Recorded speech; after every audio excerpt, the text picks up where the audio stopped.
Though my eyes have succumbed to eternal slumber, as long as my heart continues to beat, my body becomes my eyes. The blind eyes, which should be engulfed in endless darkness, have spent a lifetime in the shadows, yet they can ultimately radiate a brilliant light. This is the essence of light's undulating waves. The blade cleaves the flesh, while the heart severs the soul. Chapter 1. Born Blind. Darkness, profound darkness, truly profound darkness. Before Lin Yongming lay an expanse of limitless murkiness, an effort to open his eyes thwarted, as if his eyelids were burdened by the weight of the heavens. He could not unveil the eyes that were destined to witness the light. In his infancy, Lin Yongming believed that in due time, he would be able to perceive the brightness before him. At the age of 3, he thought that his congenital blindness would be restored after the awakening of his martial soul at 6, enabling him to behold the colors of the world. And thus he longed for that day. Lin Yongming, a name bestowed by his father in this life, signifies the hope of never relinquishing the possibility of seeing the light again. Look, it's a natural-born blind person. Oh, you think if I give him a little push, he will know where I pushed him? Certainly not. He cannot see that a few children from the same village, upon seeing Lin Yongming wielding a stick, began to mock him. Their taunts were incessant, yet none dared to approach and push Lin Yongming. Over the past 6 years, he had grown accustomed to such ridicule, for he had once been an adult in a previous life and felt no need to quarrel with children.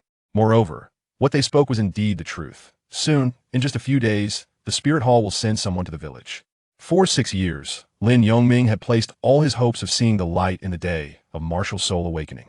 In this life, though he was born blind and could not see the world around him, he gleaned fragments of knowledge from the whispers of others. He discovered that he had arrived in the Douluo continent. After witnessing the anime plot of Revive, My Beloved, he lost interest and unfollowed. Unexpectedly, one fateful night while gaming, he suffered a sudden death from exhaustion. Upon regaining consciousness, he found himself as a newly born infant, and he was the cherished child of his aging parents. Now, 6 years have passed, and nearing 50, the prospect of a younger sibling seemed improbable. Thus, although Lin Yongming was inherently blind, the love of his parents enveloped him completely. A year prior, they had saved several years' worth of gold soul coins and sought the help of a healing soul master to treat his eyes. As anticipated, there was no miraculous outcome. Later, they contemplated persistence in their efforts, but Lin Yongming voiced his objections. Thunder Rain Village, the place where Lin Yongming currently resides, is characterized by its simple and sincere populace. Moreover, Lin Yongming overheard several conversations among his parents and the villagers, where they mentioned a city by the name of Sutoa City. This revelation confirmed Lin Yongming's understanding of his village's location. Unlike the children, the adults in the village did not mock Lin Yongming. Instead, they expressed a sense of pity upon seeing him. Father, what is it? Lin Yongming's ears perked up. Due to his congenital blindness, he had honed a heightened sense of hearing over the past 6 years. Turning his face toward his father, Lin Yongming listened intently. The village chief has confirmed with me that in 3 days, the soul masters from the spirit hall will visit our village. Although you are born blind, the village chief hopes to take you to awaken your martial spirit, as it is another potential remedy for your eyesight. Lin Chong explained to Lin Yongming. I will listen to father. Lin Yongming replied with a faint smile. Inger, if it doesn't work, you won't be disappointed, will you? Lin Chong asked with concern. In truth, Lin Yongming's father was conflicted about whether to allow him to participate in this martial spirit awakening ceremony. After all, both he and his wife were merely ordinary individuals without innate spirit power, making it exceedingly difficult to produce a child with such abilities. Furthermore, Lin Chong worried that if this martial spirit awakening failed to restore Lin Yongming's sight, it might extinguish any hope his child had for life. Indeed, he had already disappointed him on several occasions in the past. Father, it's all right. Even if it truly has no effect, I will find peace in it. Furthermore, I can navigate the village paths without sight, Lin Yongming replied in a cheerful tone. He understood his father's concerns. Why, dear Inger, why must your fate be so cruel? Born without the ability to behold the vibrant sunshine or see our faces, Lin Yongming's mother, Inglan, lamented as she tenderly embraced her son, her voice choked with emotion. Mother, I am fine. I have nearly grown accustomed to it. Lin Yongming reassured her, striving to infuse warmth into his words. Oh, exalted deities, I implore you to lift the burden from Inger. I am willing to bear it all. Inglan softly prayed, her voice a gentle whisper in Lin Yongming's ears. Inglan, do not dwell on sorrow. Everything will be all right. Let us eat. Lin Chong interjected as he approached. After dinner, during the twilight, Lin Yongming sat on the threshold, quietly attuning himself to the symphony of nature. He could distinctly perceive the sounds of the gentle breeze, the trickling water, and the rhythmic flapping of wings from the mosquitoes and flies, registering the vibrational waves they created. As Lin Yongming grew, his sensitivity to these fluctuations heightened. He could even sense the approximate distance caused by a stone striking the ground nearby. He himself was uncertain of the reasons behind this acute perception, attributing it to his lifelong blindness. Within the confines of his immediate vicinity, Lin Yongming was acutely aware of every subtle shift in the air. Tomorrow, why are you still sitting on the threshold? The sky has darkened.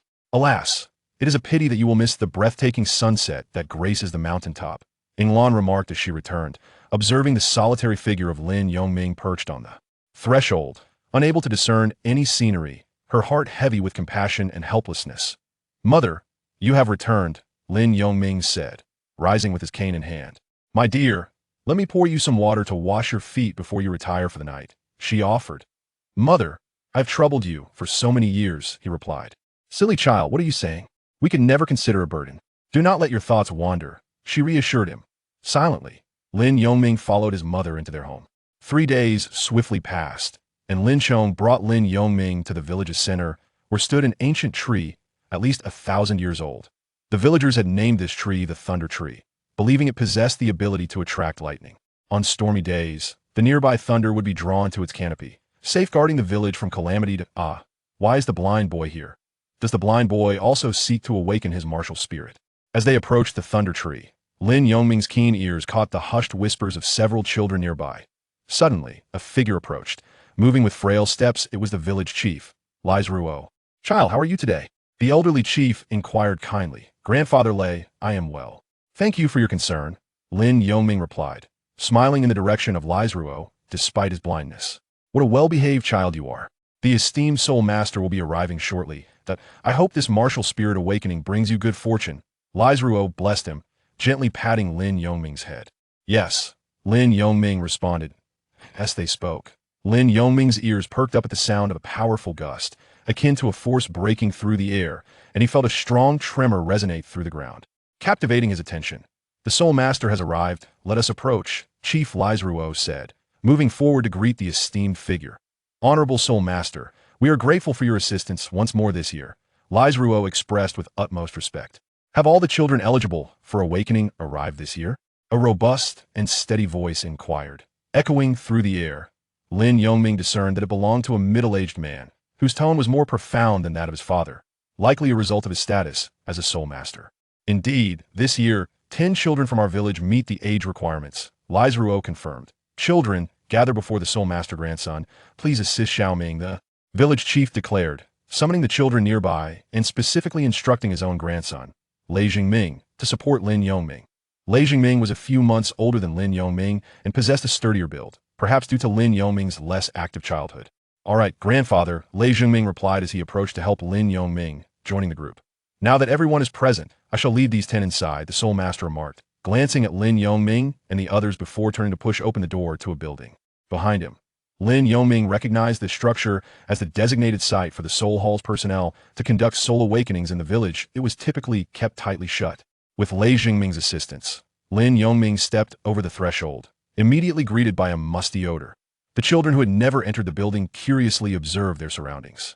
After traversing a few dozen paces, it seemed they had reached the end, prompting Lei Jingming to halt Lin Yongming. Fearing that his companions might playfully disrupt Lin Yongming, Lei Jingming remained close by.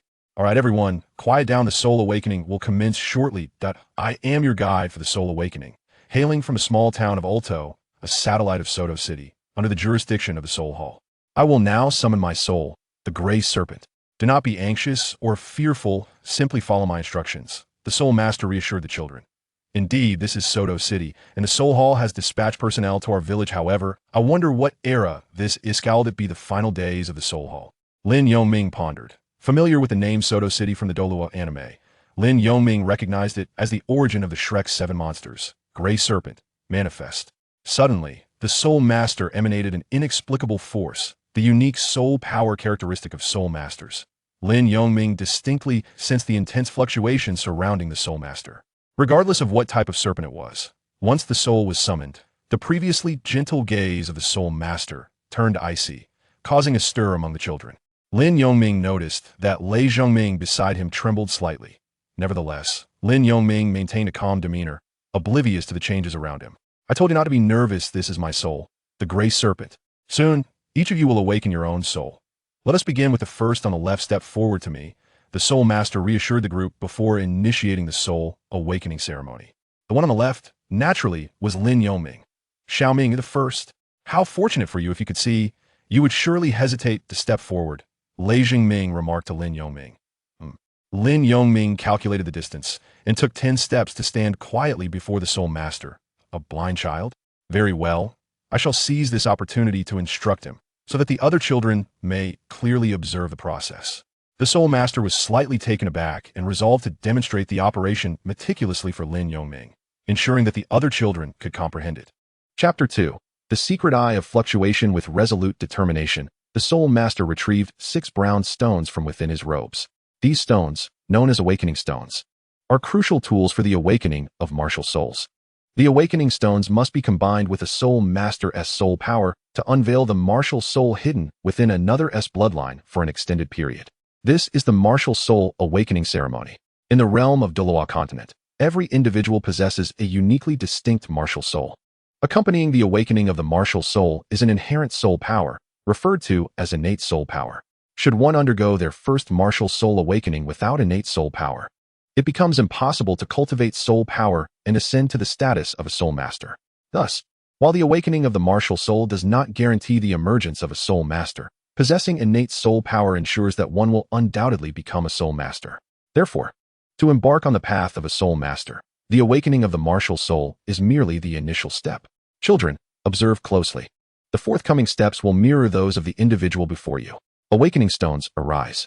The soul master from the martial soul palace concentrated a sphere of soul power in his palm and infused it into the awakening stones, which, once brown, now emanated a soft golden glow. The 6 awakening stones began to revolve around Lin Yongming in a rhythmic pattern. The stones reflected one another's light, forming a golden circle that enveloped Lin Yongming. Dear child, attune your senses to everything within you. Do not suppress it. Allow it to flow naturally. The awakening power radiating from the stones will guide your martial soul to awaken, the soul master explained while maintaining the infusion of soul power. At that moment, Lin Yongming felt a warm wave of energy, akin to a mother's nurturing embrace, enveloping him with a comforting force. With a crisp crack, Lin Yongming distinctly sensed a barrier within him shatter. Thump, thump. In a state of profound tranquility, Lin Yongming perceived 2 distinct heartbeats. One seemed to resonate with an ancient sound, extraordinary and unique. It has manifested. A form resembling neither sword nor knife, coiled with serpentine electricity, crackled ominously. A thunderous roar echoed across the sky, as several bolts of lightning converged upon the rooftop of the martial soul awakening chamber under the clear azure sky. Lightning streaked down from the heavens, penetrating the layers of the roof and striking Lin Yongming's brow. Be cautious.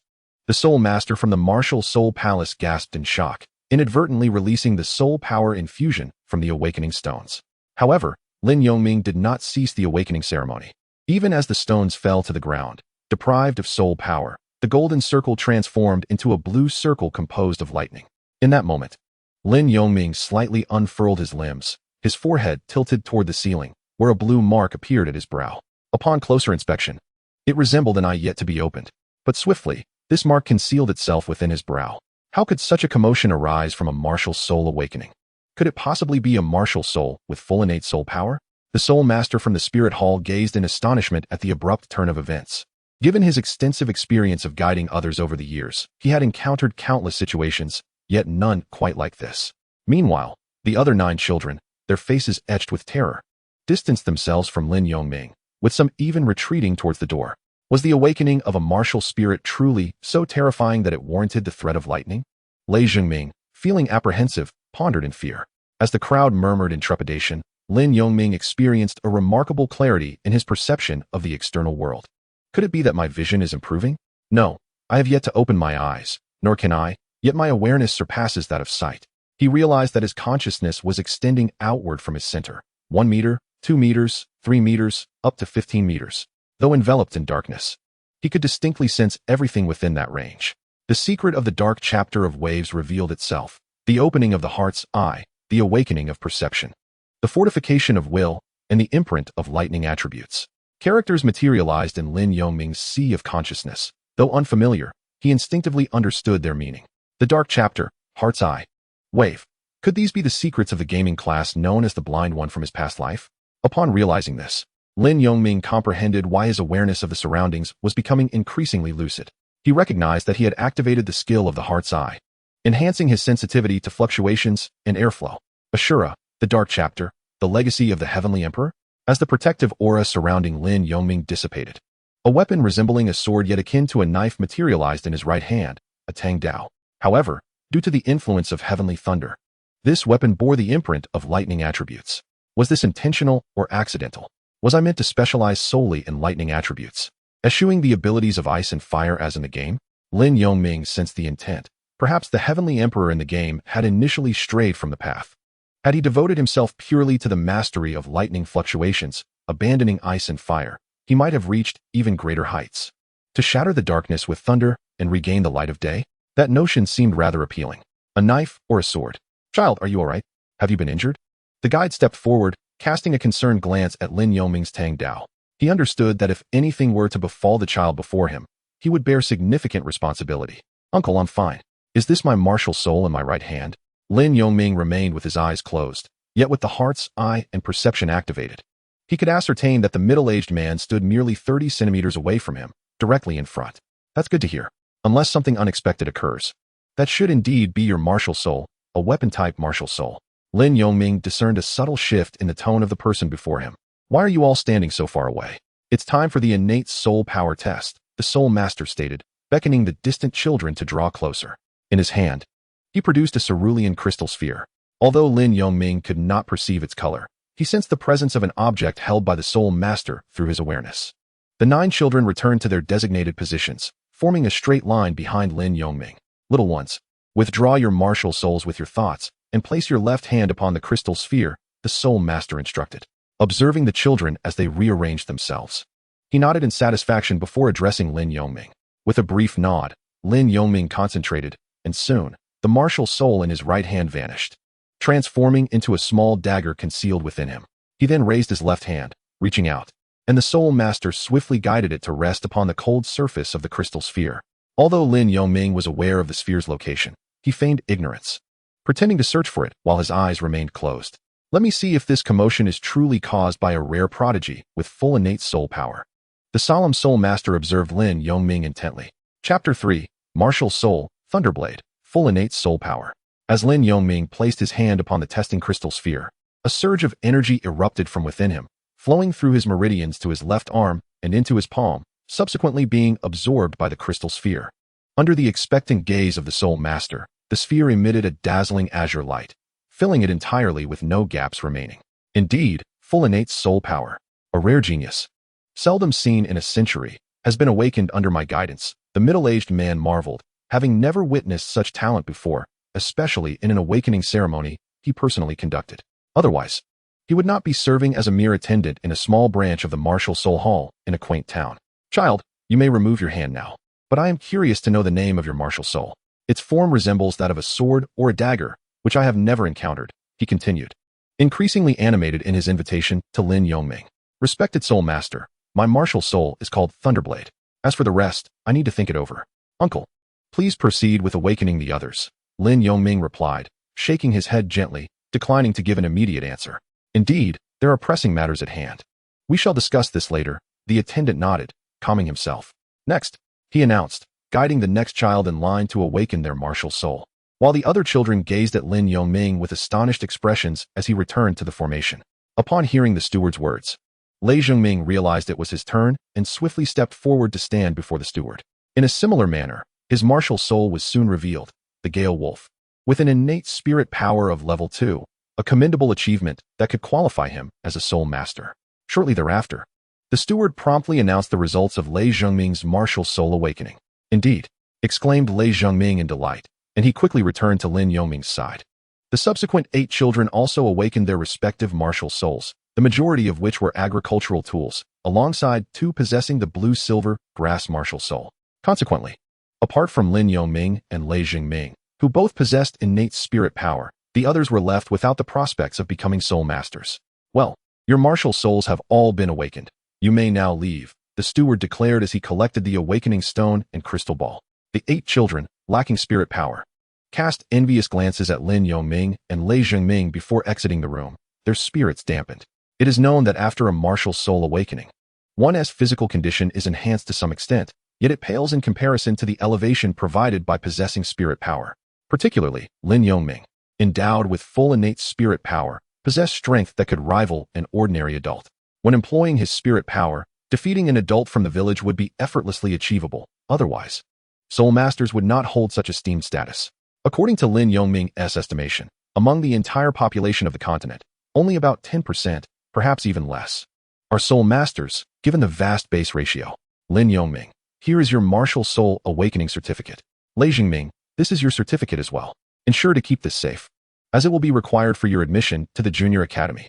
The steward provided both Lin Yongming and Lei Zhengming with martial soul certificates, which, due to the unique nature of the martial soul hall on the continent, are universally valid. Thank you, esteemed soul master, Lin Yongming expressed as he received the certificate. Child, have you considered your options? The steward seized the opportunity to inquire of Lin Yongming. Thank you for your kind offer, but as you can see, I am naturally blind. Even if I were to become a soul master, what would it matter if I cannot perceive anything? Lin Yongming replied with a bittersweet smile, his tone tinged with resignation. Naturally blind? Have you sought treatment from a soul master? The steward, having observed Lin Yongming's condition, was taken aback, initially believing it to be an injury sustained from childhood play. Esteemed soul master, it is true that he is naturally blind. My grandfather had hoped that this opportunity of martial soul awakening might restore little Ming's sight, but it appears there has been no effect, Lei Zhengming interjected, noting Lin Yongming's silence.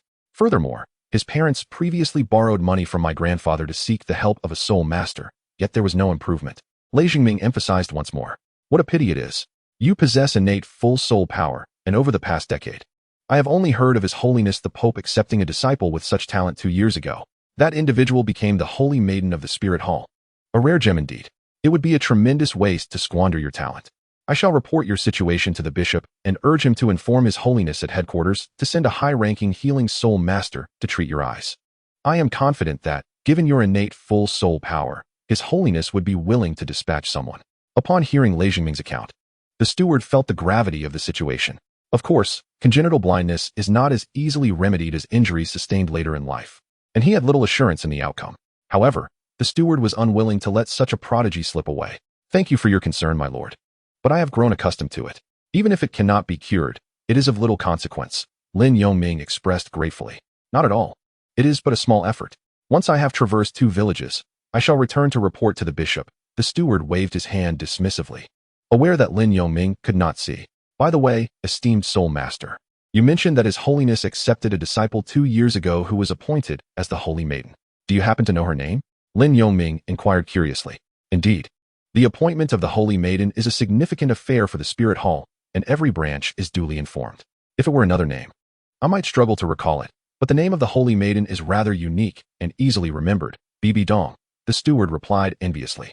As the disciple of the Pope and a possessor of innate full soul power, her future is undoubtedly filled with boundless possibilities. Lin Yongming was momentarily stunned.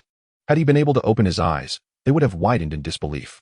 If the steward's introduction was not mistaken, Bibi Dong had awakened her martial soul only 2 years ago and was subsequently taken as a disciple by the Pope.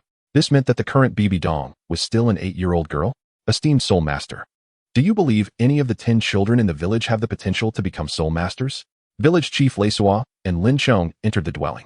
After noticing that the other children had gone outside, the duo could no longer contain their curiosity and stepped in. Well, fortune smiles upon us. 2 children possess the potential to become soul masters, especially this one, who has innate full soul power. It is unfortunate, however, that he is congenitally blind. Nevertheless, rest assured, Village Chief, upon my return, I shall report to His Holiness, and they will certainly send someone to examine and treat this child. The steward conveyed to the village chief earnestly. What? Little Ming awakened innate full soul power? Lei Suo and Lin Yongming's father both gasped in shock, their eyes widening as they fixed their gaze on Lin Yongming. Chapter 4. The gifted skill Village Chief Lei Suo and Lin Chong were no children. Even an ordinary person understands what innate full soul power signifies. Tomorrow, have your eyes improved, my son? Lin Chong immediately approached Lin Yongming with concern. Father, unfortunately, they have not. Lin Yongming replied regretfully. Inherent full soul power. This is indeed inherent full soul power. Yet, Xiao Ming, your eyes. Alas, how unfortunate your fate is. The village chief, Lays, lamented with a countenance full of despair. A village that produces an individual with inherent full soul power would typically thrive and prosper. However, being born blind and unable to be cured is akin to being a cripple. Now, our village has finally birthed a genius with inherent full soul power. Yet the thought of Lin Yongming's eyes brings both joy and sorrow, a bittersweet irony. Well then, my dear sirs, I must proceed to the next village. Upon my return, I shall inform the bishop of this situation, and I sincerely hope that His Holiness the Pope will find a way to heal this child. Otherwise, it would be a grave pity. The deacon, with 2 more villages to visit and limited time, bid farewell. Master Soul Master, allow me to escort you. The village chief promptly offered. Please, do not trouble yourself, the deacon replied, and with a graceful leap, he swiftly departed from the village. Grandfather, the Soul Master said my martial spirit is the swift wind wolf with innate soul power at level 2. Look, this is the certificate issued by the Soul Master. Lei Jingming proudly boasted. Well done, Ming'er, the village chief responded with a warm smile. Chong, do not lose heart. Did not the Soul Master say that Xiao Ming's inherent full soul power means that if we find him a soul beast, he can become a Soul Master?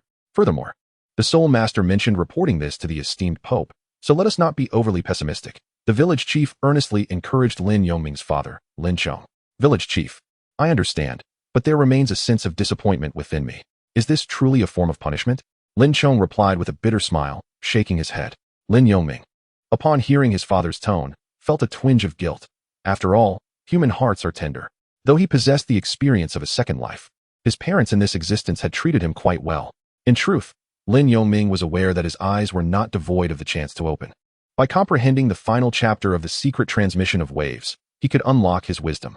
However, by the time he comprehended the final chapter, he would likely have already reached the rank of titled Douluo, perhaps even becoming the god of thunder who commands lightning. This journey felt exceedingly distant for Lin Yongming at present. Ultimately, Lin Yongming followed his father back home, while Ling Lan, upon hearing the news, shed silent tears. Mother, it's all right. Although I still cannot open my eyes, I can now perceive everything within a few meters around me. For instance, at this moment, 2 little birds are playfully fluttering towards the fence of our yard. Lin Yongming shared his newfound awareness with his parents. Indeed, Lin Chong quickly turned to look outside, just in time to see 2 little sparrows frolicking on the fence. Dear, is this truly the reason for possessing soul power? Lin Chong exclaimed, giving his wife a gentle nudge. Minner, what else can you see? Inglan asked with delight. Well, outside in the yard, there is a little dog gnawing on the grass, Lin Yongming replied once more. At long last, a glimmer of hope has emerged. Perhaps by tomorrow, your spiritual strength will have improved, and your vision will be restored, exclaimed Inglan, overwhelmed with joy as she embraced Lin Yongming, her voice choked with emotion. Lin Yongming smiled gently, choosing silence, for what joy it brings to see his parents happy, if only for a moment. The skill of the heart eye is, in truth, not classified as spiritual energy. It exists perpetually without depleting one's mental faculties, manifesting merely as a gift. Thus, Lin Yongming can maintain the state of his heart eye at all times, serving as an alternative perception, though devoid of color. After partaking in lunch, Lin Yongming sat quietly upon a stone bench in the courtyard, while his parents busied themselves in the fields. This afternoon presented an opportunity for him to deeply contemplate the secrets of the fluctuations. It was then that Lin Yongming discovered he possessed 5 growth-oriented, talent-based skills. Firstly, the heart eye. Though it cannot perceive objects, it allows one to sense all things, thus rendering those who rely solely on sight foolish. It locks onto targets, enabling indiscriminate attacks. The second talent skill is perception. It allows one to foresee danger in advance, with an invisible killing intent from which there is no escape.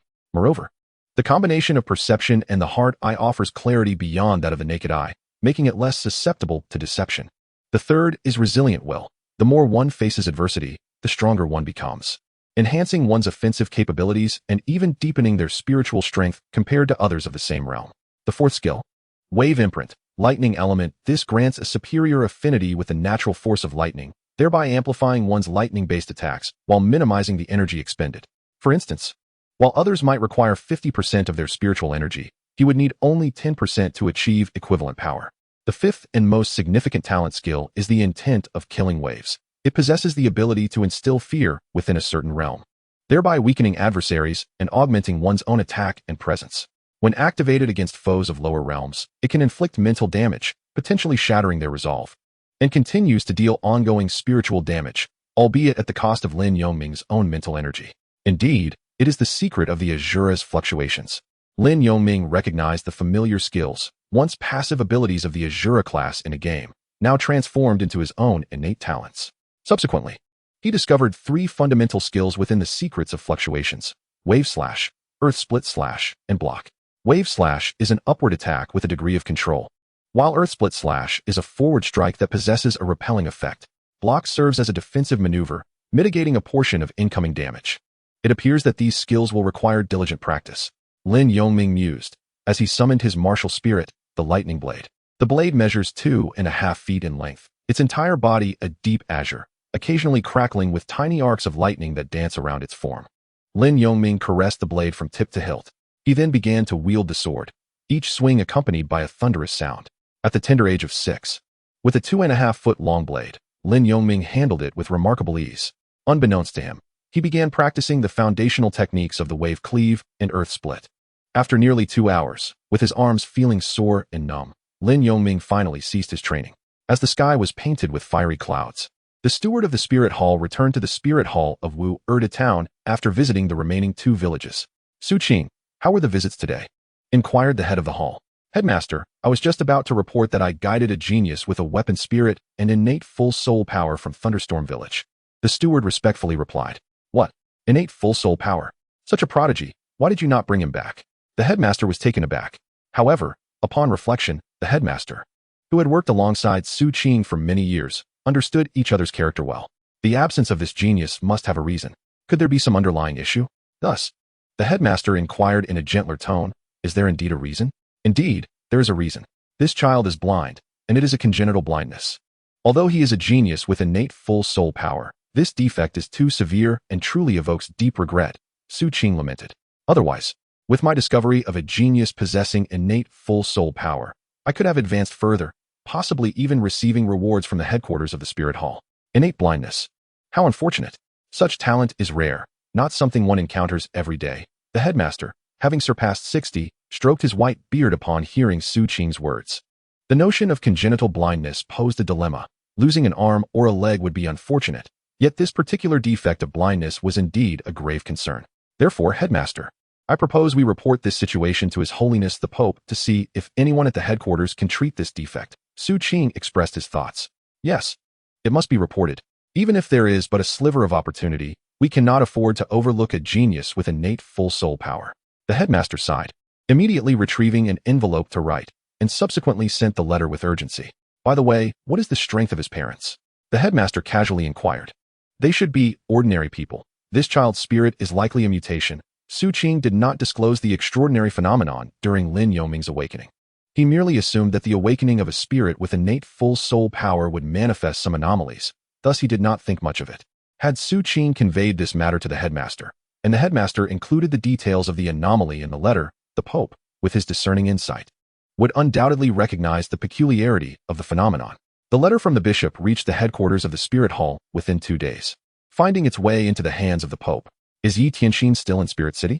The Pope exclaimed upon reading the contents of the letter. Your Holiness, Yi Tianxin is scheduled to depart from Spirit City early tomorrow morning, so he should still be present there. A rather flamboyant man responded promptly. Quickly convey my urgent inquiry, commanded the Pope. At once.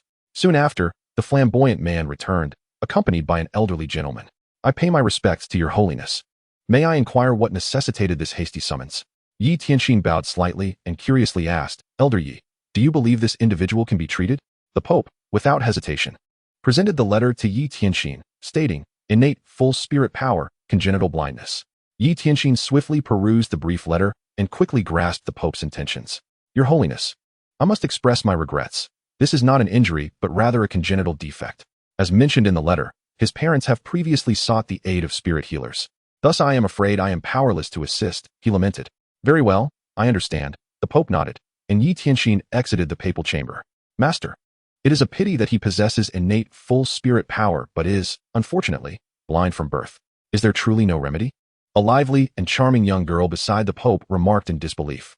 If even the continent's foremost healing spirit master cannot assist, then it seems there is indeed no hope. One can only blame the deities for bestowing talent upon the wrong individual, the Pope replied nonchalantly. If a cure is found, it would be splendid. If not, it bears little consequence for me. Since the awakening of his martial spirit, Lin Yongming had diligently practiced the mere 3 fundamental techniques for 5 consecutive days. On the 6th day, Deacon Su Qing arrived at Thunder Rain Village bearing the Pope's words, conveying them to Lin Chong. I apologize for troubling you, esteemed spirit master. Alas, such is fate. Lin Chong sighed and shook his head with a wry smile.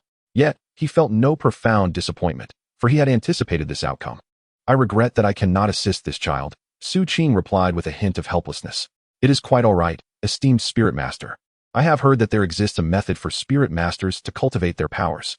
Might you share it with this child? Lin Chong asked, somewhat bashfully. Indeed. There is a meditation method published by the Spirit Hall for cultivating spirit power. Here, take this volume of meditation techniques. Read it to the child. It is not difficult, and anyone with innate spirit power can practice it. Additionally, as he possesses innate full spirit power, which denotes a 10th level spirit master, he will require a spirit ring from a spirit beast to continue his training. However, Su Qing cautioned, given Lin Yongming's circumstances, procuring his first spirit ring may prove exceedingly challenging. Before departing, Su Qing left behind 2 books, one detailing the universally accepted meditation techniques, and another introducing the relationship between spirit masters and spirit beasts. By the time Lin Yongming returned home, Su Qing had already left Thunder Rain Village. The following day, the esteemed soul master departed, leaving behind the methods of soul cultivation, which I shall recite to you. Upon seeing Lin Yongming return, Lin Chong exclaimed joyfully, Very well, father, I shall commit it to memory with utmost diligence. Lin Yongming, understanding that Lin Chong might have sought the guidance of a steward from the Spirit Hall, listened intently. Although the secret transmission contained its own unique cultivation techniques, Lin Yongming remained resolute in his attentiveness, not wishing to disappoint his father's earnest intentions. With a deliberate pace, Lin Chong read aloud several hundred words for nearly half an hour, anxious that his child might not retain the information. Upon completing the recitation, Lin Chong took another book and proceeded to the village chief's residence. Chief, the soul master mentioned that in order for Ming to become a soul master, he requires a soul ring from a soul beast. What should we do? Lin Chong sought the chief's counsel. Soul beast, Ah Chong. That is not something we can contend with. Let me ponder for a moment, the village chief replied, furrowing his brow and lowering his head in contemplation. Oh, I have an idea. Our Thunder Rain village is quite prosperous compared to others. We could pool our resources to hire a soul master to capture a soul beast. After a few moments, the chief lifted his head and spoke. That sounds feasible, but the cost may be substantial. You are aware that our family can currently only afford a few gold soul coins, Lin Chong said with a bitter smile, feeling quite helpless. 1 gold soul coin is sufficient for a villager's livelihood for an entire year, yet to a soul master, it is negligible. Do not worry, Ah Chong. Even if Ming cannot see, upon becoming a soul master, his consciousness will far exceed that of us mere mortals. When he matures, he will be able to protect the village from wild beasts and such. Therefore, I shall contribute a portion of the funds, and after dinner, I will also explain the situation to the others, encouraging them to contribute as well.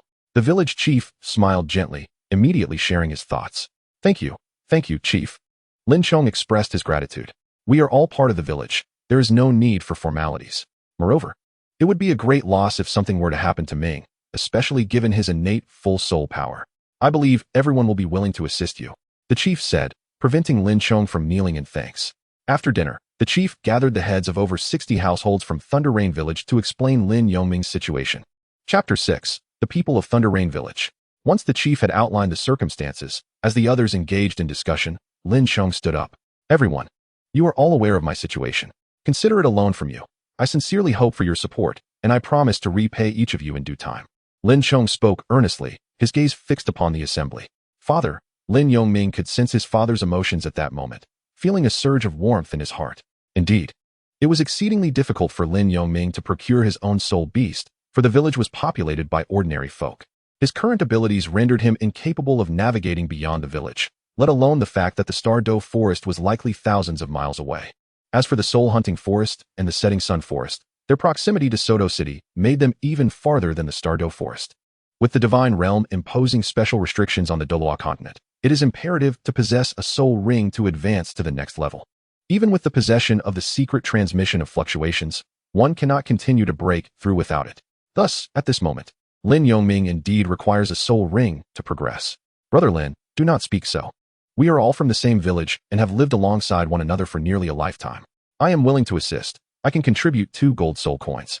A villager of similar age to Lin Chong stood up to declare. With this initial pledge, other villagers began to express their willingness as well. I can offer 3 coins. I will contribute 2. Lin Yongming took all the villagers' contributions to heart, silently expressing his gratitude. However, he understood that even with this money, hiring a hunter would be a daunting task, especially to slay a century-old soul beast. The costs of transporting the soul beasts back to the village would likely amount to thousands of gold soul coins. Village chief, we are uncertain about the expenses involved in hiring a soul master to hunt soul beasts. Soul masters are esteemed individuals, and we fear that our pooled resources may not even cover their travel costs, questioned a villager who frequently visited the town to sell goods. You have reminded me. Aren't you going to the town tomorrow? Please inquire about this. The village chief promptly responded. After further discussion, the sky darkened, and everyone returned home. Tomorrow, rest assured.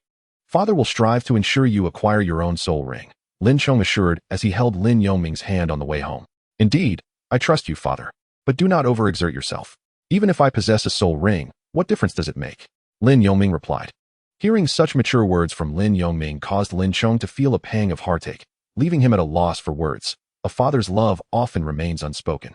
The following day, Lin Yongming requested a piece of black cloth from his mother to cover his otherwise invisible eyes.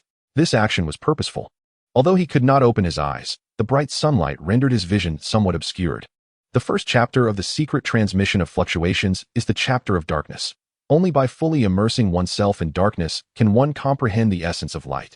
When Yinglan inquired about his motives, Lin Yongming explained it was to train his ability to discern sounds and positions. Yinglan, understanding, ceased to hinder him. In truth, Lin Yongming could not see his own hair. It was not the black hair of his previous life, but rather a pale blue hue. With the black cloth draped over his head, his bangs cascaded down from either side of his temples, imparting a somewhat cool appearance.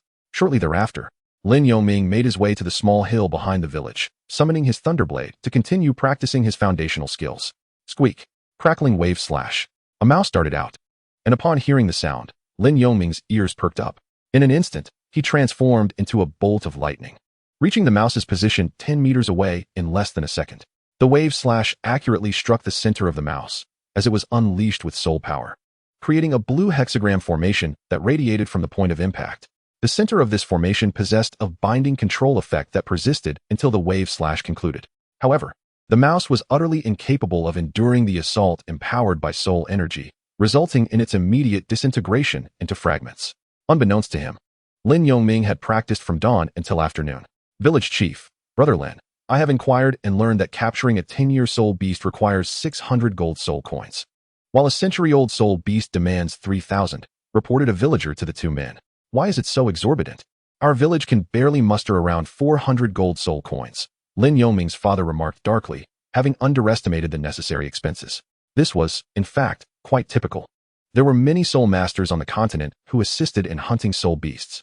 However, soul beasts were notoriously proud, and upon capture, some would resort to self-destructive measures.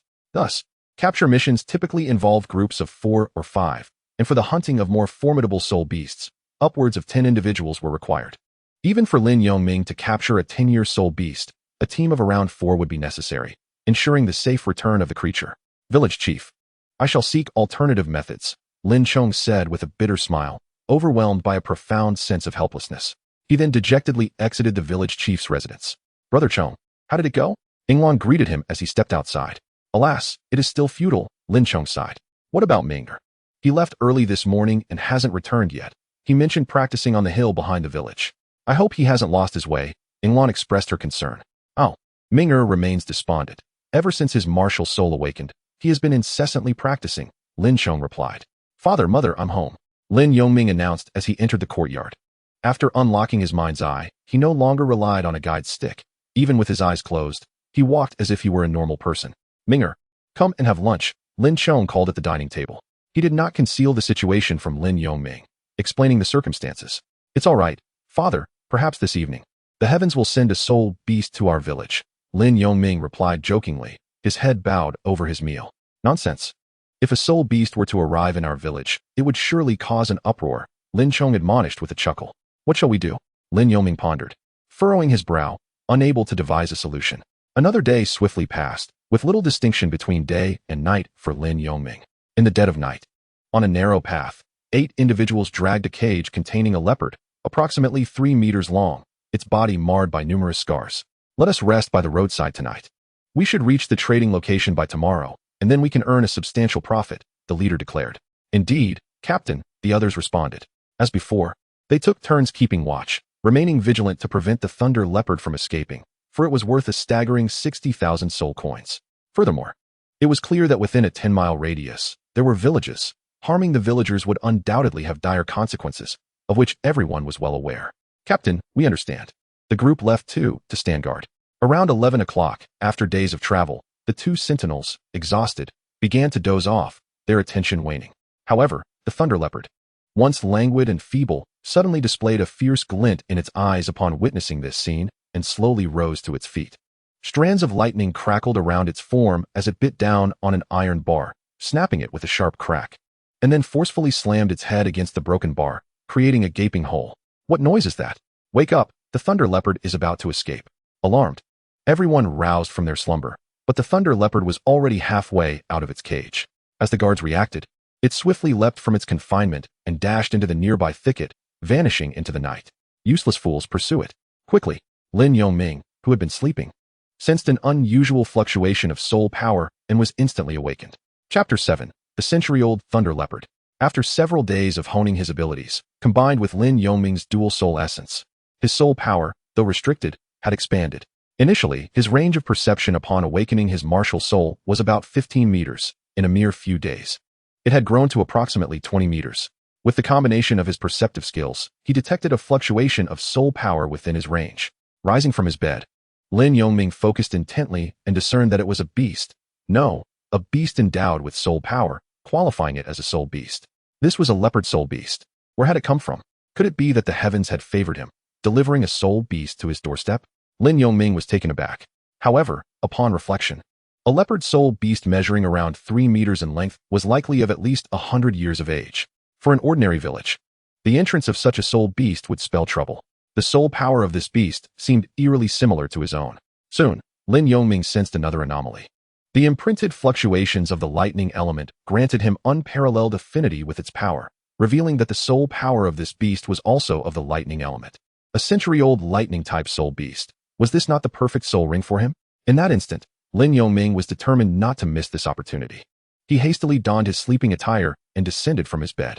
However, the soul beast had intruded into a courtyard, causing a cacophony of crows and barking dogs. Soon, every dog in the village began to bark in response. It turned out that the thunder leopard, having been captured from the Stardow forest and having traveled for days without food, was now famished and had entered hunting mode upon encountering the dogs, pigs, and other livestock. The narrow path leading away from Thunderstorm Village stretches for over 10 miles. After breaking free from captivity, the swift leopards swiftly fled. Naturally, leopards are renowned for their incredible speed, further enhanced by the thunderous elemental soul power they possess, along with an instinctual will to survive. In an instant, it outpaced its hunters, rendering them unable to keep up with the elusive beast. A sudden yelp echoed as a dog was pounced upon by the swift leopard, which seized its neck and extinguished its life in a heartbeat. Other dogs in the vicinity, alerted by the commotion, approached but retreated, barking incessantly upon sighting the leopard. The once tranquil night was pierced by their cries, echoing throughout the village. Even those villagers who had not witnessed the leopard's arrival were aware that something had breached their home, prompting them to rise and investigate. Particularly, the owner of one household, armed with a candle holder, initially suspected a thief had come to pilfer his poultry. However, upon opening the door, he was taken aback to find a leopard fiercely gripping his dog in the yard. The swift leopard, hearing the disturbance, turned its menacing gaze towards the villagers. A leopard! Someone help! A leopard has entered the village. The ferocity in the leopard's eyes, coupled with its imposing figure, caused the villagers to recoil in terror, their faces paling in an instant. What is happening? The majority of the villagers rushed towards the commotion, brandishing torches or candle holders. It's a massive leopard, far too large to be a mere beast, they exclaimed, their voices rising in panic, particularly among the women whose screams pierced the night. At this point, it could be said that the entire village was awake. Minner, why are you out here? Quickly return indoors. I shall investigate, Lin Chong stated as he emerged, finding Lin Yongming already in the yard, promptly stepping forward to block his path. Meanwhile, Lin Chong wielded a common machete, his martial soul. Father, wait. This is a soul beast, not an ordinary creature. I can sense the fluctuations of its soul power. It may very well be my first soul ring. Lin Yongming explained earnestly. A soul beast? No, I cannot allow you to take such risks. Lin Chong immediately dismissed the notion, unwilling to permit Lin Yongming to endanger himself. Father, listen to me. This is my only opportunity. Although I do not know how a soul beast arrived in the village, I can perceive its soul power fluctuating, clearly indicating it is injured. Thus, with my current 10th level soul power, I can protect myself, Lin Yongming insisted. Indeed, this was a rare chance for Lin Yongming. If missed, who knew when the next opportunity for a soul ring would arise? Lin Chong's expression wavered, caught in a dilemma over whether to allow Lin Yongming to approach the creature. Dear husband, let Min'er go. I have faith in him, Yinglan interjected from the doorway. Very well, but Min'er, you must stay behind me. Lin Chong relented upon seeing his wife's support for Lin Yongming. Okay, father, Lin Yongming readily agreed. As they approached, the villagers had nearly encircled the swift leopard. However, the intelligence of the spirit beast should not be underestimated. The thunder leopard, baring its teeth, keenly observed the ordinary villagers. It swiftly discerned that these individuals were markedly different from the hunters it had previously encountered, as they lacked soul power. Thus, despite its injuries and immense fatigue, the thunder leopard felt no fear towards these villagers. Rather, it fixated on them, poised to pounce at any moment. The villagers were not unprepared. Those possessing farming tools as their martial spirits summoned them, brandishing sickles, hoes, and machetes. Though they had never encountered such a large leopard, they understood that it was not to be trifled with. What is going on? Where did this large leopard come from? Queried village chief Ryuzuo as he approached the crowd and stepped forward. We don't know, chief. We thought it was merely a few thieves come to steal from the village. Never did we expect it to be a leopard, a villager responded. Quickly subdue it. The chief commanded a few strong men from the village. Yes, chief. They replied in unison. Wait, this is a spirit beast. We must not act recklessly, Lin Chong interjected, bringing Lin Yongming to the chief's side to halt the advance. A spirit beast? How could a spirit beast arrive here? The chief inquired, voicing the concern shared by many. Grandfather chief, it is as follows. I possess soul power, which allows me to sense the soul energy emanating from it. It is a pure spirit beast, not merely a wild animal, Lin Yongming explained to the crowd. Though the distinction between spirit beasts and wild animals is slight, the power of a spirit beast far exceeds that of a wild animal. And they possess a degree of intelligence. A century-level spirit beast may possess the reasoning of a young child. It is said that a 10,000-year spirit beast's intellect rivals that of an adult human. Upon hearing this, the strong villagers who had just responded to the chief felt a wave of trepidation. They understood that spirit beasts require soul masters to effectively confront them. The thunder leopard observed the villagers, particularly focusing on Lin Yongming, as if provoked, its fur bristling with agitation. Suddenly, a blue luminescence enveloped the thunder leopard, concentrating at its sharp claws. With a ferocious roar, it lunged towards Lin Yongming at an astonishing speed, drastically shortening the distance between them. Lin Yongming's heightened perception and instincts constantly alerted him to the thunder leopard's unusual nature, and he was taken aback by its sudden assault. Fortunately, his keen awareness enabled him to react swiftly. Dad, be careful. Block. In an instant, he summoned his lightning blade martial spirit. Employing a basic defensive skill to shield himself and the chief from the impending threat, positioning himself just a few steps away. The thunder leopard, undeterred by the presence of a child, unleashed a claw imbued with soul power against the barrier. Lin Yongming's thunderblade tilted downward, with his right hand gripping the hilt and his left arm pressing against the back of the blade. Under attack, a semicircular, translucent blue protective shield materialized before him. The thunder leopard felt a jolt and recoiled several steps, while Lin Yongming also felt the impact, his petite frame half-crouching as he slid back approximately a meter, leaving a line where the thunderblade struck the ground. Chapter 8. The Adventure of Slaying the Soul Beast. Half-crouched, Lin Yongming experienced a tingling sensation in his left arm. His head tilted to the right, ear turned towards the thunder leopard, prepared to counter its assault. Ming'er, are you all right? Don't frighten your father, Lin Chong exclaimed, startled to see his son bravely standing in front of him. Xiaoming, the village chief, also called out with concern. I'm fine, father. Truly, this soul beast possesses great strength, Lin Yongming replied, rising with Lin Chong's support on his right arm. The surrounding villagers were taken aback, astonished by the thunder leopard's incredible speed, and even more so that 6-year-old Lin Yongming had managed to block its claw. Is this what it means to possess soul power? Could Xiaoming already be considered a soul master? How astonishing. How impressive indeed. If I were in his place, could I withstand such a strike? Pondered Lei Jingming, the village chief's grandson, as he examined his own hands with skepticism. However, this strike merely caused Lin Yongming a slight tremor, largely due to the thunder leopard's poor condition. It is worth noting that the thunder leopard had been confined in a cage for days and was still recovering from injuries inflicted by previous hunters. Under normal circumstances, such an attack would have likely caused Lin Yongming to at least sustain minor injuries. Minger, do not act so recklessly. If something were to happen to you, how would I explain it to your mother? Lin Chong spoke, his voice tinged with concern. Father, I assure you I'm unscathed. As a soul master, confronting soul beasts is a reality I must eventually face. Moreover, if I recall correctly, the book you read to me yesterday about soul masters and soul beasts stated that to absorb a soul ring, one must personally slay the soul beast. For only then can the soul ring be assimilated by the slayer, Lin Yongming explained to Lin Chong, using this rationale. Yet, before Lin Chong could respond, the thunder leopard roared in fury. Seeing the soul power emanating from Lin Yongming, it recalled its own plight and glared at him with a fierce, vengeful gaze. In that moment, all of the thunder leopard's attention was fixated on Lin Yongming. After its roar, it dug its claws into the ground and lunged towards him. Be careful. Xiaoming, Lei Jingming shouted urgently. However, Lin Yongming sensed the thunder leopard's movement instantly. Without waiting for Lin Chong to utter a word, he took the initiative, killing intent fluctuation. At the instant of his attack, Lin Yongming activated his skill of killing intent fluctuation. This skill was unique, capable of being both a passive ability and one that could be actively unleashed. Indeed, the thunder leopard's speed diminished under the influence of the murderous intent fluctuation, indicating that the deterrent effect of this malevolent aura had taken hold. Were it not for the thunder leopard's relatively limited intelligence, honed over a century, its impact might have been far greater. If Lei Jingming were to confront Lin Yongming amidst this murderous aura, he would likely find himself paralyzed with fear, his spirit extinguished, leading to a demise devoid of physical injury. The splitting wave slash was executed from approximately 1 meter away, with Lin Yongming initiating the attack. His upward strike struck the thunder leopard directly at its core.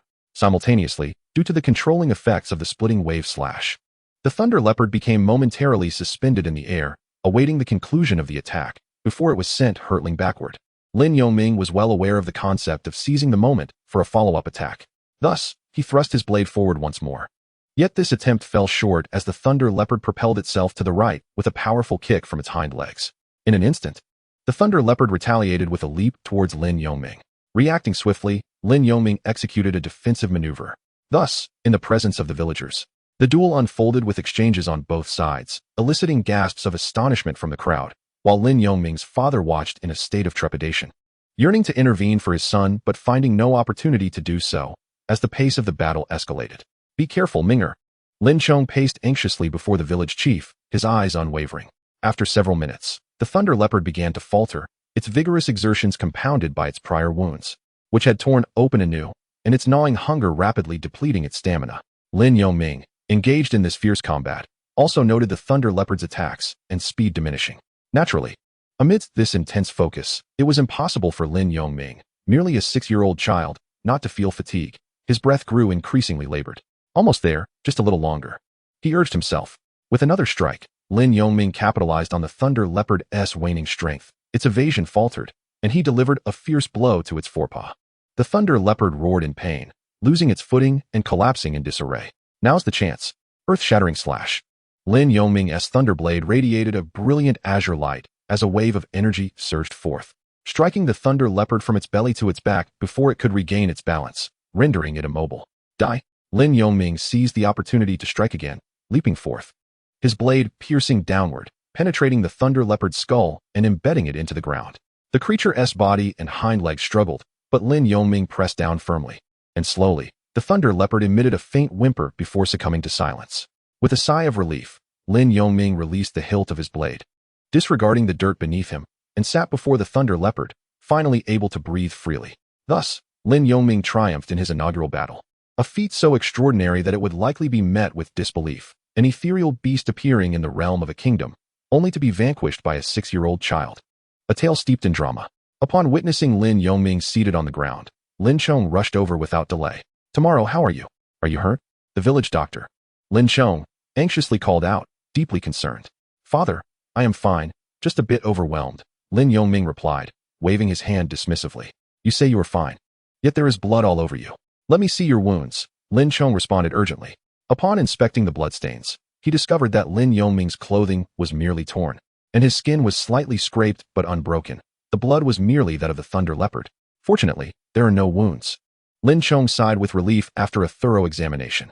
The village chief, leading a group, approached Lin Yongming but halted midway as a transformation occurred in the Thunder Leopard, compelling them to stop. A soul force emanated from the Thunder Leopard, forming a yellow halo above. The soul ring that coalesces after the demise of a soul beast, and an essential ring for soul masters to progress in their cultivation. Father, the soul ring has appeared after the soul beast's death. I need to rest briefly before absorbing it, Lin Yongming cautioned. This is indeed the soul ring, and a yellow one at that. Very well, you proceed, and I shall watch, Lin Chong nodded. Everyone, the absorption of the soul ring requires silence. So please do not disturb Lin Yongming. The village chief instructed the villagers. Understood, village chief, they replied. Wow, the blind man is quite remarkable. Is this what a soul master needs, a soul ring? Lei Jingming and a few children gazed at one another in astonishment.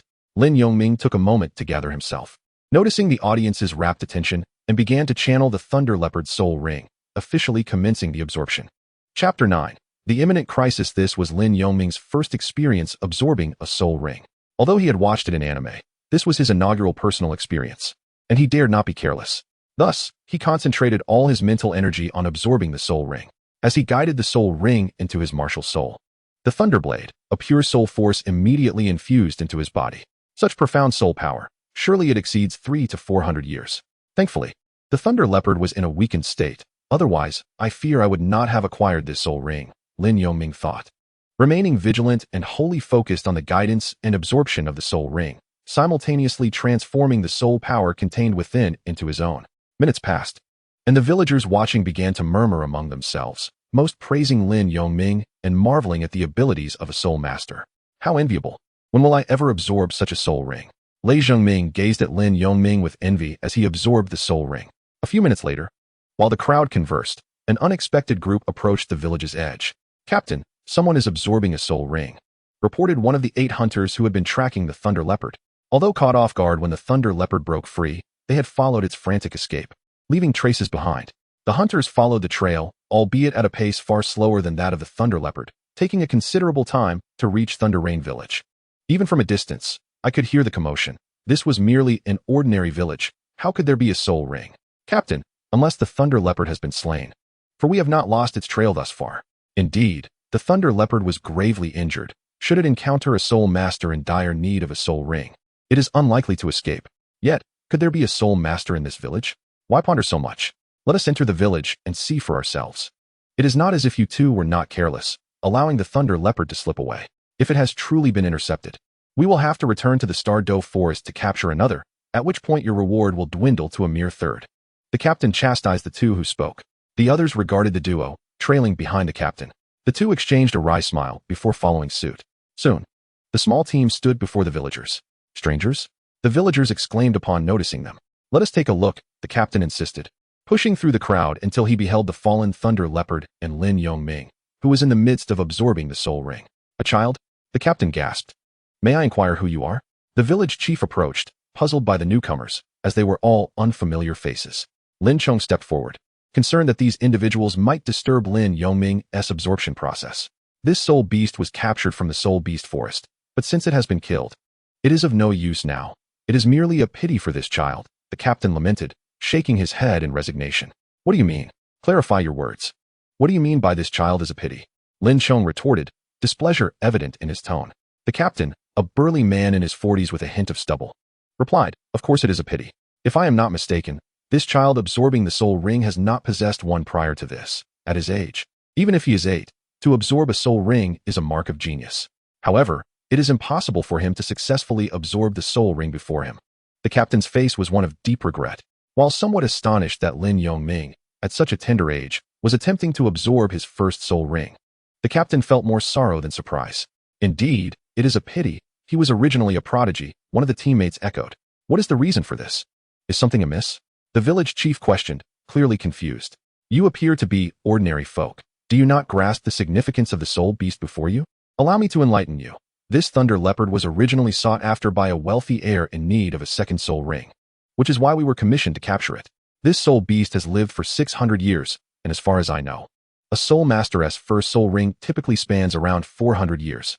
Should one absorb a soul ring that vastly exceeds their own capabilities, the consequences can be dire. ranging from severe injury to catastrophic demise. The captain explained, noting that the two before him likely had a familial connection to the child. What do you mean, a 600-year-old soul beast? That exceeds 200 years. I refuse to believe it, Lin Chong exclaimed, his complexion paling as he gazed at the captain in disbelief. It's obvious that without our efforts in injuring the thunder leopard's essence, you would never have managed to slay this soul beast. The reward for this creature was 6,000 gold coins offered by a wealthy heir. Now that you have killed it, the loss we brothers have suffered is substantial. Our 10 days of toil have been in vain. Do you have any idea how much effort we have wasted during this time? There is no need for me to deceive you. The captain, slightly displeased at Lin Chong's skepticism, responded. This is impossible. I must stop Ming'er from absorbing the soul ring, Lin Chong declared, intent on rushing towards Lin Yongming. Stop. Interrupting the absorption of the soul ring will lead to certain death, the captain said, unable to bear the sorrow reflected in Lin Chong's face. The ritual has already commenced. It cannot be interrupted. Even a titled Douluo would be powerless in this situation. We must leave it to fate. The captain sighed heavily. Lin Chong felt a wave of despair wash over him, nearly causing him to faint. Ah Chong, do not panic. Young Ming has faced a tumultuous fate since childhood, but now that he has finally found some semblance of hope, I believe that the heavens will not play such cruel tricks on you both. Trust that Ming will pull through. The village chief said as he stepped forward to support and comfort Lin Chong. Village chief. Lin Chong's eyes brimmed with tears. Meanwhile, the 8 hunters exchanged glances, silently shaking their heads, fully aware that Lin Yongming's chances of survival were slim. A 600-year-old soul beast. Lin Yongming overheard the conversation, but his concerns were now overshadowed by the overwhelming surge of soul power flooding into his body, relentless and unstoppable. He had no choice but to fully refine the soul power contained within the soul ring. As time passed, Lin Yongming felt an inexplicable sharp pain coursing through his body, intensifying to an unbearable degree, as if he might explode from within. Could this truly be the end of my fate? A flicker of negativity arose within him, as the pain rendered him numb, his body swaying before the gathered crowd. No, I refuse to succumb to despair. Even if I was born blind, I will not allow my life to be snatched away in such a manner. If I cannot endure this minor hardship, how can I ever ascend to greatness? With a firm resolve, Lin Yongming bit his lip to maintain his clarity. Under this unwavering determination, the skill born of innate talent, the resilience of spirit, awakened within him. As Lin Yongming, emboldened by adversity, felt the blue luminescence flowing along his skin and coursing through his veins, the pain subsided noticeably. Chapter 10. Misfortune is also a blessing. With the emergence of the blue light, Lin Yongming could distinctly sense a reduction in his pain, and the overwhelming sensation of being shattered by soul power began to dissipate.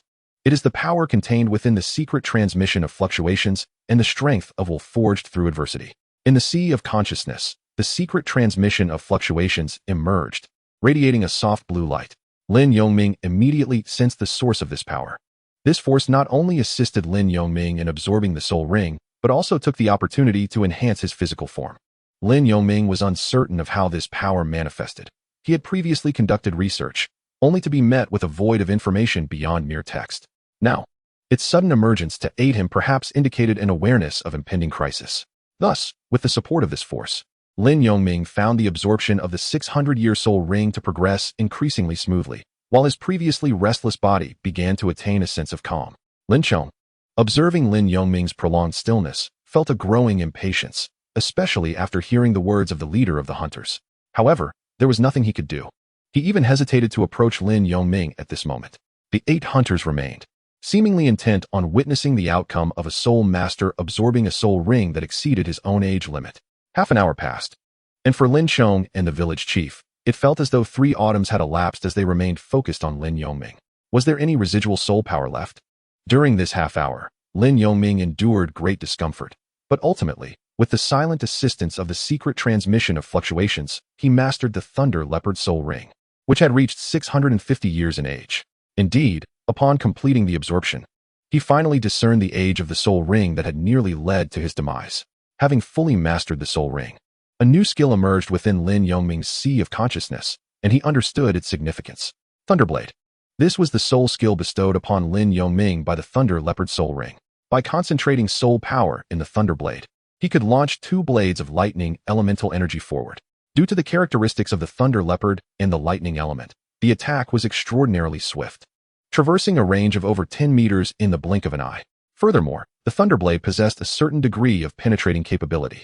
Originally, The Azura class skill was named Evil Light Slash, but given that it was now a lightning-based skill, Lin Yongming accepted the name Thunderblade. Of course, the name was of little consequence. What mattered was that he finally possessed a soul ring of his own. After the breakthrough, due to the absorption of the overage soul ring, he had suddenly reached the 14th level of soul power and could continue his cultivation. Moreover, the crisis yielded not only the soul ring and an elevation in cultivation level, but also a significant enhancement of his physical body. With the absorption of the soul ring, his overall attributes surged profoundly. Just as Lin Chong sat beside Lin Yongming, his demeanor one of despondence, he felt a gust of wind brush past him. Raising his head, he beheld Lin Yongming slowly standing upright, a brilliant golden halo pulsating at his feet. Thanks to the successful absorption of the soul ring, Lin Yongming's previous fatigue had vanished, and he felt an unprecedented vitality coursing through him, reminiscent of the day of his martial soul awakening. Yongming, you are awake. How wonderful. Lin Chong stepped forward and embraced Lin Yongming, overwhelmed with joy. To see a grown man shed tears of tenderness can only be attributed to the presence of family. Father, I am well now. Thank you for your protection, Lin Yongming said, resting against his father's chest. Such a phenomenon is inconceivable. How could anyone transcend the conventional limits of soul ring absorption? The captain of the hunters exclaimed, his eyes wide as he beheld the soul ring encircling Lin Yongming. Particularly since his own first soul ring was merely a 10-year white ring, he found it difficult to comprehend. Captain, who first proclaimed the limits of this soul ring? Surely, they wouldn't deceive us, one incredulous teammate inquired. Enough, the captain retorted, casting a stern glance. Do you wish for me to inform you that it was the spirit hall that announced this ages ago? With a hearty laugh that echoed through the air, the village chief interrupted the tender moment between father and son. Haha, after countless years, our village finally has a bona fide soul master. Xiaoming, your grandfather is proud of you. Indeed, Yongming is truly remarkable. Others in the village chimed in, stepping forward to offer their congratulations. There was no mistaking the honor that came with being a soul master in the Douluo continent. Thank you all for your blessings. Lin Chong released Lin Yongming and responded to the crowd. Lin Yongming displayed a faint smile. Though it was not visible, he could sense his father's overwhelming joy. Brothers, let us be on our way, the captain of the hunters said, casting one last meaningful glance at Lin Yongming before addressing his teammates. Captain, we are simply leaving? We captured that soul beast, and this kid has absorbed its soul ring without taking any benefit? One teammate protested anxiously.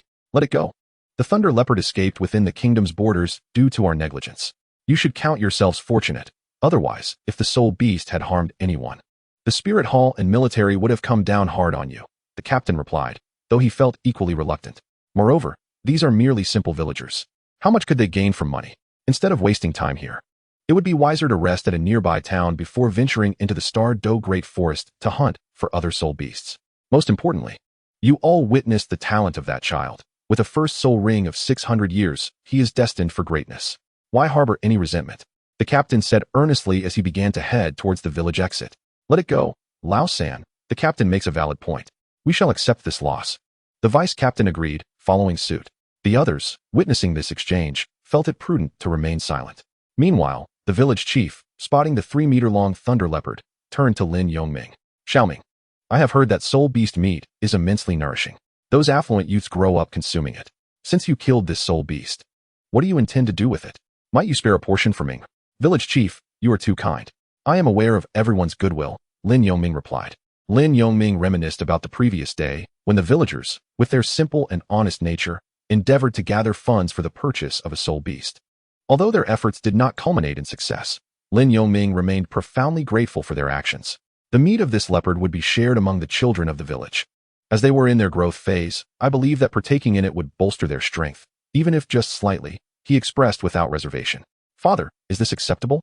Good child, you may decide. Besides, your uncles and aunts are quite commendable, responded Lin Chong, who was pleased with Lin Yongming's proposed distribution. All right, Xiaoming truly is considerate. Let it be decided that every family with children aged 5 to 10 shall receive a portion. The village chief joyfully stroked his beard. As for those under 5, the chief was concerned that the children might not be able to assimilate the power contained within the soul beast's flesh, which could inadvertently lead to harm. Once the decision was made, the village butcher stepped forward to begin the dissection of the soul beast. Chapter 11. The Junior Soul Master Academy. Suddenly, a month had passed. During this time, Lin Yongming not only solidified his cultivation, but also ascended a level in soul power, reaching the 15th level of Soul Master Realm. With the enhancement of his strength, His perceptive abilities naturally expanded, and after absorbing the Thunder Leopard Soul Ring, his awareness surged to encompass an area of over 30 meters. One morning, as was his custom, Lin Yongming prepared to practice on the hills of the back village. However, just as he stepped outside, he spotted an elderly man and a child approaching, none other than the village chief and his grandson, Lei Jingming. Upon seeing Lin Yongming at the entrance, Lei Jingming abandoned the village chief and dashed towards him. "Blind man, I have broken through. Thanks to the soul beast meat you shared and the cultivation method, I have advanced a level this past month," exclaimed Lei Jingming, his voice brimming with excitement. Lin Yongming accepted the moniker Blind Man, a common appellation among peers in the village, where every child had their own nickname, such as Dog Egg, Air Guzzi, Mouse, and Tiger. Lei Jingming bore his own moniker as well. "Little Wolf Cub, congratulations on soon acquiring your first soul ring," Lin Yongming replied. As the second person in the village, apart from Lin Yongming, to possess innate soul power, Lei Jingming had also learned the meditation method imparted by the Spirit Hall steward and shared it with him. "Blind man, can you see? That day, during your battle with the soul beast, it seemed as though your body was covered in eyes. The soul beast could not inflict any harm upon you. I still feel a tinge of fear when I think of the beast's gaze," Lei Jingming inquired, circling around Lin Yongming with curiosity. "How should I put it? Perhaps my lifelong blindness has made me particularly sensitive to the world around me. Thus, my hearing is quite acute. Moreover, upon becoming a soul master, I developed a form of spiritual power that allows me to perceive my surroundings. You see, I no longer require a guide stick," Lin Yongming replied, half-truthfully. "Spiritual power?" Upon hearing this, Lei Jingming promptly closed his eyes, attempting to sense his surroundings. Apart from a faint sound beside his ear, he was utterly oblivious to his location. "This won't do. It could be due to my mere third-level soul power, or perhaps the absence of a soul ring." He soon relinquished the effort. Such exertion is quite taxing on the spirit. One should rely on their eyes when they are available," Lin Yongming advised him. After all, Lei Jingming lacked an inner vision. It is known that children are often filled with curiosity about the external world, and should he mistakenly believe his own words, he might one day overexert his spirit, leading to irreversible troubles. "That makes sense," Lei Jingming nodded in agreement. "By the way, you came here with Grandpa Village Chief to see me. Is there something you wish to discuss?" Lin Yongming inquired. "Allow me to speak." The village chief, slightly hunched and moving at a leisurely pace, approached them amidst their conversation. "Grandpa Village Chief," Lin Yongming greeted politely. "Xiaoming, the reason I came today is to discuss a matter," the village chief said, stroking his beard with a smile. "Please, do go on, Grandpa," Lin Yongming nodded, intrigued by the chief's purpose. "It has been over a month since you and Ming'er awakened your martial spirits, and the only Soul Master Academy in our town, Wu'er Tuo, is about to commence its term. I intend to send both of you to the academy to study the knowledge of soul masters," the village chief explained. "Indeed, my father is in the town. He sent word yesterday that the enrollment for the Junior Soul Master Academy begins the day after tomorrow," Lei Jingming added. "The Junior Soul Master Academy? Is this the reason you sought me out, Grandpa Village Chief?" Lin Yongming responded, expressing gratitude. "Thank you, Grandpa, but you are aware of my circumstances. Even if I attend the Junior Soul Master Academy, I doubt I would learn much. I would prefer to engage in quiet cultivation in the village," he declined, having not anticipated the discussion would revolve around schooling. Given his familiarity with the situation in Douluo continent, he believed the knowledge imparted at the junior academy might not surpass his own understanding.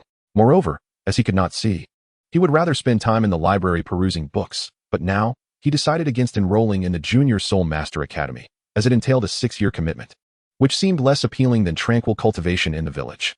"Blind one, did you not just say you could sense your surroundings? Besides, you can hear the teacher's lectures. You can learn as much as you can," Lei Jingming countered. "Indeed, Xiaoming, have you forgotten what transpired a month ago? If you could acquire even a modicum of knowledge about soul beasts, you would be able to discern their age in the future, thus avoiding significant risks," the village chief urged. "I can sense my surroundings, but I cannot read books nor see what the teacher presents. It would only add to my troubles. Grandpa Village Chief, you should take Little Wolf to the Soul Master Academy first." Lin Yongming gently shook his head, smiling as he declined. Very well then. I shall not press you further. Your eyesight is poor, and it is indeed inconvenient to be alone outside." The village chief, seeing Lin Yongming's resolute demeanor, ceased his persuasion. "Fear not, my blind friend. Once I have acquired sufficient knowledge, I shall return to impart the teachings of my mentor," Lei Jingming gently remarked, patting Lin Yongming on the shoulder. "Thank you," Lin Yongming nodded appreciatively. With that, the grandfather and grandson departed, while Lin Yongming continued his journey to the hills behind the village. Thus, 5 days passed, and the village chief returned to the village with several fellow villagers. "Xiaoming, Since you have chosen not to attend the Soul Master Academy, I have brought you 2 books for your father to read to you, one on the common classifications of soul beasts across the continent, and the other on discerning the age of soul beasts, the village chief announced as he presented the 2 volumes. Thank you, Grandpa. After dinner, I will have father read them to me. Lin Yongming graciously accepted the gift. He had not anticipated that the village chief would bring him books. You see, the Soul Master Academy is quite lively. It's a pity you won't be joining us. Otherwise, you might make a few friends. The village chief said with a hint of resignation. It's all right, Grandpa. I want to be witnessing that vibrancy. Besides, I prefer a quieter existence, Lin Yongming replied. Well then, I shall not disturb your soul cultivation any longer. Take care, the village chief said as he departed. After Lei Zhengming enrolled in the Junior Soul Master Academy, Lin Yongming found himself increasingly solitary, as his peers ceased to seek his company. Thus, Lin Yongming's life settled into a routine. He spent his days on the hills behind the village, practicing soul energy in the mornings, honing skills in the afternoons. And after dinner, he would have Lin Chong read to him for an hour. Time flowed unnoticed, and a year and a month passed. Lin Yongming exhaled a breath as he faced the rising sun. His soul power had reached a threshold where it could contain no more. It seemed time to seek a soul ring. Lin Yongming's soul power had already attained level 23 months prior, but now it had reached a point where further advancement was impossible without obtaining a second soul ring. Chapter 12, The Maiden of the Pond. Familiar with the Douluo continent, Lin Yongming understood that upon reaching a plateau, such as his current level 20 soul power, one could continue to cultivate, albeit at a much slower pace if they did not absorb a soul ring to break through. However, the current dilemma was that after 3 additional months of training since reaching level 20, his soul power had become so refined that it was incapable of absorbing any further essence. It was akin to a full bottle of ice that, when thawed into water, could still accommodate a little more, but now the vessel could hold no more. Lin Yongming found himself in such a predicament, feeling as though his body was swelling. Originally, Lin Yongming had intended to venture out last month, but the thought of his parents' inevitable disapproval caused him to procrastinate. Now, he found himself at a juncture where he could delay no longer. Simultaneously, his perception range had expanded to encompass a radius of over 50 meters. On this particular day, at the dinner table, Lin Yongming sat opposite his parents, and after much internal conflict, he finally spoke. Father, mother, he began, tomorrow. What's the matter? Is the food not to your liking? Yinglan inquired with concern. Not at all, mother. Rather, my soul power has reached level 20, and I require a soul ring to continue my cultivation, Lin Yongming replied, taking a bite of his meal. Level 20 already? That is quite rapid. Lin Chong furrowed his brow, pondering where to procure a suitable soul beast. Having accompanied Lin Yongming in studying numerous texts regarding soul beasts, he was aware that their origins were generally categorized into 3 locations: the Stardow Forest, the Sunset Forest, and the Soul Hunting Forest. Among these, the Stardow Forest was the largest habitat for soul beasts, but it also posed the greatest danger. Conversely, the Soul Hunting Forest was the safest, yet harbored the fewest soul beasts and the youngest of them.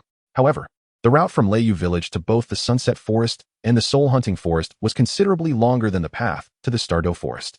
Tomorrow, I will accompany you, Lin Chong declared resolutely. Father, there's no need. My plan is to first travel to Erdo Town to seek guidance from the Spirit Hall. The elder who awakened my martial spirit should still be there. Lin Yongming articulated his intentions. Dear, you are not a soul master. It would be unwise to interfere. Yongming has requested the guidance of the soul masters from the Spirit Hall. Your presence may hinder him, Yinglan said to Lin Chong without reservation. Moreover, though little Yongming may be blind, he is capable of navigating both within and beyond the village, aware of any obstacles in his path, Yinglan reminded, clearly expressing her confidence in her son. As a father, feeling unable to assist his child brought Lin Chong a profound sense of shame. Very well, Yongming. Embark on your journey, and may you return swiftly. The next day, after lunch, Yinglan had prepared Lin Yongming's belongings, accompanying him to the village's edge. Dear, Yongming is a soul master and must eventually explore the outside world. While we grow increasingly older, Yinglan expressed with resignation. I understand, but he is only 7 years old. Is it safe for him to venture out alone? What if he encounters deceitful individuals or ill-intentioned people? Lin Chong lamented. There is no alternative. We cannot prevent him from seeking a soul ring. To keep him by our side would only impede his progress. Delaying his journey may complicate his future aspirations to enhance his soul power, Yinglan acknowledged, clearly reluctant to let Lin Yongming go alone. The couple could only watch as his figure gradually receded into the distance. Leiyu village was nestled amidst mountains, flanked by 2 large mountains and 1 smaller hill. A place of serene beauty. The eastern direction marked the village's entrance, while Erdo Town lay to the southeast, as did the Stardow Forest. Thus, Erdo Town served as a temporary waypoint on the journey to the Stardow Forest. Lin Yongming had heard from his father that Leiyu village was approximately 20 li from Erdo Town, roughly 10 kilometers. At Lin Yongming's pace, this distance would only require 3 to 4 hours, allowing him to reach Erdo before sunset. The path from Thunderstorm Village to Ulter Town is singular. Thus Lin Yongming need not fret about losing his way. Departing at noon under a boundless azure sky with the sun blazing high, the diminutive Lin Yongming traversed half the distance and decided to pause for a moment's respite. It was then that he heard the gentle sound of flowing water from the mountain stream, prompting him to approach the brook, weary and parched. Intending to quench his thirst and refresh his face, while also replenishing his water flask. Despite the wilderness surrounding him, the only sound aside from the babbling brook was the eerie silence, as the sweltering heat had rendered the birds mute. There were no signs of wildlife. Lin Yongming did not sense any lurking beasts, so he set down his bundle upon a stone and walked a few paces to the water's edge. He washed his hands and face before scooping up water with his hands, drinking several refreshing gulps. Nothing compares to this cool water, Lin Yongming remarked contentedly. However, in the next moment, his expression shifted as he sensed movement in the water just above him. A lecherous scoundrel, spying on me. A girl, no? A young woman emerged from the water, and upon spotting Lin Yongming, she shouted furiously, "Die! Entangle him!" In an instant, she unleashed a vine-like attack. Lin Yongming felt the grass at his feet surge violently, and without hesitation, he summoned his Thunderblade martial spirit. Without a second thought, he severed the encroaching vines and leaped back a couple of steps. During this time, he noticed the girl had leapt from the water, the sound of rustling fabric accompanying her rapid motion as she donned a blue dress in the blink of an eye. "Stop! It's a misunderstanding," Lin Yongming called out hastily. "Is it really a misunderstanding? Allow me to subdue you and see," the girl retorted, her voice ringing with indignation. Lin Yongming slightly tilted his head, sensing for additional vines poised to ensnare him. Swiftly, he swung his blade, each strike unleashing a blue light blade that shattered the vines. This was the wave blade he had comprehended over the past year through his training in the secret arts of fluctuation, also known as blade energy. "I've said it's a misunderstanding. Continue this, and I shall retaliate." "I'm merely a blind passerby," he declared, brandishing his blade against the girl who stood at a distance. Lin Yongming could discern that the girl's stature surpassed his own by a head, indicating she was several years his senior. "You're quite nimble for someone pretending to be blind with that black veil over your eyes. A blind person wouldn't react so quickly. Do you think I'd believe you? If you enjoy this charade, I shall make you truly blind." The girl dismissed Lin Yongming's words, suspecting him of being disingenuous and using the blindfold as a ruse out of guilt. Third soul skill, blue silver bind. Dozens of vines appeared in an instant. A three-ringed soul master. Lin Yongming was taken aback, realizing that this girl, merely in her early teens, was indeed a soul master, possessing a soul power level of 39. What astonished Lin Yongming even more was that the young girl possessed a blue-silver grass as her martial spirit. However, this was not the time for surprise. Lin Yongming unleashed his soul ring. Thunder Slash. A series of thunder slashes shattered a multitude of vines. Yet, the severed vines grew back with a vengeance, and in even greater numbers, for those that were cut had regrown. Standing amidst the encroaching vines, Lin Yongming found himself enveloped. Utterly speechless. Chapter 13, The Present Darkness. Observing the layers of vines that ensnared him, he realized their relentless nature. Despite possessing a level 20 soul power, he had only a single soul ring. The girl across from him not only boasted a soul power 19 levels higher, but also possessed 2 additional soul rings. Particularly, the third Millennium Purple Soul Ring amplified the disparity further. The presence of 2 additional soul rings signified 2 increments in attribute enhancement. Although Lin Yongming managed to sever several vines, it was largely due to the unique properties of his Thunderblade and the penetrating effect of Thunder Slash. Moreover, this encounter was indeed a misunderstanding. The girl, albeit irritated, bore no true intent to kill. Perhaps it was her inherent kindness, or perhaps the sight of Lin Yongming, who was younger than herself, that mitigated her hostility. Caught you. At such a tender age, you are not learning the proper ways. Let me see if your blindness is genuine or feigned, the girl said with a hint of pride as she approached. As she drew nearer, Lin Yongming caught a whiff of a fragrant aroma, reminiscent of being amidst a natural meadow. With his hands and feet ensnared, and sensing her lack of malice, he ceased his struggles and retracted his martial spirit. If this was indeed a misunderstanding, then it was best to resolve it. "Dear sister, while I acknowledge my fault, you too are at fault. Here I am, minding my own business in this wild mountain stream, and my spiritual sense failed to detect your presence. Besides, I just drank some water." Lin Yongming felt a wave of embarrassment wash over him, realizing he had just unwittingly consumed someone else's bathwater. However, it dawned on him who this girl was. In this land, only two individuals could manipulate blue-silver grass with such finesse. One was Tang San, and the other his mother. Yet, Tang San was likely still a child within Tang's sect. Thus, the girl before him could only be the latter. A young girl in her early teens, who astonishingly was a three-ringed soul sovereign, indicating her prodigious talent as the human manifestation of the wild blue-silver emperor. What a twist of fate, encountering her in such an unexpected manner. Lin Yongming mused silently. Am I to blame for being here? The girl inquired, hands on her hips. Challenging him. That was not my intention. It's just that this small stream nourishes several nearby villages. Bathing in the pool does seem a bit inappropriate. Lin Yongming replied with a nod. You actually nodded? Take off that black veil, and let me see. The girl retorted angrily upon witnessing his acquiescence. Sister, my hands. Lin Yongming gently reminded her. The young girl released Lin Yongming's hand, yet the vines still clung to her feet. Lin Yongming removed the black veil, obscuring his eyes for her to see. Open your eyes, he urged. I cannot, she replied. Lin Yongming shook his head, still pretending. Your eyelids bear no trace of injury. The girl responded with indignation. I genuinely cannot open them. I refuse to believe it. Just wait until I pry open your eyelids. We'll see how long you can maintain this charade, he retorted. Seeing his stubbornness, the girl stepped forward, determined to unveil his pretense. Go ahead, Lin Yongming replied nonchalantly. All right, but don't move. If you accidentally blind yourself, don't blame me, she warned as she took action. Lin Yongming felt a chill on his eyelids. Ah, she exclaimed in terror. Upon prying open his eyelids, she was met not with the expected sight, but instead, a gaping black void beneath, resembling two dark holes, profoundly shadowy and captivating to behold. Strangely, amidst this abyss, there was a slender blue line, a bolt of lightning. What's wrong? Lin Yongming inquired upon hearing her frightened cry. It's nothing, just two black eyeballs. You should put the veil back on, she stammered in shock. Such terrifying eyes send chills down one's spine. Fortunately, I only caught a glimpse. Had I looked any longer, my very essence might have been consumed, she thought, shaken by the encounter. Lin Yongming donned the black veil once more, concealing his eyes. See, I wasn't lying, he stated. Despite his eyelids being slightly lifted, his vision remained shrouded in darkness. I believe you now. Is your blindness congenital or acquired? She inquired, curiosity piqued by the earlier scene. Congenital, he replied, revealing nothing further. Have you never sought treatment? She pressed on. How could I not?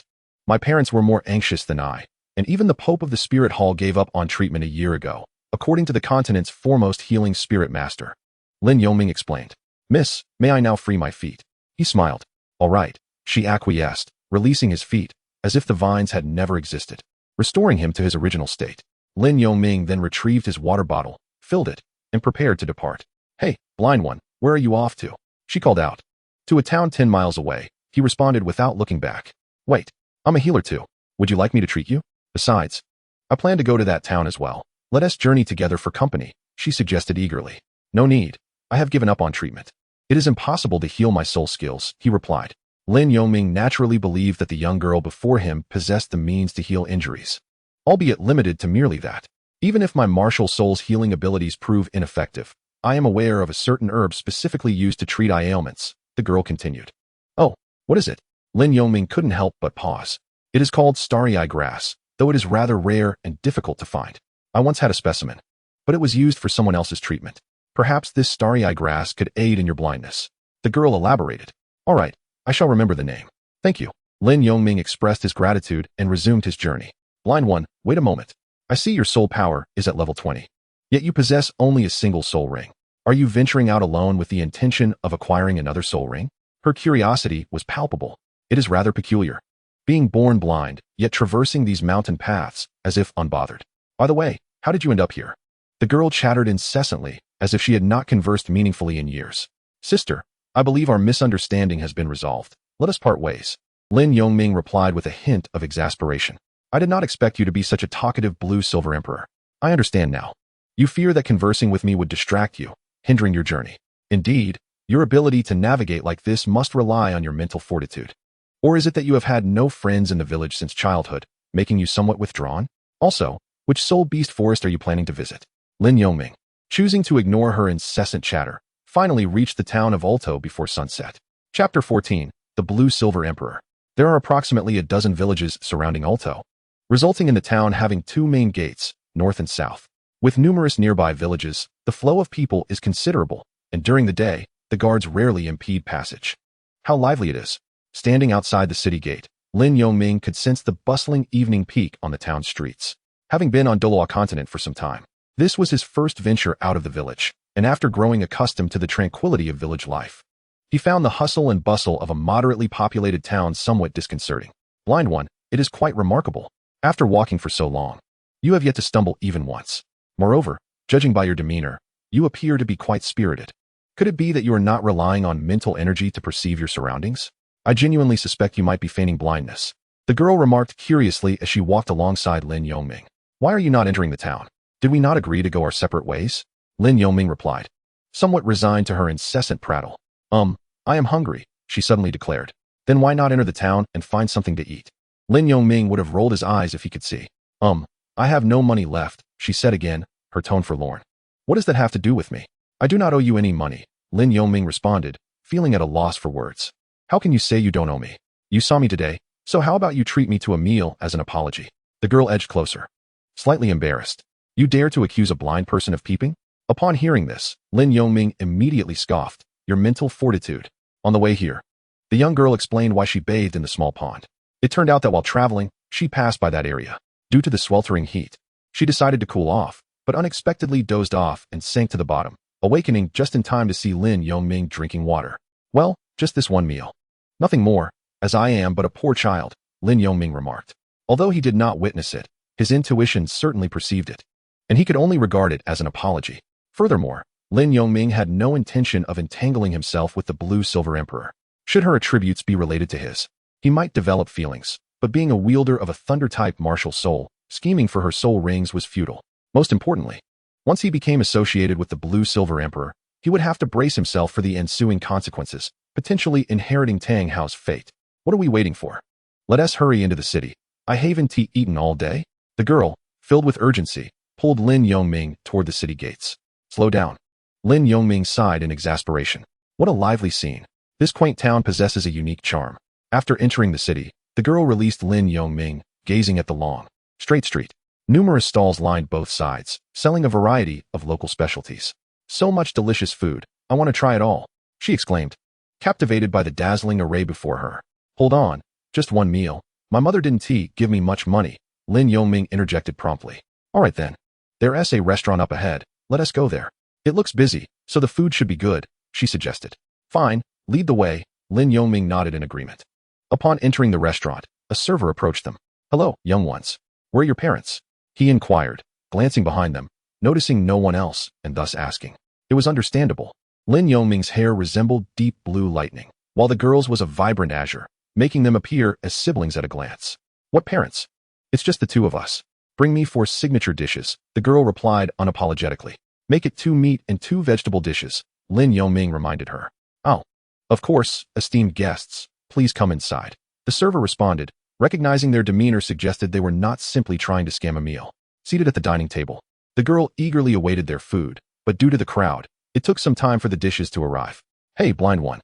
We've known each other for so long, yet I don't even know your name or age, she said, looking at him. I'm Lin Yongming, 7 years old. Once we finish this meal, we shall part ways, leaving no debts between us, he replied, his expression one of indifference. Hey, blind one, at such a tender age.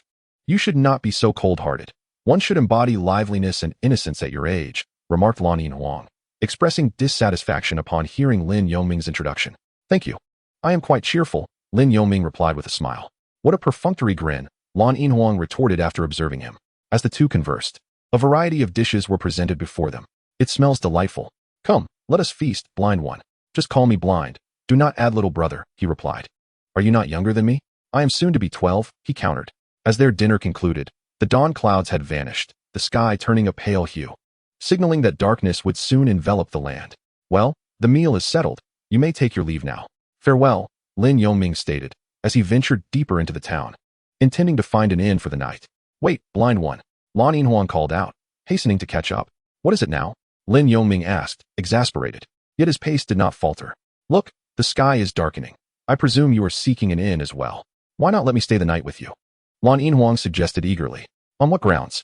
Lodging is quite expensive, Lin Yongming replied, exasperated once more. I want to be a freeloader.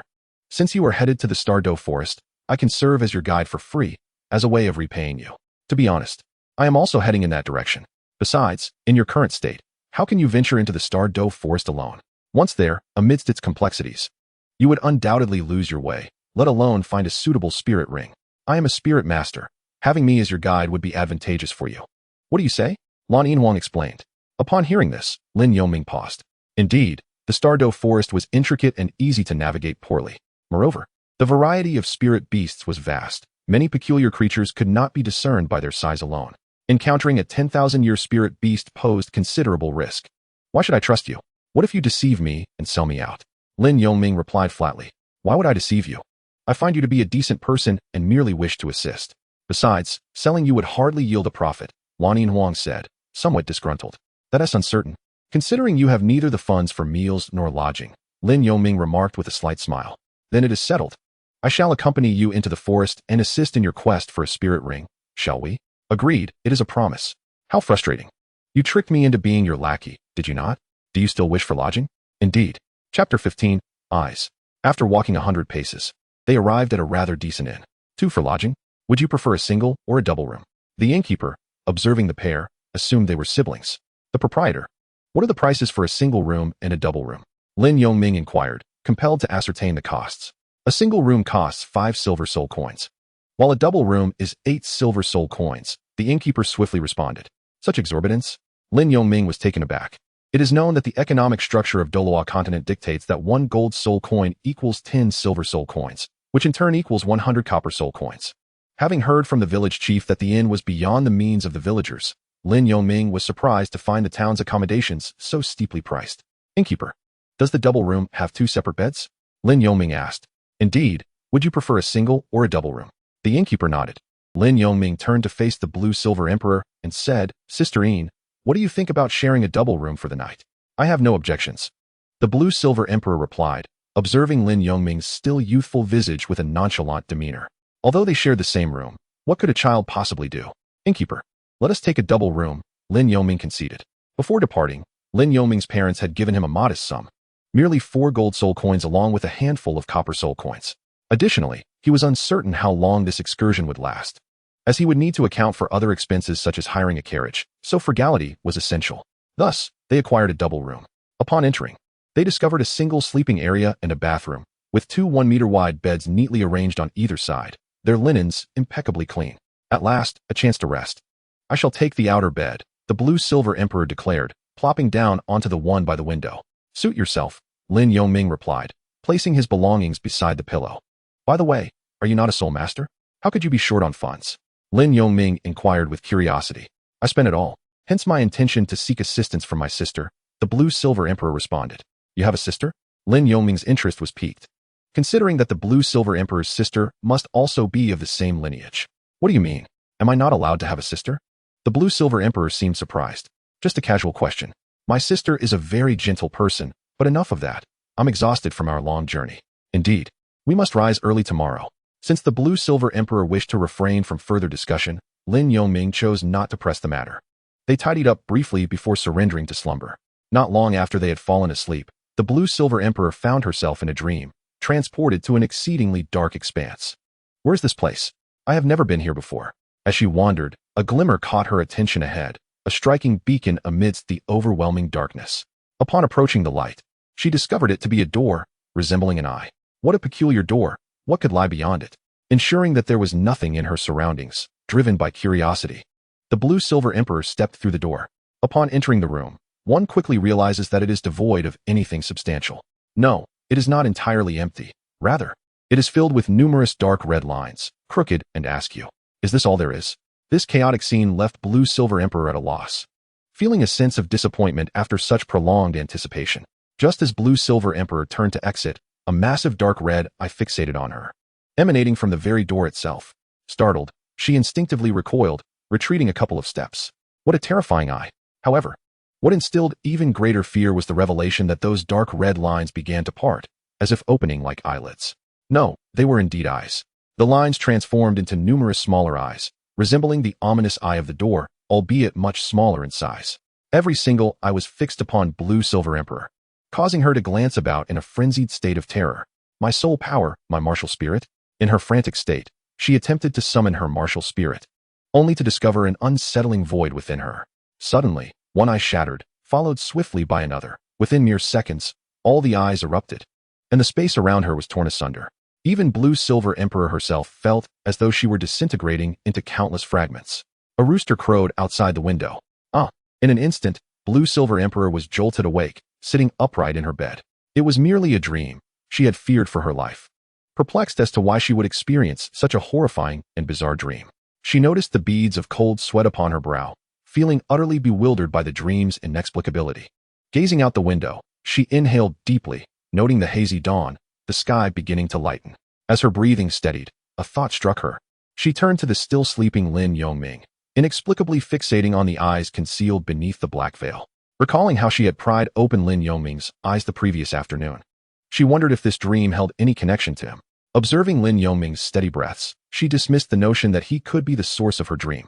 Nonetheless, she felt certain that he was somehow involved. The dream must signify something. Unable to decipher its meaning, Blue Silver Emperor made her way to the bathroom to wash her face, her curiosity about Lin Yongming's eyes intensifying. She then returned to her bed to regain her composure. As her soul power felt somewhat disordered after waking, before long, the sky brightened, and the sounds of bustling streets echoed, along with the calls of vendors selling fresh produce in the early morning.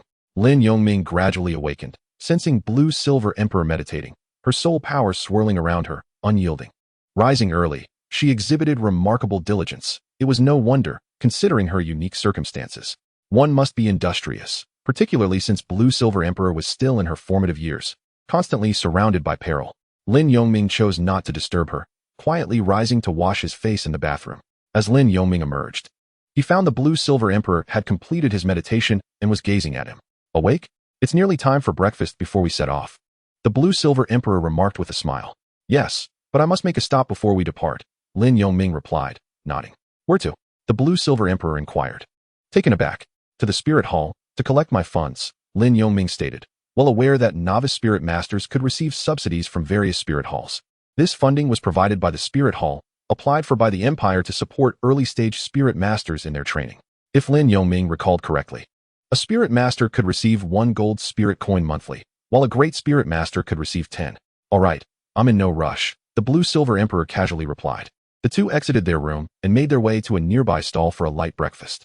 By around 8 o'clock, the doors of the Spirit Hall in Erdo Town swung open.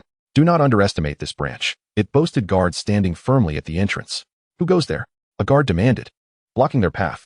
Esteemed sirs, I am here to register as a spirit master at the Spirit Hall, Lin Yongming promptly stated, releasing his spirit and spirit rings from his palm to demonstrate his honesty.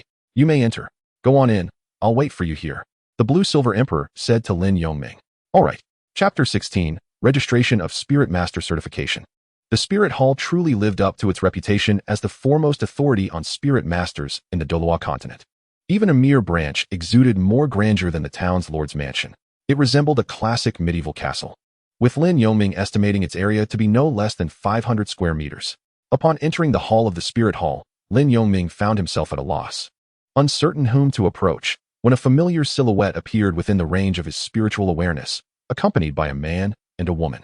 It is noteworthy that this spiritual awareness is not the same as mental power, and thus it goes unnoticed by others.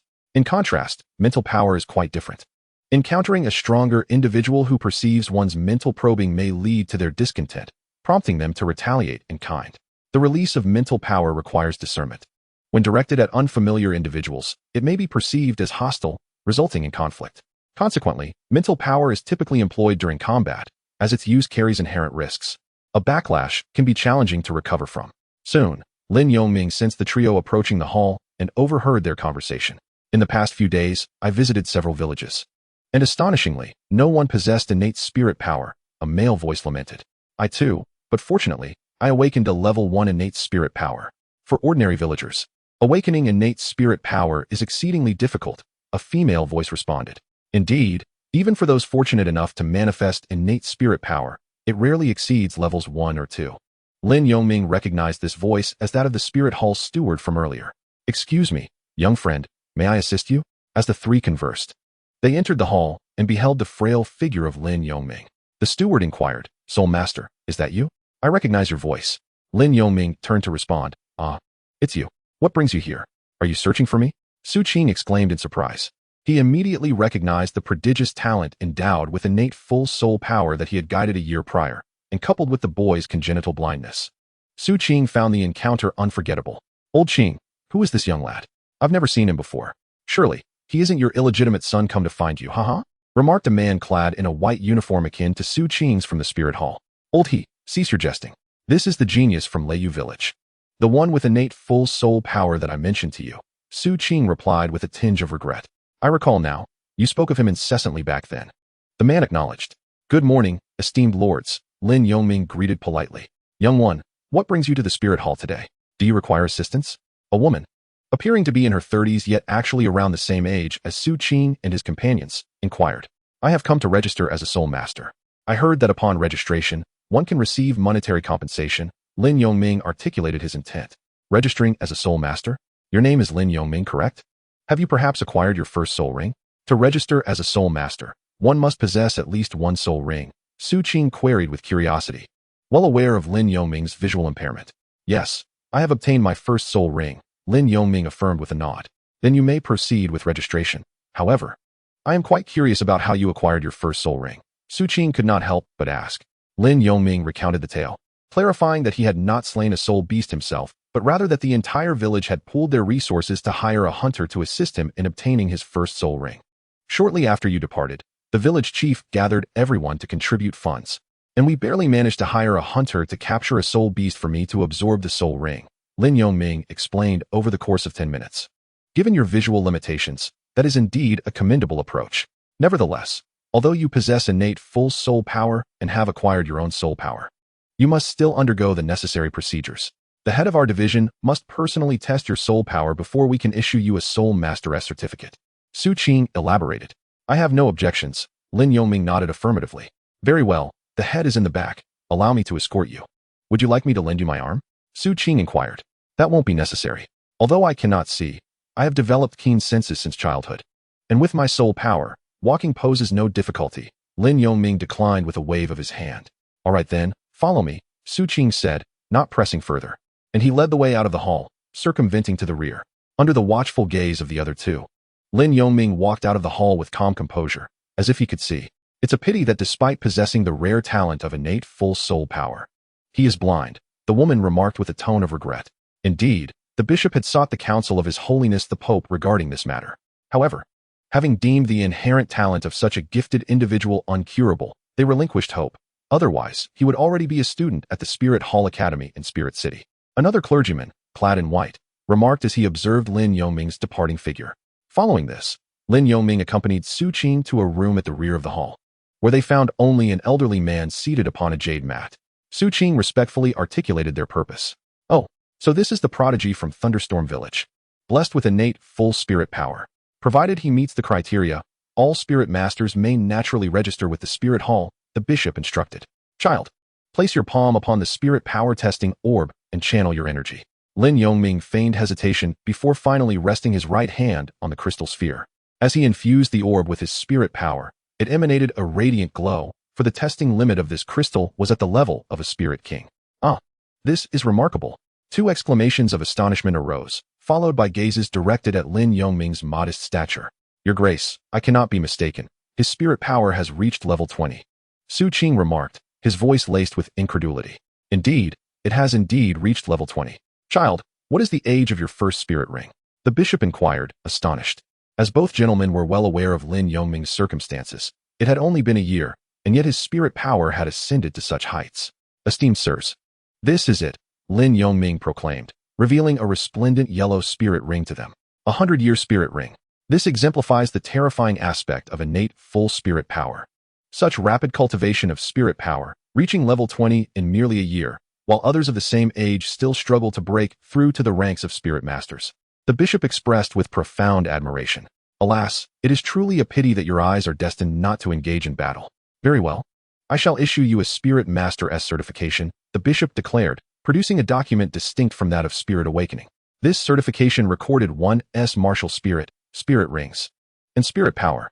Before long, Lin Yongming emerged from the Spirit Hall, holding his Spirit Master S certification and a golden spirit coin. Your Grace, what shall we do about this? He possesses level 20 spirit power at the age of 7, Su Qing inquired as he watched Lin Yongming depart at the door. Sigh. I suppose we must report this to His Holiness the Pope and see if he will choose to invest in this child, the bishop of the Ulto town branch resolved, penning yet another letter, which he dispatched that very day.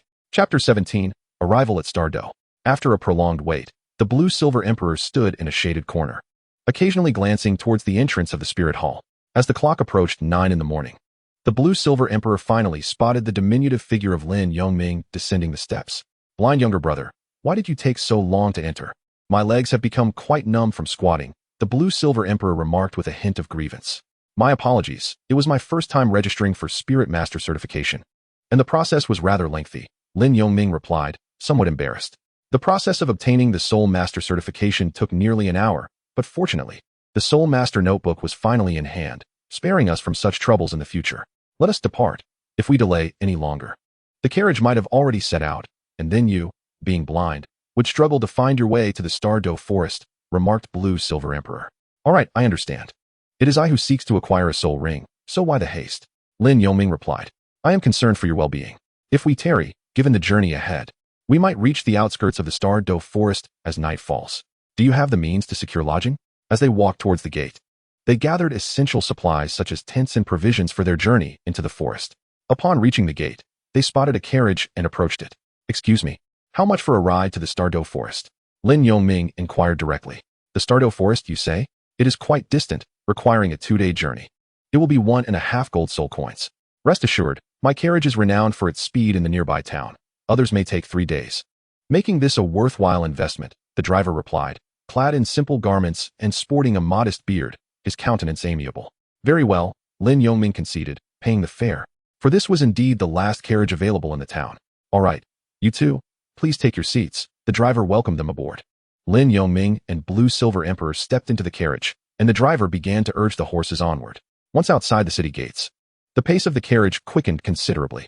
Indeed, it was all too apparent that soul masters earn money easily but spend it just as swiftly, Lin Yongming mused, watching his newly acquired gold soul coins vanish.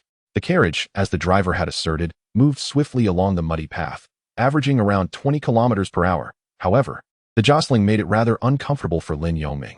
In the Spirit Master city, within the Spirit Master Hall, the Pope received a letter from the bishop of a small town. Your Holiness, a letter has arrived from the bishop of Urdo town, he announced. Upon inspecting the envelope, the Pope murmured, Urdo town? Pray, do not tell me that another innate full soul power individual has emerged this year. With a hint of intrigue, he opened the letter. A blind individual possesses a 100-year soul ring and is cultivated to the 10th level of soul power within a year? A true genius, albeit born blind. Should I consider making an investment? As he perused the contents of the letter, the Pope was initially taken aback by Lin Yongming's remarkable cultivation speed, clearly astonished. The mention of investment sparked further contemplation regarding Lin Yongming's circumstances. Disciple, what do you think I should do? The Pope turned to the girl beside him. Upon being addressed, the girl's clear eyes sparkled with thought. Master, perhaps we should consider observing further? Let the bishop of the division be aware of his circumstances. If he fails to acquire a second soul ring within a year, we shall send a century-old soul beast to him. Conversely, if he does obtain the second soul ring within that year, it would suggest that, despite his blindness, his senses are likely extraordinary. The letter also mentioned that he could walk freely and naturally evade obstacles during his registration as a soul master. After contemplating for a moment, the young lady provided her response. Very well, this is your first suggestion. We shall proceed according to your thoughts. For a soul beast is of little significance to the spirit hall. Upon hearing this, the Pope made a decision and promptly dispatched a letter back to the town of Ulto. After 2 days, the Douluo forest lay before them. Just past noon, the carriage halted at the outskirts of the Douluo forest. Beyond this point, the road ceased to exist, and they would have to proceed on foot. My lords, we have arrived at the Douluo forest, the coachman announced as he brought the carriage to a stop. At last, we are here. It has not been easy, Lin Yongming remarked, stepping down from the carriage in a daze. I can't take it any longer. That was exhausting, Wan Huang said, emerging from the carriage, her long, beautiful hair tousled by the wind. One gets used to it. My lords, the destination has been reached. I shall take my leave, the coachman said, indicating that this was not a place to linger. Yes, thank you, good sir, Lin Yongming nodded in appreciation. The coachman then leisurely turned and departed. Brother, take your time entering. I am feeling a bit lightheaded, Wan Huang said, rubbing her forehead. All right, Lin Yongming replied. casually sitting on the wild grass by the roadside and taking a sip from his water flask. Brother, you ought to prepare a storage soul guide. Look at all your bags. It is so inconvenient to travel, Lan Yinhuang remarked. Fortunately, you met me, otherwise. Your journey to the Douluo forest would have been quite arduous, she added, offering him some biscuits. These supplies were prepared in Ulto town. But since I already have a package, I will place them in your storage soul guide bracelet for now, she said. Thank you. Lin Yongming responded as he accepted the biscuits. I would love to use a storage soul guide as well, but they are so expensive. I cannot afford one at this time, he lamented.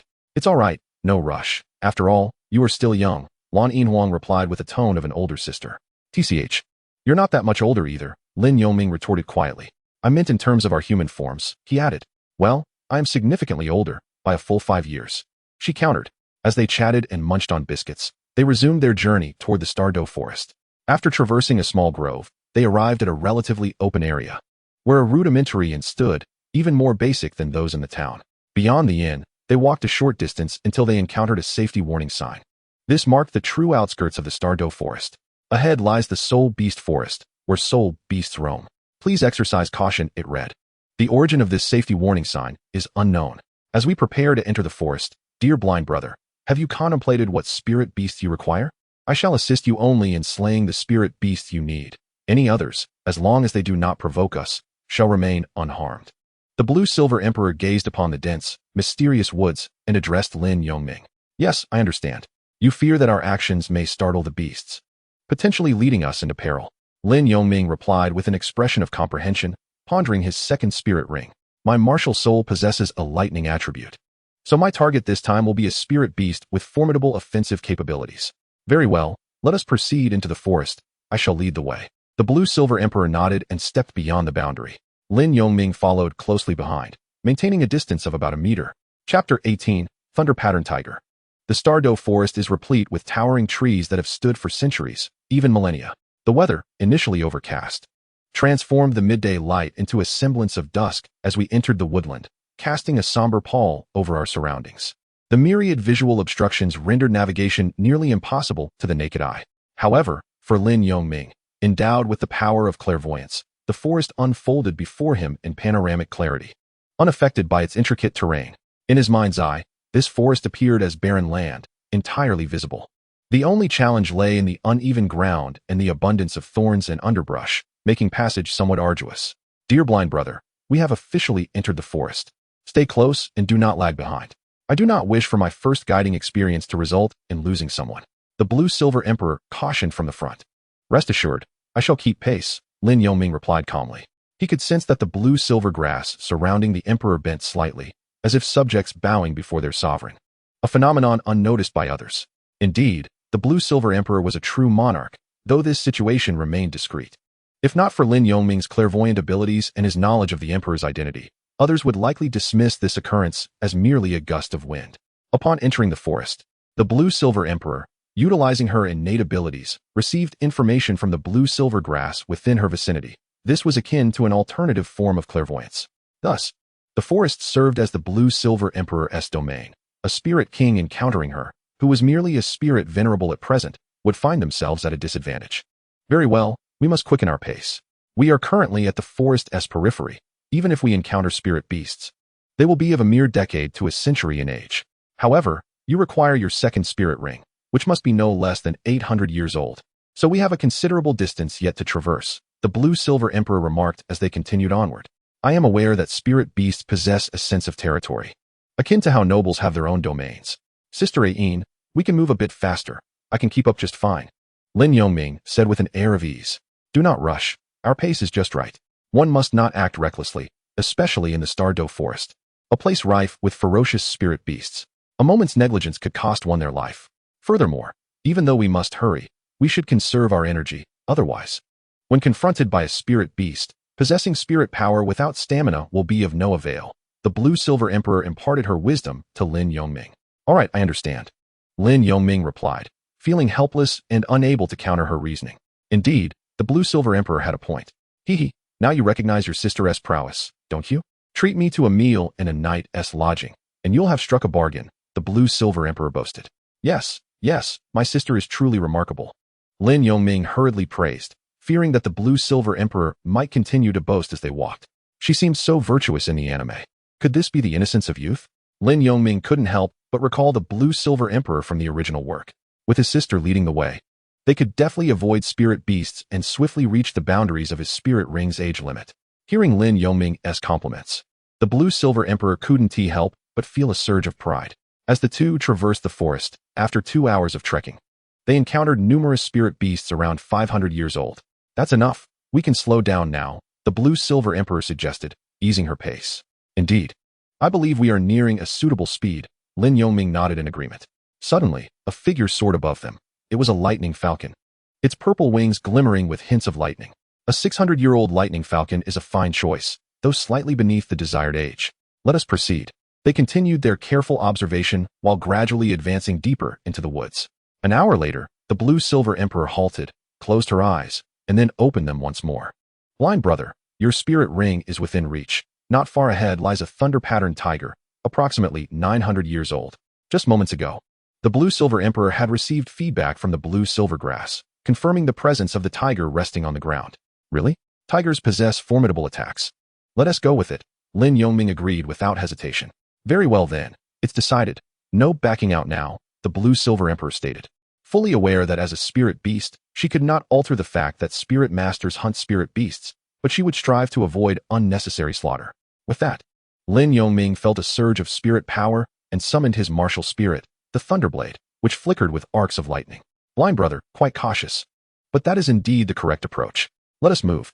As the blue-silver emperor spoke, he summoned his incarnation, the blue-silver emperor martial soul, which resembled ordinary blue-silver grass. However, the blue-silver grass in his hand shimmered with a resplendent golden glow. The blue-silver emperor led the way, with Lin Yongming following closely, as they stealthily approached the location of the thunder-patterned tiger. After taking about 10 steps, Lin Yongming detected the thunder-patterned tiger within the range of his spiritual perception. Ain, true to the essence of the blue-silver emperor, could transform any blue-silver grass in such a verdant area into his own eyes, extending his vision beyond that of his own spiritual perception. Lin Yongming mused silently. Soon, the two drew ever closer to the thunder-patterned tiger, ultimately halting behind a rock to observe it. The thunder-patterned tiger, akin to an ordinary tiger, boasted a golden coat, yet its stripes were a deep azure, particularly a serpentine blue lightning pattern adorning its forehead. Lying upon the grass, its size surpassed that of the thunderbolt leopard as it licked its own paw. Brother Blind, my current soul skills are predominantly focused on control. The thunder-patterned tiger has a tough hide and thick flesh. Do you possess sufficient strength for the attack? The blue-silver emperor quietly inquired as they nestled closely behind the boulder. At that moment, Lin Yongming realized how challenging it was to hunt a suitable soul ring without the backing of any formidable soul masters or experienced academy instructors. This predicament explained why some soul masters resorted to absorbing soul rings after a decade of struggle. They had no other choice. It must suffice, Lin Yongming reluctantly replied. All right, I will restrain the thunder-patterned tiger. You must launch your soul skill immediately, the blue-silver emperor nodded. Suddenly, the blue-silver grass nearby transformed into tendrils that stealthily reached towards the thunder-patterned tiger. The leisurely licking tiger sensed something amiss, but as it attempted to rise, the tendrils swiftly ensnared it. Roar! The thunder-patterned tiger, unwilling to concede, let out a furious roar, and lightning erupted from its body, shattering the tendrils. Upon witnessing this, the blue-silver emperor immediately unleashed his soul ring and leapt forth, his purple soul ring illuminating the surroundings. Third soul skill, blue-silver binding. Seeing the very soul skill that had once ensnared him, Lin Yongming stepped forward as well, releasing his solitary soul ring. First soul skill, lightning slash. Chapter 19, the first injury. Lin Yongming stood 10 meters in front of the thunder-patterned tiger, and as he unleashed his soul skill, 2 parallel blades of lightning surged toward the beast. Yet, fearing his attack might lack potency, he executed another lightning slash soul skill. Did I hit? The thunder-patterned tiger endured 2 consecutive strikes, struggling in pain, but the tendrils unleashed by the blue-silver emperor possessed remarkable resilience. The more the tiger struggled, the tighter it became ensnared. Well aimed, Brother Blind. I was worried you might miscalculate due to your sight, but your trajectory is impeccable. The blue-silver emperor praised Lin Yongming, who stood beside him. However, he added, it seems the force of your attack may be insufficient. For this type of soul beast, most weaknesses lie in the abdomen. I will turn it over. Wait for your opportunity. I understand. Lin Yongming fixated on the thunderstriped tiger and responded with determination. Entangle, twist. The blue-silver emperor commanded the vines, forcefully flipping the thunderstriped tiger onto its side, exposing its soft belly. Blind Brother seized this moment. A surge of killing intent surged forth, unleashing the Thunderlight Slash. Lin Yongming was well aware that he could not wait for the Blue-Silver Emperor to finish his reminder. Another Thunderlight Slash was unleashed, while simultaneously enhancing his own attack power through the surge of intent. Moreover, with the innate talent of the Wave Imprint, a few uses of the Thunderlight Slash did not significantly deplete his soul power. This strike elicited not a roar from the Thunderstriped Tiger, but rather a sorrowful cry. As two horrific wounds marred its white-furred belly, blood gradually staining its entire abdomen. Blind Brother, that was a commendable strike. 2 more should suffice. By the way, do you still have soul power? The Blue-Silver Emperor reminded. Fear not, I am not weak. Do you think a few attacks can exhaust me? Just as Lin Yongming prepared to strike again, the Thunderstriped Tiger erupted with a formidable aura, its 4 paws shimmering with electric light. A cornered dog may leap over walls, and a frightened rabbit may bite. How much more so a tiger, which, when pushed to its limits, will naturally retaliate. Thus, with lightning elements surging through its claws, the tiger broke free from the Blue-Silver Emperor's restraints, swiftly raising its paw to shred the loathed vines. With powerful hind legs gripping the ground, its crimson eyes glinted as it lunged toward Lin Yongming with alarming speed. In the span of 10 meters, the Thunderstriped Tiger closed the distance in just 2 bounds. Blind Brother, be careful, the Blue-Silver Emperor exclaimed. Blue-Silver Bind. The Blue-Silver Emperor was momentarily taken aback, not anticipating the Thunderstriped Tiger's sudden surge of strength that shattered its hold. The battlefield's volatility was indeed accurate. One moment the Thunderstriped Tiger was severely wounded, and the next it began to retaliate. The Blue-Silver Emperor's binding spell struggled to keep pace with the tiger's response. After all, the lightning-affiliated tiger was not to be underestimated, transforming into a blur of blue afterimages. Block. However, Lin Yongming possessed keen insight, rapidly tracking the Thunderstriped Tiger's attack trajectory and speed, responding swiftly. Yet, Lin Yongming had miscalculated. This Thunderstriped Tiger, though injured, still retained formidable strength, far beyond that of the previously encountered Thunder Leopard. It was essential to note that the Thunder Leopard had been tormented by hunters and starved for several days. Even after 600 years, in such a state, it was likely only at the level of a 10-year-old soul beast. Therefore, Lin Yongming's defense against the Thunderstriped Tiger's powerful strike not only forced him back 2 to 3 meters, but also caused his blood to surge, a sweet taste rising in his throat. What immense power! Blind Brother! The Blue-Silver Emperor exclaimed in shock. How dare you injure my Blind Brother?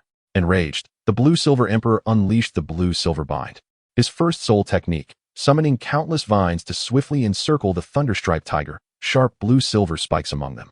The assault from the Blue-Silver Emperor compelled the Thunder-Patterned Tiger to abandon its attack on Lin Yongming, turning instead to shred the vines with its claws. At that moment, the Blue-Silver piercing struck, penetrating directly into its front paws. The Thunder-Patterned Tiger roared in agony, observing the vines gradually encroaching upon it.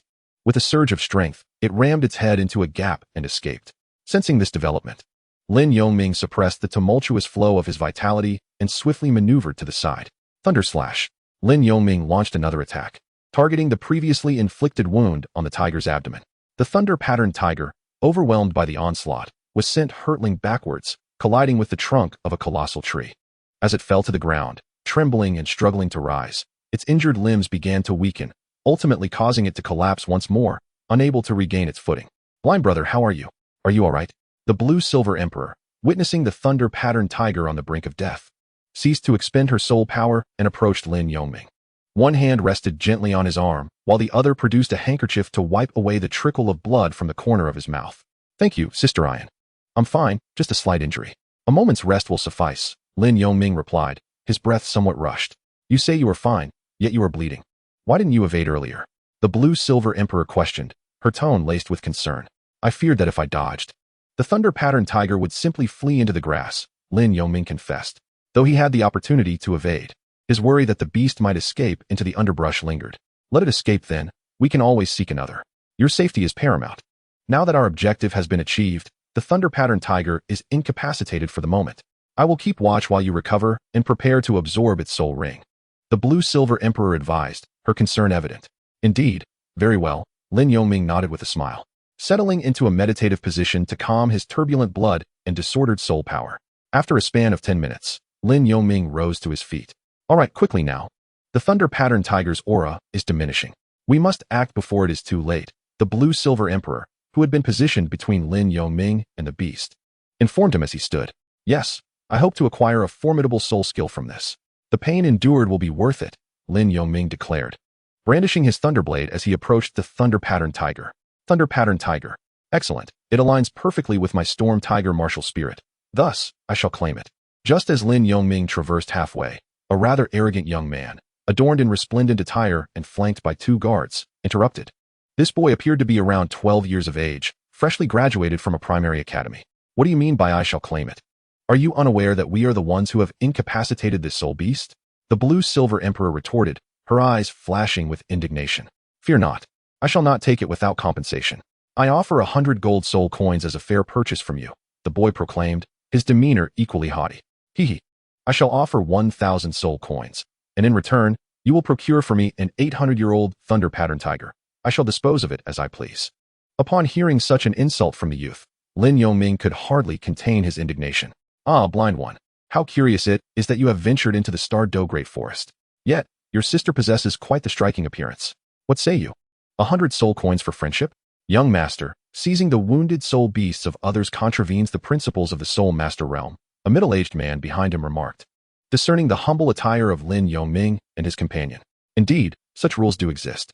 Chapter 20. Evolved Soul Beasts, Shura Thunder Light Slash. Rules? What rules? Strength alone dictates the rules. The youth, filled with resentment, declared, I have wandered this cursed Star Do Great Forest for 2 days and nights, unable to find a suitable soul beast. I cannot endure this wretched environment any longer.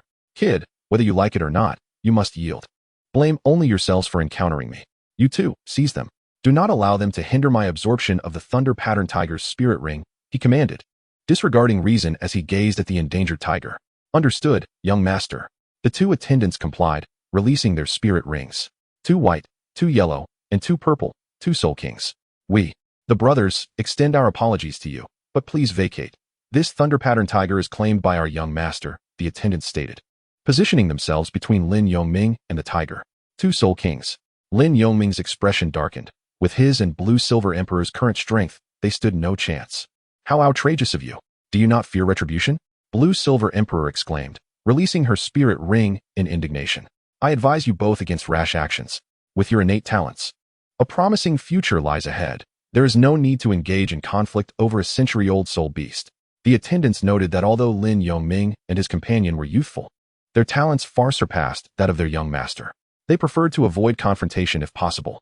Moreover, Blue-Silver Emperor, of a similar age to their master, had already attained the rank of 39, astonishing the 2 attendants and prompting them to wonder if the pair had backing. Thus they offered their counsel cautiously. You, sister, do not act impulsively. Perhaps retribution will soon be upon them. Lin Yongming calmly urged the agitated Blue-Silver Emperor. Blind brother, what are you doing? They intend to seize our hard-earned spoils. How can we allow them to have their way? Blue-Silver Emperor questioned, perplexed. I fear he may be unable to bear the consequences. Just then, Lin Yongming sensed something unusual about the Thunder Pattern Tiger, as if a force were about to erupt. Wait, this is not right. The Thunder Pattern Tiger is on the verge of breaking through from a century level to a millennium level, Blue-Silver Emperor observed. Regaining her composure and recognizing the tiger's anomaly. Breakthrough? Lin Yongming initially thought the tiger was merely a flicker of life before death, preparing to take someone down with it. However, upon hearing Blue-Silver Emperor's words, he was taken aback.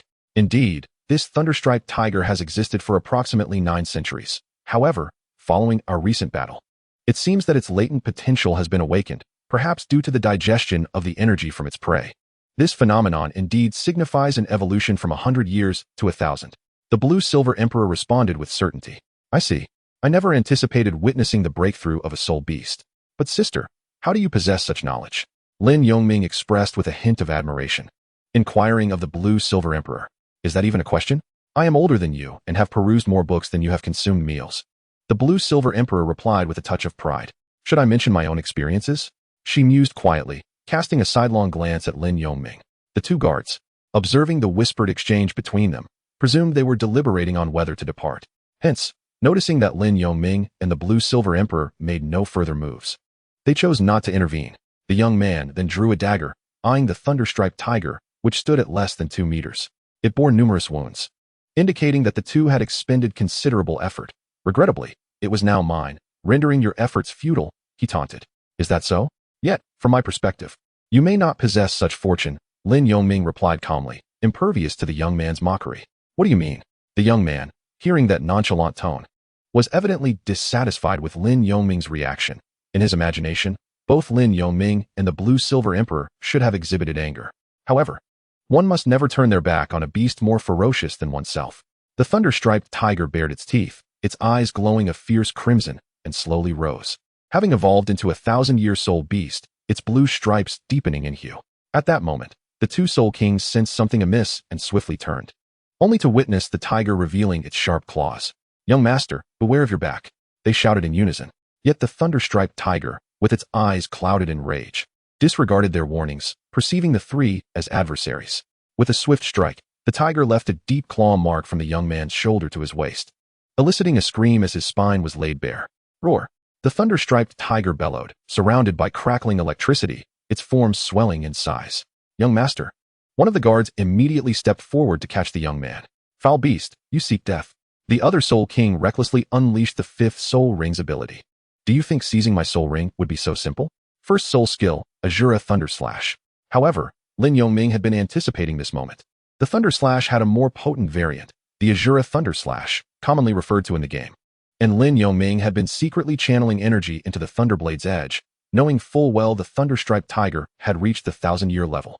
However, the Shura Thunderblade requires 70% of Lin Yongming's soul power to unleash, which is why he considers it a trump card. Each stage possesses its own hidden weapon, and Lin Yongming would not easily deploy it unless absolutely necessary. He understands the wisdom of concealing one's brilliance while traversing the martial world. The nearly 2-meter-long blade of light is nearly 3 times larger than the Thunderblade, and its offensive power has at least doubled. The Soul King had yet to unleash his fifth soul skill when the blade of light grazed past him, striking the head of the thunder-striped tiger. With its penetrating effect, the two blades of lightning pierced through and struck the massive tree trunk behind the tiger before coming to a halt. The thunder-striped tiger, caught off guard, ceased all movement. Its maw still agape in a final roar, succumbing to its fate and reluctantly offering its newly ascended purple soul ring. The Soul King, who was preparing to unleash his soul skill, awkwardly raised his hand and turned in astonishment to Lin Yongming. "Blind brother, splendid. Your first soul skill can actually enhance its attack power." The Blue-Silver Emperor was equally taken aback by Lin Yongming's sudden action, only realizing the implications when the purple soul ring of the thunder-striped tiger materialized. Lin Yongming took a deep breath. Following the previous battle and the recent deployment of the Shura Thunderblade, his soul power dwindled to less than 10%, leaving him feeling somewhat weary. "Master." The Soul King cradling the boy sensed his breathing growing weaker. Another individual joined him, approaching his brother. "Old Wei, his injuries are severe. We may not make it back. He's beyond saving.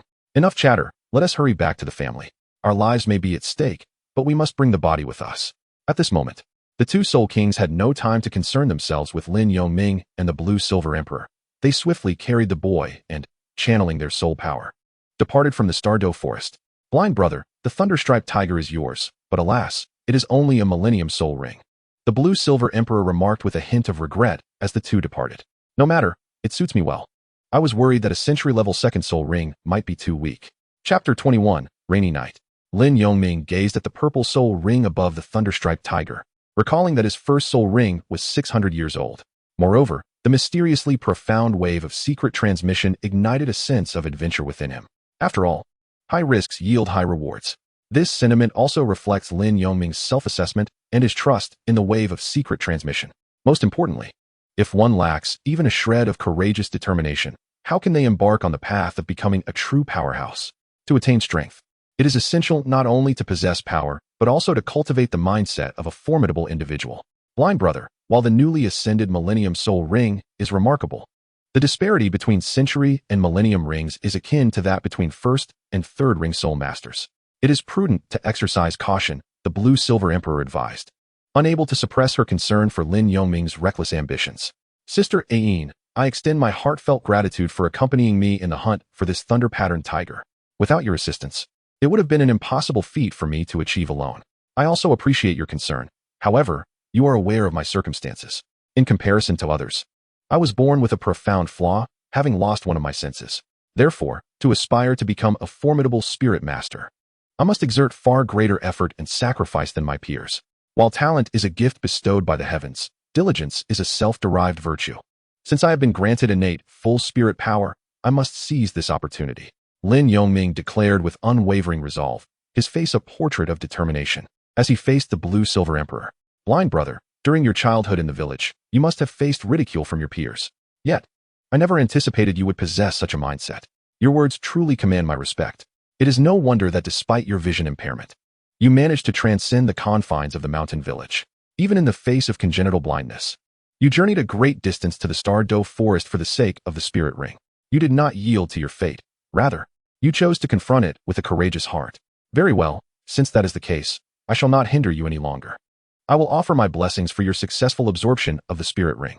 The blue-silver emperor, observing the remarkable resilience of the merely 7-year-old Lin Yongming, refrained from persuading him to abandon his pursuit of the 1,000-year spirit ring. Second spirit ability, Blue-Silver's Guardian.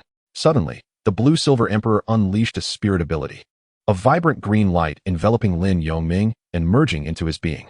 Lin Yongming felt a wave of ease wash over him, accompanied by the gradual restoration of his spirit power. "Blind brother, this spirit ability of mine serves as a support, possessing healing, recovery, and enhancement properties. It lasts for half an hour. Although its current efficacy is merely 20%, it is the best blessing I can offer you at this moment," the blue-silver emperor explained to Lin Yongming. "Sister Ian, thank you." Lin Yongming nodded earnestly, expressing his gratitude.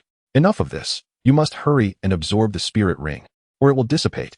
The blue-silver emperor nodded, choosing silence to avoid distracting Lin Yongming. Lin Yongming positioned himself about a meter from the lifeless body of the thunder-patterned tiger, sitting cross-legged and using the remnants of his spirit power to guide the 1,000-year spirit ring. As Lin Yongming directed it, the spirit ring descended from above the thunder-patterned tiger to hover above his head. The absorption of the spirit ring had officially commenced. Having arrived at this location in the afternoon, it took over 3 hours to hunt the thunder-patterned tiger, and although dusk had fallen outside, the dense forest enveloped them in complete darkness.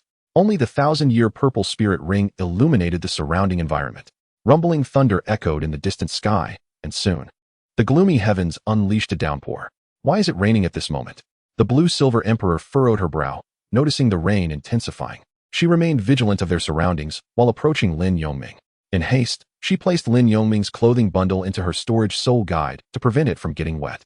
However, Lin Yongming, deeply engrossed in the absorption of the spirit ring, was unable to move, left to endure the rain drenching him. As the two individuals procured supplies in the quaint town of Urchuo, the sun shone brightly, and they had not anticipated the impending rain, thus failing to prepare even a single umbrella. Lin Yongming possessed an acute awareness of the external environment and sensed the forthcoming rainfall. However, at that moment, he could only concentrate on absorbing the immense soul power contained within the Millennium Soul Ring. Time trickled by, and both became thoroughly drenched with Lan Yinhuang. In his dedication to safeguarding Lin Yongming, neglecting to seek refuge from the downpour, half an hour elapsed, and Lin Yongming reached a critical juncture in absorbing the soul ring, his entire being radiating a mesmerizing blue luminescence. It should be nearly done, thought Lan Yinyu, shivering. Yet, his blind brother truly managed to absorb the Millennium Soul Ring successfully, undoubtedly harboring other secrets. Lan Yinhuang recalled Lin Yongming's innate blindness paired with his ability to consistently perceive his surroundings. Realizing that this phenomenon was not solely a result of mental prowess. Otherwise, a great soul master would not have been able to sustain such a feat for so long. He also considered the first century of soul skills, which could unleash the power of Millennium Soul skills. Just as these thoughts lingered, an entirely new wave of soul power erupted from Lin Yongming. He has ascended to the 4th level of soul power, reaching the 24th level. How long has he been suppressing this? Lan Yinhuang sensed the fluctuations of soul power emanating from Lin Yongming. He has finally absorbed it. 24th level. Quite commendable. The previous training was not in vain. After completing the absorption of the soul ring, Lin Yongming rose, his body adorned with 2 flickering hues, one yellow and one purple. "Blind brother, cease your display. We must vacate this place." Although the rain has washed away some scent, the stench of blood remains potent, and we may attract other soul beasts. Upon seeing Lin Yongming restored, Lan Yinhuang promptly urged him to leave. "Very well," Lin Yongming acknowledged. Aware that beasts are highly sensitive to the scent of blood, the two distanced themselves from the original site, walking several hundred meters in the rain. "This will do. Let us hasten to erect the tent. I am freezing," Lan Yinhuang declared upon spotting a large rock with a slight incline, ensuring minimal water accumulation. He produced the only tent he possessed, and together they labored to set it up against the rock, braving the downpour. "The rain is intensifying. Let us take shelter within the tent," Lan Yinhuang stated. "Indeed, but where is my pack? Did you take it?" Lin Yongming inquired, eyeing his soaked attire. I have it with me. I knew you would wish to change into dry clothes, Lan Yinhuang replied, retrieving the pack and handing it to Lin Yongming. I am freezing. Will you not peek while I change? Lin Yongming asked. Who would want to look? Hurry and change. I shall need to do the same once you are finished. Lan Yinhuang responded, turning away promptly. Lin Yongming, sensing this, began to change into dry clothing, placing his damp garments temporarily outside the tent. It is my turn now. Kindly step aside and do not look, Lan Yinhuang admonished, reluctant to change in front of Lin Yongming, but finding his wet attire unbearable. As a blind person, how could I possibly see you change?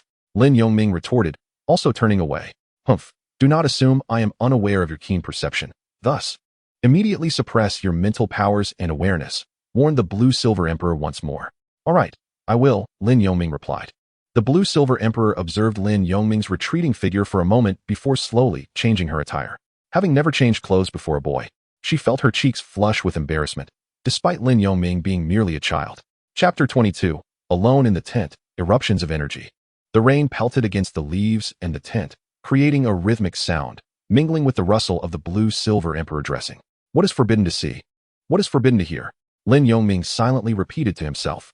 Although the Blue-Silver Emperor appeared to be over 11, in the maturity of the Douluo continent, she had already reached a certain level of development.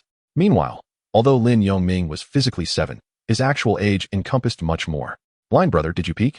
After a while, the Blue-Silver Emperor, now clad in fresh garments, spoke up. Ahem, Sister Aine, I have already stated that I am merely a blind person. Besides, what ill intentions could a child possess? I was merely studying the soul skills brought forth by the second soul ring, Lin Yongming quickly countered.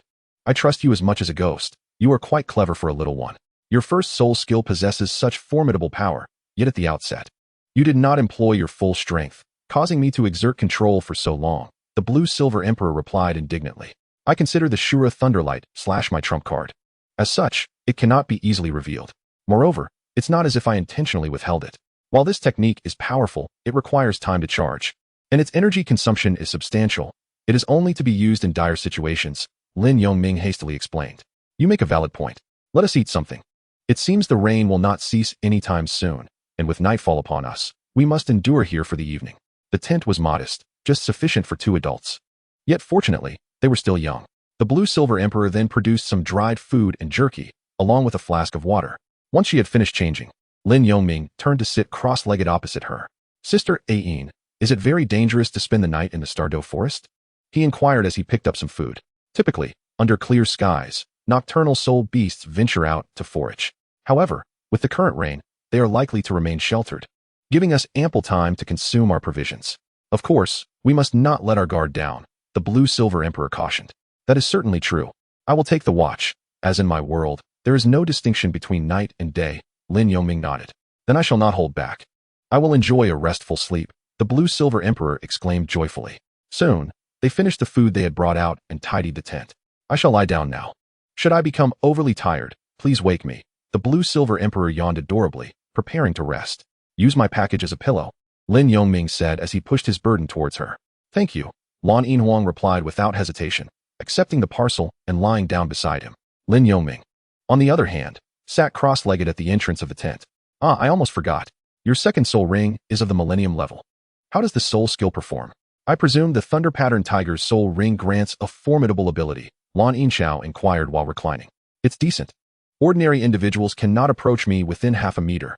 It is called wave eruption. It gathers a surge of lightning power within my body and then, centered on myself, it erupts in a wave-like manner, currently covering a radius of about 3 meters. The closer one is, the greater the damage they endure, and it possesses a repelling effect, which can also affect the range of others' attacks. In simpler terms, it is most effective when besieged, Lin Yongming explained slowly. Of course, there's also a special effect, which is the ability to activate a wave seal imprint, augmenting other soul skills by 30% in attack power. Oh, Lan Yinhuang responded dreamily, having drifted into a state of drowsiness during Lin Yongming's explanation, missing much of what he said. However, Lin Yongming held no grudge against her. Understanding that after 2 days of travel to reach the Douluo forest, it was impossible to rest properly in the carriage. Upon disembarking, they had plunged directly into the forest, and after an evening of fierce battle, anyone would feel utterly exhausted. Thus, as soon as Lan Yinhuang lay down and closed her eyes, she gradually slipped into slumber. It seemed that this inescapable fate was unavoidable, Lin Yongming thought, his expression somewhat complex. Enough of that. For now, my priority is to elevate my strength.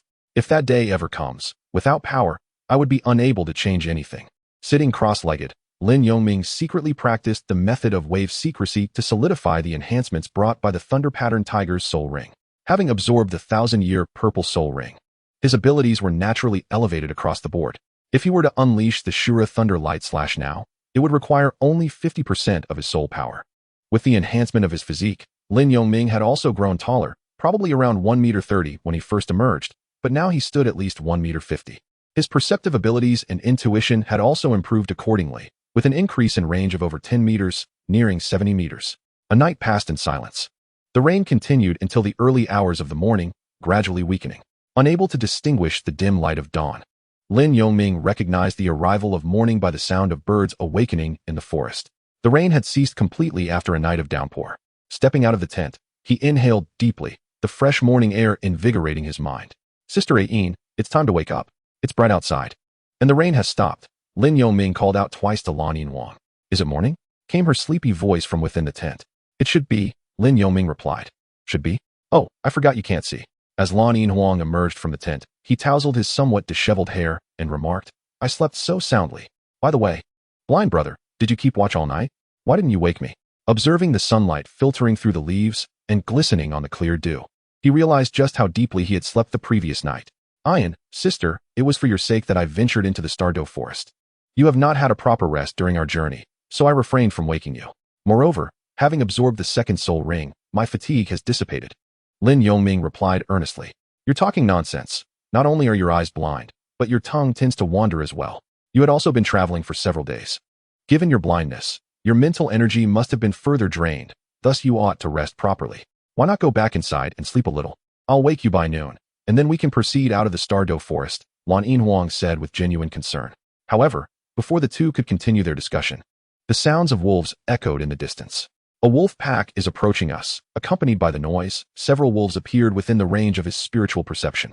Indeed, it is a pack of jungle wolf soul beasts, with the leader being at least of 3,000-year rank. Lan Yinhuang immediately received information from the blue silvergrass populace. Let's go, both of them said in unison, swiftly gathering their belongings and hastily departing from the area. However, the rustling sounds behind them indicated that the wolf pack was in pursuit. Chapter 23, The Jungle Wolf Pack. How fast? Lin Yongming was taken aback by the relentless pursuit of the jungle wolves, as they gradually closed the gap between them. A pack of jungle wolves in the Stardow forest was not a good omen for other soul beasts. Such a multitude of jungle wolves could potentially confront solitary soul beasts of 10,000-year rank, presenting a devastating threat to an area predominantly inhabited by beasts of merely 1,000 or 100 years. Are you suggesting a group attack? Lin Yongming's expression turned serious. Indeed, the wolves in the Stardow forest are generally solitary, such as the Gale Demon Wolf and the Nether Demon Wolf. However, the jungle wolves are an exception. Being pack-oriented soul beasts, Lan Yinhuang nodded in affirmation. I never anticipated the emergence of a jungle wolf king of 1,000-year rank. It must be dealt with swiftly. Lan Yinhuang muttered under his breath.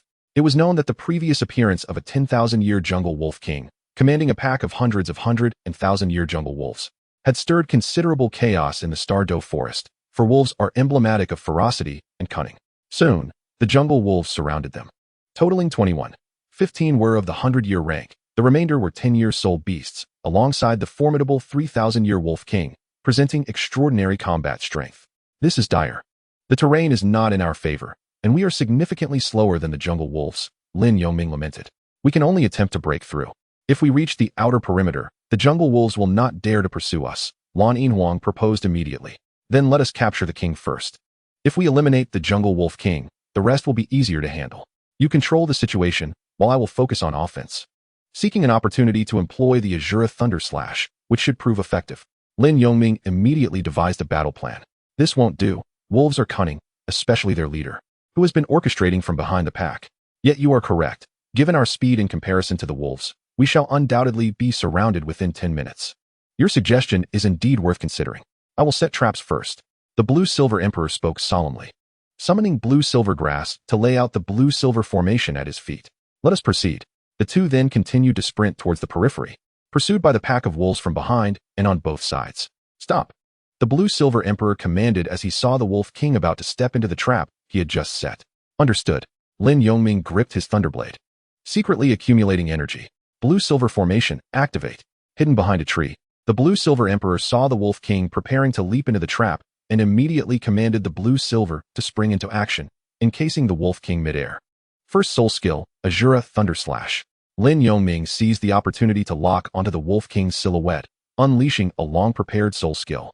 Awu. The wolf king let out a fierce howl, and the two observed as the wolves of the forest bravely shielded their leader, their eyes reflecting a willingness to face death.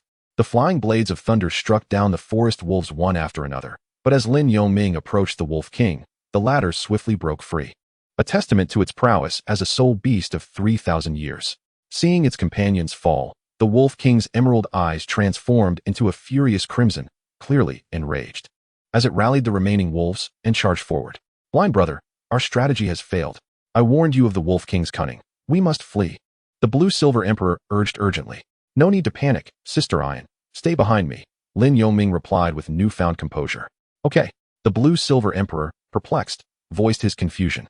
However, he remained focused on the forest wolves, unaware that within Lin Yongming's perception, a figure had emerged, radiating overwhelming soul power. In that instant, Lin Yongming felt a glimmer of hope. As the wolf king and its remaining pack lunged at them, Lin Yongming commanded, Sister Iron, stay behind me. Second soul skill. His voice rang out, and the purple soul ring shimmered. Energy surged. Lin Yongming stood firm, the thunder blade driven into the ground, as a tremendous force erupted from him, sending ripples of electricity cascading outward. Awu. The forest wolves lunging at Lin Yongming were repelled midair, the weaker ones disintegrating under the force of the shockwave. The rest were thrown haphazardly to the ground. The wolf king, momentarily stunned, rose again, undeterred and ready to attack once more. However, third soul skill, teleportation. Sixth soul skill, explosive 8-section throw. A woman suddenly appeared before the wolf king, adorned with 6 exquisitely configured soul rings, and unleashed a flurry of blows upon him, obliterating him midair. The remaining jungle wolves, tails tucked between their legs, fled into the thicket. Sister Xiaoro, how did you find me? Called out the blue-silver emperor upon recognizing the woman. Ain, arriving near the Stardow forest, why did you not seek me out? You ventured into the depths of the Stardow forest. Fortunately, I sensed your aura and hurried here. Otherwise, you would have been in peril. The woman, referred to as Xiaoro by the blue-silver emperor, donned simple cloth attire, her long hair elegantly tied behind her, exuding a gentle and intellectual beauty. Sister Xiaoro? Is this truly the sister the blue-silver emperor speaks of? Yet the names of her soul skills sounded remarkably familiar. Teleportation, explosive 8-section throw. Oh, aren't these the soul skills of the protagonist, Xiao Wu? But this individual before me cannot possibly be Xiao Wu. Could it be that Lin Yongming? Recalling these soul skill names is led to deduce that she is a character not prominently featured in the original narrative, Xiao Wu's mother. It dawned on him that the blue-silver emperor's sister could not be human. Rather, she was a rabbit. The blue-silver emperor is grass, and rabbits consume grass. This illustrates the food chain. Yet how could they be considered sisters? This sisterhood seems rather dubious, Lin Yongming mused whimsically. Ain, who is this young fellow? Xiaoro inquired as she approached Lin Yongming and the blue-silver emperor. Sister Xiaoro, this is a blind brother I picked up on my way to find you. He is quite decent, even treating me to a meal and lodging. However, upon learning of his congenital blindness and his desire to venture into the Stardow forest for his second soul ring, I thought it was only right not to squander his money, especially since it was on my path to accompany him here, the blue-silver emperor explained, linking arms with Xiaoro as she introduced Lin Yongming. Then you could have sought me out first. I would have accompanied you both. It is perilous for a soul sovereign to lead a great soul master into the Stardow forest. Have you found your soul ring now? Xiaoro exclaimed, smacking her forehead in exasperation. Thank you, Sister Xiaoro. I indeed found the soul ring, but while preparing to exit, we encountered a pack of jungle wolves. Lin Yongming replied, standing still, though his face was turned towards Xiaoro out of courtesy. Yes, Sister Xiaoro, it was quite harrowing earlier, and I am grateful for your timely arrival. The blue-silver emperor nodded in agreement. Since you have acquired your soul ring, let us hasten our departure from the Stardow forest. Chapter 24. A temporary farewell. The trio made their way toward the outskirts of the Stardow forest, with the blue-silver emperor and the soft-bone rabbit arm in arm leading the way, while Lin Yongming naturally followed behind. Young brother, I sincerely appreciate your assistance to my sister. Thank you, Xiaoro expressed to Lin Yongming. Nay, it is I who must thank Sister Ain. Without her, I would not have reached the Stardow forest nor discovered a soul ring suitable for me. Moreover, I must express my gratitude to my sister for her timely intervention. Lin Yongming promptly replied. The young lad possesses a commendable character, and yet I observe that despite his youth, he wields a formidable 24 levels of soul power. Could it be that he awakened his martial soul with innate full soul power? I am curious as to which sect he hails from. Xiaorou gently inquired about Lin Yongming's origins. My sister is jesting. Although I may possess innate full soul power, I am merely a child from a humble mountain village of fewer than 100 households. Perhaps my ability to awaken such power is a divine compensation for my congenital blindness, Lin Yongming replied. Upon hearing the words of the soft-boned rabbit, Lin Yongming turned, suspecting that they were deliberately probing him, thus revealing that this Xiaorou was far more astute than Lan Yinhuang. It is evident that despite your tender age, you exhibit remarkable courage, particularly in shielding my sister when confronted by the forest wolves, Xiaorou continued with a gentle tone. Sister, I am not so weak. It is merely that my blind brother possesses a soul skill capable of repelling the forest wolves. And I intended to continue fleeing when you suddenly appeared with your teleportation soul skill, Lan Yinhuang retorted, prompting a glance from Xiaorou. Indeed, that was the situation. Lin Yongming nodded in agreement. The three continued their disparate conversation as they exited the Douluo forest, passing by an unchanging inn until they reached a fork in the road. Young brother, we have arrived at the junction. We shall not accompany you further. My sister has not returned in quite some time, and should head back now, Xiaorou said, gesturing toward the road that led to the sky. Thank you, esteemed sisters. It has been a pleasure to meet you both, Lin Yongming replied, cupping his hands in farewell. Blind brother, the journey back to Erdo town is long. Are you truly able to manage it? Would you like me to escort you? Lan Yinhuang immediately inquired. No, thank you, Sister Ayin. I can manage on my own. You should return with Sister Xiaorou, Lin Yongming declined. Then I shall visit you in due time. What is the name of your village? Lan Yinhuang asked eagerly. At the place where the pond meets, walk 5 miles inward to arrive at Thunderstorm Village. Furthermore, as long as we traverse the same path, we are bound to cross each other's paths again. Farewell, Lin Yongming declared, walking along the sunlit road. Do not adopt the bad habits of noble children upon your return. Farewell, Lan Yinhuang called after him, watching his retreating figure. Are you reluctant to part with a child? You are quite invested in him. How old are you? Xiaorou remarked, somewhat incredulous at Lan Yinhuang's sentiments. I merely find the blind brother quite intriguing, Lan Yinhuang replied. Yet he possesses innate, full soul power. If he truly is a disciple of a sect, mingling with him could be perilous. Your true identity will eventually be discerned. However, I see you have recovered to 39 levels of soul power, indicating that you have not been lacking in human contact and have likely avoided those large cities, Xiaorou observed, inquiring about Lan Yinhuang's strength. No, over the years, I have been active in small towns and mountain villages. In such remote areas, the presence of a soul master of the rank of Soul King is truly remarkable, thus remaining unnoticed. The Blue-Silver Emperor replied, that is good. To venture into a large city, one must reach maturity. Otherwise, the risk of being discovered is ever present. We have it quite tough, Xiaorou lamented. Let us return to my dwelling for now. The Blue-Silver Emperor and the soft-boned rabbit turned and re-entered the Douluo forest. How long shall we stay this time? To break through to the soul sect. Of course, 100,000-year soul beast may choose to transform into a human or continue as a soul beast for another 1,000 years, facing the heavenly tribulation. If they survive, they evolve into a fierce beast and continue their cultivation, undergoing tribulation every 100,000 years until they reach a 1,000,000-year level. However, if a 100,000-year soul beast chooses to take human form, they must start their cultivation anew, and during this period, they must interact with human essence to accelerate their growth.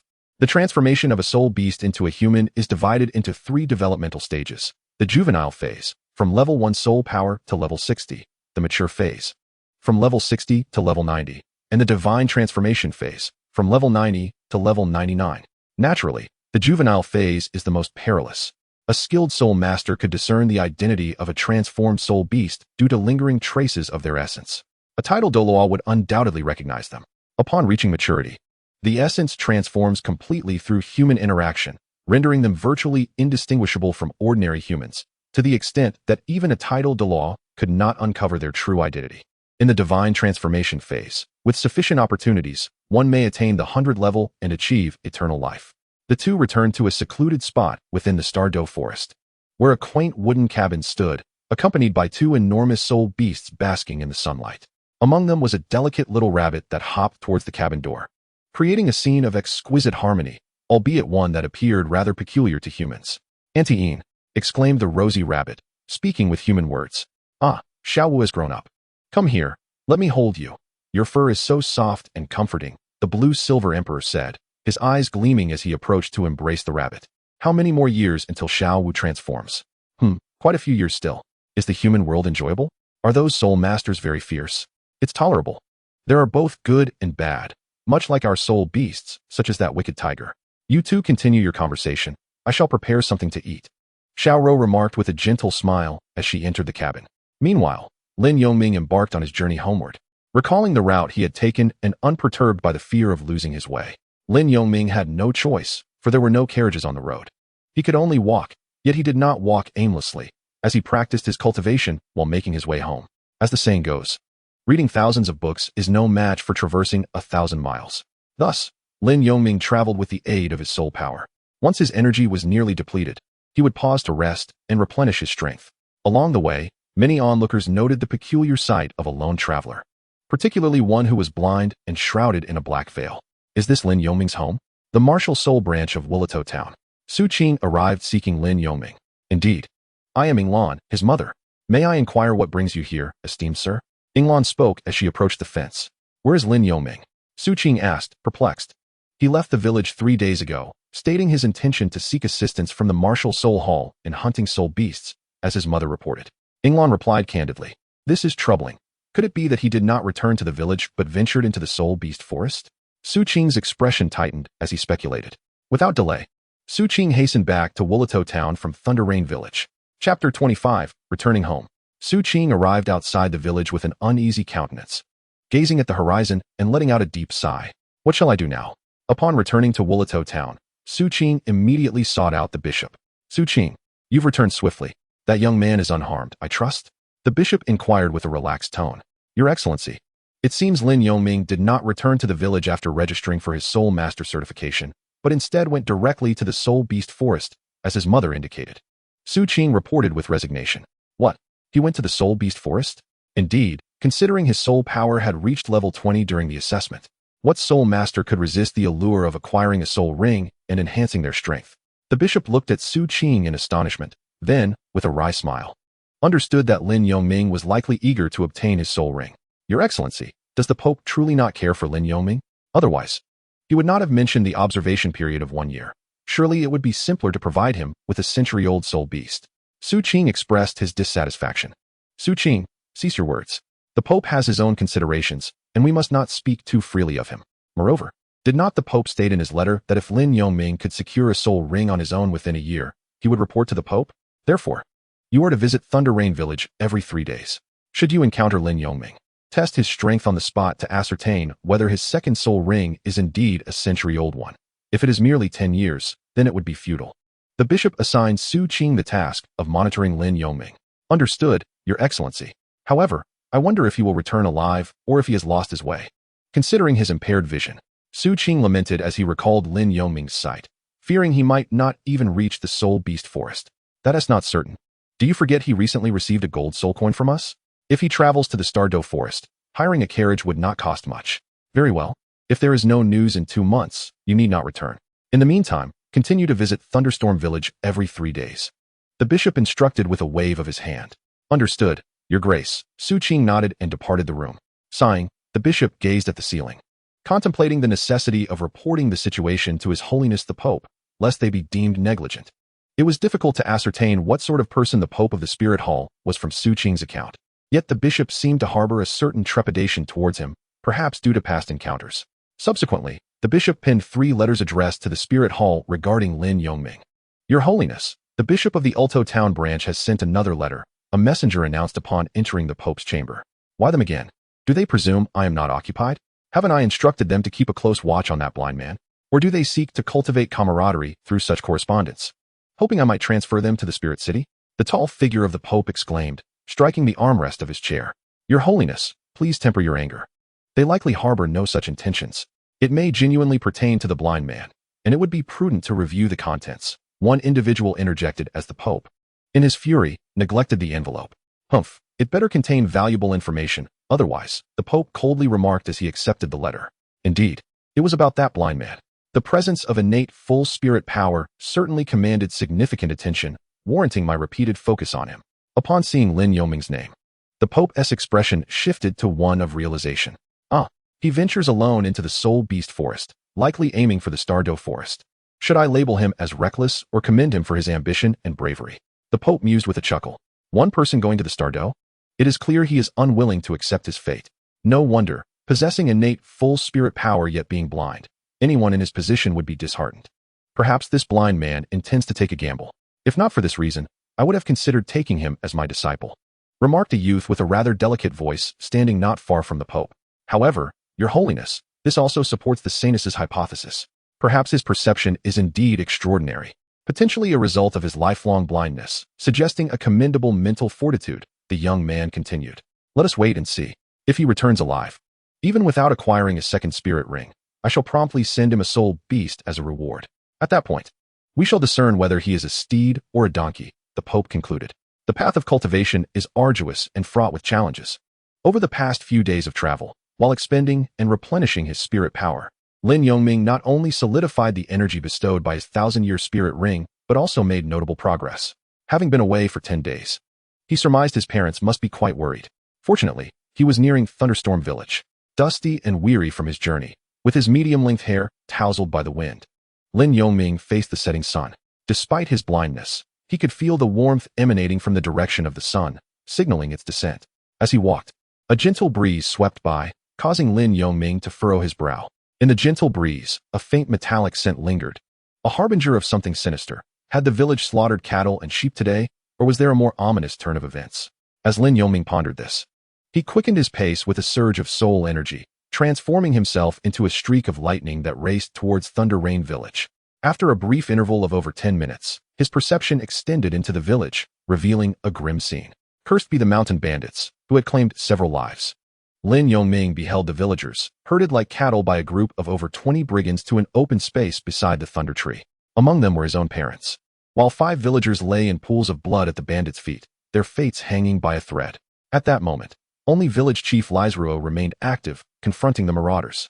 You old fool, I see your village is quite prosperous, yet you possess merely over 200 gold coins. Hand over all your wealth, or I shall be forced to unleash a massacre, growled the bandit leader, a fearsome scar marring his visage as he gripped the chief's collar menacingly.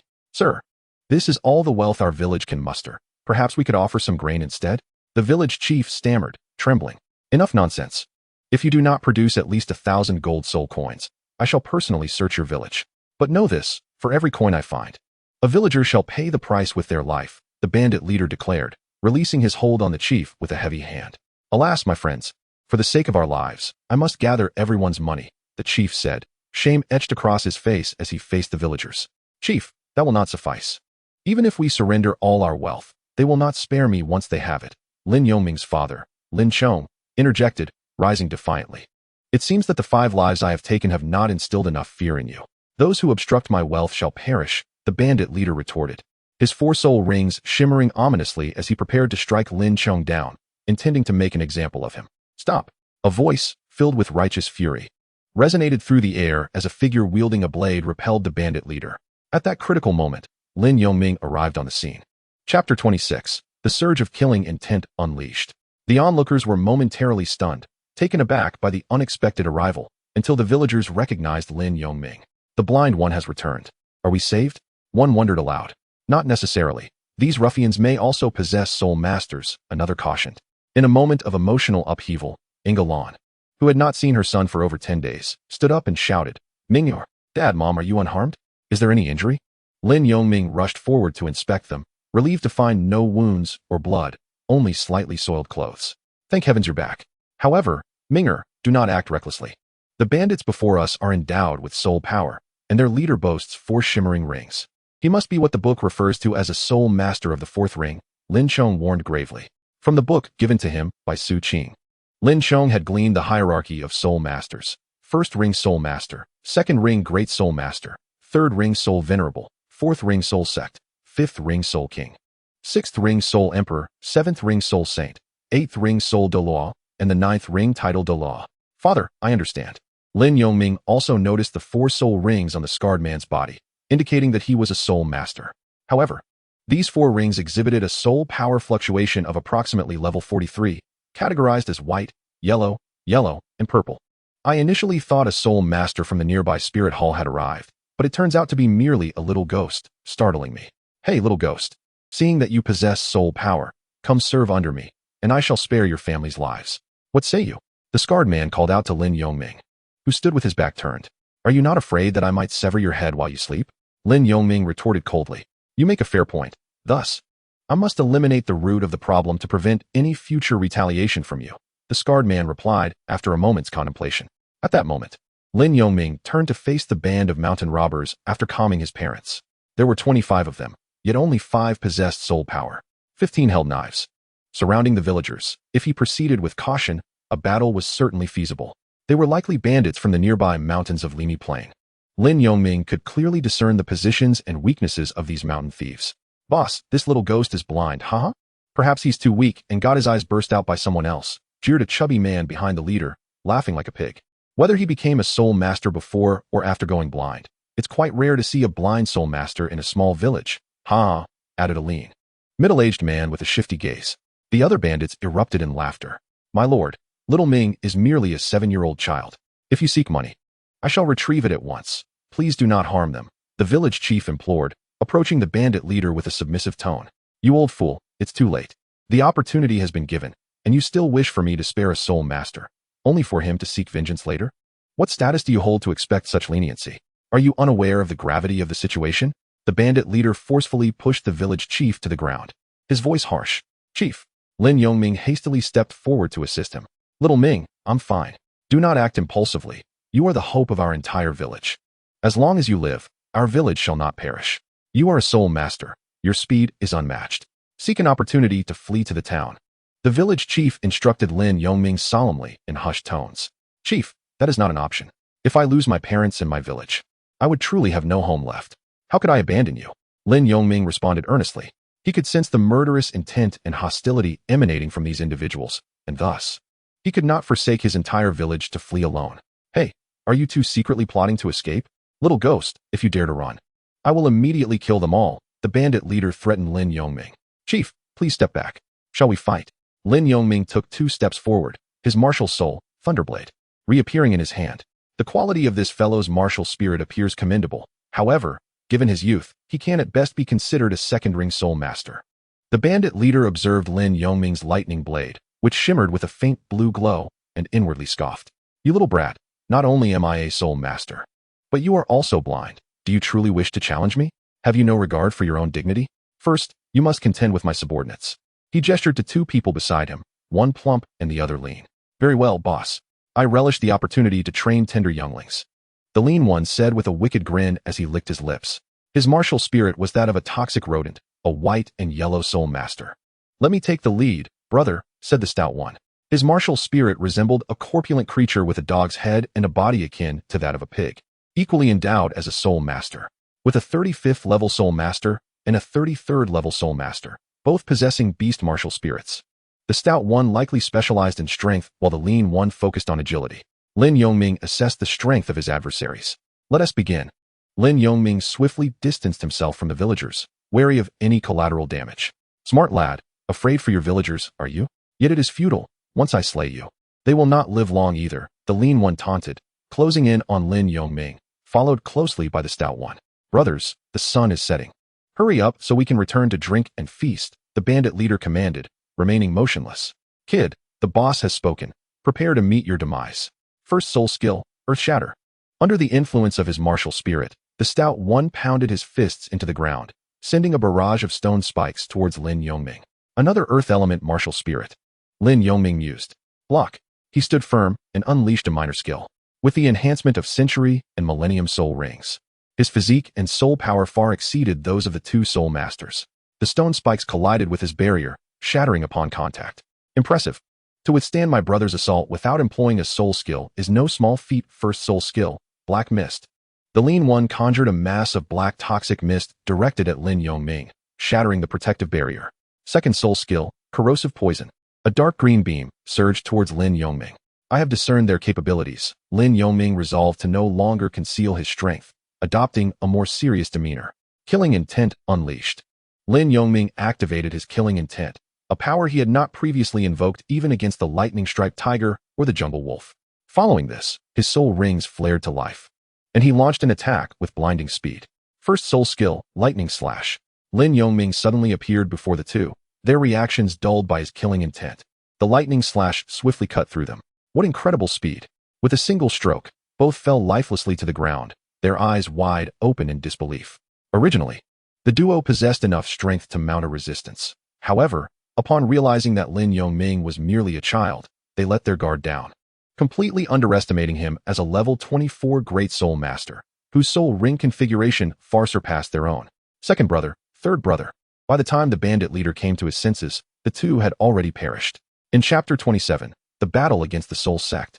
Two villagers from Thunderstorm Village rushed to Urchuo Town, seeking aid from soldiers and soul masters. Upon seeing the bandits approach, the village chief had instructed the two villagers to swiftly hide in the grass and summon help from Urchuo, as among the bandits were soul masters. They were to reach the spirit hall at once, enlisting the town's soldiers. Surprisingly, the bandits did not massacre the villagers, but instead called for cooperation. Gathering by the lightning tree, a strategic delay orchestrated by the chief, who understood that a panicked escape would only incite the bandits further, leading to greater casualties. Even if a few managed to flee, Thunderstorm Village would surely be annihilated. Yet, unexpectedly, before the chief could await assistance from Urchuo, Lin Yongming returned. With his lightning attribute, characterized by swift speed and high attack power, Lin Yongming struck down the two soul venerates before they could unleash their soul skills in defense, resulting in their demise in the northwest. Indeed, Lin Yongming, unrelenting in his intent to kill, aimed to not only eliminate the two soul venerates quickly, but also to deter the other bandits from harming the villagers. Simultaneously, this act was intended to provoke the bandit leader, drawing his ire toward himself and away from the threatened villagers. Second captain, third captain, aside from the scar-faced man, two one-ring soul masters immediately called out. Soul-devouring lone wolf, first soul skill, soul-devouring claw. Enraged, the scar-faced man summoned his beast spirit, transforming his hands into dark purple wolf claws due to the soul skill. Block. Lin Yongming braced himself against the scar-faced man's furious strike, though he sustained no injury. He was forced back, sliding approximately 2 meters. Second brother, third brother, I shall avenge you. The entire village will accompany you in death. And I will care for your sister-in-law, you may rest assured. Kid, I didn't expect your talent to be so remarkable. 100-year first soul ring and a purple 1,000-year second soul ring. My second and third brothers fell due to carelessness at your hands. Now that I am aware of your strength, I will rend you in half with these claws as an apology to my brothers. Prepare to die. Third soul skill, Lone Wolf's Fury. As the scar-faced man spoke, he unleashed his third soul skill, his aura surging rapidly, and his physique expanded, towering over 2 meters. Lin Yongming naturally recognized that this transformation indicated a self-augmentation soul skill. It is quite a challenge, as my opponent possesses 2 additional soul rings above my own, complemented by a purple Millennium Soul Ring. In terms of soul power, I find myself at a disadvantage. However, the presence of the wave mark allows my soul skills to be less taxing on my energy reserves. With this in mind, I shall leverage my speed, evading the brunt of his attacks until the duration of his third soul skill expires, after which I shall seek an opportunity to counterattack. Lin Yongming contemplated, swiftly dodging an assault from the scarred man. Yet, Lin Yongming miscalculated, and his arm fell victim to a fierce grip from the scarred man, leaving 4 deep gashes. I am aware of your swiftness, yet my third soul skill enhances my speed, attack, and defense by 10%. Though modest, my 2 additional soul rings grant me nearly 20 levels of soul power superiority over you. Hence, my speed is not necessarily inferior. Accept your fate. You shall pay with your life for my brother, the scarred man remarked coldly, licking his claws. With that, he lunged forward once more. So be it. If evasion is futile, I shall embrace the confrontation. Earth split slash. Lin Yongming immediately employed a basic skill. His combat experience was still sorely lacking, despite regularly practicing techniques. The realities of battle exposed his evident shortcomings. This was Lin Yongming's inaugural official confrontation with a soul master, and against an opponent well-versed in practical combat. Even at the same level, he would inevitably suffer. The recent injury to his arm was a testament to his inexperience, such a self-taught soul skill. Yet it seems this prodigy is destined to fall by my hand, the scarred man thought, undeterred as he swiped his claws, shattering Lin Yongming's assault and pressing forward. Block. Observing the relentless advance of the scarred man, Lin Yongming, utilizing his keen perception, immediately adopted a defensive stance. This brat, possessing significantly lower soul power than I, and yet blind, how does he respond with such alacrity to my attacks? What is this unsettling fear that grips me? My mental energy is depleting faster than in previous battles. It feels almost sinister, more so than I, the scarred man pondered in confusion. This was due to the latent influence of the murderous intent enveloping them. Fortunately, the scarred man was considerably stronger than the previous two soul masters. Thus the effects were less pronounced. However, prolonged exposure to this aura would inevitably accumulate damage. Wave split slash. At the moment of the scarred man's hesitation, Lin Yongming seized the initiative, his hesitation lasting less than a second. Yet with his keen insight, Lin Yongming recognized the opportunity. What is happening? The scarred man gasped, finding himself momentarily suspended in the air, though he sustained no immediate harm. Yet, as the wave split slash concluded, he was involuntarily sent flying backward. First soul skill, Thunder Light Slash. Seizing this moment, Lin Yongming unleashed a fierce barrage. Bang! Such a powerful attack. It is no wonder the second and third brothers fell in an instant. The scarred man felt the impact, two deep gashes marking his chest. Fortunately, bolstered by the enhancement of his third soul skill and his robust physique as a beast martial spirit soul master, he endured the blow. Lin Yongming naturally noticed this situation. The defense was formidable. As he pondered, he continued to unleash his lightning strikes. You are not the only one capable of ranged attacks, he thought. The scarred man shouted, invoking his second soul skill, Soul Devouring Blades. With a swipe of his claws, he sent forth 8 razor-sharp talons, 4 to the left and 4 to the right. The thunderblade collided with the talons mid-air, stirring a gust of wind that swept up clouds of dust. The scarred man's figure flickered as he surged from the center of the explosion, ready to attack. Block. Yet Lin Yongming had not even had the chance to defend himself before a sharp pain pierced his chest, leaving several claw marks. Minger, Lin Yongming's parents cried out, their faces filled with concern. Is this the difference that comes with battle experience? Lin Yongming staggered back, a trickle of blood escaping the corner of his mouth. You're finished, kid, the scarred man declared, activating his fourth soul skill, Wolf Slayer, with deadly intent. A violet millennium soul ring illuminated around him. Closing his eyes, he opened them to reveal a dark crimson glare, his aura escalating once more. Even his claws grew larger, resembling daggers. As if he had transformed into a true soul-devouring lone wolf, leaving behind a trail of dark red phantoms in his wake. Lin Yongming rose, wiping the blood from his lips. Second soul skill, Wave Eruption. He, too, summoned a violet soul ring, his entire form enveloped in crackling lightning. As the scarred man lunged at him, Lin Yongming unleashed his second soul skill. The thunder blade drove into the ground, releasing a surge of power that radiated outward, striking the scarred man directly. Impossible. How can I, armed with a millennium soul skill, find myself at a disadvantage? The scarred man exclaimed, momentarily caught off guard by the force that sent him flying, causing him to spew blood as he crashed to the ground. Disbelief etched across his face. Fourth, fifth, eliminate these villagers, he commanded, blood dripping from his mouth. Stop right there. Third soul skill, Windblade. At that moment, a large contingent arrived at Thunder Rain Village. Spirit Hall, run. The scarred man was startled, witnessing the swift demise of his companions. Realizing the identity of the newcomers, he immediately prepared to flee to the back mountains. Shura Thunderblade. With no concerns behind him, Lin Yongming unleashed his secretly gathered Shura Thunderblade, locking onto the scarred man. You think to obstruct me with your first soul skill? The scarred man misjudged, failing to perceive the distinction of this lightning strike compared to the previous one, and attempted to block it with his claws, hoping to use Lin Yongming's attack to escape swiftly. However, the consequence of his miscalculation came at a price. It must be noted that this Shura Thunderblade bore a 30% enhancement from the second soul skill Imprint Wave, leading to a predictable outcome. The scarred man could not withstand the blow. Chapter 28, The Fallen. The skill astonished all. The 5 bandits with soul power became victims of the blade. A child has actually slain the leader. Run, flee. The mountain bandits gazed upon Lin Yongming's figure, towering in their eyes, and one by one, they discarded their weapons. Seeking to flee. Let not a single one escape. Pursue them. Not only the Spirit Hall had arrived in Thunderstorm Village, but also the city guards from Ulto Town. Upon hearing from the villagers that there were over 20 bandits, they dispatched 50 soldiers. With the danger now averted, Lin Yongming felt a weight lift from his heart. A sharp pang of pain surged through him as he looked at his wounds, and he instinctively crouched down, realizing for the first time the severity of his injuries. His soul power was nearly depleted. Minger, Xiaoming. His parents and the village chief hurried over, calling out to him.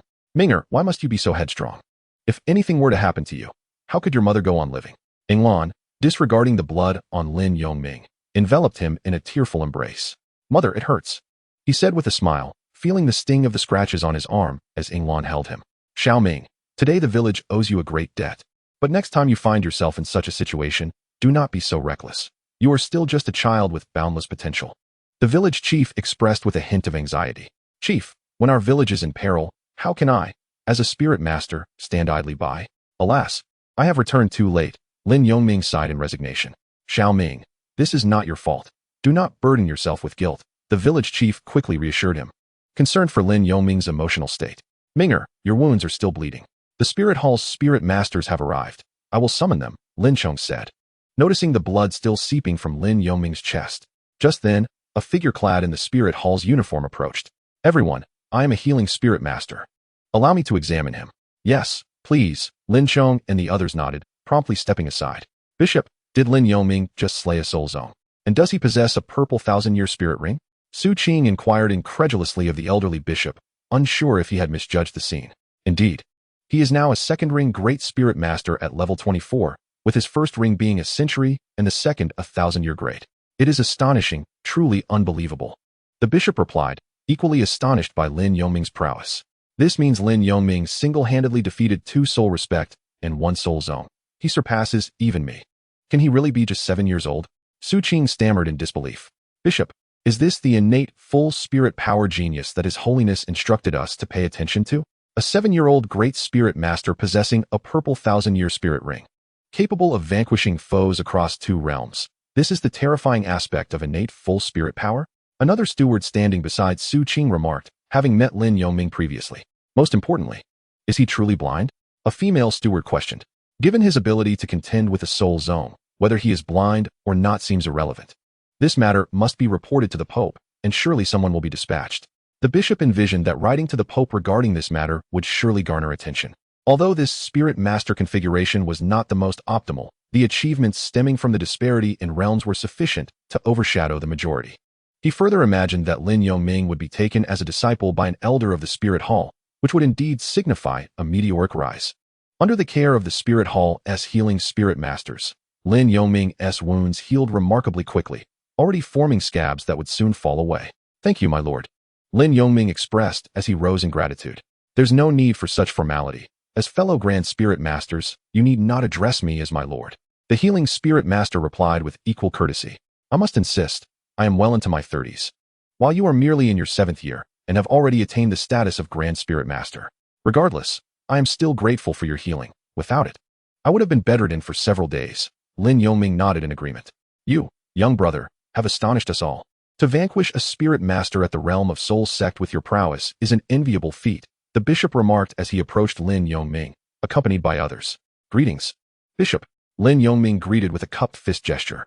Do not be so formal. With your talent, it is only a matter of time before you surpass us. The bishop replied with a smile.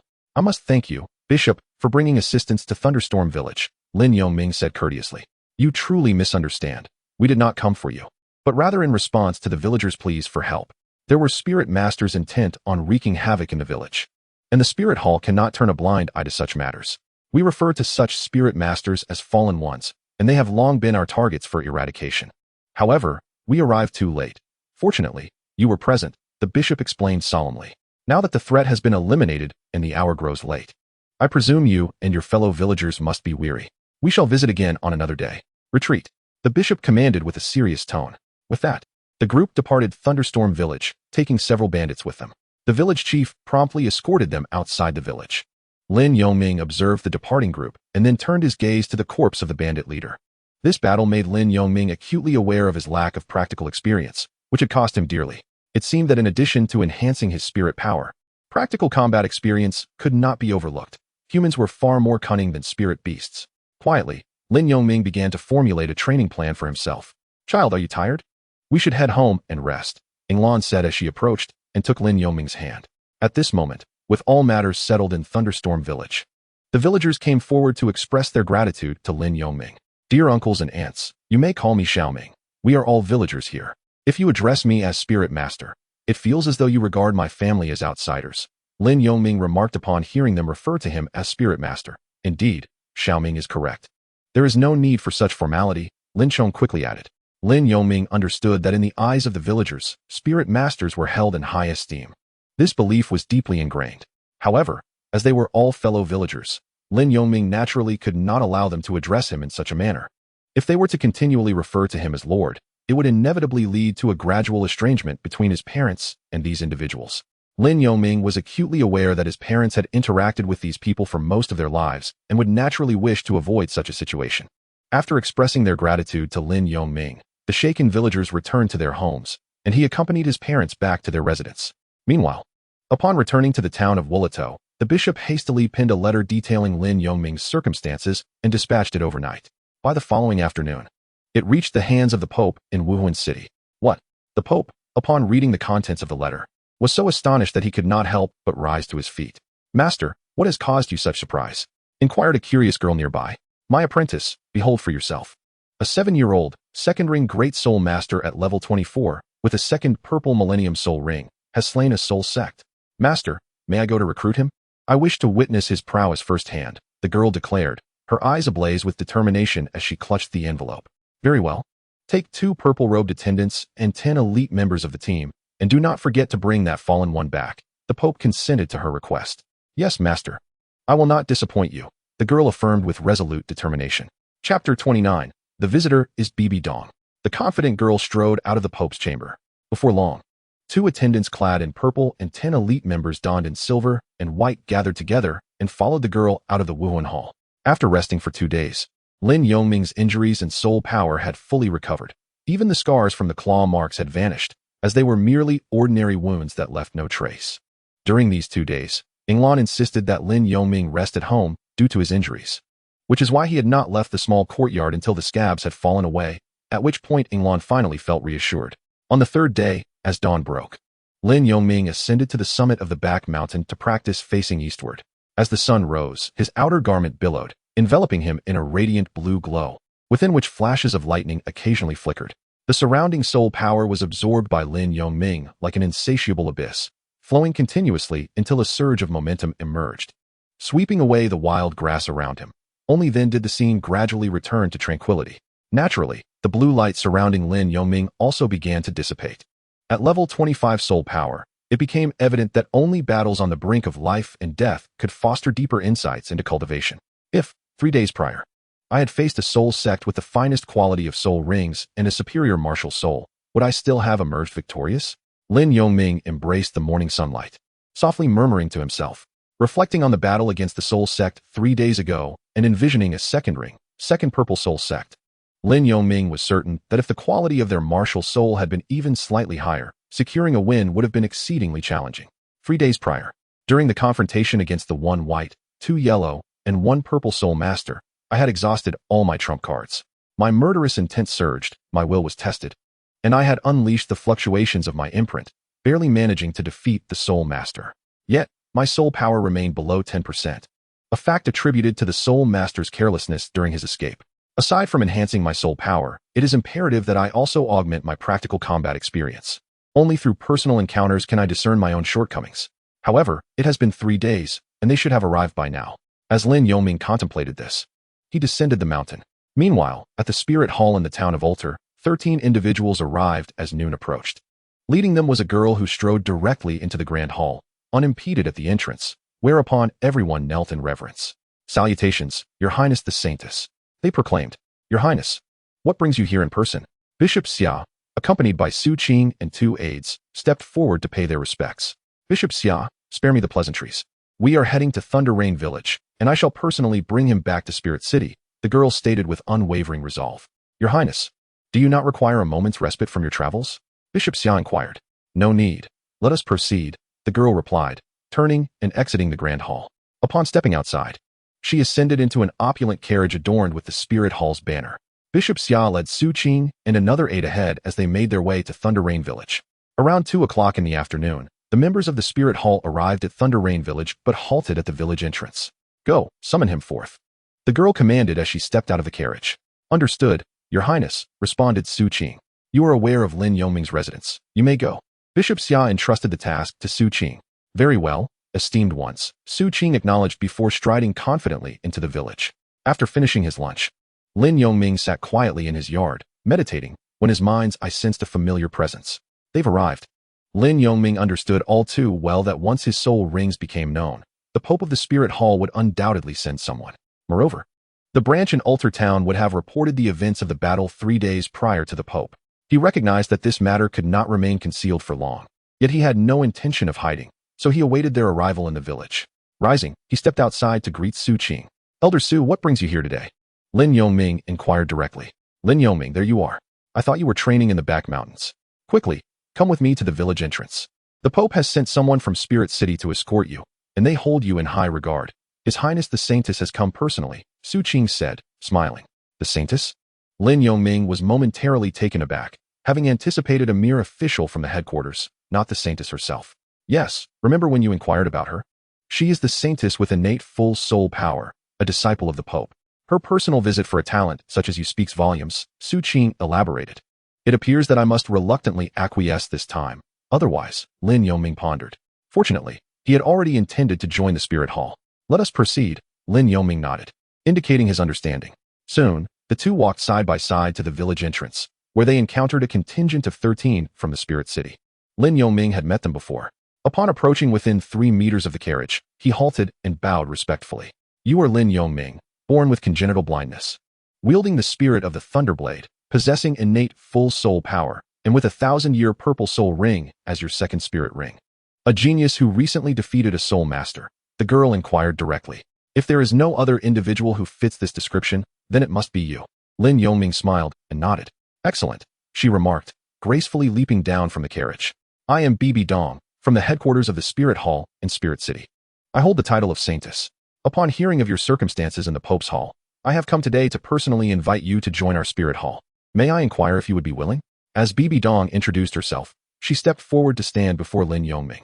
Lin Yongming discerned a tone of reverence laced with pride in her voice when she spoke of the Spirit Hall. It is indeed a great honor to have the esteemed Saintess visit me. I would be delighted to join the Spirit Hall, for without it awakening my spirit, I might not be who I am today, Lin Yongming expressed sincerely. Splendid. In that case, I shall grant you a day to bid farewell to your family, and then we shall proceed to the Spirit Hall together, where you will enter the Spirit Academy to cultivate. Bibi Dong responded with evident satisfaction. Your Grace, I believe there may be a misunderstanding. I am indeed willing to become a part of the Spirit Hall, but I never stated my intention to study in Spirit City. Lin Yongming replied with a smile. Oh, and why is that? The Spirit Academy boasts the finest teachers and the best teaching methods on the continent. With your talent, you would immediately benefit from a simulated cultivation environment. Or are you merely attempting to deceive me, planning to flee as soon as we depart? Bibi Dong's tone turned slightly frosty upon hearing his words. I harbor no such intentions. I simply have my own method of cultivation and do not require a teacher. Your Grace, must one only be deemed a member of the Spirit Hall by going to Spirit City? Lin Yongming continued to respond with a smile. What an arrogant young man. Are you implying that our Grand Spirit Hall lacks anyone capable of instructing you in the cultivation of soul power? A purple-clad attendant behind Bibi Dong could no longer tolerate Lin Yongming's calm demeanor and could not refrain from interjecting. Upon hearing this, the others turned their gazes toward Lin Yongming, curious to see how he would respond. Chapter 30. The Turbulence. Lin Yongming was well aware that the resources for cultivation in the Douluo continent were primarily the simulated cultivation environments and the experiences of teachers. Could they possibly provide him with rare treasures or 10,000-year soul bones? However, the treasures of heaven and earth are known to me. It is merely that my strength is insufficient at present. As for the soul bones, even if the Spirit Hall were to graciously bestow upon me a 10,000-year soul bone, it may not necessarily resonate with my spirit. In light of these considerations, there exists no necessity for me to venture to Spirit City. Possessing merely an identity within the Spirit Hall suffices. My esteemed lord, you seem to have misinterpreted my intentions. I am fully aware of the capabilities of the Spirit Hall. To instruct a mere great soul master is quite a simple task. However, I differ from you. I was born blind, perpetually enveloped in darkness, perceiving light within that obscurity. Whereas you comprehend darkness only through the lens of light. Thus, you are inclined to trust solely in what your eyes behold as the essence of reality. Who among you knows how to discern light amidst the darkness? There is an age-old adage, a master may lead one to the threshold. Yet the cultivation lies within the individual. Since no one can guide me through the gates of cultivation, why should I endeavor to train at the Spirit Academy? To simplify further, I am blind. If a teacher instructs me on combat, I cannot see. The teachings are based upon what they perceive, which does not align with my own experience, thereby hindering my progress. Lin Yongming responded with a smile, eloquently articulating his thoughts. If one were to instruct me in the path of soul master cultivation, it becomes unnecessary. I have already determined my focus on the offensive path. What then? Can the instructors of the Spirit Academy impart to me? Should there exist someone capable of teaching me how to engage in battle with my eyes closed, I would immediately pledge myself as their disciple without hesitation. Thus, who among you can blind themselves and still possess the confidence to vanquish an opponent of equal standing? Lin Yongming not only addressed the purple-clad attendant, but also posed this inquiry to all present. My esteemed lord, if you were blind, would you still have the confidence to defeat the person beside you? Lin Yongming inquired, referring to another purple-clad attendant at his side. Upon being questioned, the attendant's expression soured instantly, though he possessed 2 additional levels of soul power compared to the individual next to him. Blindness would render even a higher rank insufficient for victory. The others present found themselves at a loss for words, unable to fathom how they might confront an adversary were they to lose their sight. Unless the opponent were to be 2 or 3 ranks beneath them, they could only rely on spiritual power to dominate their foe. Indeed, if he were my disciple, how would I instruct a blind person to battle their opponent? Having never witnessed light, I cannot imagine what light amidst darkness would resemble. The words of Lin Yongming ignited a discussion among the others. Well said. It seems that even at the Spirit Academy, no one would teach a blind person how to engage in combat. But are you truly blind? How then did you manage to contend with a soul master 2 ranks above you 3 days ago? Bibi Dong clapped twice and directly inquired of Lin Yongming. This is the direction in which I wish to cultivate myself. From a young age, I have understood that my eyesight could never be restored. Thus I have developed the habit of discerning my surroundings through sound. I have stumbled upon a fascinating phenomenon, Lin Yongming proclaimed. Oh, what is this intriguing phenomenon? Bibi Dong inquired, her eyes blinking with curiosity. Material. Our surroundings are teeming with invisible substances. No, the world is filled with various, unseen entities. Typically, these materials remain still, yet now, as I gently sweep my hand through the air, what do you perceive? Lin Yongming gestured lightly with his right hand, seeking the audience's response. Nothing at all. Su Qing promptly echoed, mimicking the gesture. The others, unable to restrain themselves, followed suit and lightly swept their hands as well. It is not that there is nothing, rather, it generates a subtle breeze, Bibi Dong replied after her own attempt. Precisely, it is indeed the wind, albeit faint. Each of our distinct actions incites a transformation in the surrounding materials. For instance, Lin Yongming continued, condensing a sphere of soul power and sending it whistling past. Now you can feel the breeze created by the passage of soul power, can't you? He elaborated further. The release of soul power is not akin to merely sweeping one's hand. These individuals possess considerable strength and, naturally, have heard the sound of it rushing by. You have made many comparisons. Yet what exactly is this intriguing phenomenon? Bibi Dong still seemed puzzled. This is what I refer to as fluctuation.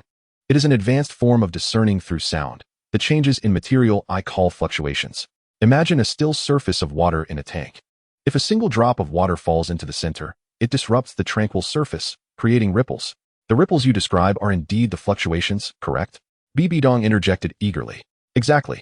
The air surrounding me resembles the still water surface. As soon as I sweep my hand, I disrupt that calmness. Thus, I can now explain why I would engage in battle with the spirit sect.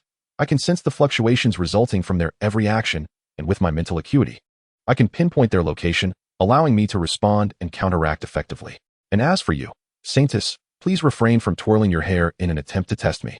Lin Yongming said with a gentle smile, subtly reminding Bibi Dong. It turned out she had been intentionally running her fingers through her violet-red hair. Fluctuation? The others still appeared skeptical, though their faces reflected a sense of awe. Very well, I shall tentatively accept your notion of fluctuation. Even if you choose not to accompany us to the Spirit City for training, there must be conditions, right? Lin Yongming replied coolly. Ah, clever. Engaging with an astute individual is refreshing. If you can withstand 10 of my strikes, or even defeat me, I shall not insist on your attendance in the Spirit City. Bibi Dong remarked, her eyes gleaming with interest. Before encountering Lin Yongming, and after hearing about his experiences, the interest of Bibi Dong in him gradually intensified upon listening to his recent remarks. I am curious to see how you will respond to my onslaught, she mused. May I boldly inquire, what is the level of your soul power, Saintess? Lin Yongming asked. I have just acquired my 3rd soul ring. I am a soul master at level 31. What? Are you afraid? After all, you have experience in defeating soul sects, Bibi Dong provocatively remarked. Very well. I am willing to engage in battle with you, Lin Yongming agreed, promptly moving to an open area. After all, she is merely Bibi Dong. Lin Yongming instantly recalled Bibi Dong's future in the anime. After accepting the Rasha god, she remarkably transformed into a necromancer, summoning legions of the undead in the climactic battle of dual gods, alongside 2 long-deceased Douluo. It is likely that the necromantic deity, Yinalix, would acknowledge Bibi Dong's prowess during the dual gods confrontation. How could a first-level deity, wielding the power of ultimate evil, be a god of the undead? Chapter 31, Battling Bibi Dong. Lin Yongming positioned himself, with Bibi Dong approaching, maintaining a distance of more than 5 meters. Seeing that your vision is impaired, I shall allow you to start first, Bibi Dong stated with a somewhat aloof demeanor. Lin Yongming smiled faintly. It must be said that Bibi Dong was a beauty from a young age. He noticed that she wore a separate skirt today, seemingly not much different from her anime counterpart. Her medium-length hair was a shade of lavender, with willow leaf brows and phoenix eyes complementing her oval face, already exhibiting the potential of a mature woman. Your Highness, the Saintess, I shall not hold back, Lin Yongming declared. Recognizing that Bibi Dong was of a higher level and 2 years his senior, thus he refrained from being overly polite. He was not one to adhere to such formalities. Martial Soul, Thunderblade, I seek your guidance. With that, Lin Yongming unleashed his martial soul and soul rings. 2 rings, purple. Truly. The second soul ring is of the Millennium level. How is that possible? No wonder the Pope commanded the Saintess to personally retrieve this blind man. The 2 purple-clad attendants had heard Bibi Dong speak of him, but witnessing it firsthand was an entirely different experience. Others who were unaware looked on in astonishment at Lin Yongming. Indeed, it is a Millennium Soul Ring. Bishop Xia did not exaggerate. Bibi Dong was also taken aback. Your Highness, how could I dare to misrepresent the information? Bishop Xia felt a twinge of embarrassment upon hearing Bibi Dong's words. By the way, I am quite curious about how you obtained this Millennium Soul Ring, and how your second soul ring could absorb such a high-level one. It is well known that the Spirit Hall has meticulously calculated the age limits for each rank of Soul Master. The maximum age for the first soul ring is 425 years, and for the second, it is 850 years, Bibi Dong inquired, adopting an interrogative tone. By a stroke of fortune, my second spirit ring originated from the Thunder Pattern Tiger. Initially, the Thunder Pattern Tiger was not a Millennium Spirit Beast, but rather one of 900 years. However, I was fortunate. After approximately 4 hours in the Stardow Forest, I chanced upon the Thunder Pattern Tiger engaged in a fierce struggle with another spirit beast. In a grievously wounded state, the Thunder Pattern Tiger devoured its opponent, and I seized this opportunity to launch a surprise attack. To my astonishment, upon consuming its adversary, the Thunder Pattern Tiger evolved into a Millennium Spirit Beast, transforming its spirit ring into a purple Millennium Ring. Nevertheless, I was determined not to let this exceptional Thunder Pattern Tiger spirit ring slip away. After several arduous hours, during which I narrowly escaped death multiple times, I ultimately succeeded. Indeed, diligence is rewarded, for upon absorbing the Millennium Spirit Ring, my spirit power surged by 4 levels. Lin Yongming stated, half in jest, without a flicker of an eye. So that was the case. What luck! Indeed, if one were to have just entered the threshold of Millennium Spirit Rings, absorption might indeed be feasible. One could only say that luck is also a facet of strength. Why was I not afforded such an opportunity? Although others found Lin Yongming's account somewhat implausible, they largely chose to believe his words. Could it truly be such a coincidence? Bibi Dong expressed her skepticism. Had Bibi Dong always been so astute since childhood? No. I must not allow her doubts to linger. Lin Yongming, for reasons unknown, hesitated to disclose his collaboration with the Blue-Silver Emperor. Your Highness, shall we continue? If we delay, nightfall will soon be upon us, Lin Yongming interjected, interrupting Bibi Dong's contemplation. Are you blind? How do you know it's getting dark? Moreover, the weather today is somewhat overcast. It's only a little past 3, Bibi Dong immediately retorted. Is that so? Haha, it's only 3. My apologies, I couldn't see. I was merely hungry and thought it was already dusk, Lin Yongming replied with an awkward smile. Very well, we have matters to attend to, so let us not tarry. Come forth, Death Spider Emperor. With the summoning of her martial spirit, Bibi Dong radiated a faint purple-black glow, and a colossal purple-black spider materialized behind her. As her martial spirit manifested, the upper half of Bibi Dong's body became enveloped in a layer of purple-black armor, evidently providing a degree of defense. This was Bibi Dong's ultimate martial spirit, the Death Spider Emperor, one of the monarchs among spider spirit beasts. Here it comes, accompanied by 3 yellow and purple spirit rings descending. Bibi Dong extended her long leg and delivered a fierce kick. Lin Yongming, gripping his thunderblade, emanated arcs of lightning in response. He parried to the right, thwarting Bibi Dong's attack. Take this. Lin Yongming swiftly countered, swinging his blade, sending a wave of energy towards Bibi Dong. At a critical moment, the 8 spider legs behind Bibi Dong shielded her from Lin Yongming's assault. Seizing the opportunity, Bibi Dong's spider legs lunged towards Lin Yongming, yet all were met by his steadfast defense. In a remarkable display, his entire body was adorned with eyes, enabling him to respond instantaneously to any assault from any direction. While engaging in battle, Bibi Dong pondered. Had Lin Yongming not covered his eyes with a black cloth, she might well suspect he was feigning blindness. After a few exchanges, both combatants retreated a few steps. Oh, So this is what you refer to as wave perception. It indeed possesses its nuances, BB Dong complimented. Your Highness, you overpraise me. Though my eyes may be blind to the visible world, I can sense all that surrounds me. It is merely a trivial skill, Lin Yongming replied with a smile. Yet, my attacks are accelerating. How can you still counter them one by one? BB Dong questioned, perplexed. She reflected on her own experience. If she were to close her eyes, she would not only struggle to defend herself, but also find her own attacks increasingly disorganized. Your Highness, perhaps it is a matter of habit. Though my eyes lie in eternal slumber, my heart beats on, and thus my body serves as my eyes, Lin Yongming elucidated.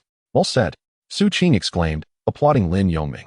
Indeed, this young man possesses a resilient spirit and ambition. It is no wonder he has attained a soul power of 25 at just over 7 years of age, demonstrating the courage to absorb a soul ring far beyond his years. The purple-clad attendant, who had previously questioned Lin Yongming, could not help but commend him in silence. Very well, to me, whether your eyes are blind or not has become inconsequential. Since ordinary attacks pose little threat to you, it appears I must resort to soul skills. First soul skill, Death Blade. As BB Dong spoke, radiant light flowed along her spider-like legs, unleashing 8 purple wind blades that surged towards Lin Yongming from all directions. With the 4 large and 4 small wind blades approaching, Lin Yongming immediately summoned his soul power to create a semicircular shield for defense. However, the effectiveness of this barrier dissipated against the initial 4 wind blades. First soul skill, Thunder Slash. He was compelled to deploy a soul skill to counter Bibidong's assault. Third soul skill, Death Spiderweb. A deep purple web erupted forth, exuding a noxious mist, not merely 1 but 3 webs, 1 from above and 1 on each side. Just as Lin Yongming had completed his first soul skill, Bibidong's webs enveloped him completely. It seems you shall not endure 10 exchanges, nor can you defeat me. You must return with me to Spirit City, BB Dong declared confidently, stepping closer. Not necessarily, Lin Yongming said with a slight smile beneath the web, revealing his purple soul ring. Second soul skill, Wave Eruption. With a powerful shout, arcs of lightning crackled across the web, and as the energy within him surged forth, he broke free from the confines. BB Dong had not anticipated that even while ensnared by her webs, Lin Yongming could summon his soul power to unleash a soul skill. Stunned, she instinctively crouched and slid back as the webs shattered around her. My spider web is unyielding. How could it possibly be so easily broken? She gasped in astonishment, witnessing the remnants of her webs scattered about. This surge of power momentarily instilled a sense of danger in BB Dong. Chapter 32, The Soul Master's Command. As a skill derived from a Millennium Soul Ring, BB Dong's web is indeed resilient. Furthermore, her purple soul ring boasts several hundred years more than Lin Yongming's. Lin Yongming's ability to swiftly escape BB Dong's grasp is primarily due to the instantaneous explosion of power concentrated in his technique. Simultaneously, in releasing this wave of energy, he utilized over 30% of his maximum soul power. Your Highness, are you unscathed? Lin Yongming's gentle inquiry ignited BB Dong's competitive spirit. BB Dong embodies a blend of softness and strength. Beneath her graceful exterior lies a proud heart. It is crucial to note that she possesses twin martial souls, and she would never permit herself to be defeated by someone younger and of lower soul power. Being a perfectionist, each of her soul rings has reached its utmost limit. Thus, upon hearing Lin Yongming's words, BB Dong resolutely declared, "Come again." After regaining her composure, she launched another assault. At this moment, Lin Yongming could sense the shift in BB Dong's emotions. She seemed to have grown serious. However, he naturally would not unleash a murderous intent against her. Second soul skill, Death Ray. Frustrated by her inability to gain the upper hand, BB Dong activated her second soul ring, conjuring a mass of purple-black soul power from the mouth of the Death Spider Emperor, aimed directly at Lin Yongming. This ray carried a foul stench, clearly indicating that each of BB Dong's attacks was laced with venom, which is hardly surprising, given that she is a Death Spider Emperor, a soul beast with potent toxins. Azura Thunder Slash. Lin Yongming also concentrated his soul power, releasing an enhanced version of the Thunder Slash to counter BB Dong's Death Ray. Regrettably, as he stood to the right, he could not match the might of the Death Ray. He utilized a defensive maneuver to dissipate BB Dong's assault, symbolically retreating 2 steps. Sensing that BB Dong intended to press her advantage, Lin Yongming promptly stated, "Your Highness possesses profound soul power. I humbly concede. However, I believe we have already exchanged 10 blows." Lin Yongming felt compelled to voice his acknowledgement of defeat, especially considering her subordinates were present. Given BB Dong's superior soul power and their initial encounter, it was prudent to offer her this concession. He was well aware that BB Dong possessed twin martial souls, and should a true conflict arise, he might not emerge unscathed, despite her not utilizing her second martial soul. This, Bibi Dong, hearing Lin Yongming's words, had no choice but to halt her advance, as this was her first time leading a mission, and she could not afford to be untrustworthy. Furthermore, Bibi Dong believed that Lin Yongming's apparent lack of soul power was the reason for his statement, compelling her to cease her assault. Very well, you may pass this trial, but I suggest you contemplate that solely training in the simulated cultivation environment will enhance your practice manifold. Bibi Dong retracted her martial soul and once again attempted to persuade him. In truth, Lin Yongming had discerned that Bibi Dong lacked practical combat experience, yet considering her age, it was hardly surprising. I appreciate the kind intentions of your highness, the saintess. However, the simulated environment, despite its merits, cannot compare to the authenticity of real combat. Moreover, within the confines of such a simulation, it is unlikely to facilitate my cultivation of fluctuations.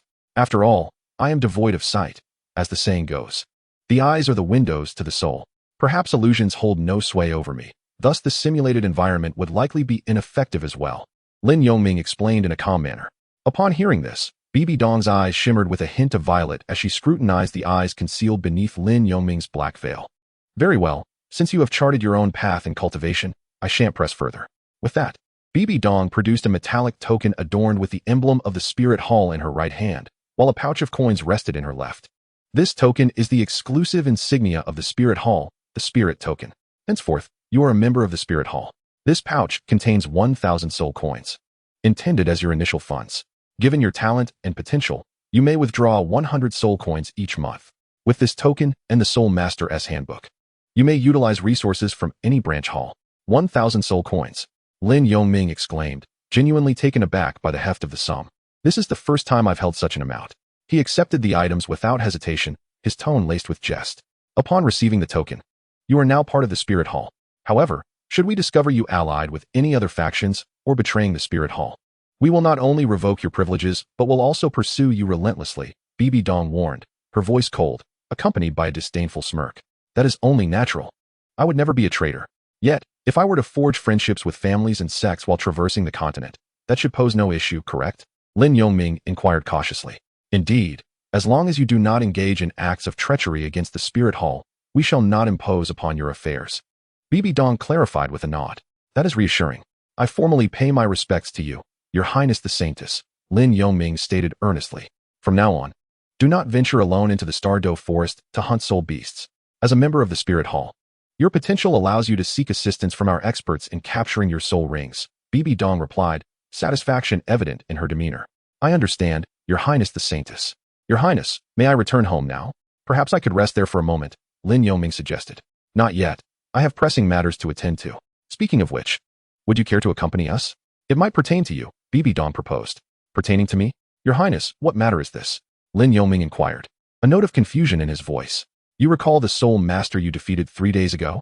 We have received word that his superior is a malevolent soul master operating in the vicinity of the Tsangli mountain range. The nefarious soul master, often referred to as the fallen by the outside world, is perceived by us in the Spirit Hall as distinctly malevolent. The fallen is indeed a being of depravity. Yet the evil soul master devours the soul power and essence of others to hasten his own cultivation, exhibiting a far greater wickedness. Had you not returned in time that day, once that soul sect member seized control of your village, it would not have been long before the soul master turned his attention to Thunderstorm Village, Bibi Dong solemnly explained. What a diabolical and cunning soul master. To send others to gather intelligence while he himself lurks in the shadows, Lin Yongming remarked with a hint of anger. Thus, we must reach the Tsangli mountain range before the evil soul master realizes our intent. Bibi Dong nodded in agreement. Very well, I shall accompany you. For I am now a member of the Spirit Hall, and I must seek vengeance for the 5 villagers who perished 3 days ago, Lin Yongming declared resolutely. All right, then follow closely. Should you encounter a soul master in the future, it is paramount to ascertain their identity. If the opportunity to strike arises, do so. If not, report to the Spirit Hall at once, Bibi Dong instructed. Wait for me a moment. I need to inform my parents, Lin Yongming replied, before hastening back to his home. Chapter 33. Discussion. One of the purple-robed attendants observed Lin Yongming sprinting towards the village and approached Bibi Dong. Your Highness, do you truly intend to bring him along?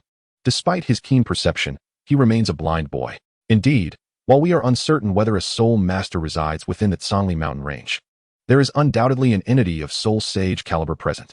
Will he not hinder us? Another purple-robed attendant interjected. In their eyes, a Grand Soul Master appeared too feeble, especially as they themselves were purple-robed attendants of the Soul Douluo rank. Among the 10 elite members accompanying them, 9 were Soul Emperors, and 1 was the captain of the elite squad, boasting Soul Sage prowess. It matters not. He dares to venture into the Star Doe forest to hunt soul beasts, displaying uncommon bravery. I have faith that his capabilities extend beyond what I witnessed during our skirmish. Otherwise, he could not have vanquished a Soul Sect member, despite the latter's 2 additional realms, even with a white-yellow-yellow-purple soul ring configuration. Moreover, I am intrigued by the fluctuations he mentioned in the rugged and intricate terrain of the Tsangli mountain range. I wonder if he can wield them effectively or if they will be impeded, Bibi Dong reflected as she watched Lin Yongming's retreating figure. Very well, Your Highness. The 2 attendants acquiesced, albeit reluctantly. They felt it was unwise to continue their objections, yet silently worried. The strength of the evil soul master remained unknown, and bringing along a 7-year-old child could prove to be a liability. After a brief interval, Lin Yongming returned home just as Yinglan was coming back from the fields, preparing to cook. Mother, I have joined the Spirit Hall today. Here are the golden soul coins and the token they bestowed upon me. Please keep the golden soul coins. Lin Yongming said with a gentle smile. The Spirit Hall, my dear, you are set to make great strides tomorrow. However, do hold on to the golden soul coins, for I have heard that a Soul Master's training demands a considerable amount of them. Your father and I can spare only a few coins at home. By the way, my dear, are you indeed heading to the Spirit Hall for your training? Will I not see you for quite some time? Perhaps for a few years? Yinglan did not accept Lin Yongming's pouch of coins, but instead hesitated to inquire. Mother, you are overthinking. I truly must set out with them now, to report to the Spirit Hall and complete some formalities. I shall return in a few days, so I won't be needing the coins. Lin Yongming explained, grasping Yinglan's hand. Ah, I see. Very well, I shall keep the pouch for you. Go now, and when your father returns, I will inform him. Do not worry about us. However, be cautious out there. It is not like our village. Above all, prioritize your safety and do not act recklessly as you did a few days ago, Yinglan advised. Yes, mother, I understand. I will prioritize my safety. And you and father need not worry about me. I will take care of myself. Mother, I must take my leave now. Lin Yongming released Yinglan's hand, bowed deeply, and then turned to exit. Upon returning to Bibi Dong and her companions, he found her already seated in the luxurious carriage. Blind one, come aboard. We have been waiting for you, Bibi Dong called out, leaning out. You are the Holy Maiden. Is this truly appropriate? Lin Yongming was momentarily taken aback. It is of no consequence. You are but a child, and a blind one at that. Once we reach the Tsangli mountain range, you will have your share of trials. Bibi Dong replied nonchalantly. Then I shall not hesitate any further. Lin Yongming conceded and boarded the opulent carriage. The vehicle was drawn by 2 top-tier horses, possessing the bloodline of soul beasts, and it was spacious enough to comfortably seat 4 adults without crowding. Lin Yongming, Xiaoming, or shall I simply call you Blind One? It rolls off the tongue quite nicely. You have no objections, I trust? As the carriage set in motion, Bibi Dong gazed at Lin Yongming across from her, initiating a casual conversation. It is quite all right. The peers in my village refer to me in the same manner. You may call me as you wish, Holy Maiden. Lin Yongming nodded in acquiescence. After a brief pause, Bibi Dong continued in a measured tone. Since you claim to perceive things through fluctuations, sensing even the slightest tremors, how do you distinguish between these fluctuations? Do they not create a cacophony for you?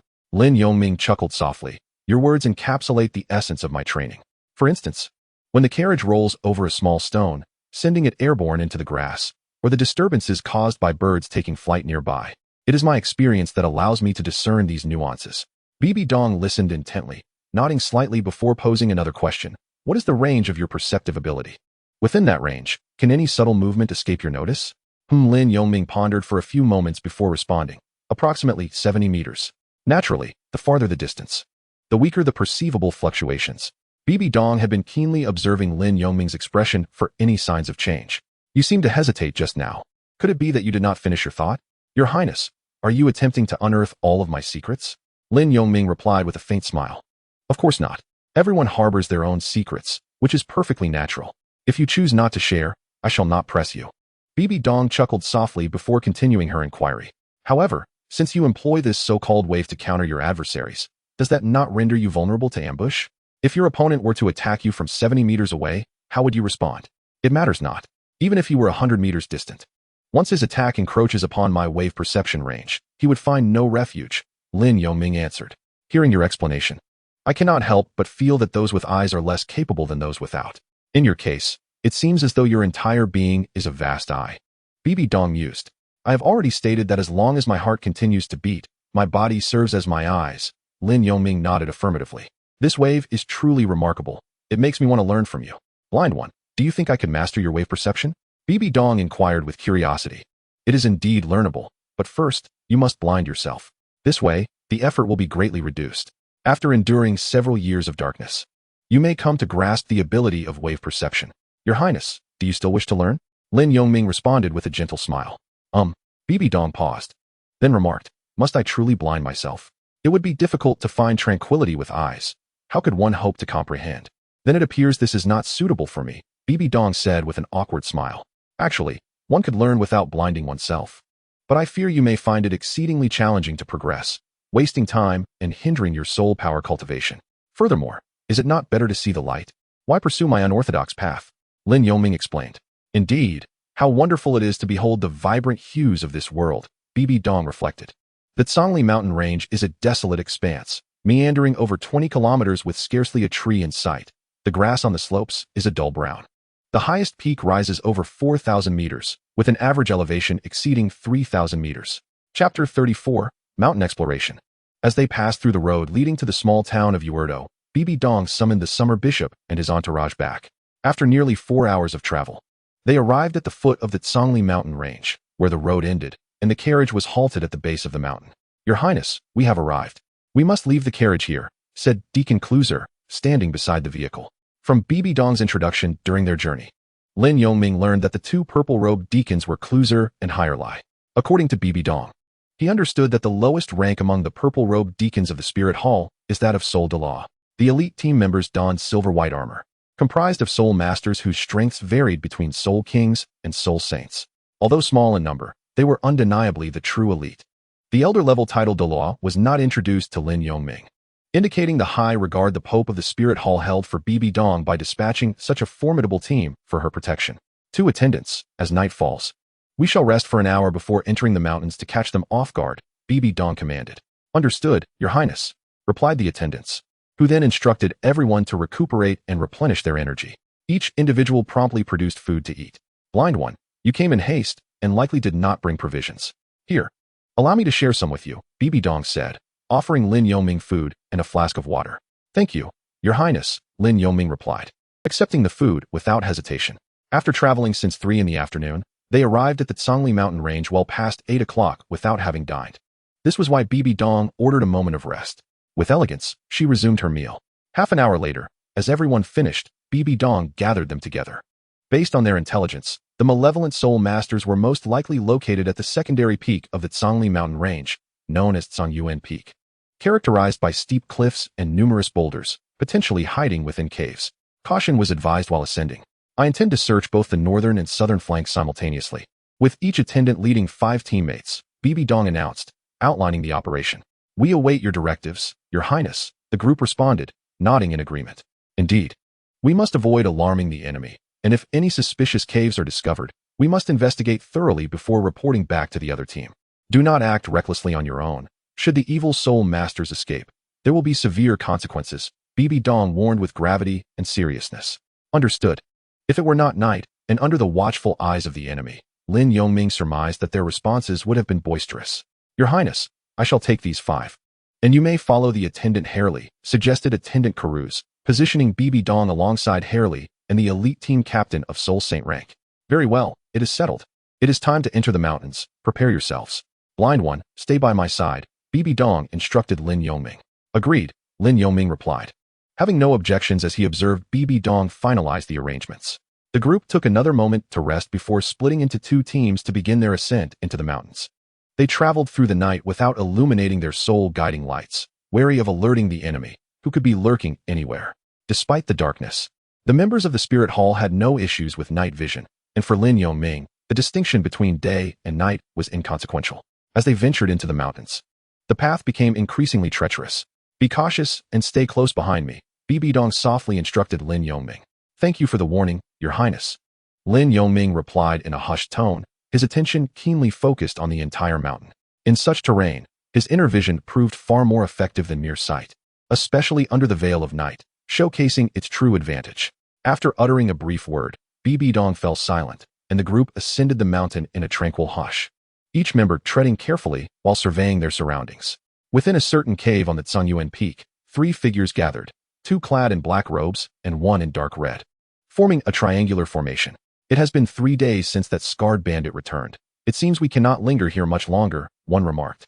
It is a pity, as there are still numerous villages near the Tsangli mountain range. In the past fortnight, we have destroyed several, and the Spirit Hall has likely caught wind of our activities. They conversed among themselves. Indeed, there are plenty of villages. We should depart by midnight to seek refuge in another territory, the individual in dark red suggested ominously. Let us wait a while longer, another responded. After climbing for over an hour, Lin Yongming and his companions reached the mountainside. Although they had discovered a few caves, none bore signs of human presence. Bibi Dong sat upon a stone, taking a sip of water to catch her breath. Have there been any developments from Deacon Hirelai or Deacon Kaluz? She inquired. Your Highness, they have not signaled. They likely have encountered nothing as we have. Deacon Hirelai replied with a resigned shake of his head. That is strange. By now, we should have encountered fewer caves as we ascend. Unless they have created an entrance at the summit, they too must be weary from the climb. Bibi Dong pondered aloud. Your Highness, could it be that this is not the correct peak? The neighboring mountain appears similar. Perhaps we should investigate there, suggested Deacon Hirelai. That is not feasible. Although it seems close, reaching there would take considerable time, and we may not arrive until dawn. We must ascend further. If we find nothing, only then will we consider that path, Bibi Dong asserted, shaking her head. Meanwhile, Lin Yongming had moved to the edge of the mountain, where the terrain sloped steeply. Be careful. It's dangerous, Bibi Dong cautioned upon noticing his position. Hush, Lin Yongming gestured for silence. What have you discovered? Bibi Dong approached him, her curiosity piqued. I faintly perceived the sound of snoring, he replied. Snoring? How could there be snoring here? I have located it, in a cave on the steep side. We have passed it, Lin Yongming stated, concentrating intently. Are you certain? Bibi Dong inquired. It has been confirmed. Lin Yongming nodded. Your Highness, I have observed that the terrain here is exceedingly steep, and indeed there exists a cave. Our view is considerably obstructed by a tree, and during the night, it is quite challenging to discern. Deacon Hirelai examined the area meticulously and discovered a sudden cave, with an entrance so narrow that only one person could pass through, and the steepness necessitated a careful approach. Having established this, he signaled to Kaluz. Reaching the location of the cave would not be a simple endeavor. Deacon Hirelai, you shall lead them there first, and I will wait for Deacon Kaluz to join us. Bibi Dong promptly instructed. Understood. Hirelai moved ahead, followed in succession by elite members. Blind One, your presence here was a deliberate choice. It is fortunate to have your ability to sense fluctuations, otherwise, this would have been overlooked, Bibi Dong commended Lin Yongming. It's a minor matter. Chapter 35, The Illusory Mirror Array. Bibi Dong observed Hirelai and the others as they approached the concealed cave. Inwardly, she mused. This is the first task my mentor has entrusted to me. It must be successful. The terrain was precarious, a veritable stronghold that was easily defended yet challenging to assault, with the platform at the cave's entrance accommodating only one individual. An elite member who had yet to descend signaled 3 times with a light towards the opposite side. A prearranged signal for parting. Deacon Kaluz, there has been movement on the side of the Saintess. It is a signal. They have located her. Let us proceed. Deacon Kaluz replied, leading the team towards Lin Yongming. Shortly thereafter, Deacon Kaluz and his 6 companions arrived beside Bibi Dong. Saintess, has Hirelai already proceeded? We should descend now. Upon seeing Hirelai approaching the cave, Kaluz immediately stated, Yes, go ahead. We shall follow shortly. Although this operation was led by the 9-year-old Bibi Dong, her intellect was exceptional as the future empress, and without confirming the strength of the evil soul masters, she would not recklessly charge ahead without understanding the enemy's true nature, thus putting herself at risk. After a few minutes, Hirelai reached the cave entrance and conducted a thorough examination, discovering traces left by humans. Signal to your Highness. There are fresh marks here, likely indicating they are hiding deeper within the cave. Hirelai communicated to a teammate behind him. Understood, Deacon. With that, he signaled towards Lin Yongming. Blind One, they have made a discovery. I am going down. Will you remain here or accompany us? Bibi Dong, noticing Lin Yongming's limited strength and poor eyesight, deemed it unsafe for him to navigate in such a place, concluding that even if he joined, he would not be of much assistance. Thus, she preferred him to stay behind, stating, Never mind, you should remain here. We will soon eliminate the evil soul masters. Very well, I am but a great soul master. My presence below would not be of much aid. Your Highness, please ensure your safety. Lin Yongming nodded, not insisting on accompanying them. After all, possessing merely the realm of a great soul master, I am inconsequential compared to the multitude of formidable individuals such as Bibi Dong. Moreover, should a confrontation truly ensue, not only would I be unable to assist, but I might also find myself injured amidst the chaos of their battle. Upon hearing the response, Bibi Dong nodded and proceeded. Indeed, the path was treacherous, requiring one to nearly press against the mountainside to reach the cave's entrance. Lin Yongming remained seated, observing their performance, and once Bibi Dong regrouped, the ensemble entered the cavern one by one. With 2 soul Douluos, 1 soul sage, and 9 soul emperors, their combined strength approached that of the lower 4 sects. It should not take long to conclude the conflict. Half an hour passed, and Lin Yongming sensed chaotic fluctuations of soul power emanating from the cave's mouth, indicating a fierce engagement. Additionally, the mountain trembled intermittently, suggesting that this battle was indeed intense, and the prowess of the evil soul master should not be underestimated. Lin Yongming contemplated this, having no intention of descending to observe. Another 10 minutes elapsed, and apart from the emanation of soul energy, the entrance fell into complete silence. It seemed the battle had concluded. Reflecting on the afternoon spent in Bibidong's company, I pondered how someone so astute and cautious from a young age could be deceived by that individual. Could it be that love truly diminishes a woman's intellect? Sitting alone upon a stone, boredom led Lin Yongming to indulge in such idle musings. However, he soon sensed something amiss. After nearly 10 minutes of silence, Bibi Dong and her companions had yet to emerge from the cave. This was rather illogical. Could an unforeseen calamity have occurred? I must investigate the cave entrance, Lin Yongming resolved, rising to crawl towards it. Upon reaching the cave's mouth, his apprehension deepened. As he peered inside, Lin Yongming's spiritual sight revealed a disarrayed formation among Bibi Dong and her companions, and he witnessed an elite member slay another. At the deepest recess of the cave, an ominous old man chuckled sinisterly, his martial soul, a dark shadow. Specifically, a bizarre and eerie entity known as the Nightmare Shadow loomed behind him. Kill. Engage in mutual slaughter.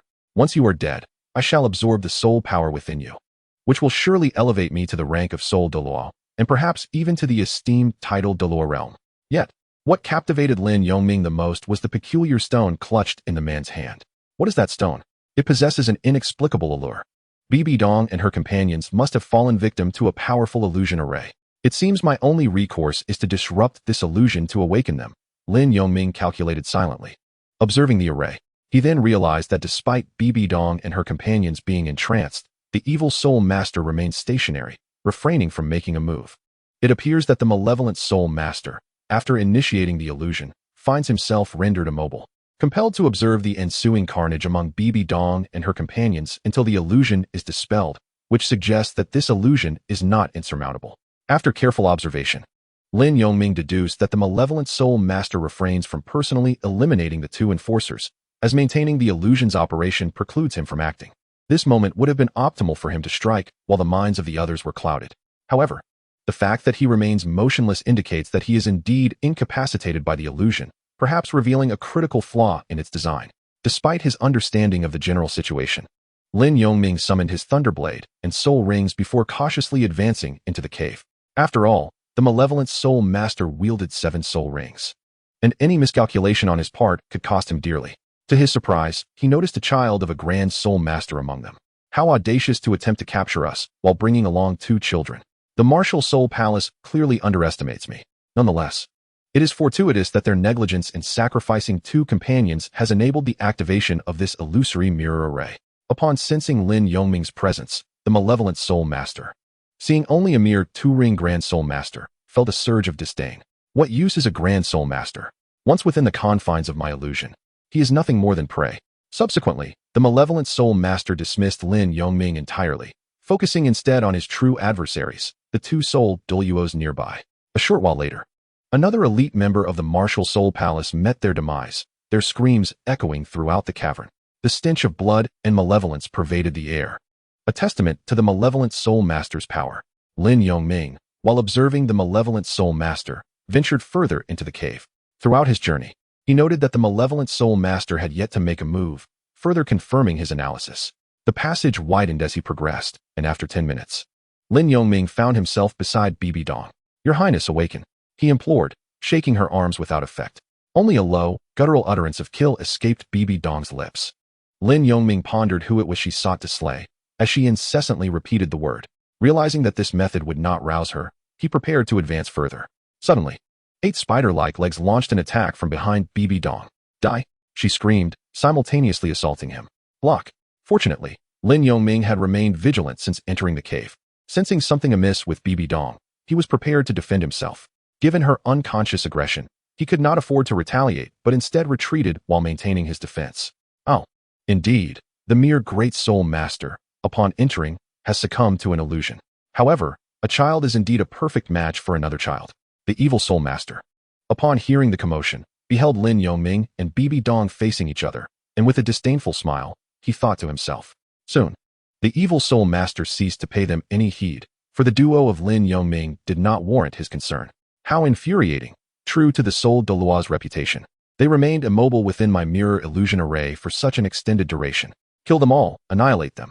The Evil Soul Master gazed at the two purple-clad enforcers. For as long as they lived, all remained possible. Thus, he could only sustain the operation of the illusion. However, as time wore on, impatience began to gnaw at him. For the consumption of soul power was considerable. Lin Yongming, witnessing Bibi Dong's fervor without awakening, understood that without interrupting the Evil Soul Master, he could not rouse the others. Ground split slash. Observing Bibi Dong's clinginess, Lin Yongming unleashed a ground split slash to push her back, then swiftly moved to another individual. This time, having learned from experience, he refrained from attempting to awaken the others and became increasingly convinced that the Evil Soul Master was immobile. First soul skill, Thunderlight slash. Lin Yongming maneuvered past several members of the Spirit Hall, positioning himself 4 to 5 meters beside the Evil Soul Master and launching a tentative strike. What is this? The Evil Soul Master was struck squarely by the Thunderlight slash and turned to Lin Yongming, astonished, exclaiming, "How can this be? Entering my mirror illusion array. How is it possible that you remain unaffected? It seems my conjecture was correct. You are likely trapped in your own web now," Lin Yongming remarked. "So you are blind. No wonder. However, as a mere Great Soul Master, even my fourth soul skill, the Shadow Armor, cannot be breached. Though I may be immobile, you cannot harm me unless you possess a 1,000-year soul ring. Yet, how could a Great Soul Master like you possibly have a 1,000-year soul ring? Boy, I advise you to flee while you still can. Otherwise, once I deal with them, your delicate frame will be the first I consume." The Evil Soul Master threatened Lin Yongming while maintaining his stance. "Thank you for your advice. Unfortunately, my second soul ring just so happens to be a 1,000-year soul ring. You must be jesting. How could a Great Soul Master possess a 1,000-year purple soul ring? It is impossible for you to absorb a purple 1,000-year soul ring at the second soul ring," Lin Yongming declared, as his second soul ring began to shine. Startling the Evil Soul Master. Second soul skill, Wave Eruption. Do not come any closer. Before the Evil Soul Master could finish his warning, Lin Yongming's attack had already arrived. The magical armor he spoke of suddenly shattered, and the Evil Soul Master was violently thrust against the cave wall. "Boy, I shall not spare you. I will rend you asunder." The Evil Soul Master seethed with rage. It is too late. Azura Thunderlight slash. With his state fully unleashed and bolstered by the Wave Seal's amplification, Lin Yongming executed a full-powered Azura Thunderlight slash that pierced through the Evil Soul Master's body. It is actually a lightning attribute. The Malevolent Spirit Master's martial soul, the Night Demon Shadow, shattered beneath Lin Yongming's electrifying assault. The power of lightning counters all evils in the world, inflicting devastating damage upon the wicked, and in this instance, the Malevolent Spirit Master fell victim to his own illusory realm due to Lin Yongming's attack. "You shall not die a good death." As the Malevolent Spirit Master collapsed to the ground, he inadvertently released a peculiar stone from his grasp, which Lin Yongming, quick-witted and agile, deftly caught. It must be a treasure. Although Lin Yongming was unfamiliar with this strange stone, it possessed an allure that suggested it was far from ordinary. Evil Spirit Master, meet your demise. As the illusion shattered like a mirror, Elder Karuz was the first to regain his senses and unleashed a furious strike, leaving the severely wounded Malevolent Spirit Master clinging to life by a thread. Meanwhile, Lin Yongming hastily concealed the stone in his pocket. Elder Harley, who had also arrived, prepared to deliver a blow, only to find Bibi Dong had regained her senses as well. "Hold your hand. Render him powerless, but leave him half alive," Bibi Dong swiftly cautioned. "Understood, Your Highness." Harley tempered his strength, ensuring the Malevolent Spirit Master's martial soul was utterly destroyed, causing him to faint from the agony. "Blind one, what brings you here?" Bibi Dong inquired, her confusion evident upon spotting Lin Yongming. It appeared that Bibi Dong had no recollection of their previous encounter, leading Lin Yongming to ponder whether she remembered his recent actions against her. Just as he prepared to respond, Elder Karuz interjected. "Your Highness, it is thanks to Lin Yongming's intervention that we shattered the Malevolent Spirit Master's illusion array. Otherwise, our escape would have been far from certain." I grew concerned when you did not emerge for so long, fearing an unfortunate incident had befallen you all, which prompted my investigation. To my surprise, you had all fallen prey to the malevolent spirit master's illusion. Fortunately, being blind, I was not easily swayed by the illusion's effects. Lin Yongming readily supported Elder Karu's statement. But how did a mere spirit master manage to break the illusion of a spirit saint? Bibi Dong inquired with heightened curiosity. Perhaps it was merely good fortune. I observed the malevolent spirit master and realized that in order to sustain the illusion, he was rendered immobile and defenseless against my attacks. It took considerable effort to interrupt his soul skill, Lin Yongming reflected, awash with emotion. Indeed, while ensnared in the illusion, I faintly sensed the sounds of battle. It appears as Lin Yongming suggested. The malevolent spirit master ensnared us all in the illusion, making it challenging to escape. Yet he did not anticipate that someone would remain outside. Elder Harley added in defense of Lin Yongming. Blind one, we owe you our gratitude for not entering with us. Otherwise, we would have fallen into the malevolent spirit master's trap. Thank you. Bibi Dong expressed her sincere appreciation to Lin Yongming. Your Highness is being too polite. As a member of the Martial Soul Palace, I am merely repaying my debt to the villagers, Lin Yongming humbly replied, waving his hand. Your Highness, I am guilty of having slain my own comrade. Please, punish me. An elite member, gazing at the body of his fallen companion, immediately stepped forward and knelt in remorse. The responsibility for this matter does not rest solely upon your shoulders. It is the treacherous machinations of the malevolent spirit master that bear the blame. However, the issue of punishment shall be addressed upon our return to the spirit hall. Bibi Dong glanced around, noting the 4 fallen members, each a soul emperor in their own right. Ultimately, Elder Karuz seized the malevolent spirit master, while the others carried the bodies of the spirit hall members outside to the location of their carriage. Chapter 37. The Rewards of the Spirit Hall. After a night of turmoil, they rested briefly as the dawn began to break. Your Highness, the mission has been relatively successful.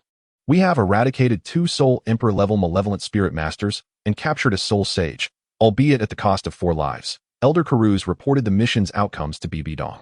Very well. I shall accurately relay this to His Holiness the Pope and recommend appropriate rewards, Bibi Dong responded, casting a complex glance at the lined-up bodies of the 4 soul emperors. Your Highness, logically, there were only 3 malevolent spirit masters. How did you fall into their illusion? Lin Yongming inquired curiously. It is worth noting that the spirit hall had 2 soul Douluo, 1 soul sage, and 9 soul emperors, while their adversaries were merely 3. The strongest among them being only a level 78 soul sage. Given the disparity in strength, it seemed improbable that 4 elite members would have paid the ultimate price. I was overly naive and indecisive. I had intended to capture them to interrogate them about the hidden malevolent spirit masters on the continent. Little did I expect that the soul sage clad in dark red would unhesitatingly sacrifice 2 soul emperors to invoke an illusion with their combined power. This experience has made me acutely aware of my inadequacies and the need for more thorough consideration in my actions, Bibi Dong lamented. Her fists clenched as she regarded the sacrificed elite members. Your Highness need not be so harsh on yourself. At your age, you have performed admirably. Additionally, both Hai Li and I were somewhat careless in this endeavor. Elder Karuz stepped forward, seeking to console her. Indeed, Your Highness, we have captured a malevolent spirit master. If we can extract valuable information from him, it would indeed be a cause for solace, Hai Li added, standing beside Karuz. Enough of this. Mistakes have been made. An excessive lamentation is futile. Blind one, you have accomplished a great feat, for not only did you help us locate the hiding place of the malevolent spirit masters, but you also dispelled the illusion that saved us. I shall duly report your contributions to the Pope, Bibi Dong declared, turning to Lin Yongming. Your Highness, please report truthfully. We have all endured hardships along the way, and my role was but a minor one, Lin Yongming promptly replied. Are you certain you do not wish to return with us to Spirit City? Bibi Dong inquired once more. I appreciate your Highness's kindness, but I am still quite young and will refrain from going for now. Perhaps I shall visit at another time, for I have grown accustomed to the tranquil village life. Furthermore, I informed my parents I would only be away for 2 or 3 days. Lin Yongming gently declined. Very well, each person has their own aspirations.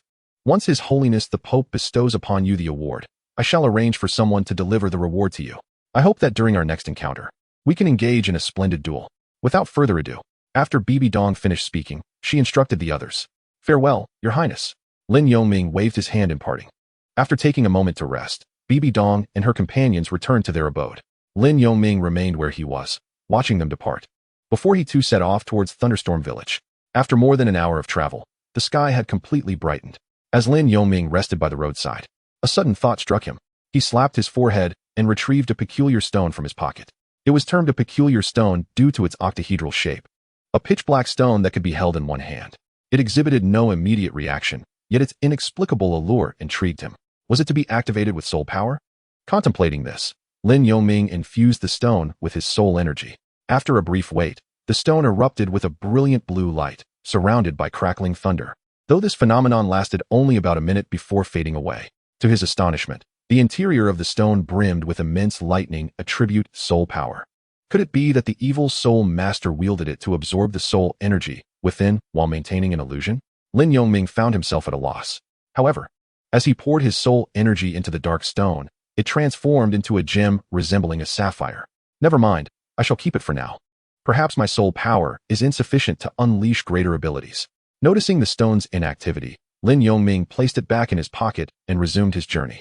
At the moment Lin Yongming infused his soul energy, within an unknown palace, an elderly man, long sealed in slumber, suddenly opened his eyes, summoning crackling lightning around him.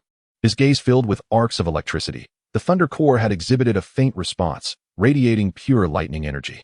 In the afternoon, Lin Yongming returned to Thunderstorm Village, where his father was elated at the news of his sons joining the spirit hall. Reluctant to indulge in alcohol, Lin Chung surprisingly drank a large bowl, smiling as he drifted off to sleep. In the grand hall, Bibi Dong stood at its center with two purple-clad attendants. Disciple, you performed commendably on this journey. Although your actions were somewhat immature, they are acceptable. It is an invaluable growth experience for you. As for Lin Yongming, our spirit hall is judicious in reward and punishment. In light of his contributions, we shall award him 10,000 gold soul coins. Disciple, what further rewards do you suggest? The Pope inquired.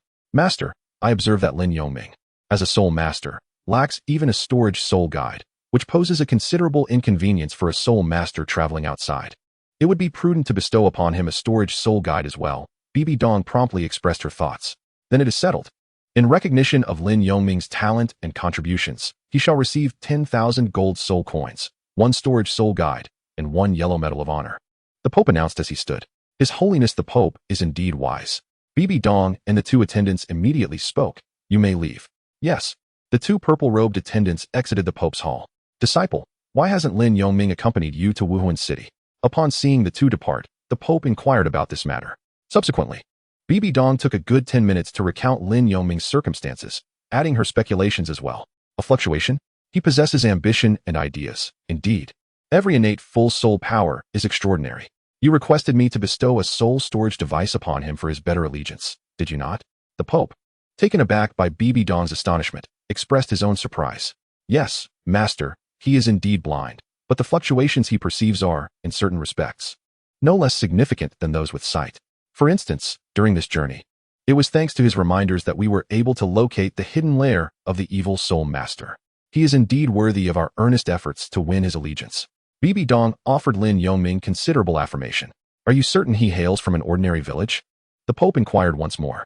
Bishop Xia has thoroughly detailed his background to me. His family has resided in Thunderstorm Village for 3 generations. His father's martial soul is merely an exceptionally ordinary chopping knife, indicating he is unlikely to possess any significant background. Having fallen to a village, Bibi Dong responded, nodding. When she initially sought out Lin Yongming, she had also confirmed his identity with Bishop Xia. Moreover, prior to Bibi Dong's arrival, Bishop Xia had verified Lin Yongming's ancestry with the town's lord. Could it truly be a rare occurrence, a mutation of a good martial soul? Chapter 38, The Yellow Medal of Honor. In the 5 days since parting ways with Bibi Dong and her companions, Lin Yongming had been diligently cultivating in Thunderstorm Village. His chosen place of practice was, naturally, the quietest spot on the village's rear mountain. One day, after finishing his lunch, Lin Yongming intended to head to the rear mountain for cultivation, but encountered Bishop Xia and attendant Su Qing from Yuerdo town as he stepped outside. Greetings, Bishop Xia. Attendant Su. Lin Yongming smiled and bowed, then inquired, what brings you to Thunderstorm Village today? Am I interrupting your plans? Bishop Xia approached with a smile, saying, your presence here is an honor for our village. How could we be a disturbance? Lin Yongming replied with a gentle smile. Yongming, today both Bishop Xia and I have come because His Holiness the Pope wishes to reward you. I heard that you have made significant contributions in your quest alongside the Saintess to locate the evil soul master. It was Su Qing who clarified their purpose. What great contributions could there be? I merely utilized my ability to perceive fluctuations to discover the evil soul master's location. His Holiness is far too gracious. Lin Yongming modestly replied, "Please, do come into the courtyard. Let us refrain from calling us your excellencies. It sounds overly formal. Just call me Bishop." Su Qing remarked as Lin Yongming led the two into his courtyard. "Please make yourselves comfortable. My home is humble, and there is little to offer. Would you like me to pour you a glass of water? You must be thirsty after your journey." Lin Yongming invited the two gentlemen to sit at the only table in the courtyard, shaded by a lush green tree that shielded them from the sun. They nodded in acknowledgement. Lin Yongming then entered the house, returning with 2 bowls of water, which he placed before them before taking a seat opposite them. Lin Yongming explained that he had come at the behest of His Holiness the Pope, who had entrusted them with a reward for him, recognizing his genius as a product of their Ulto town branch. After finishing his water, Archbishop Xia began to elaborate. "Indeed, the nature of this reward is quite extraordinary. To be honest, I find myself somewhat envious," Su Qing remarked with a hint of admiration. "Oh, what kind of reward could elicit such envy from Deacon Su?" Lin Yongming inquired with curiosity. "Archbishop, please refrain from teasing us and present it promptly," Su Qing urged the Archbishop. "Su Qing, you are far too impatient." The Archbishop chided lightly before addressing Lin Yongming again. "Lin Yongming, I must say, this item is indeed remarkable, a testament to the Pope's esteem for you." "Oh," Lin Yongming responded, puzzled. The Archbishop continued, "The rewards bestowed upon you by His Holiness include 10,000 gold soul coins, a spatial soul guide for storage, and the yellow record medal." As he spoke, he laid the 3 items before Lin Yongming. Lin Yongming immediately sensed the significance of the 3 treasures: a substantial bag, a belt adorned with jewels, and a token distinct from the martial spirit badge. The yellow record medal. How does it differ from the purple record medal? Upon hearing the name, Lin Yongming recalled the mention of the purple record medal in the original text. "Archbishop, is the Pope's reward not exceedingly generous? Not only 10,000 gold soul coins, but also a spatial soul guide. I had been saving to purchase one of those for convenience while traveling, as carrying many bags can be cumbersome." Lin Yongming expressed his surprise. "Haha, indeed, you have truly achieved great merit this time. Among these 3 items, I believe the yellow record medal holds the most value," the Archbishop replied with a soft smile. "Oh, Archbishop, what significance does the yellow record medal hold?" Lin Yongming asked. Perplexed. The yellow record medal is a mark of honor, signifying that the bearer possesses certain qualifications and contributions. It is specifically awarded by the Martial Spirit Hall to promising youth, the Archbishop explained to Lin Yongming. "Yongming, do not underestimate the yellow record medal. In the past 20 years, only a little over 100 have been awarded, particularly to those under 20. You are currently the youngest recipient of the yellow record medal. Furthermore, possessing this medal grants you the right to request assistance from any branch's Guardian Knight Corps and 10 squads," Su Qing elaborated, noting Lin Yongming's relatively unchanged expression. "Thank you for the Pope's generous gifts. I truly appreciate this gesture." Lin Yongming expressed his gratitude immediately. "I shall convey your words to His Holiness the Pope." Moreover, the yellow spirit medal signifies that you may ascend the ranks within the Spirit Hall, heralding a promising future. Of course, should you attain the purple spirit medal, your prospects would be even more boundless. We have come to bestow upon you your prize, which is now securely in your possession, alleviating my concerns. Do take the time to visit the town." With that, Bishop Xia and Su Qing rose, preparing to depart. "Won't you sit a while longer?" Lin Yongming inquired as he stood to see them off. "Alas, there are other matters awaiting us at the hall. You need not see us off. Focus on your cultivation." Bishop Xia replied with a wave of his hand. Lin Yongming stood at the entrance of the courtyard, watching the 2 figures recede into the distance of Thunder Rain Village before returning to the table. The Pope indeed exhibited great generosity. However, such a substantial reward likely came with favorable words from Bibi Dong. Lin Yongming calmly secured his belongings, fastening the spirit guide belt around his waist. During dinner, Lin Yongming refrained from mentioning the commendation to his parents. Firstly, he did not wish to provoke their concerns over his recent adventures. Secondly, nearing 50 years of age, they had previously received 1,000 gold soul coins upon joining the Spirit Hall, which was sufficient for a comfortable life in the small town. Yet, his parents were reluctant to relocate, stating they had grown accustomed to village life. They preferred the occasional conversations with fellow villagers and found solace in cultivating their own vegetables, which they deemed trustworthy due to the care invested in their growth. Upon hearing his parents express such sentiments, Lin Yongming felt no need to impose his wishes upon them, for he too found satisfaction in village life. In his past life, he had harbored similar aspirations, envisioning a return to the countryside after a few years of striving in the city, tending to a modest garden and engaging with villagers. However, fate had other designs. He never anticipated arriving in the Douluo continent, endowed with remarkable talent and heritage, which rendered a life spent solely in Thunder Rain Village inconceivable. With a soul power of level 26, he resolved to venture forth upon reaching level 30 to seek real-world experience. 2 months subsequent to the Spirit Hall's commendation, Lin Yongming ascended to level 27, with 4 levels remaining before embarking on a quest for his 3rd spirit ring. Tomorrow. Lin Yongming had just completed his training when he heard Lin Chong's anxious voice from the back mountain. "Father, what has happened?" Lin Yongming swiftly appeared before Lin Chong, inquiring earnestly. "Hurry, your grandpa, the village chief, has been bitten by a viper by the roadside and is gravely poisoned. We dare not move him," Lin Chong said urgently, grasping Lin Yongming's hand. "Father, just tell me where the village chief is lying, and I shall go at once. Just outside the village, about 500 meters away." "Understood. Father, I shall go ahead." With that, Lin Yongming summoned his spirit power and swiftly set off. Chapter 39. The Blue-Silver Emperor arrives. In less than 5 minutes, Lin Yongming arrived at the village chief's side, who had already collapsed. By the time he arrived, 7 villagers were gathered around the chief. Xiaoming is here, everyone. Step aside." Upon seeing Lin Yongming approach, one villager quickly alerted the others, who promptly made way. One of the chief's relatives stepped forward anxiously, saying, "Xiaoming, you are a soul master. My uncle has been poisoned by a viper. You must have a way to help him." "Uncle, do not panic. What is the condition of the village chief?" Lin Yongming inquired immediately. "The wound on my uncle's foot has been bleeding continuously, and our herbal applications to stop the bleeding have proven ineffective," the chief's relative explained urgently. Lin Yongming nodded. The venom of the viper has 2 types of toxicity, hemorrhagic and neurotoxic. However, due to the differences between this world and his previous one, it was evident that the chief's bite not only caused bleeding but also led to unconsciousness, indicating a combination of both toxins, which suggested a more severe toxicity. "Time is of the essence. I will use my soul power to see if I can expel the venom from the chief's wound," Lin Yongming declared, gently supporting the chief into a sitting position while channeling his soul power from behind. Lin Yongming was not entirely confident. After all, his soul power was of the lightning attribute, effective for offense, but perhaps not as potent in healing as he had hoped. Nevertheless, he refrained from voicing his concerns to avoid alarming the villagers. He diligently guided his soul power through the chief's body, directing it towards the injured left leg. "Black blood. It seems to be working," the chief's relative remarked, squatting before the chief and observing the blood emerging from the wound, now tainted with a toxic black hue. Lin Yongming continued to carefully control his soul power, wary of exerting too much force that might damage the chief's meridians. If only there were a healing soul master here. He mused inwardly. What is the condition of the village chief? After a few minutes, Lin Yongming's father arrived, having rushed over, and saw his son treating the chief. The village chief has shown some improvement under Xiaoming's care. The black color of his lips has noticeably lightened, a villager responded to Lin Chong.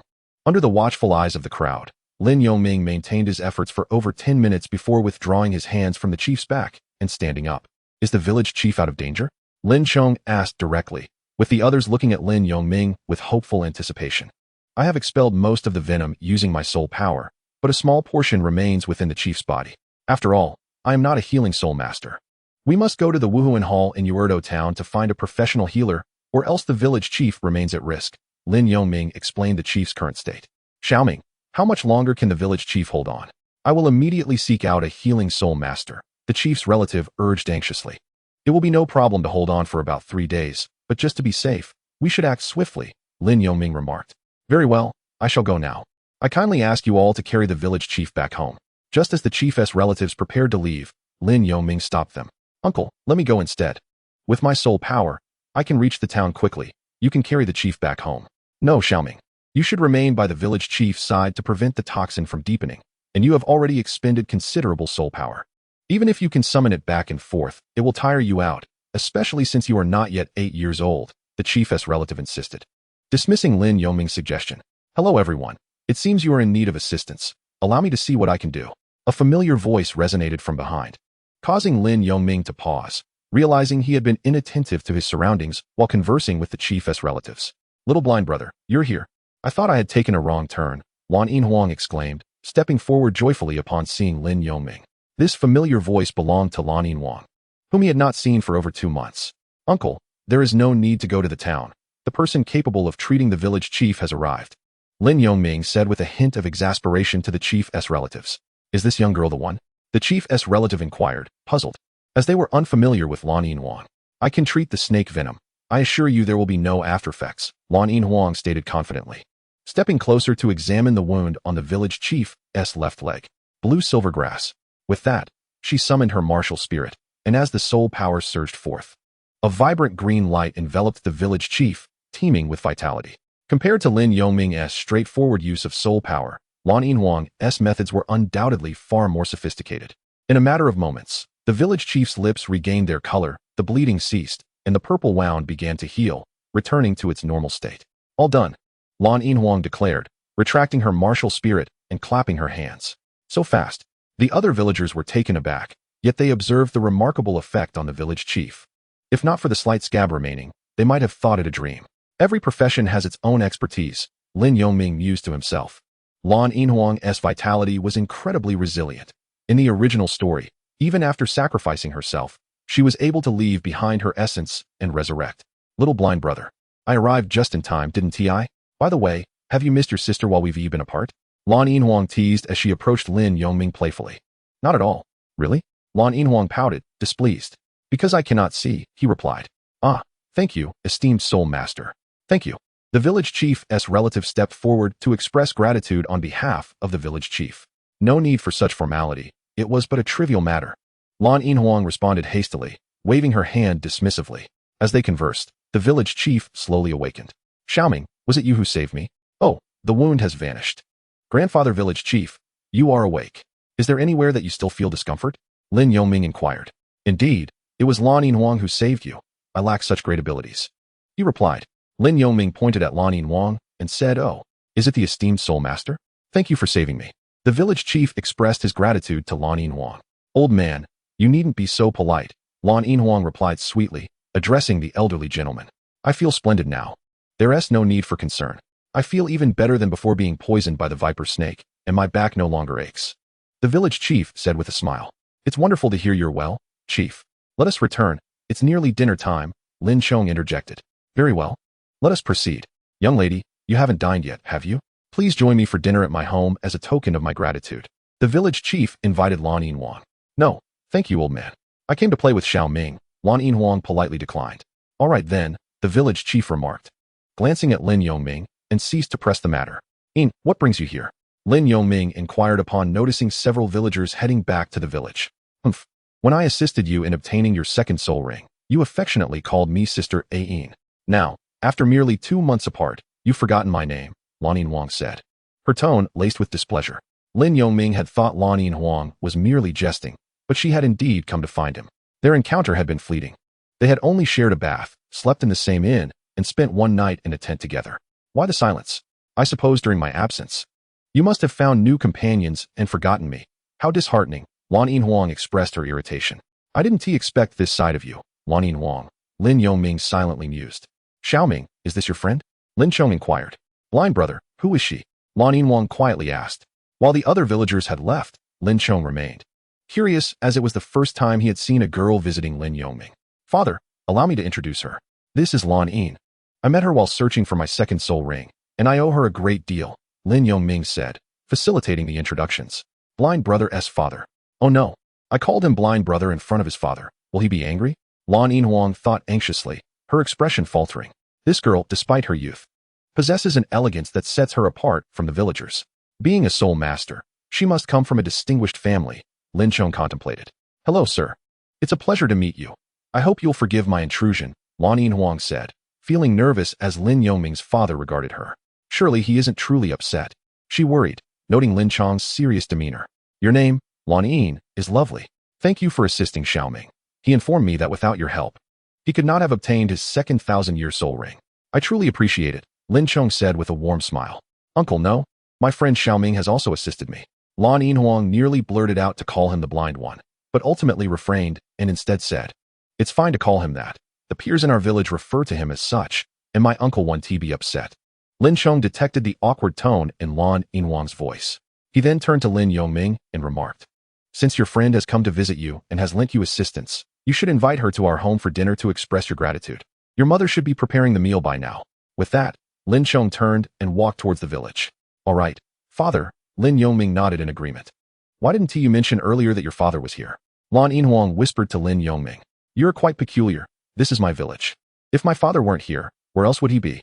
Lin Yongming replied, somewhat exasperated. That is not what I meant. I was wondering if your uncle would be angry if he heard me call you the blind one, Lan Yinhuang hurriedly clarified. Rest assured, he won't mind, Lin Yongming assured him. However, speaking of which, it's nearly dark. Why did you come at this hour, and how did you think to seek me out?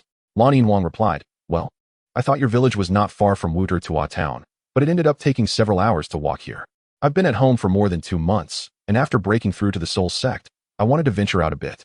I didn't know where to go, so I thought of my adorable blind brother, which is why I came to find you. Lin Yongming shook his head helplessly. Fine. Since you're here, let us go to my house for dinner. I should indeed thank you. The last time you helped me hunt a soul beast. We parted hastily, and I didn't have the chance to properly express my gratitude.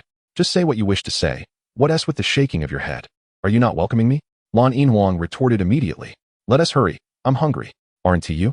Lin Yongming said, cutting off further conversation and heading home. Oh, your silence indicates your agreement, Lan Yinhuang remarked as he followed suit. And I just mentioned I broke through to the Soul sect. Aren't you surprised? You were already a level 39 Soul Master when we parted, so what is there to be astonished about 2 months later? Are you not curious about what kind of soul skills I acquired? Not curious. At least feign some curiosity and ask me. Not curious. Just act a bit curious. And I'll tell you. This time, Lin Yongming chose to remain silent, continuing on his path. Humph. You're still as indifferent as you were 2 months ago. Lan Yinhuang pouted in dissatisfaction. Lan Yinhuang's talent was indeed remarkable. At just under 12 years old, he had already attained the Soul sect level. However, it seemed that every 10,000-year soul beast possessed commendable talent. Is this the way to your home, my blind brother? Lan Yinhuang inquired as he spotted a stone house ahead. Yes. By the way, are you feeling nervous? Lin Yongming nodded. No. Why would I be nervous? What reason do I have to feel that way? Lan Yinhuang immediately countered. Do not claim you are not nervous. Your disjointed speech betrays you. Rest assured, my parents possess amiable dispositions, Lin Yongming remarked as he guided Lan Yinhuang into the courtyard. It was curious, indeed, why she appeared so anxious. An inexplicable sentiment lingered in Lin Yongming's mind. I am not nervous, he thought to himself, realizing the absurdity of the situation. I understand now. He then stepped through the door, calling out, Dad, Mom, I'm back. Welcome back. Oh, but didn't your father mention we had guests? Yinglan inquired gently. Hello, Uncle and Aunt. Lan Yinhuang felt compelled to step from behind Lin Yongming to greet them. Good to see you. Make yourself at home. There's another dish nearly ready, Yinglan replied with a smile. Aunt, please, don't let me interrupt. Lan Yinhuang responded politely. Let us sit over there, Lin Yongming suggested, leading Lan Yinhuang to a wooden bench. As she settled down, she appeared as a tranquil young lady, causing Lin Yongming to question whether the loquacious Lan Yinhuang he had met earlier was indeed the same person. Before long, Lin Chong brought the dishes to the dining table. Dinner is served. Minger, be sure to invite your friend over to sit. I prepared extra dishes just for her. Yinglan followed shortly with another dish, encouraging them to feel at ease. Lin Yongming's parents warmly welcomed Lan Yinhuang. Lin Yongming wondered whether revealing Lan Yinhuang's age would startle his parents. Sister Ayin, come. It's time to eat, he urged, pulling her gently by the arm. Okay, Lan Yinhuang replied, a hint of fluster evident as she followed him, while Lin Yongming remained unaware of her thoughts. Soon, the table was laden with 2 meat dishes, 3 vegetable dishes, and an egg soup. Children, it's merely a homestyle meal. Please, dig in. By the way, what is your name? Yinglan initiated conversation. Aunt, my name is Lan Yin, she answered promptly. Lan Yin. I hope these modest dishes suit your taste, Yinglan continued. Aunt, I am not picky, and it smells delightful. I am certain it will be delicious, Lan Yinhuang replied. Being unpicky is commendable. Please, don't hold back. This is the first time Minger has brought a friend home for dinner. Throughout the meal, Yinglan frequently engaged Lan Yinhuang in conversation, leaving Lin Yongming with little opportunity to interject. After dinner, as dusk settled, a dilemma arose for Lin Yongming regarding Lan Yinhuang's sleeping arrangements, for their home contained but 2 bedrooms. Dear Sister Ayin, my house accommodates only 2 bedrooms. And it's too late for you to venture to Wuto town. Why not share a room with me? You can take my bed. And I shall make do on the floor, Lin Yongming suggested, noting the chill of the evening air. Lin Yongming and Lan Yinhuang sat in the courtyard, admiring the night scenery, where a silver moon hung in the sky, adorned by a myriad of twinkling stars. I have no objections, after all. I came here to spend time with you. It's not as if we Haven T shared the same room before. Besides, I still harbor some reservations, he remarked. Perhaps I shall sleep on the floor. It's cooler that way at night. Lan Yinhuang replied with a smile. Ulto town lies within the jurisdiction of Soto City, which is a significant urban center in the Balak Kingdom. The Balak Kingdom is situated in the heart of the Douluo continent, enjoying a temperate climate throughout the year, devoid of extreme cold or heat. The temperature variation between day and night is modest, averaging around 17 degrees. Thus, sleeping on the floor poses no discomfort. How could I allow you to sleep on the floor at my home? Even though you are a few years my senior, you are still a girl. If you don't mind sharing a room, I can simply ask my mother for an extra set of blankets. Lin Yongming suggested as he rose to fetch some bedding for the floor. Oh, my dear brother is quite considerate of girls. Lan Yinhuang teased, no longer contesting the matter. Lin Yongming then explained the situation to Lan. Ian, would this arrangement be inconvenient for you? Might there be gossip? Perhaps you should share a room with me. And tomorrow you can sleep with your father, Lan proposed, concerned about the reputation of the blossoming Lan Yinhuang. Auntie, you are too gracious. My presence has already disrupted your peace. How could I impose further at this late hour? Besides, this isn't our first time sharing a room. It's perfectly fine. Lan Yinhuang replied, having grown comfortable enough to refer to Lan and Lin Yongming as auntie and uncle after spending the night together. Very well, then. Tomorrow. You can come with me to get the blankets, Lan said, accepting Lan Yinhuang's words and calling Lin Yongming into her bedroom. Upon entering the bedroom, Lan rummaged for blankets while softly advising Lin Yongming. Minger, remember, she is a young lady. Be proper at night, understood? Mother, I am mindful of appearances. You need not worry, especially since I cannot compete with her, Lin Yongming responded with a smile. The early maturity of children in the Douluo continent is indeed influenced by their upbringing. Although Thunderstorm Village appears tranquil at present, many places on the continent are rife with turmoil and dislocation. That is good. Here are your blankets, and something to cushion the floor, Lan said. Thanks, he replied. Lin Yongming's bedroom was modest, around 15 square meters, with a bed against one wall and a desk on the opposite side, allowing the floor bedding to be laid in the center of the room. Sister Ian, it's time to sleep. You arrived late today. Tomorrow I'll take you to explore the village, Lin Yongming said as he settled onto the floor. Indeed, the view of Thunderstorm Village from the outskirts is quite splendid. Surrounded by mountains, a serene and picturesque place. I cherish such tranquil villages, Lan Yinhuang responded. Then, let us sleep, he concluded. As Lin Yongming spoke, he extinguished the lights, plunging the room into darkness, with only a faint glimmer of moonlight streaming through the window. Early the next morning, Lin Yongming led Lan Yinhuang to the summit of the back mountain, a place where he often practiced in the mornings. What a beautiful sunrise, exclaimed Lan Yinhuang, gazing at the sun gradually rising on the horizon. Is this where you usually cultivate? The spiritual energy is abundant, and with the sun's rise for practice. It's no wonder you have reached level 26 of soul power. Indeed, I find the mornings on the mountain refreshing, invigorating, and serene, offering a tranquil solitude without disturbances. Lin Yongming replied, facing the east and basking in the gentle warmth of the rising sun. You are correct. This place is indeed tranquil and suitable for meditation. However, the path of cultivation encompasses more than just sitting in stillness. To become a formidable soul master, one must endure the trials of battle. Therefore, dear blind brother, it is essential to venture outside and explore to foster rapid growth. Lan Yinhuang, unusually serious, spoke earnestly to Lin Yongming. Sister Ain, I am well aware of this. However, I plan to enhance my soul power significantly, and, upon reaching level 30 and obtaining my third soul ring, I intend to delay my return to the village. Of course, my current hesitation to venture out is due to my concern for my parents. Hence, I have set my goal at level 30 for now. When that time comes, it shall be my day to embark on my journey. Lin Yongming clenched his fists, rallying himself with determination. Fear not, dear blind brother. I shall support you, Lan Yinhuang replied promptly. However, having not seen you for 2 months, I am eager to witness your progress and strength. Observe my blue-silver grass. Entwine. Ain sister, are you serious? Lin Yongming quickly summoned his thunderblade, stepping back. Very well, I shall use you to test my recent prowess. He immediately unleashed a wave of energy, severing the tendrils of the blue-silver grass that writhed like serpents. Rest assured, dear blind brother, I shall be gentle. First soul skill, blue-silver stab. Lan Yinhuang stood a distance away, and the wild blue-silver grass beneath her feet seemed to come alive, sprouting barbs as it lunged toward Lin Yongming. Block. Lin Yongming defended against the strike and swiftly retreated to evade the onslaught of Lan Yinhuang's tendrils. Observing this, Lan Yinhuang continued to control the tendrils, and perhaps realizing one was too fragile, several intertwined rapidly, forming a vine as thick as Lin Yongming's calf. First soul skill, Thunder Slash. The force of Lan Yinhuang's attack was beyond mere defense, compelling Lin Yongming to activate his soul ring and unleash his first soul skill, piercing through the tips of the tendrils. Dear blind brother, after acquiring your second soul ring, your first soul skill has grown significantly stronger. Let us try this next move. Third soul skill, blue-silver binding. With an immovable smile, Lan Yinhuang released her third 1,000-year soul skill. The fragments of blue-silver grass that Lin Yongming had shattered began to grow wildly once more, layer upon layer, ensnaring Lin Yongming. Upon their initial encounter with the Blue-Silver Emperor, Lin Yongming was acutely aware that he was rendered immobile by this soul technique. However, the present circumstances were markedly different.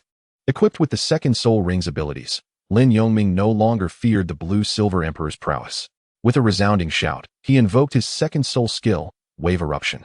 As the lightning blade plunged into the ground, Lin Yongming steadied himself, and in an instant, a surge of power emanated from him, creating a shockwave that radiated outward. The blue-silver vines were consequently severed, one after another. Chapter 42, Thunderstruck Tree. As noon approached, the mountaintop lay in disarray. With Lin Yongming propping himself against the lightning blade, his breath heavy and labored. Sister Ain, spare me.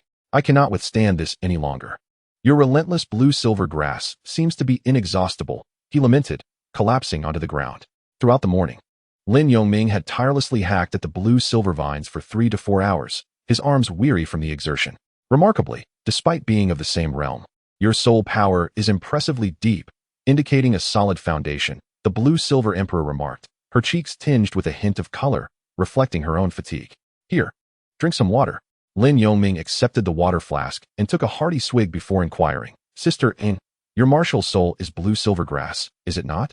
Wasn't he said to be a useless martial soul? How is it that yours is so formidable? Indeed, it is blue-silver grass. The Blue-Silver Emperor replied with a mysterious smile. But what? Lin Yongming asked, momentarily taken aback, pondering if she was about to reveal a secret.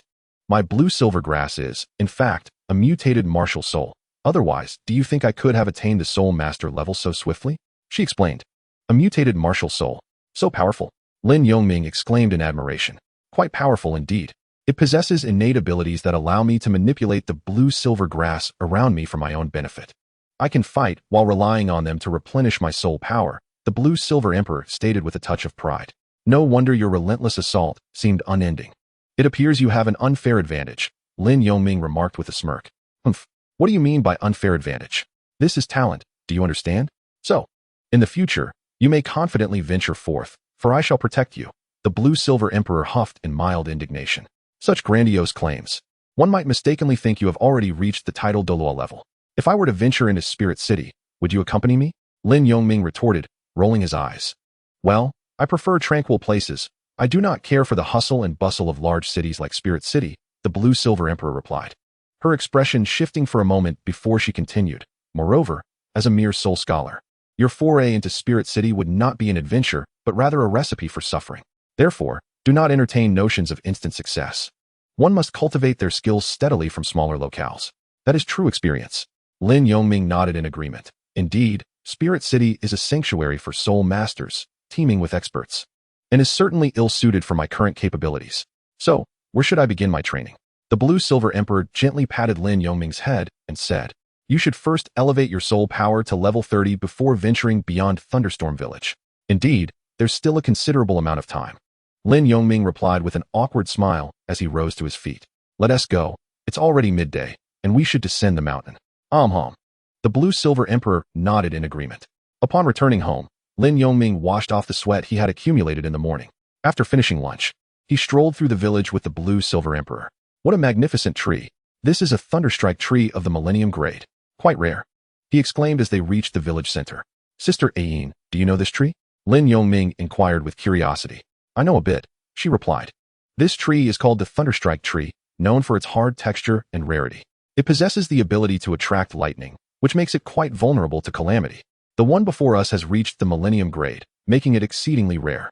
If it were to reach 10,000 years in age, it would be harder than dark iron and suitable for crafting various weapons. Moreover, the weapons produced would not be inferior to those of ordinary quality soul weapons. The Blue-Silver Emperor explained. Is that so? I had thought the village chief's tales were mere fables, claiming that this tree is magical and protects the village from lightning strikes during thunderstorms. I now realize how little I knew, Lin Yongming acknowledged, trusting the Blue-Silver Emperor's words. As a soul beast of the Blue-Silver Emperor, she naturally possessed a sensitivity and affinity for plant life, allowing her to discern the characteristics of various flora. Don't be disheartened. As you venture outside, your understanding will broaden, she encouraged, patting Lin Yongming on the shoulder. Sister Ain, may I ask, do you have extensive knowledge of herbaceous plants? Lin Yongming pondered a thought and directed his question at her. To some extent, yes. I once read a book on rare flowers and treasures that documented many extraordinary plants. Unfortunately, over the years, I have encountered only a fraction of them. By the way, the star-eye grass I mentioned last time is considered quite ordinary within that book, the blue-silver emperor elaborated. What about that book? Lin Yongming inquired with curiosity. Why do you ask? I have long since misplaced it. The accounts within are merely legends, and besides, even if I gave it to you, would you be able to read it? She replied nonchalantly. However, Lin Yongming found it hard to believe in the existence of such a book, preferring instead to trust in the blue-silver emperor's innate ability to comprehend plants. So, I need not seek out that chrysanthemum Douluo from the spirit hall, but can head straight to the sunset forest with you. With your capabilities, you might possess a more comprehensive understanding than that Douluo, he mused, lowering his gaze in contemplation. What are you pondering? I mentioned it was just a legend. Over the years, I have only seen flowers at the level of the star-eye grass. The blue-silver emperor gently nudged his arm, noticing his daze. Indeed. Yet the Douluo continent is vast and filled with wonders, Lin Yongming replied with a bemused smile. Such peculiarities abound. The blue-silver emperor murmured in confusion, Xiaoming. Is this young blue-silver child with you? At that moment, the village chief, Riizuo, approached the two. Greetings, village chief. Blue-silver emperor greeted him. No, the snake venom hasn't relapsed, Lin Yongming stepped forward to say. The healing abilities of soul masters are truly miraculous. It was resolved in an instant. The village chief replied with a kind smile. That's good to hear, Lin Yongming nodded. Young blue-silver, if it isn't too much trouble, may I ask you something? The village chief inquired. Of course, what do you need, village chief? Blue-silver emperor asked curiously. Well, I would like to know if an injury sustained a year ago can be treated. A relative of mine had a leg broken in an accident. Although it has healed, his walking is now affected. Is it something you could address? The village chief added, rest assured, we will compensate you for your efforts. Village chief, you are too kind. If I can be of assistance, please do not hesitate to ask, though I must first examine the injury, Blue-silver emperor replied courteously. All right, let me take you to his home, the village chief said, leading the way. Lin Yongming recognized the person the village chief mentioned. A year ago, he had accidentally broken his leg while in the mountains. Although he had recovered, his right leg still trembled and twisted when he walked. Sister Aine, let's go. It's not far, Lin Yongming said, following the village chief and blue-silver emperor, as they walked a little over 100 meters. Chapter 43, a year later. Upon arriving at the village chief's relative's home, blue-silver emperor examined the fractured bone of the leg under the watchful gaze of several onlookers. It can be treated, but over the past year, the bone has deformed. I will need to correct the deformation first, and then use soul power to heal it. The correction process may cause some intense pain, Blue-silver emperor stated after a thorough examination. Really? Excellent. Esteemed soul master, please treat me. A bit of pain is nothing. We villagers are not afraid of hardship, Lei Hong replied joyfully. All right, then lie down, Blue-silver emperor instructed. Xiaoming, hold on to your uncle. I fear he may not be able to control himself. Xiaoming approached and helped Lei Hong lie down on the wooden board. He positioned himself beside Lei Hong's head, placing his hands on the shoulders, applying sufficient pressure for an ordinary adult. Esteemed soul master, I entrust this to you, Lei Hong said, biting down on the towel his wife had handed him. Blue-silver emperor nodded, squatting by Lei Hong's feet. He grasped the ankle with one hand while the other held the area above the fractured bone. Tentatively, he twisted it slightly, observing Lei Hong's expression before swiftly twisting it again. Lei Hong let out a cry, his body tensing involuntarily due to Xiaoming's hold. The blue-silver emperor swiftly released his grip, rising to summon his martial spirit, unleashing a vibrant green light that enveloped Lei Hong. Instantly, Lei Hong fell silent, lying on the wooden planks, drenched in sweat. All right, let us take a moment to rest. The blue-silver emperor smiled at the village chief and Lei Hong's wife. Thank you, esteemed soul master. The woman promptly expressed her gratitude. I wonder how much this treatment will cost. The village chief inquired. There's no need for payment. It's merely a trifling matter. The blue-silver emperor hastily waved his hand. That cannot be the case. You treated my snake venom last time, and now you are healing my nephew's injuries. We cannot allow you to bear such burdens alone, the village chief insisted. Lin Yongming discreetly tapped the blue-silver emperor's hand, and he glanced at Lin Yongming. How about this, 1 silver soul coin each? The blue-silver emperor suggested, understanding Lin Yongming's intent. 1 silver soul coin? Esteemed soul master. That is too little. Your fee is far too low, the woman exclaimed in surprise. Madam, I am unsure how others charge, but this is my customary rate. Moreover, as soul masters, we should extend our help to those without such abilities, the blue-silver emperor promptly replied. Very well, she conceded, stepping into the house to retrieve a silver soul coin, accompanied by 2 boiled sweet potatoes. Esteemed soul master, I truly thank you for this. 1 silver soul coin is far too little. Since you refuse to accept more, please take a sweet potato. They are homegrown and quite sweet. Xiaoming. You should have one as well, she offered to both Lin Yongming and the Blue Silver Emperor. Thank you, Auntie. Lin Yongming nodded appreciatively. The Blue Silver Emperor, no longer declining, accepted the sweet potatoes and the silver soul coin. Esteemed Soul Master, thank you, truly thank you. Lei Hong regained his composure, taking a few steps and realizing he could walk normally again, expressing profound gratitude to the Blue Silver Emperor. Uncle, there is no need for that. I have already accepted your payment. The Blue Silver Emperor swiftly supported Lei Hong's arms as he attempted to kneel. Subsequently, Lin Yongming and the Blue Silver Emperor left Lei Hong's courtyard, enjoying the sweet potatoes along the way. The Blue Silver Emperor was indeed kind-hearted and had shared his experiences with Lin Yongming over the years, often traversing the small towns and villages, generously aiding those in need. Lin Yongming understood why the Blue Silver Emperor had little money, as he frequently shared his resources with others. After wandering around the village, they realized it was nearly dinner time. Following their meal, in the small courtyard, Lin Yongming produced a peculiar stone and addressed the Blue Silver Emperor. Sisterine, since you possess such vast knowledge, could you identify this stone I hold? Oh, what a beautiful stone. It bears patterns resembling lightning strikes. It must be a sapphire. The Blue Silver Emperor exclaimed, her eyes sparkling upon seeing the peculiar stone in Lin Yongming's hand. Is it merely a sapphire? Lin Yongming asked uncertainly. Is there a problem? Hand it over for me to examine closely. Here you go. The Blue Silver Emperor took the stone from Lin Yongming's hand, yet before she could examine it, the stone suddenly emitted a burst of lightning. Ah! The Blue Silver Emperor exclaimed, caught off guard. Her arm went numb, causing her to drop the stone onto the table. What happened? Are you alright, Sister Ian? Lin Yongming asked in alarm.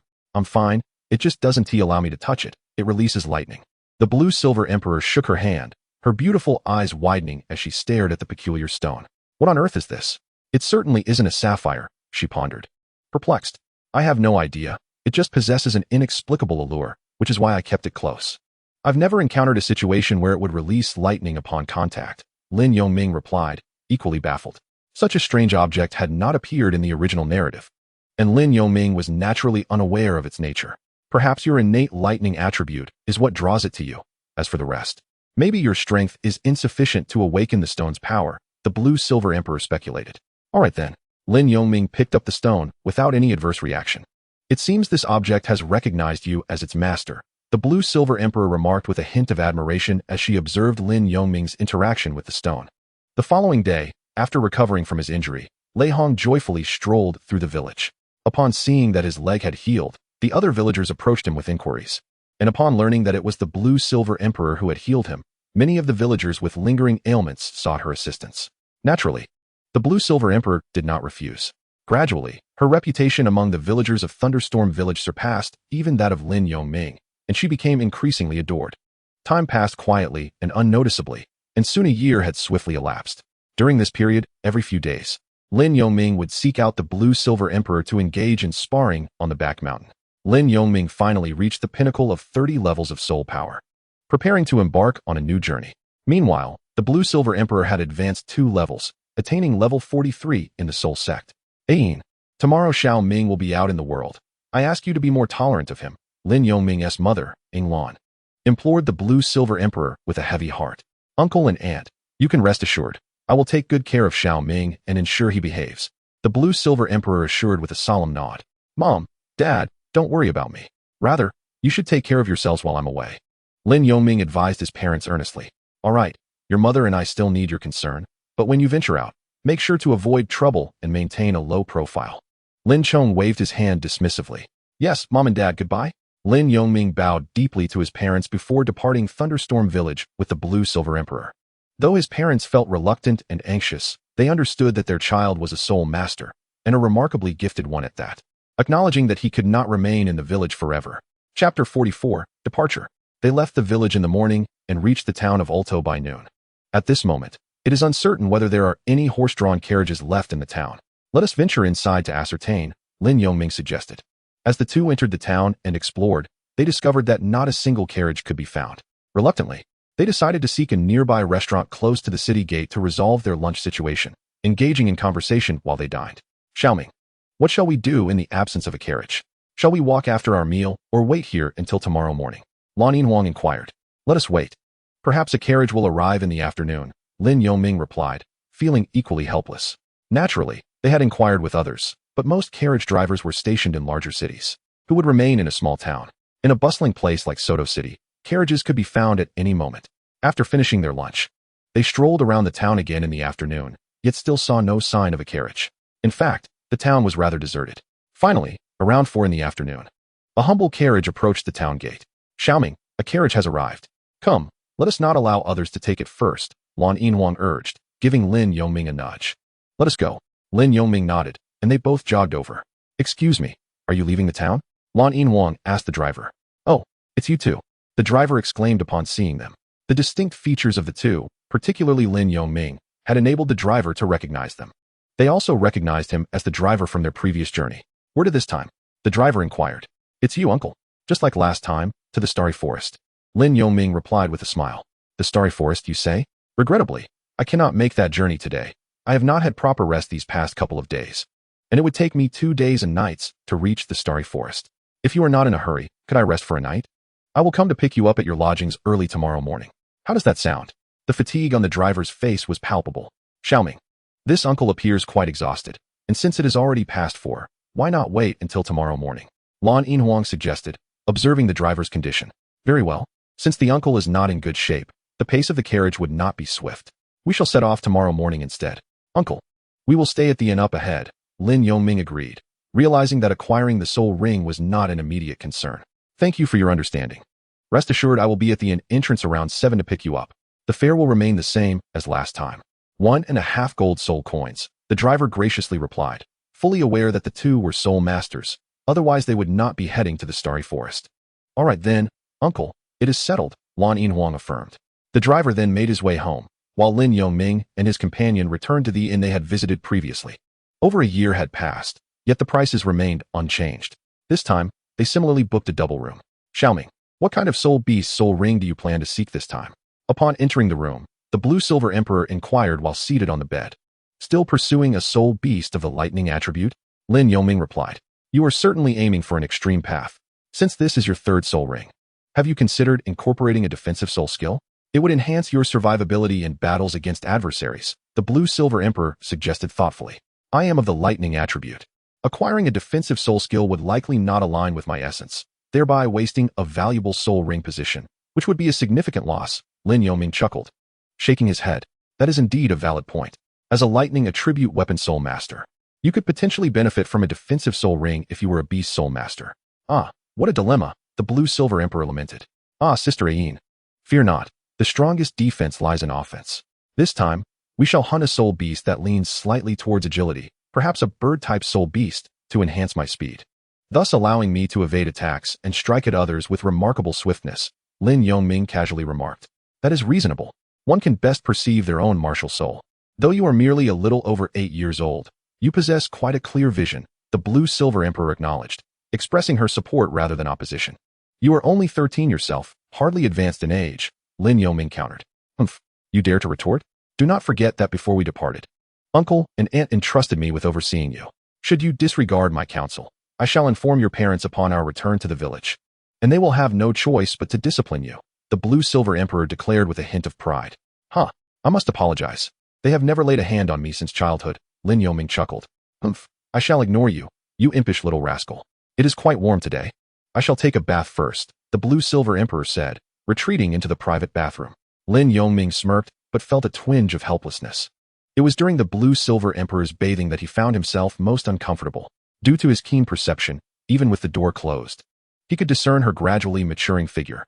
After waiting for over half an hour, noticing that the blue-silver emperor had yet to finish, he approached the door and called out, Sister Ayin, take your time. I shall head downstairs to fetch dinner. Go ahead, but be mindful of portions, she replied.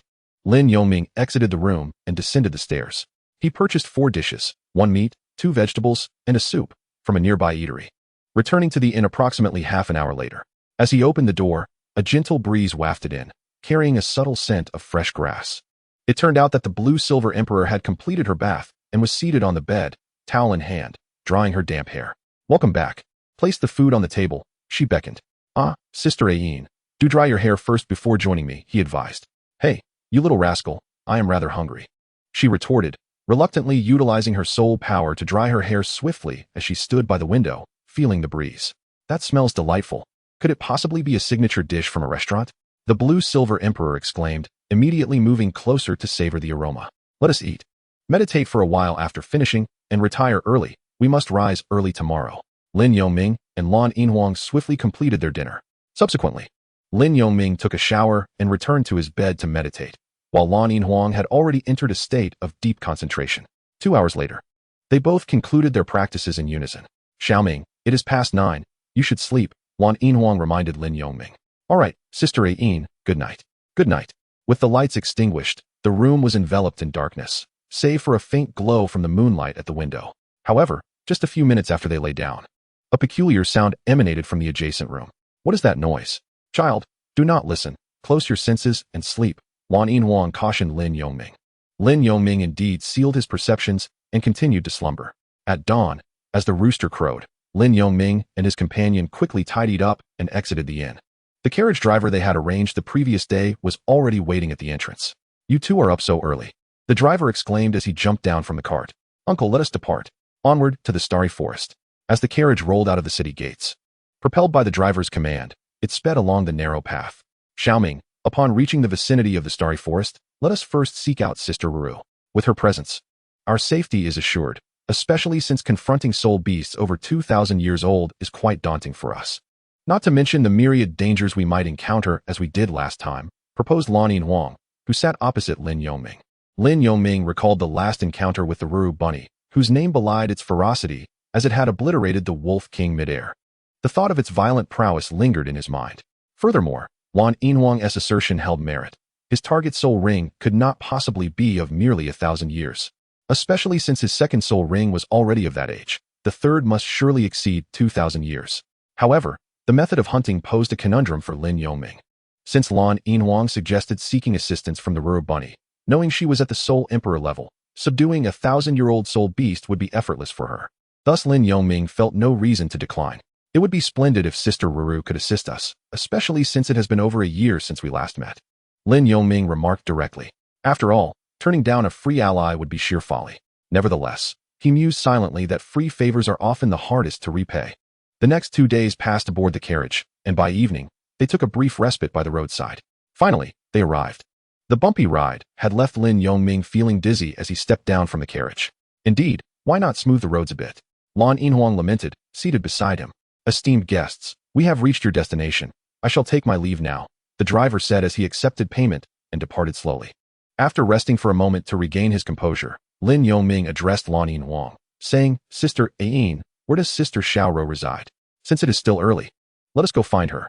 Lan Yinhuang rose, brushing off the dust from her attire, and replied, Sister Xiaoro lives in a nearby village. I shall lead you there. Following closely behind, Lin Yongming walked a few hundred meters, traversing a small grove, and indeed encountered a village with signs of life. However, this village was modest, comprising merely over 20 households, with wooden structures, as timber was abundantly available near the Stardow forest. It is quite curious that Sister Xiaoro, a soul emperor, chooses to dwell in such a sparsely populated area, Lin Yongming inquired. She once ventured out into the world, but grew weary of the outside realm, which is why she has chosen this tranquil place for her cultivation, Lan Yinhuang explained. I see, Sister Xiaoro embodies the essence of a recluse. Indifferent to fame and fortune, her state of mind is indeed worthy of my admiration, Lin Yongming responded, lightly touching the bridge of his nose. In truth, Lin Yongming understood that this was merely a facade, crafted to conceal her identity while still necessitating interaction with humanity, leading her to select a secluded village as her refuge. Soon after, Lin Yongming accompanied Lan Yinhuang to the front of a wooden loft. Lan Yinhuang jogged over and knocked on the wooden door, calling out, Sister, I'm back. Are you there? After knocking for a while with no response, she added, Xiaoming, perhaps Sister is busy in the fields. Shall we wait on the steps for a moment? That sounds good. Just as they settled on the steps, Gu returned, cradling a pink rabbit in one arm and carrying a basket of vegetables in the other. Her appearance had not changed. She still donned a brown cloth garment, embodying the attire of a village girl, while the rabbit she held appeared notably clean and well-groomed. Sister Xiaoro, it's been a year. I've missed you so much. Lan Yinhuang exclaimed as she rushed forward to embrace Gu Tuesday Xiao Wu. Do not speak so carelessly. There are outsiders present. Gu softly reminded her, glancing at the rabbit in her arms. Ayin, Why have you returned so soon after just a year? Is there something of importance? Though Rogu too was aware of their purpose, she still voiced her curiosity. With both hands occupied, she could not return the embrace Lan Yinhuang offered. Of course, I returned simply because I missed you, Lan Yinhuang replied without hesitation. Just because you missed me? Then who is that behind you? Rogu too retorted with a hint of annoyance. Greetings, Sister Xiaoro. It seems I must trouble you again. Lin Yongming stepped forward to offer his respects. Could that rabbit be the future Xiao Wu? Strange, I cannot sense its aura, Lin Yongming mused silently, considering Xiao Wu's age and reflecting on his own strength. It was not surprising that he could not detect the presence of a soul beast. Hello, it's good to see you again. I remember your name is Lin Yongming. Correct? Rogu Tu said. Lin Yongming nodded. You little rascal, have you spent the entire year with him? The gentle rabbit, with an understanding of the blue-silver emperor's thoughts, spoke. Not at all. Sometimes I wander to nearby villages. The blue-silver emperor responded with a hint of dissatisfaction. Indeed. Over the past year, I too have visited the villages near Alto town. Come in, the gentle rabbit beckoned as she ascended the steps, passing over the small platform at the entrance, and opened the door. Prior to entering, she set down the rabbit nestled in her arms, allowing it to leap freely. There, at the platform's railing, lay a clean bowl filled with fresh greens, a delightful snack for the rabbit at any time. The blue-silver emperor followed the gentle rabbit into the wooden cabin, while Lin Yongming lingered at the doorway. Sister Xiaoro, this rabbit must be quite adorable. May I pet it? Lin Yongming called into the room. If you dare to touch it, go ahead. It will certainly bite strangers. The blue-silver emperor replied on behalf of the gentle rabbit. It's just a rabbit, Lin Yongming retorted, and upon hearing the response, he approached the rabbit. He aimed to rest his hand on its back, but suddenly found his grasp empty. Humph, a blind person thinks he can touch me? Not a chance. The rabbit thought as it sprang away.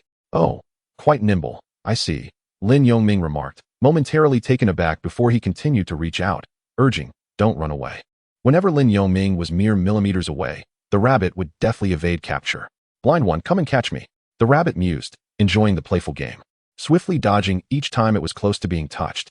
After a few minutes of futile pursuit, Lin Yongming surrendered and reluctantly entered the cabin. What a cheeky little one. The rabbit silently observed as Lin Yongming's back turned. Haha, did you fail to catch the rabbit? The blue-silver emperor teased, noting Lin Yongming's expression. No, Lin Yongming replied, his disappointment evident. Sister Xiaoro's rabbit is quite clever. I've raised it for several years, treating it like my own child. And sometimes it won't even let me hold it, the blue-silver emperor explained slowly. Ah-in, what nonsense are you spouting? After lunch, we shall venture into the forest. Right, Xiaoming. I shall call you Xiaoming as well, since Ah-in seems to like you, the gentle rabbit said as she emerged from the kitchen. I will heed Sister Xiaoro, Lin Yongming nodded in agreement.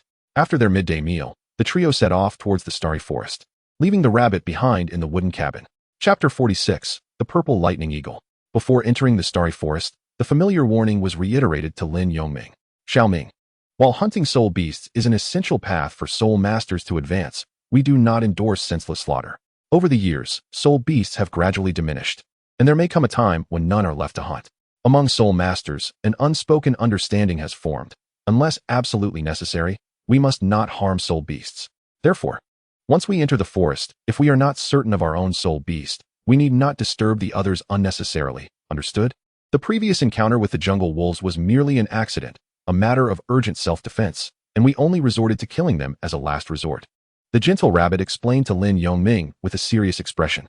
Indeed, prior to our arrival, you mentioned the necessity of acquiring a soul beast with a lightning attribute, specifically one that possesses agile offensive capabilities. Upon entering, our objective has been aligned with these particular soul beasts. Concerning the matter of soul beasts, the blue-silver emperor did not engage in jest with Lin Yongming. Over the years, the soul master community has sensed a growing scarcity of soul beasts. Certain rare species have even become extinct. The Spirit Hall, as the foremost organization within the soul master realm, has publicly prohibited the indiscriminate slaughter of soul beasts by soul masters. Even hunters are expected to refrain from haphazardly killing soul beasts. They should capture if possible, but spare those that elude them. Nevertheless, despite the brief decades of cultivation for a soul master, the evolution of soul beasts continues unabated, leading to their diminishing numbers even under the constraints imposed by the Spirit Hall. Sister Xiaoro, Sister Ian, have no worries when we encounter a suitable soul beast. I shall inform you.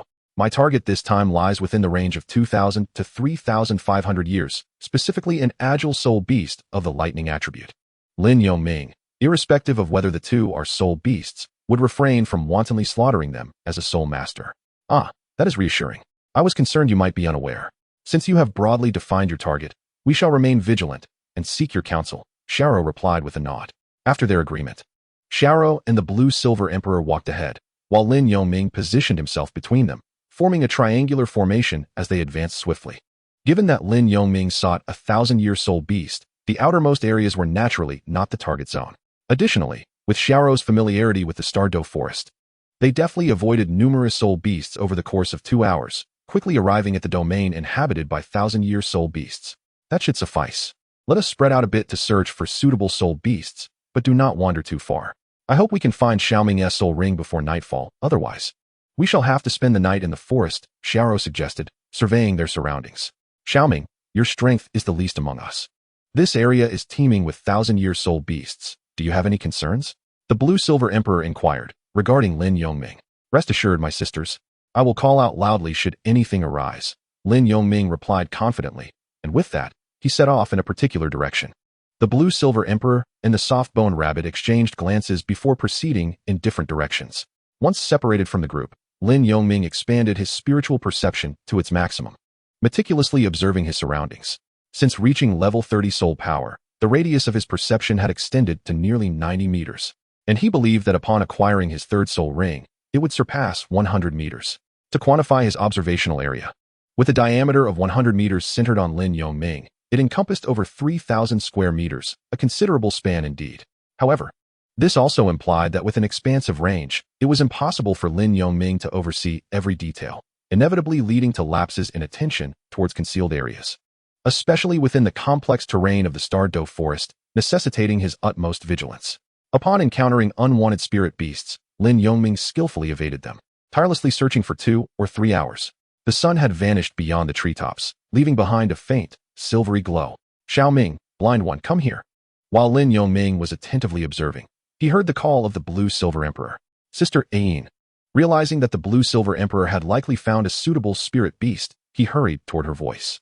Swiftly, he sensed the Blue-Silver Emperor's position, concealed behind a large tree. Before Lin Yongming could reach her side, a fierce clash erupted ahead, accompanied by roars. Xiaoming, you've arrived. Take a look at the azure lightning eagle soaring above. It appears to be suitable for you. I estimate it to be around 3,000 years old. The Blue-Silver Emperor informed him, pulling Lin Yongming closer. Before them, 2 spirit beasts were locked in combat. One was indeed the azure lightning eagle, while the other was a purple flame black patterned serpent. Although the latter had a considerably greater age, it was up against its natural adversary, the eagle.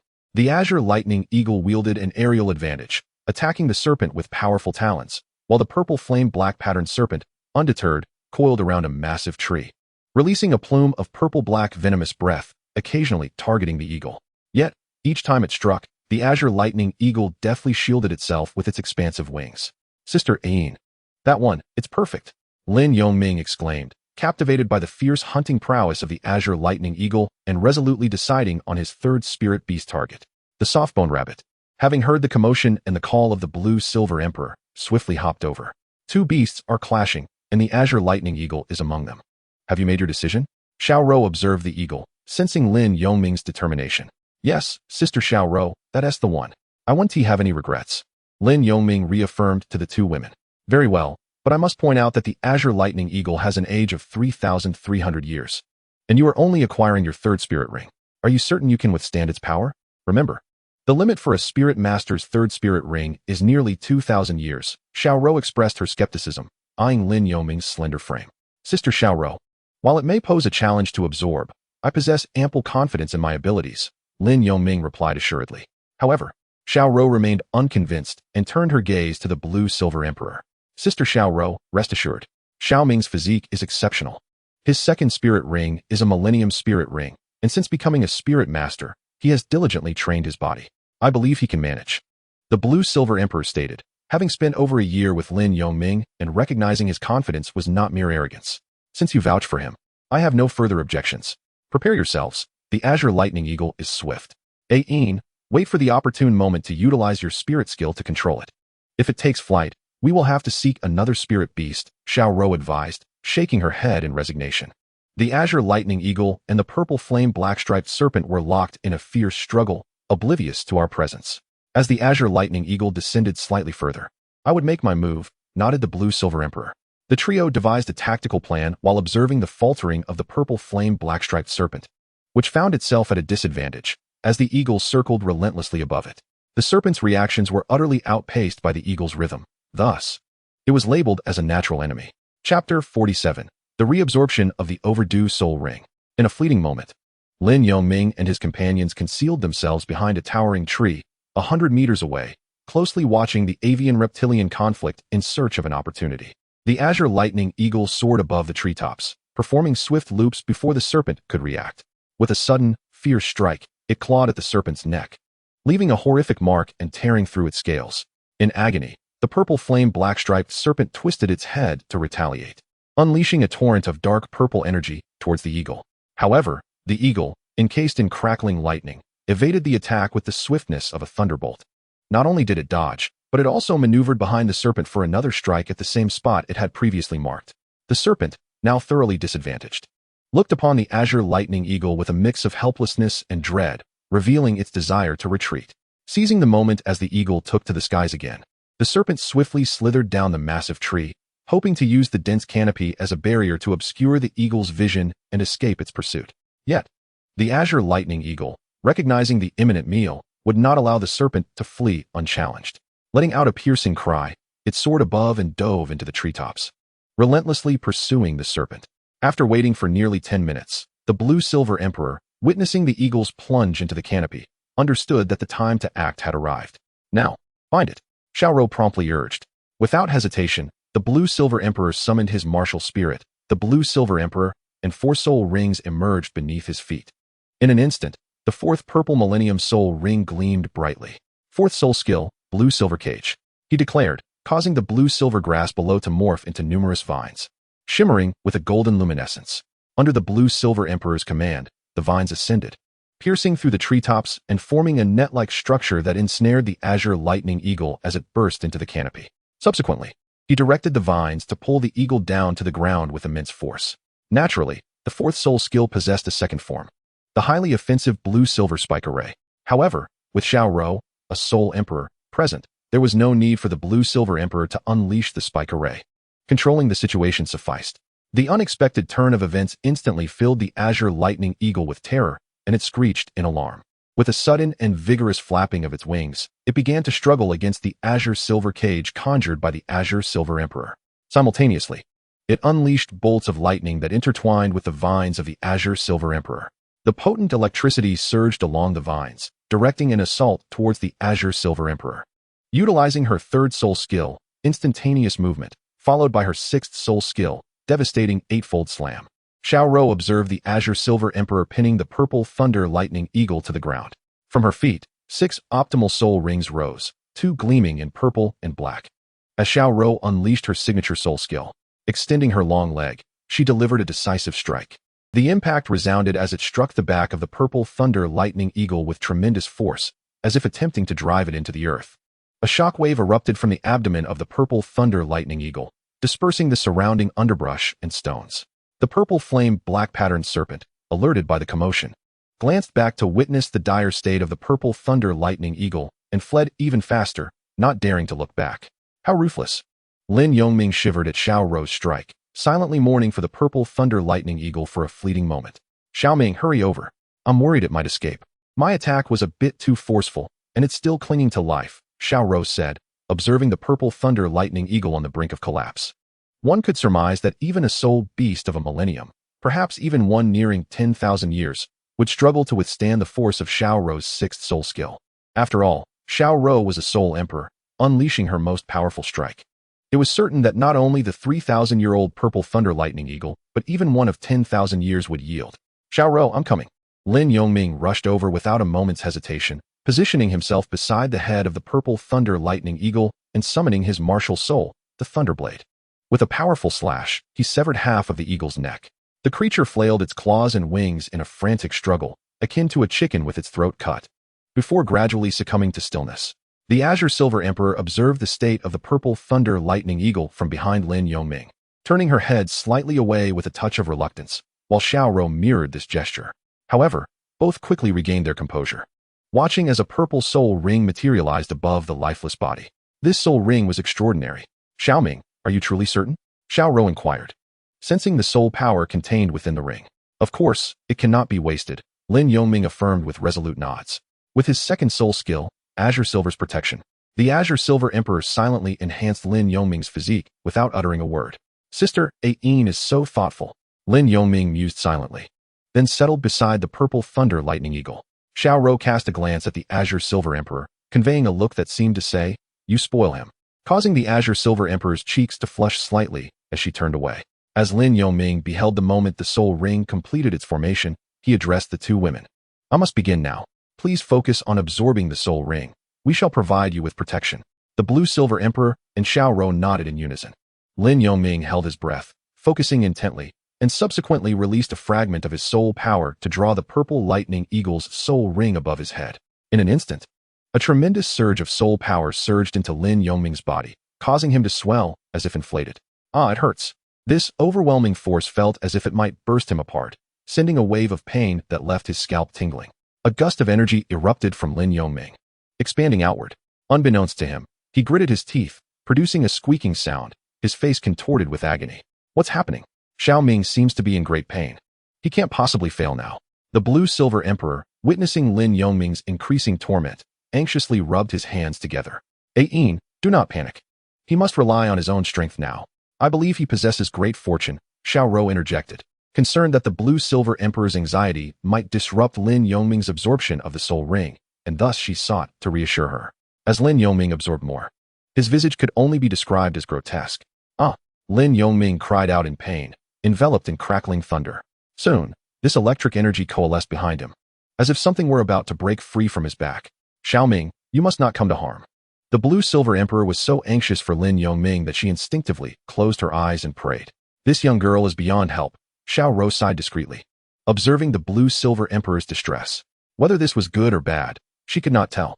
Chapter 48, The External Spirit Bone, Purple Lightning Wings. Lin Yongming was oblivious to how much time had passed in the outside world. The arcane text of the secret transmission was reactivated, unleashing its power, and he felt a refreshing coolness as the pain subsided. "I did it," Lin Yongming exclaimed, standing up, feeling a significant enhancement in his strength compared to before. Then, a sudden rush of fragrant air enveloped him. "Xiao Ming, you nearly gave me a heart attack. You have no idea how painful and terrifying you looked just now."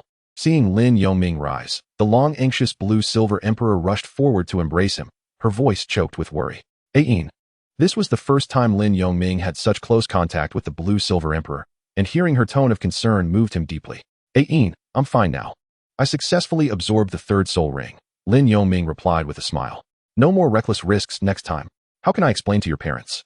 Before you left, I promised Uncle and Auntie that I would take good care of you," the Blue Silver Emperor said, relieved to hear Lin Yongming's normal tone as she released him. Lin Yongming smiled, but did not respond. "You still have the audacity to smile." The Blue Silver Emperor playfully tapped Lin Yongming's head. "All right, you too. It was merely a close call." "Xiao Ming, what was the outcome of your endeavor?" Xiao Rou approached them, inquiring about Lin Yongming's harvest. Upon hearing Xiao Rou's inquiry, the Blue Silver Emperor gazed at Lin Yongming with a glimmer of anticipation, eager to hear his response. The soul skill he obtained, named Unmatched Thunder Movement, was indeed remarkable, possessing both control and offensive capabilities.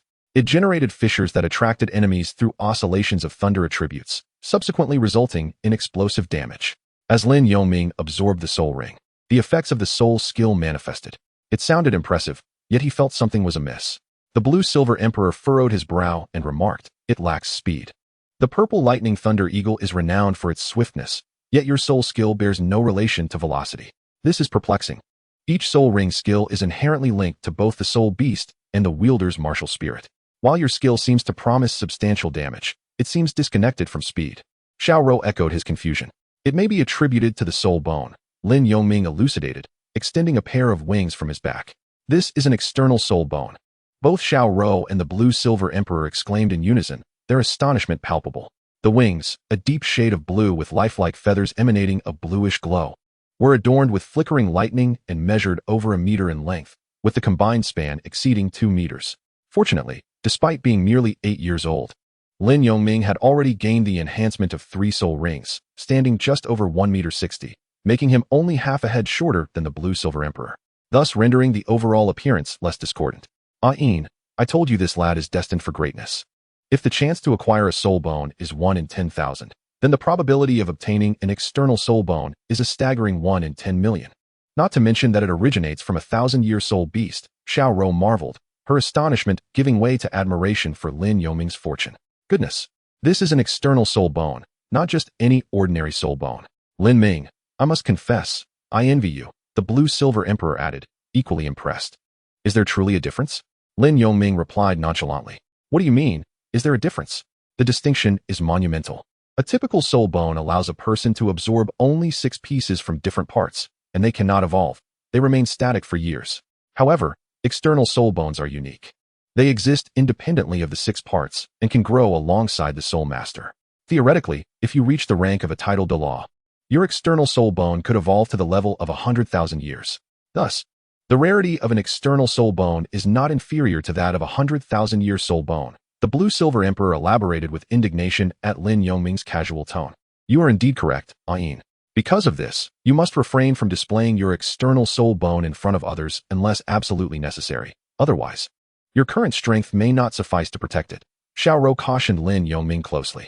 Understood. I will be vigilant henceforth. Lin Yongming replied solemnly with a nod.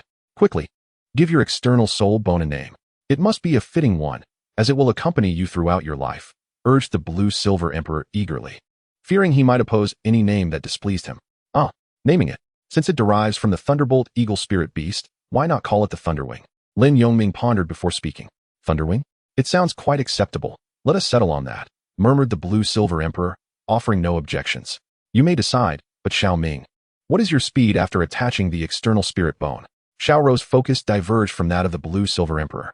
Let me try, Lin Yongming replied, unfurling the Thunderwing and ascending approximately 3 to 4 meters off the ground, then executing a swift turn. I possess the ability to fly. My speed is approximately 100 meters per second. Of course, with full exertion of my spirit power, I could achieve even greater velocity. Lin Yongming declared as he landed before the 2 women. That speed is commendable. It can serve as a life-saving asset. As the external spirit bone evolves, my speed shall only increase, Xiao Rou affirmed. Excellent. This enhances our survival capabilities while venturing outdoors. Most importantly, we shall no longer require horse-drawn carriages for long travels. We can simply fly, the blue-silver emperor remarked, recalling the discomfort of riding in a carriage. As she spoke, she felt a lingering ache in her rear. Well, this time, Xiao Ming has gained considerably from the spirit ring. Let us leave the forest tonight and visit my home, Lin Yongming suggested. He retracted the external spirit bone and, accompanied by the 2 women, exited the Star Doe forest. Arriving at Xiao Rou's residence, it was already past 9. After enjoying a meal prepared by Xiao Rou and tidying up, they found themselves without additional rooms. Thus, they laid a mat for Lin Yongming in the living room. While the blue-silver emperor naturally shared a bed with Xiao Rou, with a pink rabbit nestled between them. Ayin, is he your choice? Xiao Rou asked softly. I am uncertain. I only know he is loyal, brave, strong, and kind-hearted, possessing a spirit of resilience. Do you think I could be mistaken? The blue-silver emperor gazed at the ceiling, lost in thought. I cannot answer that nor ascertain if your choice is right or wrong. After all, I too am a seeker on this path. My only concern is how he will react upon discovering your true identity, Xiao Rou replied, also staring at the ceiling. You mentioned he has joined the spirit hall, she added. Let us wait and see. Chapter 49, The Restless Thunderwing. A night of silence passed. Early the next morning, Lin Yongming awoke, sensing that the blue-silver emperor and Xiao Rou had yet to rise. He settled into a meditative state. The Thunderbolt Eagle spirit ring he absorbed yesterday possessed an age of over 3,300 years, combined with an external spirit bone, propelling Lin Yongming to the rank of Soul Master at level 33. The third spirit ring augmented his overall attributes by approximately 3-fold, and with the external spirit bone, the enhancement exceeded that once again. Most significantly, the external spirit bone could evolve alongside Lin Yongming's strength, ensuring a stable increase in its attributes. Given Lin Yongming's current prowess, he possesses the unwavering confidence to defeat the scarred man, who wielded the soul sect a year prior, within mere exchanges. This is the foundation of his assurance. As Lin Yongming engaged in meditation, the surrounding soul power resonated with his essence. Suddenly, he was struck by a sharp pang in his heart, causing the soul power within him, as well as the external forces, to become tumultuous and disordered. A sense of foreboding washed over him. The fusion of the purple lightning wings was not yet complete, leading to a loss of control. Lin Yongming clutched his chest with one hand while bracing himself against the ground with the other. The uncontrollable purple lightning wings began to manifest behind him. unfurling their wings and conjuring a tempest within the room. What is happening? Why has the soul power turned so volatile? In an instant, the blue-silver emperor and Xiao Rou in the bedroom were roused from their slumber. Something must have gone awry with Xiao Ming. As they exited the room, they beheld Lin Yongming in agony, the purple lightning wings spreading ominously. Ian, quickly, employ your second soul skill. Xiao Rou urged without hesitation. Second soul skill, blue-silver guardian.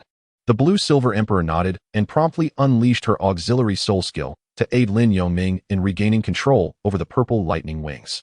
Xiao Ming, harness your mental strength to command the purple lightning wings. Envision the external soul bone as an integral part of yourself. Refrain from forceful control or resistance. Xiao Rou advised sagely, her composure contrasting with the anxiousness of the blue-silver emperor, as she positioned herself beside Lin Yongming to stabilize the situation. Lin Yongming nodded slightly. And under the influence of the blue-silver emperor's auxiliary skill, he readjusted his meditative posture, gradually guiding the purple lightning wings back within himself. After nearly an hour, he finally managed to recalibrate, soothing the agitated soul power back into stability. Xiao Ming, how are you feeling now? Is there any discomfort remaining? The blue-silver emperor inquired as she approached him for an examination. I am all right now, thank you, Sister Ian. Lin Yongming replied, wiping the cold sweat from his brow. Relax, this is merely an experience associated with possessing an external soul bone. I assumed you were untroubled since you demonstrated the purple lightning wings effortlessly yesterday. Xiao Rou remarked gracefully as she approached. Oh, Sister Xiao Rou, what is the matter? Lin Yongming asked, perplexed. While external soul bones are formidable, they are not easily mastered. If the integration with your essence is not thorough, it can lead to a backlash as you have experienced. Henceforth, you must gradually nurture the external soul bone with your soul power, allowing the purple lightning wings to become a genuine part of you. Alternatively, you could have a tidal Douluo forcibly integrate the external soul bone into your being, Xiao Rou elucidated. A tidal Douluo. Perhaps I shall proceed to refine and integrate the external soul bone at my own pace. Lin Yongming replied, shaking his head. Without discussing whether I am acquainted with those of the Douluo level, even if I sought assistance from the Spirit Hall, Lin Yongming remained apprehensive. Human nature is often driven by greed, and in truth, I am not well acquainted with the higher echelons of the Spirit Hall. Oh, you are not one of their ranks. Yet with your talent, they should be inclined to assist you, Xiao Rou remarked with a tentative smile. Although I have joined the Spirit Hall, my greater concern is whether they might strip me of my purple lightning wing soul bone. Even if I were to relinquish it, they might bestow it upon their own descendants. Lin Yongming sighed in resignation. Since you harbor such distrust towards the Spirit Hall, why then did you choose to join? Xiao Rou inquired, puzzled. I do trust the Spirit Hall, but the same cannot be said for its upper echelons. It was the saintess of the Spirit Hall who originally invited me to join. Had I declined at that moment, I could not have predicted the potential peril I might face. Life is singular, my parents are still alive, and I cannot afford such a gamble. Lin Yongming replied with a wry smile. It seems you hold considerable reservations about the Spirit Hall. Is it not a commendable organization?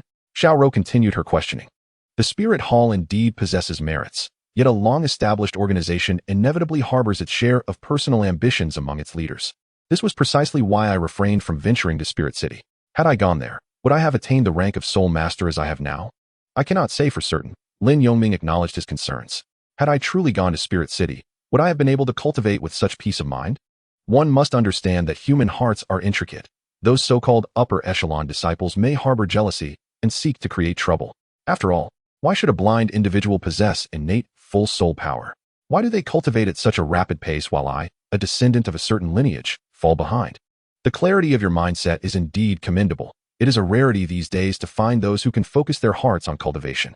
I have encountered many young scions from prominent families who consider themselves geniuses, yet few manage to reach the level of great soul master in the junior academies. Moreover, those endowed with talent often lose their way amidst the flattery of others, Xiao Rou observed, regarding Lin Yongming with admiration and nodding in satisfaction. Alas, with naught but bare walls to call home, I have no choice but to devote myself to cultivation, and it must begin with self-discipline, Lin Yongming confessed, feeling somewhat sheepish at Xiao Rou's remarks. Very well, I shall prepare breakfast now. You rest for the time being, and Ain. You will remain here to take care of him, Xiao Rou instructed, ceasing her inquiries with a glance towards the blue-silver emperor. Thank you, Sister Xiao Rou. The blue-silver emperor promptly responded. Xiao Ming, are you all right? Please take a seat, she added. Of course, Lin Yongming replied, somewhat overwhelmed by their kindness. Seated in a chair, he quietly regulated his breathing. After over an hour, Xiao Rou completed the breakfast. Upon asking Lin Yongming about his future plans, she proposed. Increase your practical combat experience. A commendable training regimen indeed. Given your current prowess as a soul master, I believe you are well prepared to venture into the Grand Soul Arena of Soto City. The arenas there offer a more measured form of competition, minimizing the risk to life, making it an ideal setting for someone like you who has just begun to navigate the world of soul masters. However, there is no need to rush. You may stay with me for a few more days to properly adjust your external spirit bones. Overexertion of your soul power could lead to the potential exposure of your external spirit bones. Xiaoro earnestly advised Lin Yongming. Thank you, Sister Xiaoro, for your guidance. Lin Yongming expressed his gratitude sincerely. Now that you call me sister, there's no need for formality. Enjoy some porridge, Xiaoro responded, and Lin Yongming nodded, choosing not to elaborate further. Chapter 50. A new departure. 7 days passed. Lin Yongming remained in quiet meditation with Xiaoro for a week. During this time, while his external spirit bone, the purple lightning wings, had not yet fully integrated, it no longer displayed the initial inexplicable rejection towards him. Thus, Lin Yongming felt it was time to cease disturbing the peaceful existence of the row-bone rabbit family and proposed his departure for training. In truth, Lin Yongming had already intended to head to Soto City. The Grand Soul Arena was indeed the most suitable venue for honing his skills at this stage. Engaging in battles against various soul masters would allow him to amass invaluable practical experience. Upon Lin Yongming's suggestion, Lan Yinhuang immediately expressed her desire to accompany him. Yin, I am going for training, not for leisure. Perhaps it would be best if you refrained from joining me, Lin Yongming replied with a hint of resignation. It is worth noting that while Soto City is not classified as a primary city on the continent, it is nonetheless a well-developed secondary city. Even if there are no titled Douluo present, one cannot dismiss the possibility of encountering soul Douluo. No, I insist on accompanying you. Besides, I made a solemn promise to your parents. You are still young, and Soto City, with its myriad temptations and unsavory characters, poses risks that could lead you astray. Furthermore, should you sustain any injuries in the arena, I will be there to tend to you, Lan Yinhuang declared, standing with her hands on her hips in front of Lin Yongming, her tone leaving no room for disagreement. Sister Xiaoro, Lin Yongming immediately turned to Xiaoro, hoping she would persuade Lan Yinhuang otherwise. Don't look at me. While I may be her sister, I cannot control her. Besides, having her accompany you provides an additional layer of protection, the row-bone rabbit said nonchalantly as she sipped her drink. With no other recourse, Lin Yongming reluctantly nodded under the pressure of Lan Yinhuang's insistence. He reflected on the original story, recalling that Xiao Wu had navigated Soto City without incident during her 2 years there, so perhaps Lan Yinhuang would be safe as well. As a friendly reminder, you are only 8 years old. However, once you arrive in Soto City, when registering at the Grand Soul Arena, be sure to state your age as slightly higher, otherwise.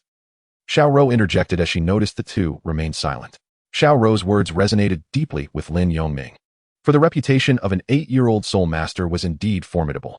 Once he stepped onto the stage to display his abilities amidst the throngs of spectators, he would undoubtedly attract the attention of rival factions. Should they discover his tender age, a myriad of complications would ensue. This night marked the final evening at Xiaoro's abode. With an early journey ahead, Lin Yongming retired to rest.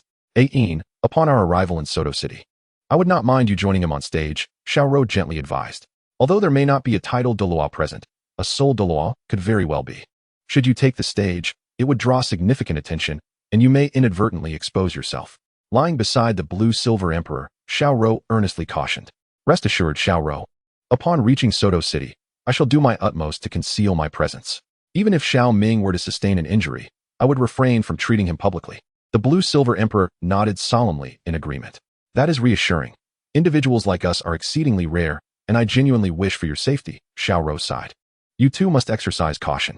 This vicinity borders the Star Doe Forest. Be wary not to attract the notice of any passing titled Douluo. The blue-silver emperor added a reminder. Indeed, we must all take care. The following morning, Lin Yongming awoke feeling invigorated, drawn by an enticing aroma wafting from the kitchen. Rise and shine. Wash your face. Breakfast is ready, a farewell feast for the two of you, Xiaoro announced, presenting the meal. Xiaoro, you are truly thoughtful. I cannot express how grateful I am for your hospitality these past few days, Lin Yongming replied courteously. Enough with the pleasantries. Soon, breakfast concluded. And after a brief tidying up, Lin Yongming and the blue-silver emperor bid farewell to Xiaoro. Wishing you a safe journey. Do visit again when time permits. Xiaoro extended her well wishes.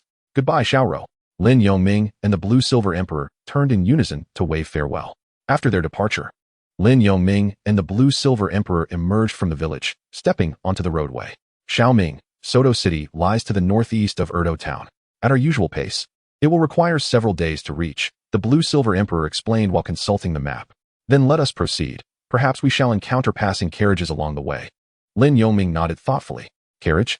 Why not fly? Are you not equipped with the purple lightning wings? Why endure the discomfort of a carriage ride? The Blue-Silver Emperor suggested. What about you? Lin Yongming inquired, puzzled. Foolish. Why not simply hold on to me and fly together? The Blue-Silver Emperor playfully tapped Lin Yongming's head. Oh, that seems rather inappropriate, Lin Yongming replied bashfully. Wherein lies the issue? Do you truly prefer a bumpy carriage ride to Soto City? Is your backside not sore? The Blue-Silver Emperor queried. Well then, I suppose that makes sense. Lin Yongming patted his backside, realizing that the discomfort of a carriage ride was indeed less than desirable. How shall I carry you? Perhaps I should simply give you a ride on my back, Lin Yongming contemplated aloud. Are you not afraid that I might crush your thunder wings and send us plummeting to our demise? Lan Yinhuang retorted quietly. Well, then I suppose I shall carry you. Lin Yongming extended his arms. That is much better, Lan Yinhuang responded, stepping closer and wrapping her arms around Lin Yongming's neck. Lift me up. If you cannot even carry a person, how will you ever lift a bride? Lin Yongming found himself at a loss for words and effortlessly adopted a princess carry. Cradling Lan Yinhuang in his arms, one hand supporting her legs and the other around her back, while she clung to his neck. Ah, sisterine, you are rather heavy. Lin Yongming murmured to himself, relieved of his youth. Silence. Can you not speak properly? Lan Yinhuang's cheeks flushed as she leaned her face against his right shoulder. Let us move quickly, the heat will come soon. And do not release me, we can pause if you tire. I certainly want to let go, Lin Yongming assured her with a nod. Let us be off. Yes, let us depart, Lan Yinhuang whispered. Seeing that Lan Yinhuang was ready, Lin Yongming summoned his thunder wings and began to ascend gently into the sky. In no time, they soared to a height of 100 meters. The azure glow of the thunder wings enveloped them, and Lin Yongming's figure transformed into a streak of lightning, hurtling towards the city of Soto. How swift! Lan Yinhuang exclaimed. Her eyes shut against the wind, instinctively pressing herself closer to him. You must guide me, sisterine. What if we stray off course? Lin Yongming, unable to open his eyes due to the black cloth covering them, remained unaffected, though his hair was tousled by the breeze. Continue flying, he instructed, under Lan Yinhuang's guidance. Lin Yongming rapidly approached Soto, which would mark the beginning of a new chapter in his journey. Chapter 51, Soto City. In the afternoon, Lin Yongming halted their flight in a secluded valley to enjoy a meal and replenish his spiritual energy. They resumed their journey at 2 o'clock. As dusk approached, Lan Yinhuang spotted sprawling fields of crops. Xiaoming, we are nearly there. I see a city rising in the distance. Behind the fields lay their destination, Soto City. Renowned as the granary of the kingdom, the city was surrounded by bountiful farmland. This abundance rendered Soto City not only a vital part of the Baloch Kingdom, but also its principal stronghold, heavily fortified both within and without. Lin Yongming and Lan Yinhuang descended gracefully, landing in an uninhabited area 100 meters from the city gates. The sky had darkened, and after a brief adjustment to his wind-tousled appearance, he strode towards the grand entrance of Soto City. Upon reaching the checkpoint at the gates, Lin Yongming presented himself as a traveler from Erdo Town, brandishing his Soul Master's insignia, which granted him seamless entry into the city. Xiaoming remarked on the lively atmosphere of Soto City, proclaiming it far superior to the quaint town of Erdo. As he gazed upon the towering medieval castles and the bustling streets, he cheerfully spoke to Lin Yongming. The streets of the city were a labyrinth of activity, and though night had only recently fallen, the vibrancy was palpable. Indeed, they planned to spend an extended period here. Thus, it was imperative to secure a safe and reliable place to stay.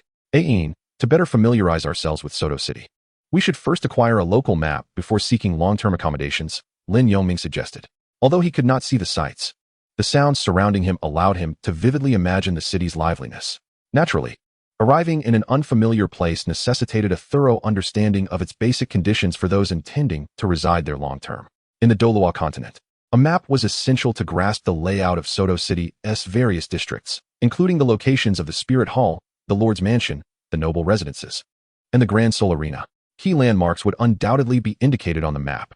Soon, the two companions procured a map from a small shop, parting with 3 gold soul coins. This map is exorbitantly priced. How can a mere piece of paper cost 3 gold soul coins? Blue-Silver Emperor lamented as they exited the store. It is what it is. This is not Erdo Town, and mapping such details is inherently complex. If it costs a bit more, so be it, Lin Yongming replied with a resigned tone, relieved to have the reward of 10,000 gold soul coins from the Spirit Hall still in his possession. Could you check the location of the Grand Soul Arena on the map? He inquired. Let me see. Blue Silver Emperor unfolded the map, scanning for the name of the arena. Found it. It's located at the southern outskirts of Soto City, she informed Lin Yongming. All right. I shall head south and find a hotel nearer to the Grand Seoul Arena. After all, my purpose here is to train at the arena, Lin Yongming stated. It was illogical for the arena to be in the south while their lodging was in the north. There appear to be numerous hotels to the south, particularly close to the arena. I'll guide you there, Blue Silver Emperor offered, understanding Lin Yongming's intention. After approximately half an hour, they arrived in the southern part of the city. Xiaoming, I believe this Seoul Arena hotel looks promising. It appears quite clean and boasts 5 stories. Blue Silver Emperor remarked, pointing out an elegantly decorated hotel. How far is it from the Grand Seoul Arena? Lin Yongming inquired. Just 2 streets away, she replied, gazing towards the distant arena. Very well, let us inquire within. Lin Yongming nodded, and together they entered the hotel lobby. After traversing 20 meters, they reached the reception desk, attended by 2 male receptionists. Welcome, esteemed guests. Are you here to stay? One of them greeted with a smile. How well do you maintain the privacy of your guests? Lin Yongming directly inquired. Rest assured, our Duhan Hotel shall not disclose any guest information. Your details are absolutely secure within our establishment, the attendant assured with utmost sincerity. However, Lin Yongming was not swayed by such assurances, for he understood that there are matters that can be resolved with money. His inquiry was merely to gauge the hotel's disposition. Do you have a 2-bedroom suite available? Lin Yongming continued to inquire. Certainly, we have a 2-bedroom suite complete with a living room, a private bathroom, and a balcony. The attendant promptly replied. What is the rental fee for a day? He asked. According to what was previously stated, the daily rate is 23 gold soul coins. This amount covers only the room and additional charges, excluding meal expenses, the attendant responded. Sister Ain, what do you think of this place? Lin Yongming did not make an immediate decision, but sought the opinion of Lan Yinhuang. I believe it is satisfactory. Let us proceed with this one. Lan Yinhuang declared after surveying the surroundings. Very well. We shall stay for a month. Could you possibly waive the extra charges? Lin Yongming addressed the attendant. A month. That amounts to 30 days. How about this? A total of 650 gold soul coins for the month. The attendant pondered briefly before reducing the price by 40 gold soul coins. Let us finalize the booking then. Here are 650 gold soul coins. Lin Yongming remarked, nodding as he accurately retrieved the specified amount from his spatial soul guide and laid it on the counter. Excellent. Allow me to register your information. May I ask how you wish to be addressed? The attendant inquired, a smile brightening her face at the sight of the gold coins. Achilles, Lin Yongming replied. Achilles. Room 304.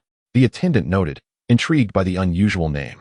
Despite her curiosity, she understood the etiquette of inquiry and refrained from prying further, instead producing a set of keys.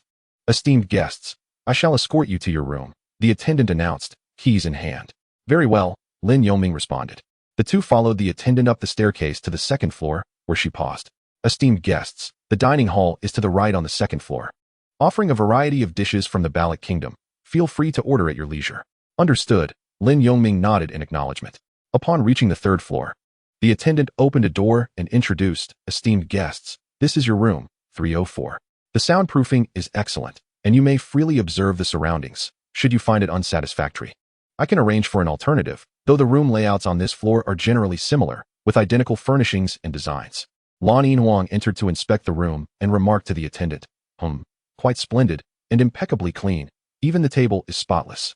Of course, our hotel ensures that every room is cleaned at least once daily, regardless of occupancy. During your stay, you may summon our housekeeping staff at any time without incurring any service charges, the attendant cheerfully elaborated. Well, we have been residing here for a month now. If we find our stay satisfactory, we shall extend our accommodation. Lin Yongming, noticing that Lan Yinhuang had no objections, spoke up. Here are the keys to your room. This door is exceptionally sturdy and can withstand a strike from a great soul master, so you need not worry about feeling insecure at night. Before departing, the attendant provided some insights regarding the crucial entrance. Once the attendant had left, Lin Yongming and his companion inspected their quarters before descending to dine. Chapter 52, The Grand Seoul Arena of Azura. On this street of the Seoul Arena Hotel, they discovered a local specialty restaurant. You must be exhausted today. Please indulge yourself. Lan Yinhuang urged, serving Lin Yongming with enthusiasm. Sister Ain, I can manage on my own. Besides, you're not exactly heavy, Lin Yongming replied, a hint of shyness in his tone. What is this? Are you feeling bashful? You should eat heartily. You are at the age of growth. Don't let yourself go hungry while you're out, Lan Yinhuang insisted, continuing to serve him. Recognizing her growing enthusiasm, he discreetly fell silent, lest she continue to admonish him. Sister Ain, after dinner, Why don't we explore the Grand Soul Arena? It seems quite lively there in the evening. Lin Yongming suggested, his mouth full. No, there's no need to go tonight. After dinner, you must first purchase a couple of decent outfits. Otherwise, you won't even be allowed through the main entrance. As a soul master, while you need not wear the finest garments, you certainly must avoid appearing too shabby. Lan Yinhuang advised, noting Lin Yongming's coarse attire. All right then, we shall postpone our visit to the Grand Soul Arena tonight. After buying clothes, we'll return to the hotel for a good night's rest. Lin Yongming acquiesced, recognizing that being new to Soto City, it was prudent not to rush. The Grand Soul Arena would still be there. It wasn't he going anywhere. Furthermore, Lin Yongming had exerted considerable effort carrying Lan Yinhuang throughout the day, using his external soul bone for flight. And he felt somewhat fatigued now that they had a moment to relax. That's more like it. Let us eat. Lan Yinhuang nodded in satisfaction. After their meal, she guided Lin Yongming to several clothing shops nearby, where they selected 3 outfits of decent quality, suitable for the everyday attire of Soto City residents. Consequently, they arrived back at the hotel past 9 o'clock.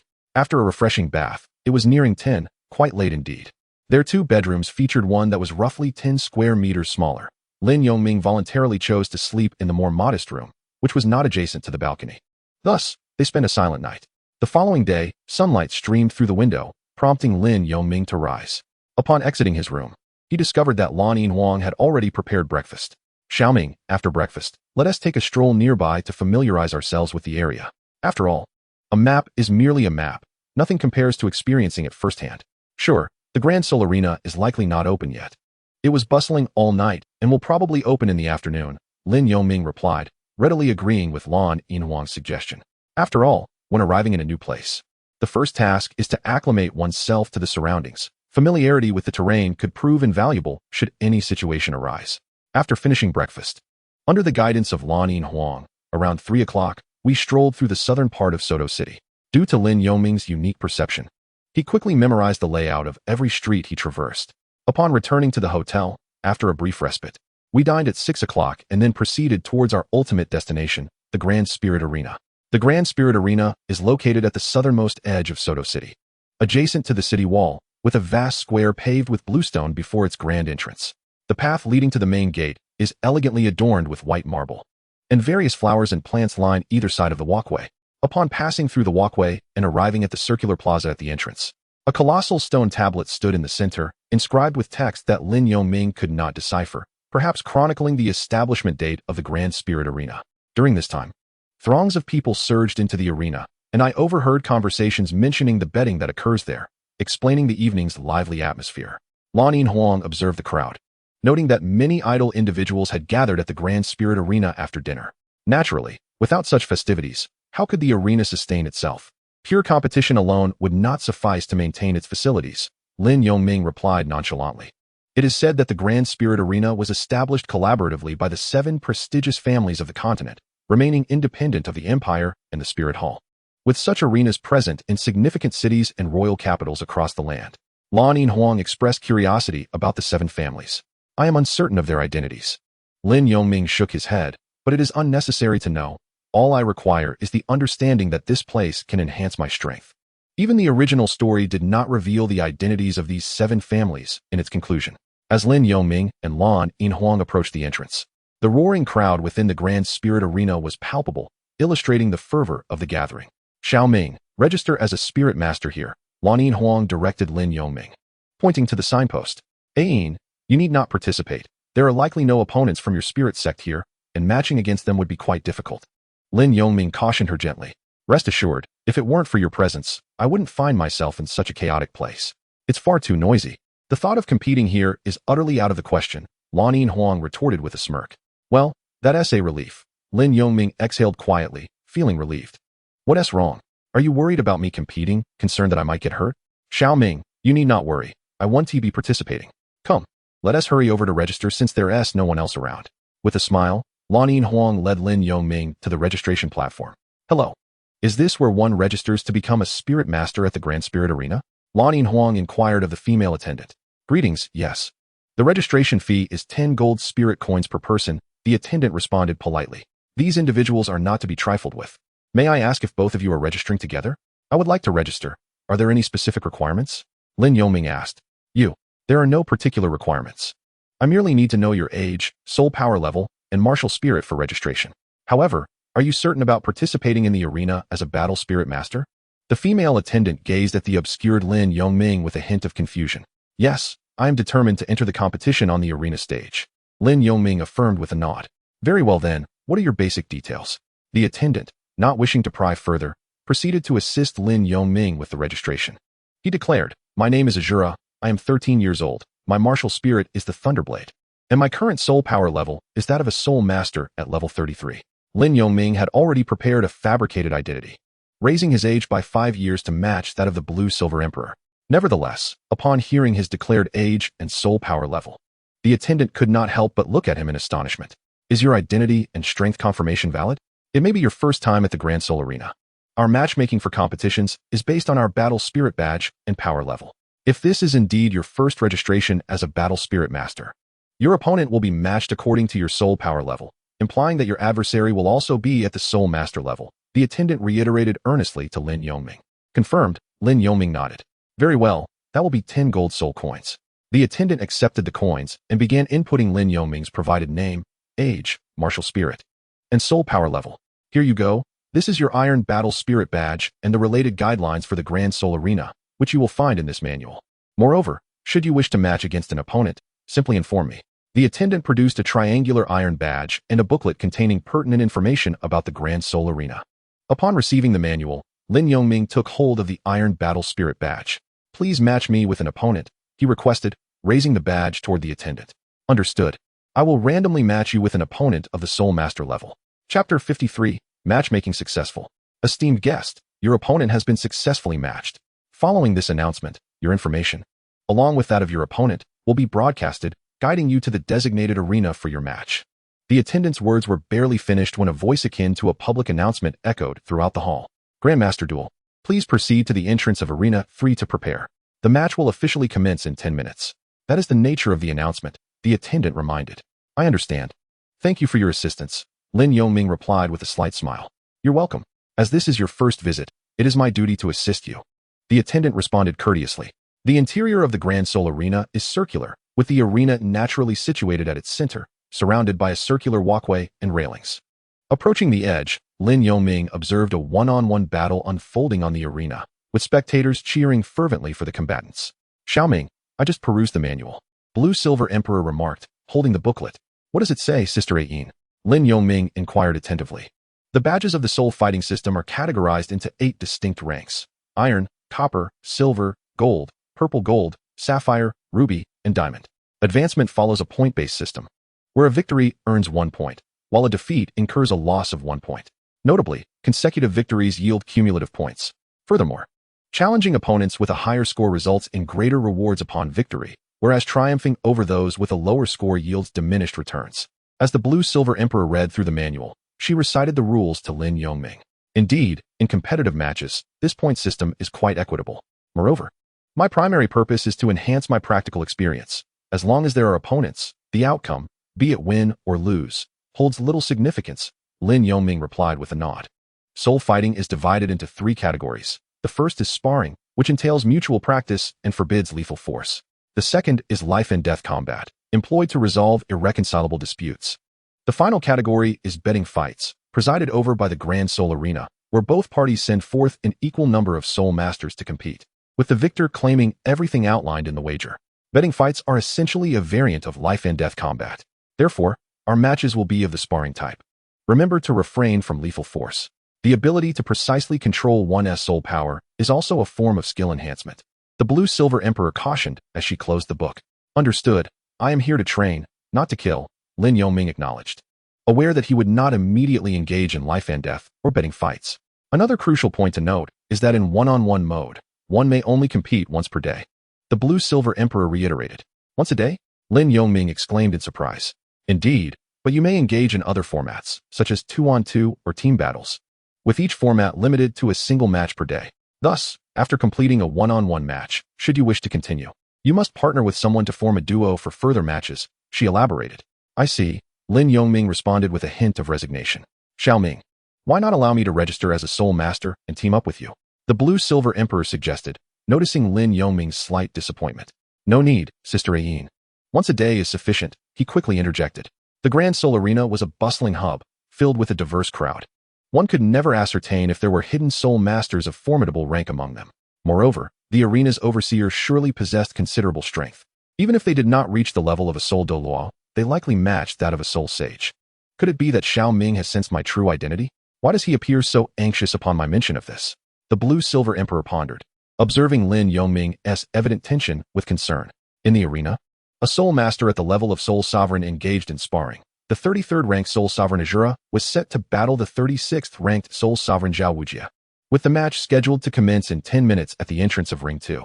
At that moment, the hall resounded with Lin Yongming's nickname, Azura. Xiao Ming, it is now your turn. Your opponent is a level 36 soul master, so please exercise caution.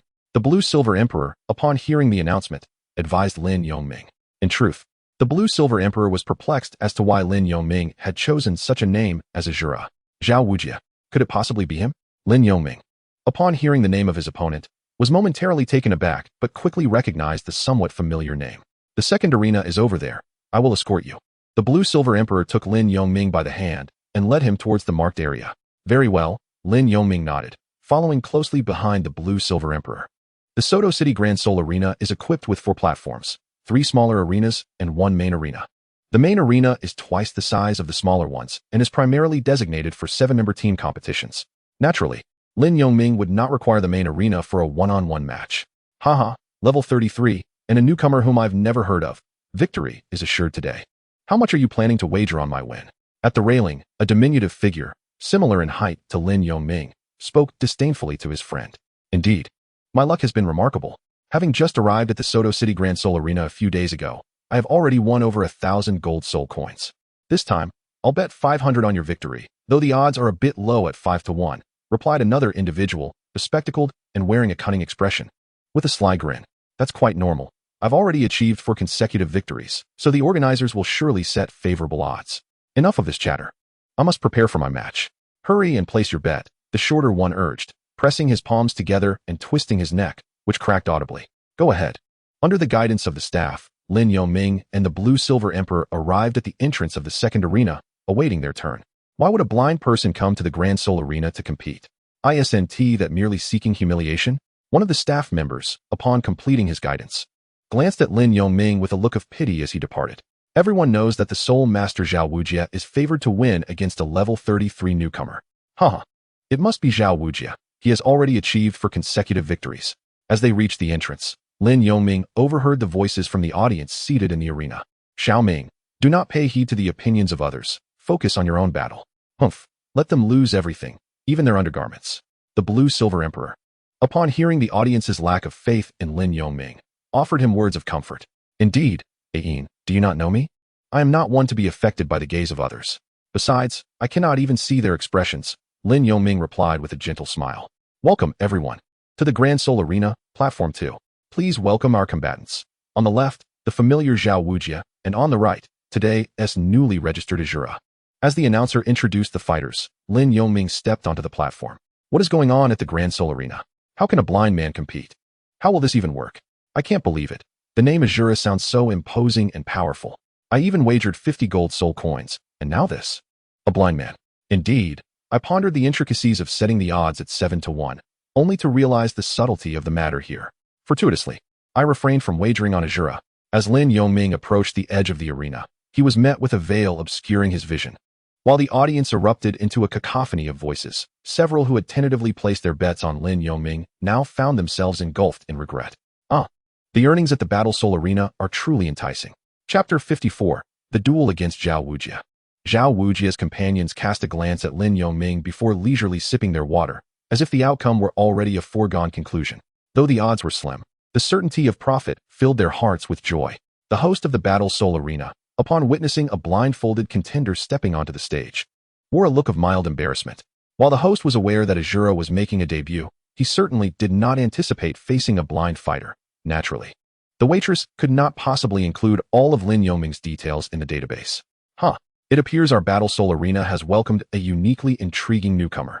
We eagerly await Azura's performance. Nevertheless, the host managed a slightly awkward smile, having encountered myriad individuals throughout his years in the arena, and swiftly composed himself to continue his commentary. The surrounding clamor, however, did not perturb Lin Yongming in the slightest. Once on the stage, his expression remained as tranquil as still water. These voices were unworthy of his attention. His strength would serve as the most effective rebuttal. Zhao Wujie is a name familiar to many, boasting a remarkable record of 4 consecutive victories at our Battle Soul Arena. One wonders if he can secure a 5th today. With formidable defenses, none have yet managed to breach them, so let us await the outcome. I hereby declare the duel between the Soul Masters officially commenced. The host briefly introduced Lin Yongming's opponent, but his words were perplexing. A level 36 battling a level 33, especially against an opponent who was blind, seemed like an assured victory for Zhao Wujie. Indeed, should Zhao Wujie fail to triumph in this combat, I shall impose upon myself a week without the comforts of my wife's embrace. Hey, my friend, do not use that as an excuse. I suspect you simply lack the desire. The audience's discussions were of no concern to Lin Yongming. Once the match was announced, he had already begun to scrutinize Zhao Wujie. Towering yet robustly built, Zhao Wujie indeed exemplified the stature of the future vice dean of Shrek Academy. Judging by appearances, Zhao Wujie's height was not significantly superior to Lin Yongming's, and at under 20 years of age, he was yet to grow facial hair. Hey, my friend, perhaps you should withdraw. Not only is your soul power inferior to mine, but your vision is compromised as well. I truly find it difficult to summon the motivation to engage, Zhao Wujie remarked, a smirk gracing his lips as he crossed his arms, dripping with disdain. Lin Yongming merely smiled faintly, offering no response, and instead summoned his martial spirit, the Thunderblade, preparing for an assault. With a powerful push from his right foot against the solid stage, he charged toward Zhao Wujie. Such swiftness. Yet, I dare say the attack lacks substance. Since we are to engage, I shall allow you a few moves. The formidable bear spirit, the mighty golden bear, enveloped Zhao Wujie as he slightly crouched, summoning forth his soul manifestation, a majestic brown bear. Once the spirit took hold, Zhao Wujie was shrouded in a thick layer of brown fur. Standing approximately 1 meter 80 tall, his muscles rippling with power, and his amber eyes radiating an overwhelming aura. His large hands transformed, becoming exceptionally robust. It is often said that beast-type soul masters possess an advantage over weapon-type soul masters in the early stages. For the manifestation of a beast spirit enhances one's physical constitution and defensive capabilities. In the case of a strength-oriented beast spirit, the defensive boost provided upon manifestation is comparable to that of a minor soul skill. Thus, after Zhao Wujie embraced his spirit, he stood firm, crossing his arms, disdain evident in his gaze as he awaited Lin Yongming's assault. Waveblade. Lin Yongming initiated a tentative strike towards Zhao Wujie. A blade of energy? Not bad. But such an attack lacks sufficient force, Zhao Wujie remarked, remaining resolute. The confrontation commenced. Ashura's speed was remarkable, delivering precise strikes at Zhao Wujie. Yet, the force seemed insufficient, as Zhao Wujie's defense was nothing short of extraordinary, standing unyielding against the onslaught. Indeed, the mighty golden bear exhibited tremendous defensive strength with no apparent weaknesses, save for its lack of speed. How would Ashura circumvent the formidable defense bestowed by the mighty golden bear? The commentator's voice grew increasingly fervent. Lin Yongming struck with the wave blade several times, targeting the chest, back, and sides, resulting in only minor cuts to the bear-like fur. Blind one, why have you stopped? Have you exhausted your strength? Zhao Wujie said nonchalantly. Remember your current demeanor. Lin Yongming retorted, brushing his hand along the blade. What do you mean? Zhao Wujie inquired, momentarily taken aback. Rending wave slash. Although this technique could not breach Zhao Wujie's defense, it could impose a degree of control. In a surprising turn, Lin Yongming's strike lifted Zhao Wujie, who then found himself unable to maintain his balance, collapsing onto the arena floor. What transpired? Ashura has managed to topple Zhao Wujie, yet I did not observe him unleashing a soul skill. Could it be a self-created technique? The host exclaimed, quickly articulating the shift in the atmosphere. Indeed, achieving the rank of Soul Master at such a young age is no trivial feat despite Ashura's apparent visual limitations. He seemed unfazed as the minutes passed. At the entrance, the blue-silver emperor expressed delight. Xiao Ming, splendid job. Seeing that hulking brute's expression makes me want to strike him myself. First soul skill, Thunder Slash. Seizing the opportunity to exploit a weakness, Lin Yongming unleashed his soul ring, deploying a powerful soul skill. My heavens, look at the blind one's soul rings. If I am not mistaken, it's a configuration of 1 yellow and 2 purple rings. You're not alone. I too see it clearly. 1 yellow and 2 purple. Wow. As Ashura unleashed his soul ring, activating his soul skill, the configuration of 1 yellow and 2 purple rings astonished everyone, dramatically shifting the dynamics of the duel. Would Zhao Wujie secure a 5th consecutive victory, or would Ashura, after a period of silence, astound everyone? The host momentarily froze, then promptly elucidated. One yellow and two purple? How could this be? Exclaimed a bespectacled man, who appeared rather cunning as he rose from his seat. Meanwhile, Zhao Wujia's speed and reaction were too sluggish to keep pace with Lin Yongming's assaults, leaving him unable to evade a heavy blow. Though his robust physique only suffered a minor scratch, Lin Yongming continued to strike with the thunder slash, skillfully repositioning himself to attack from various angles, leaving Zhao Wujia at a loss on how to defend. With a resounding thud, Zhao Wujia was once again knocked to the ground, veins bulging on his forehead from frustration. Haha, I concede, I underestimated you. Few can injure me at this level. It seems I must take this seriously. With a hearty laugh, Zhao Wujia rose once more. Stamping his foot to release his first soul skill, a wave of energy emanating from him that shattered the thunder slash, while simultaneously enhancing his defense, healing his wounds instantly. Come forth, second soul skill, great strength diamond palm. Zhao Wujia's hands transformed into gigantic palms, and a concentrated force surged forth towards Lin Yongming, who followed through with the attack. Zhao Wujia's assault was immensely powerful. Coupled with the unmoving king body skill, his entire form radiated a subtle golden light, making him a force to be reckoned with. Understanding this principle, Lin Yongming swiftly flashed away from his original position, evading Zhao Wujia's ferocious strike. With speed surpassing Zhao Wujia's, he intended to exploit this advantage, forcing his opponent to expend unnecessary soul power while minimizing his own. Engaging in a direct confrontation was not the optimal choice unless one was left with no alternative. Azura's speed was astonishing, deftly evading Zhao Wujia's fierce attack. It became clear to Lin Yongming that his elemental attribute was lightning. No wonder he was so agile. Flanking Zhao Wujia, Lin Yongming launched another thunder slash. But it was effortlessly blocked by the unmoving king body. What a nuisance! Lin Yongming mused silently, noticing his attack had yielded no results. Zhao Wujia pivoted once more to strike at Lin Yongming.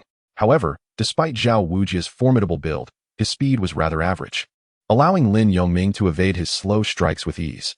This blind man is unlike what we imagined. So agile, could he be feigning blindness? Indeed, under Zhao Wujia's relentless pursuit, Lin Yongming consistently managed to slip past him. Could it be that the blind man is about to triumph? With odds at 7-1, betting on the blind man's victory would yield a substantial profit. Zhao Wujia launched a series of fierce attacks, yet he could never quite grasp the hem of Lin Yongming's garment, while he himself was repeatedly struck by Lin Yongming's lightning-like blade, ultimately reaching the end of his patience. Blind man, is evasion all you know? Are you not a man? With your constant dodging, when will this match come to an end? Zhao Wujia exclaimed in exasperation, pointing an accusatory finger at Lin Yongming. Do not misunderstand. My speed is my advantage, and I shall wield it wisely.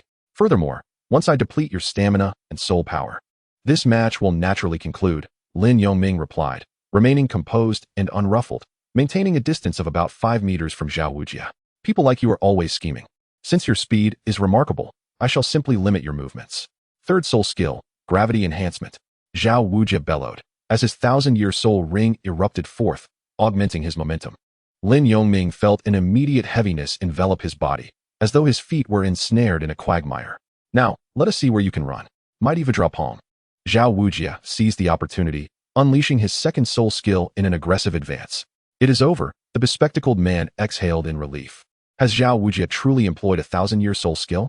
Is Azura destined for defeat? The commentator anticipated, understanding that his speed was now curtailed. Lin Yongming drove his lightning blade deep into the arena, as a second 1,000-year soul ring ascended. If I cannot evade, then I shall not. With the enhancement of the soul ring, he summoned a surge of soul power, coalescing it into a singular force. Second soul skill, wave eruption. Boom. Zhao Wujia's mighty Vajra palm collided with the energy of Lin Yongming's wave eruption. In that moment, a blue and yellow energy shield formed between the two, clashing together. They remained locked in this standoff for over 10 seconds. Although Lin Yongming's soul power level was 3 ranks lower than Zhao Wujia's, the wave eruption was fortified by a 1,000-year soul skill, while Zhao Wujia's mighty Vajra palm was merely a 100-year skill. Thus, Lin Yongming's wave eruption soon gained the upper hand, shattering Zhao Wujia's yellow energy shield and striking directly at his chest. A trickle of blood escaped from the corner of Zhao Wujia's mouth as he was sent flying backward. Wow, Azura has gained the upper hand. What a powerful blow! The commentator exclaimed from the platform, as the force of the wave eruption caused the entire stage to tremble. Observing Zhao Wujia hurtling through the air, Lin Yongming drew forth his lightning blade, channeling soul power into its blade, preparing to unleash the Azura lightning slash. With Zhao Wujia suspended in midair, he was unable to mount any defensive action. Azura lightning slash. Lin Yongming swiftly attacked after gathering sufficient soul power, sending forth two azure lightning slashes, taller than himself, slicing through the arena towards Zhao Wujie with great speed.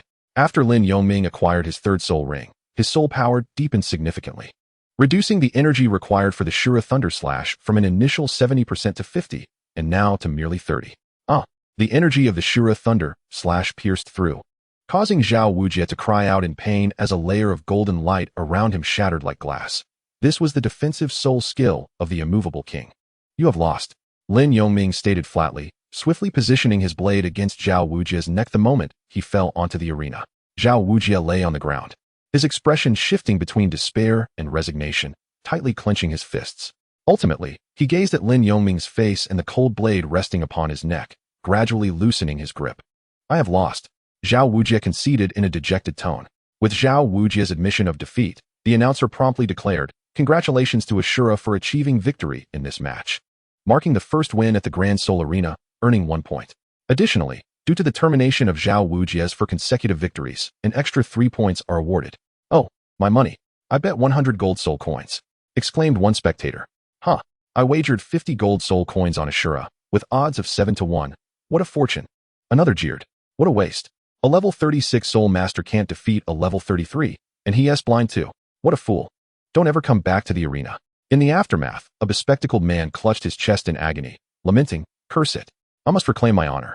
Meanwhile, Lin Yongming, indifferent to the surrounding commotion, retracted his blade and descended from the arena following Zhao Wujie's surrender. "Xiaoming, you won your first match." Look at those gamblers in the audience. Just priceless to see their expressions after losing money. "They deserved it for underestimating you," exclaimed Lanin Wang, as if she were the one who had triumphed in the battle. "Zhao Wujie thought my speed was swift and underestimated my attack power. After he unleashed his third soul skill, he assumed I couldn't evade and grew complacent. Otherwise, I wouldn't have won so easily." Lin Yongming reflected on his encounter with Zhao Wujie. Indeed, the mighty Golden Bear boasts unparalleled defense with no apparent flaws and formidable strength. Yet underestimating an opponent is a grave mistake on the battlefield. His defeat was not unjust. Henceforth, regardless of the adversary, even if they are missing an arm, one must never take them lightly, Lan Yinhuang remarked with a disdainful curl of her lip. "All right, it's over. Let us return." Lin Yongming nodded in agreement. And together they exited the Grand Soul Arena. "Blind man, don't leave." At the entrance, two individuals approached from behind, one of whom was Zhao Wujie. "What is it?" Lan Yinhuang retorted, displeased. "I am Flandra, a level 38 soul master. Do you dare to battle tomorrow at the Grand Soul Arena?" The bespectacled man challenged, bringing Zhao Wujie before them. "Flandra." "Very well," Lin Yongming replied. "Excellent. I admire your spirit. Tomorrow at this time, I shall be waiting here," Flandra declared. Chapter 56 Flandra. Lin Yongming nodded, then turned to leave. After walking a distance away from Zhao Wujie and his companion, Blue Silver Emperor could not help but say, "Xiaoming, why did you agree to his challenge?" "We came to Soto City's Grand Soul Arena to enhance our practical experience. Since the opportunity has presented itself, why should I decline?" Lin Yongming articulated his thoughts. "Indeed, I understand, but I perceive something unsettling about this Flandra. His jaw juts forward, his cheekbones are pronounced. His face is somewhat flat, and he possesses a hooked nose. Such features are indicative of a cunning individual. Furthermore, when he called out to you, he was clearly filled with rage. He must have participated in the wager, and upon witnessing his friend's loss, he likely seeks revenge on you for his own financial setback. I fear that during your duel, he may resort to underhanded tactics." Blue Silver Emperor immediately conveyed her observations to Lin Yongming. "Do not worry, Sister Ayin. In the arena, there are not only spectators, but also referees. He daren't act too ruthlessly. Moreover, with my strength, I doubt anyone at the Soul Master level can rival me. Even if he attempts to employ deceitful methods, I can easily guard against them. Besides, facing such schemes is also a valuable form of practical experience, is it not? True battles among Soul Masters are far more brutal than those in the arena." Lin Yongming reassured her with a smile. "You often have a point. Very well. At times you can be quite obstinate, especially when it comes to cultivating your soul power. I cannot sway you." Blue Silver Emperor sighed, shaking her head. "All right. Sister Ayin, it is my first time on the stage. I know you worry about me, but rest assured, if I truly cannot prevail, I will concede early." Lin Yongming responded warmly. "Bah, who worries about you? Not I. As long as you don't die, I will ensure you recover," Blue Silver Emperor retorted defiantly. "It is getting late. Shall we have a light supper before returning to the hotel to rest?" Lin Yongming suggested with a smile. "Let us go?" Blue Silver Emperor nodded in agreement. After finishing their supper, They returned to the hotel, took their baths, and retreated to their respective rooms to meditate. Lin Yongming focused on recovering his soul power while simultaneously nurturing his external soul bone, the purple lightning wing. The following morning, he continued his meditation. After lunch, Lin Yongming and Blue Silver Emperor strolled through the streets. After a simple training session post-dinner, they made their way to the Grand Soul Arena. Upon arriving at the entrance, Lin Yongming and his companion encountered Flander and Zhao Wujia waiting for them. "Blind man, you have finally arrived." Flander stepped forward with impatience. "Did you doubt my arrival?" Lin Yongming replied in a calm tone. "Speak, where shall we battle?" "Naturally, we shall resolve this within the Grand Soul Arena. Otherwise, others might think we are bullying you," Flander said. Flander adjusted his black-framed glasses and remarked, "Your prowess is commendable, and defeating Zhao Wujia indicates not only your swiftness, but also the potency of your attacks. However, I am a spirit master of thee and possess 5 levels of soul power above you. Thus, the advantage lies with me." With a puffed chest, Flander exuded confidence. "Do you two really believe you can oppress us?" "What a joke," retorted the Blue Silver Emperor.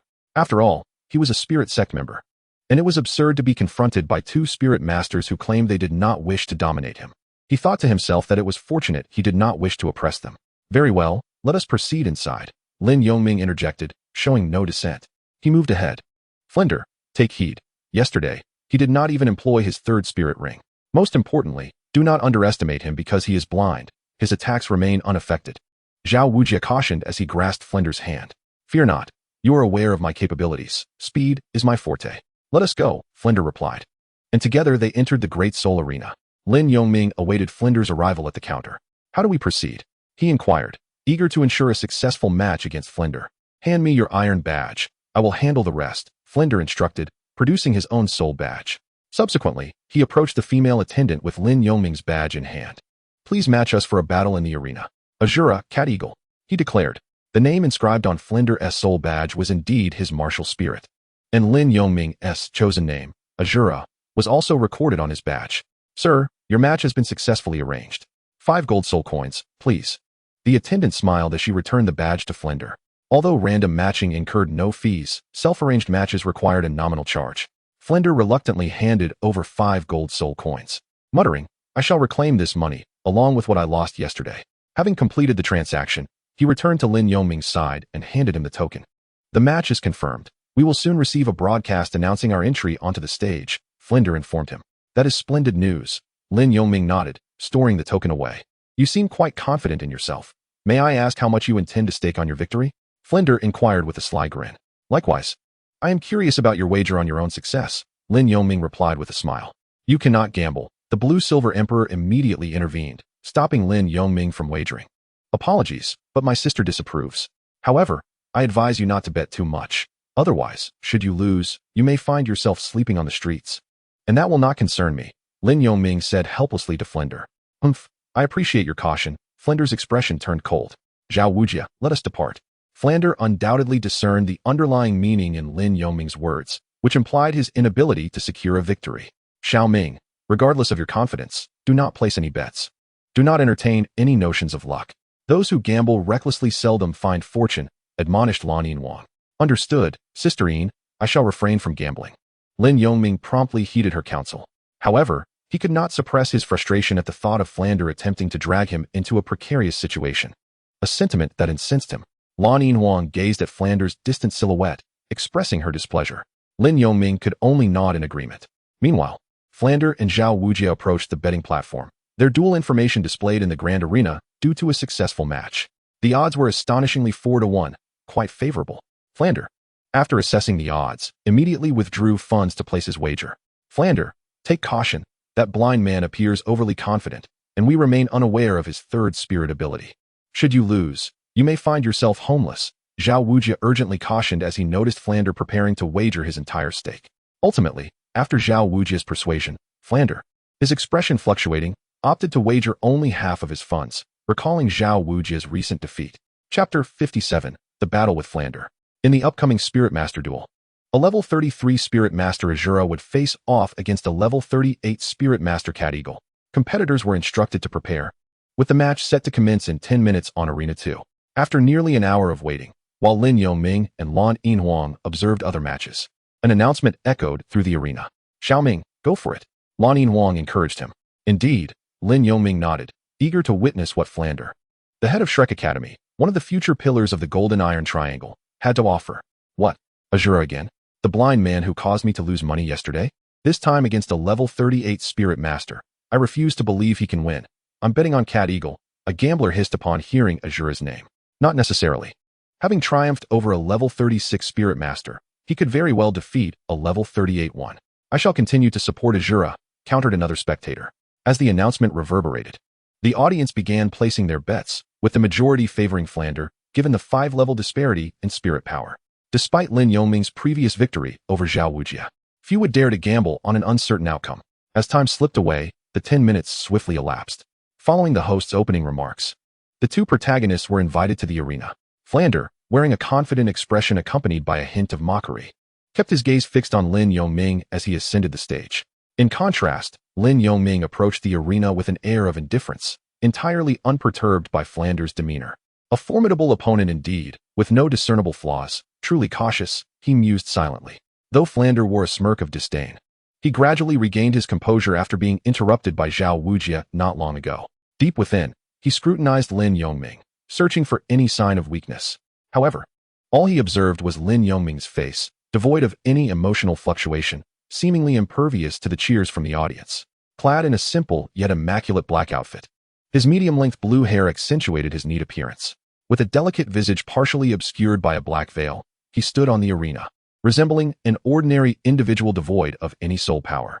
Blind one, allow me to witness the extent of your prowess in vanquishing Zhao Wujia without employing your third soul skill.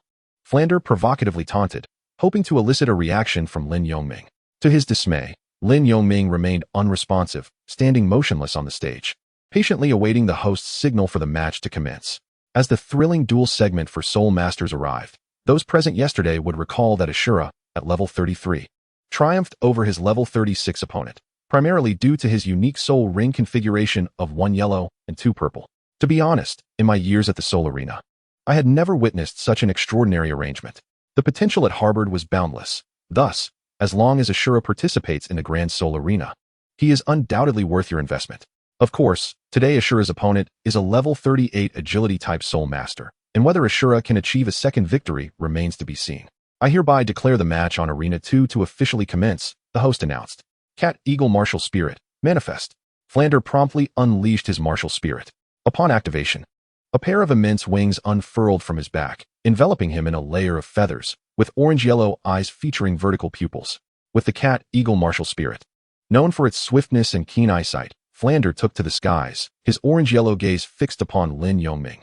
Lin Yongming extended his hand, summoning the Thunderblade Martial Spirit. Initially exuding the aura of an ordinary person, but his demeanor shifted, imbued with an air of sharpness. My martial spirit possesses flight capabilities. I shall see how you respond to my assault. First soul skill, Eagle Strike. Without hesitation, Flander activated his soul skill, opting for a direct and fierce attack. With wings unfurled, shimmering with orange-yellow light, his hands transformed into talons, akin to executing a martial arts technique, and he charged toward Lin Yongming. In the confined space of the arena, Flander's rapid assault arrived in the blink of an eye. Block. Lin Yongming initiated a defense, sliding backward 2 steps under the force of Flander's attack. Crackling wave slash. Sensing Flander's relentless pursuit, he countered with a swift strike. Yet, Flander, true to his agility-type soul master nature, swiftly evaded the blow, flapping his wings with remarkable reflexes. Flander recalled this tactic.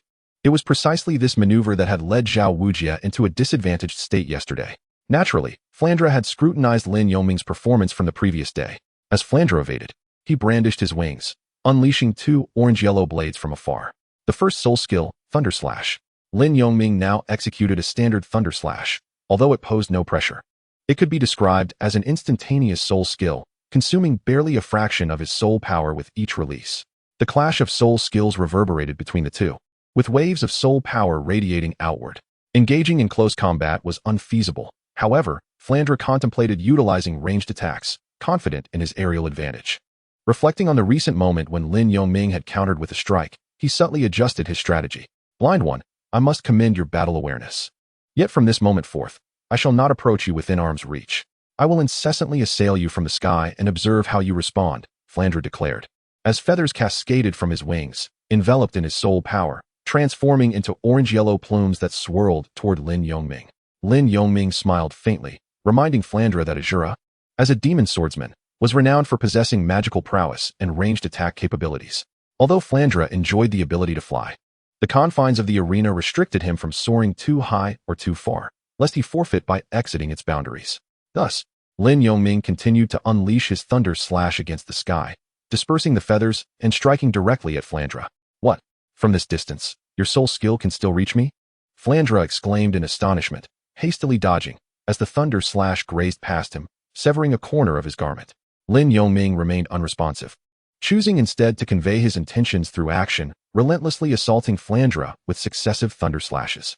Flandre found himself unable to utilize his soul skills, forced to rely solely on speed to evade. Now, Lin Yongming had assumed the role of the relentless aggressor. What?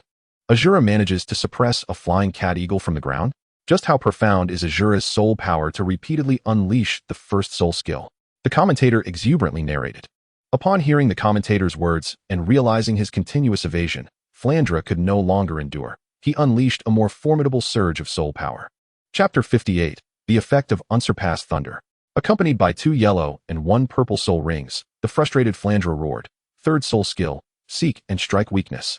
It turned out that the first 3 soul skills possessed a synergistic effect. The first skill, Eagle's Strike, enhanced his speed and attack. The second skill, Cat's Eye, improved the accuracy of soul skills by locking onto the enemy with mental acuity. And the third skill, Seek and Strike Weakness, allowed the cat eagle's unique perspective to identify the opponent's vulnerabilities and deliver a decisive blow.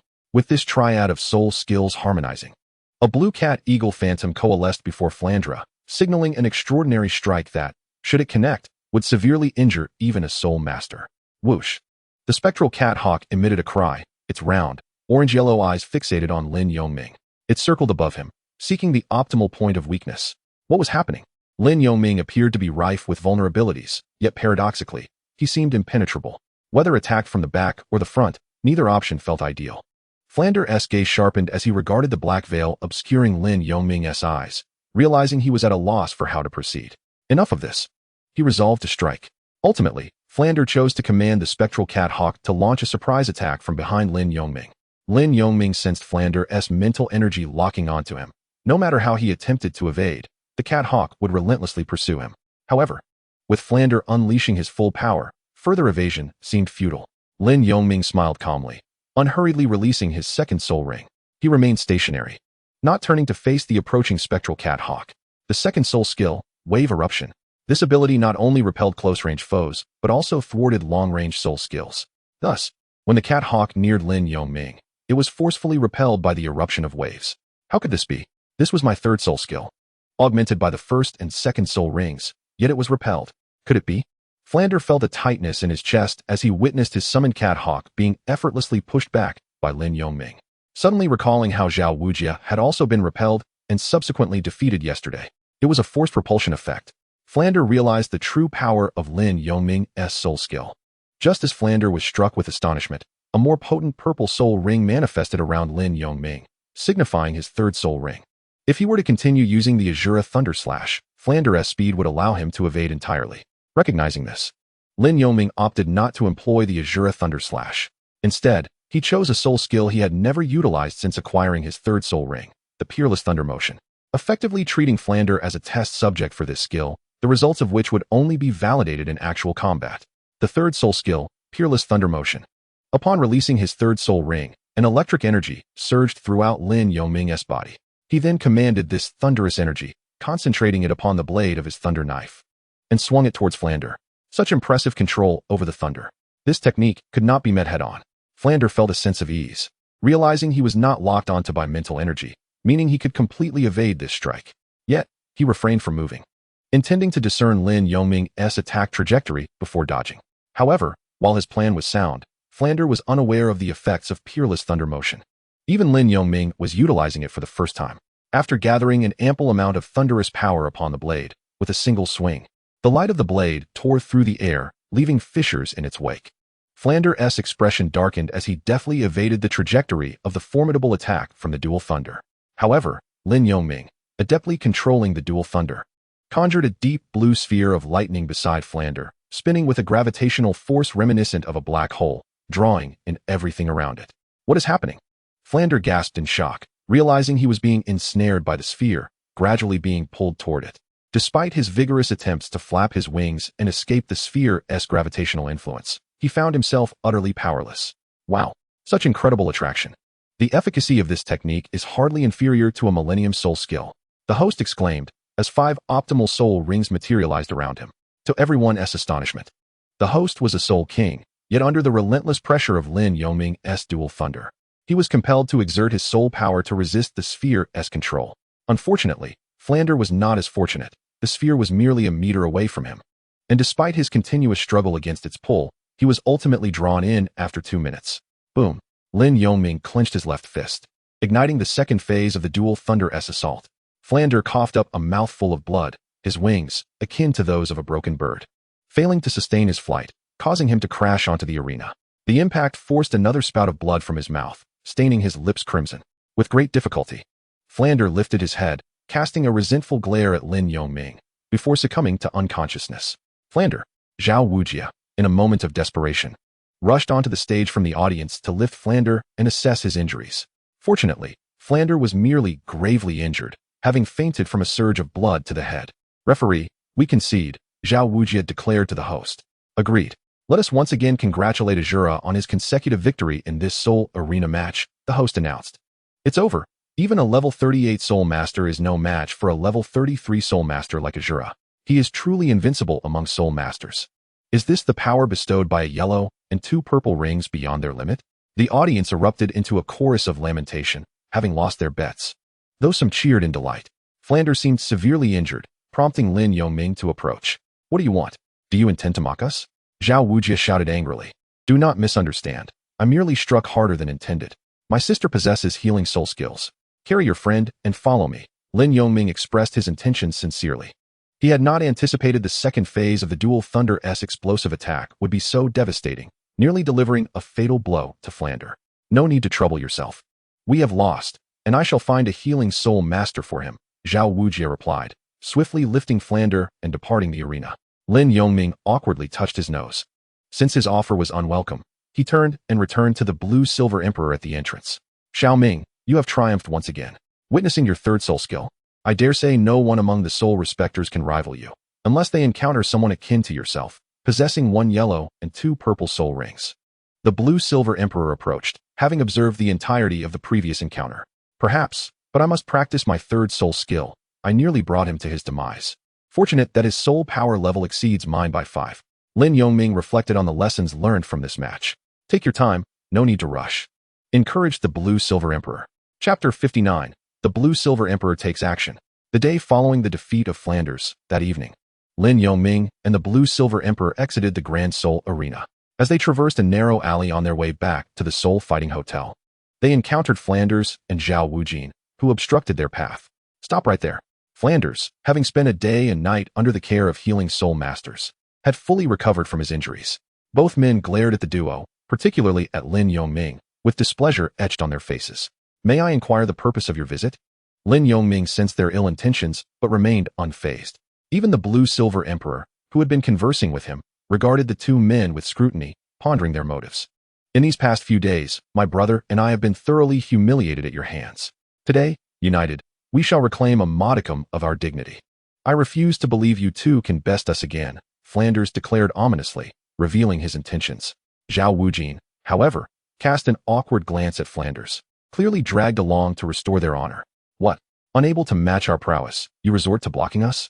Who has granted you the audacity, you 2 defeated foes? Before Lin Yongming could respond, the blue-silver emperor stepped forward, disdainfully pointing at them. You just emerged from the Grand Soul Arena. I trust your soul power is considerably depleted. Spare us the pleasantries, and let me give you a sound thrashing to put this matter to rest. Flanders dismissed the seemingly fragile blue-silver emperor, fixating his attention entirely on Lin Yongming. Evidently, Lin Yongming had left a profound impression on Flanders the previous day. Lin Yongming couldn't help but chuckle at Flanders' youthful demeanor. He had anticipated merely a penchant for greed. It was no wonder he uttered that a soul master who shies away from conflict is not a worthy soul master, transforming it into some sort of monstrous adage. Very well, if that is the case, come at us with all your might, the blue-silver emperor declared, positioning himself protectively before Lin Yongming. Zhao Wujin. Let us engage together. Flanders' expression darkened as he summoned 3 soul rings. Flanders, this may not be wise. How shall we continue living in Soto City if word gets out? Zhao Wujin expressed his hesitation. Having come this far, can you truly hold back? Use your gravity enhancement to restrict their speed, and I shall handle the offense. Flanders quickly instructed, activating his martial spirit. Very well. Zhao Wujin reluctantly released his own soul rings in response. Let us engage in a friendly contest. For I have observed your lengthy battles in the soul arena, and my hands are itching for action. Allow me to alleviate your boredom. Upon finishing this statement, the blue-silver emperor revealed her soul power level, with 2 purple soul rings ascending from her feet. A soul master. You are indeed a soul master. Flender and Zhao Wujia gazed at the petite and exquisite blue-silver emperor, astonished to discover that she surpassed Lin Yongming in strength. Based on their estimations, even if the blue-silver emperor were a soul master, she would likely be, at most, a great soul master level. As you can see, the blue-silver emperor remarked with a scoff. Ah, dear sirs, Zhao Wujia and I were merely jesting with you. We merely wish to get to know you. Just a bit of fun. Surely you do not take this seriously? Flender's expression shifted, a sheepish smile gracing his face as he hurriedly clarified. It was just a bit of fun. Very well, then let us play a little longer. The blue-silver emperor, with a beaming smile, summoned countless blue-silver grasses that erupted from the ground in the narrow alley. Zhao Wujia found himself ensnared by the vines of the blue-silver grass, rendered utterly powerless. While Flender attempted to soar out of the alley with his flying ability. However, the blue-silver emperor coldly commanded, "Come down." The vines extended at a speed that far surpassed Flender's ascent, swiftly grasping his feet and yanking him down to the ground with a heavy thud. Do you wish to play? Before Flender could regain his footing, he was ensnared by other vines, pinned to the ground, while the blue-silver emperor mercilessly lashed at his back with the vines. Ah, sister, we were mistaken. Flender cried out in agony, pleading for mercy. No, that was but a single strike. I must strike you several times to ensure you remember this lesson. The blue-silver emperor delivered another lash, causing Flender to scream in pain. The sound was enough to evoke tears from those who heard it. Zhao Wujia, unable to bear the sight, closed his eyes, powerless to intervene. Thus, the blue-silver emperor continued to strike him dozens of times before finally relenting. Will you dare to defy me again? I shall not. I shall not, Flender replied, drenched in sweat and utterly exhausted. And you, big fellow? Inquired the blue-silver emperor, turning her gaze to Zhao Wujia. That has nothing to do with me. It was all Flender's idea. Zhao Wujia trembled at the blue-silver emperor's question and hurriedly distanced himself from Flender. Zhao Wujia, I shall sever all ties with you. Flender exclaimed. You still dare to shout? It is evident this was your idea. The big fellow appears to be nothing but a simpleton. The blue-silver emperor struck again. Lin Yongming shook his head helplessly, acknowledging that control-type soul masters indeed possess a well-balanced classification, countering agility and power types effectively. Sister Ain, the punishment has been administered. It would suffice now. For surely they will not dare to confront us again, Lin Yongming suggested, taking a few steps closer to the blue-silver emperor. Indeed, the young brother speaks wisely. Should we encounter you again, I shall certainly steer clear, Flender proclaimed, as though a savior had arrived in his moment of despair. Very well, it is getting late. So let us refrain from further play. You may take your leave, said the blue-silver emperor, retracting his martial spirit and clapping his hands. Indeed, replied Flender, propping himself against the wall as he rose, with Zhao Wujia coming to his aid. With Zhao Wujia's support, Flender gingerly made his way down the street, clutching his backside in discomfort. The kind-hearted Blue Eyes naturally did not resort to harsh measures. However, he felt compelled to gently discipline Flender for obstructing his path alongside Lin Yongming. Sister Ain, shall we return as well? In the days that followed, Lin Yongming's routine consisted of daily meditation and soul power cultivation in the hotel, nurturing his external spirit bone. On fortunate afternoons, when the weather permitted, he would occasionally accompany the blue-silver emperor on leisurely strolls through the marketplace. Over the past 3 months, Lin Yongming had triumphed in every match at the Great Soul Arena, earning him widespread acclaim throughout Soto City and its surrounding areas. However, the spectators did not refer to him as a jura. Instead, they bestowed upon him the moniker Divine. Blind man Lin Yongming paid little heed to such a title, as long as there were arenas to compete in. Yet, as his winning streak continued to grow, it became increasingly challenging to find worthy opponents of his caliber. Upon hearing that Lin Yongming was seeking challengers at the Great Soul Arena, many soul sovereigns promptly withdrew from matches, leaving only newly arrived soul masters, unaware of his prowess, to face him. One morning, a youth, disfigured by burns, knocked on the door of Lin Yongming's hotel room. Azura, our bishop requests your presence. Chapter 59, The Beginning. Due to the classification of Soto City, The spirit hall here is categorized as a sub-hall, whereas the spirit hall in the small town of Urchuo is a branch hall. Naturally, a sub-hall possesses higher standards, with a bishop of at least Soul Emperor rank, a Soul King deputy, and a team of guard knights at the Soul Sect level. However, Lin Yongming speculated that the bishop in Soto City might reach the initial rank of Soul Sage. Given the city's significance as a capital of grain and the presence of the Great Soul Arena, underscoring Soto City's importance. The Spirit Hall Bishop, you say? Very well. I understand. Allow me a moment to prepare, Lin Yongming replied with a nod. Then I shall wait for you at the hotel entrance, the youth responded, departing without further words. Xiaoming, who is it that seeks you? Inquired the blue-silver emperor, emerging from the bathroom, curiosity evident in her tone. It is the bishop of the Spirit Hall in Soto City, Lin Yongming answered. What could they want from you? It isn't anything perilous, is it? She asked, a hint of concern in her voice. I believe not. It is likely related to my recent performances at the Great Soul Arena. The bishop may wish to invite me to join the Spirit Hall. You are aware that recently, several esteemed families have extended generous invitations for me to join their ranks. Lin Yongming reflected before responding. Strange, are you not a member of the Spirit Hall? Lan Yinhuang inquired, perplexed. Sister Ayin, I am using a pseudonym and a false age. Even if they were to consult the headquarters for verification, the name Azura would not appear. This is why the bishop sent someone to summon me, Lin Yongming explained softly. I see. Do you require my company? Lan Yinhuang nodded, subsequently asking. No need. Upon arrival at the Spirit Hall, I shall directly reveal my identity to the bishop. I will return swiftly. You may remain in your room, Lin Yongming promptly interjected.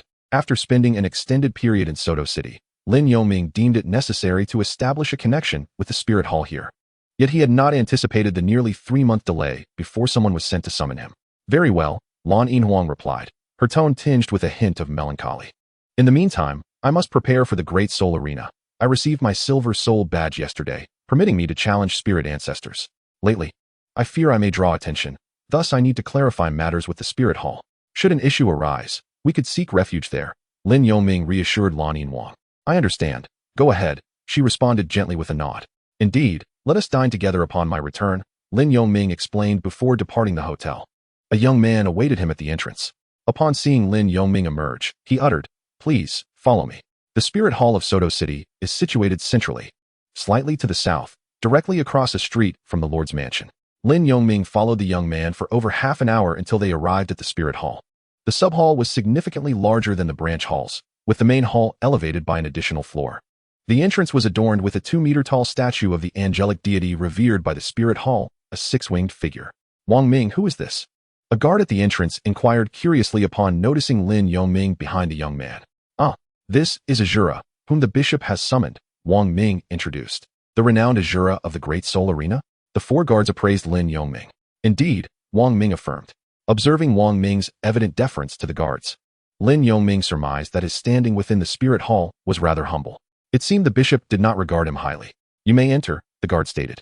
Noting Lin Yongming's attire, having heard that Azura was blind, Wang Ming then led Lin Yongming through the grand entrance, proceeding towards the main hall.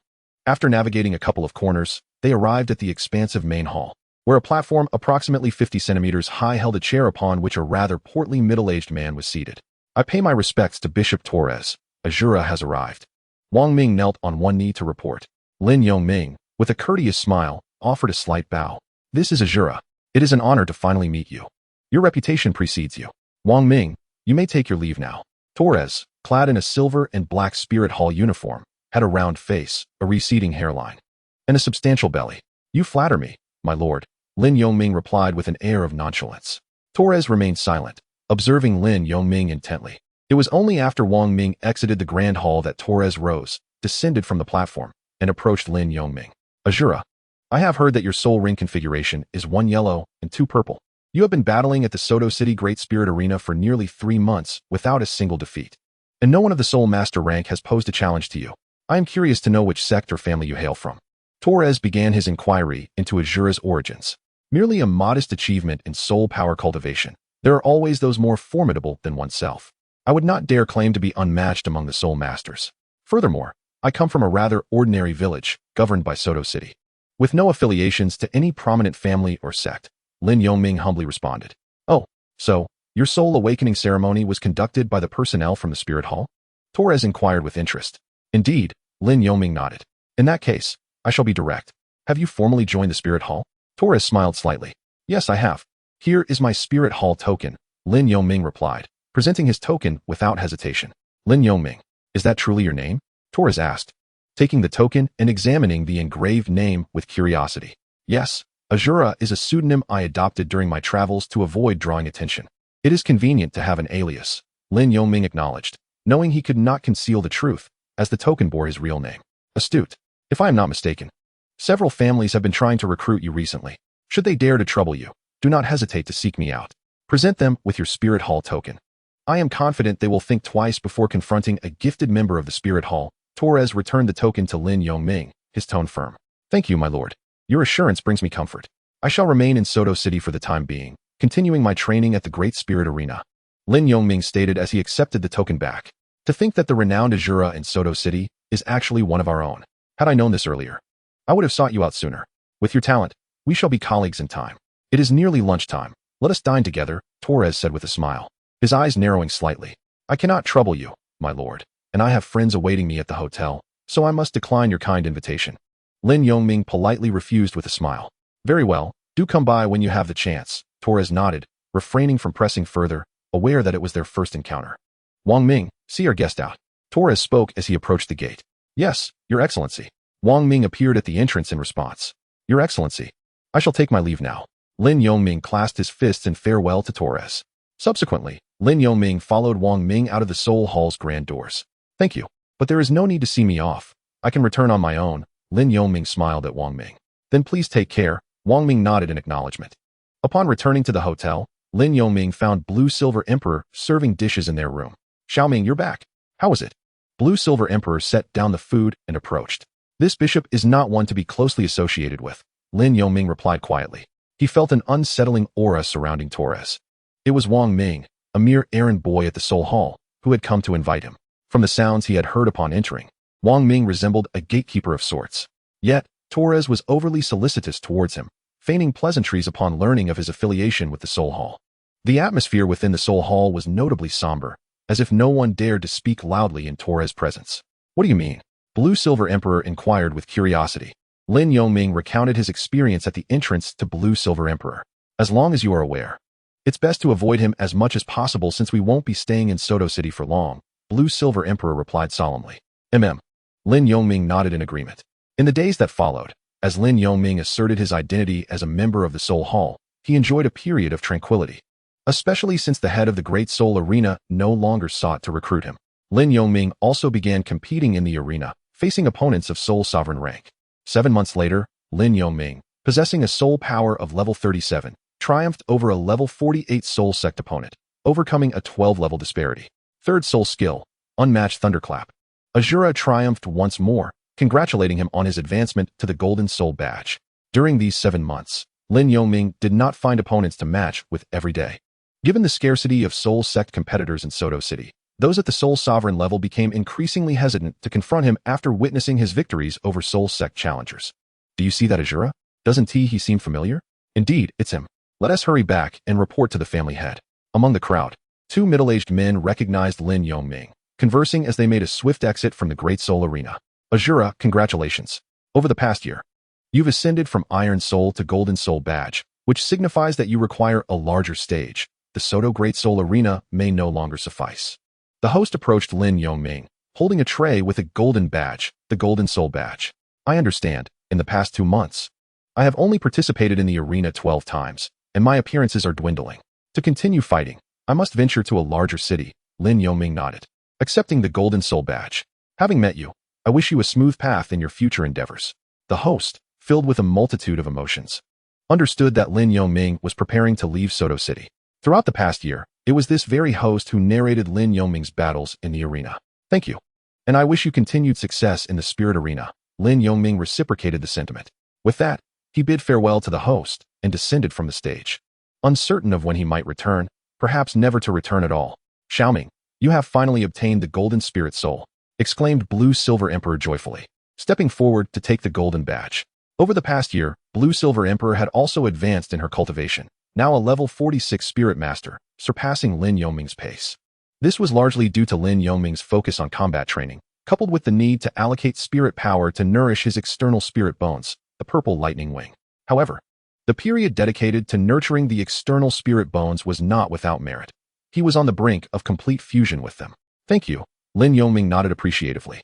He and Blue Silver Emperor had agreed that after securing the Golden Spirit Soul at the Soto Spirit Arena, he would depart from Soto City for a well-deserved rest at home before seeking further challenges elsewhere.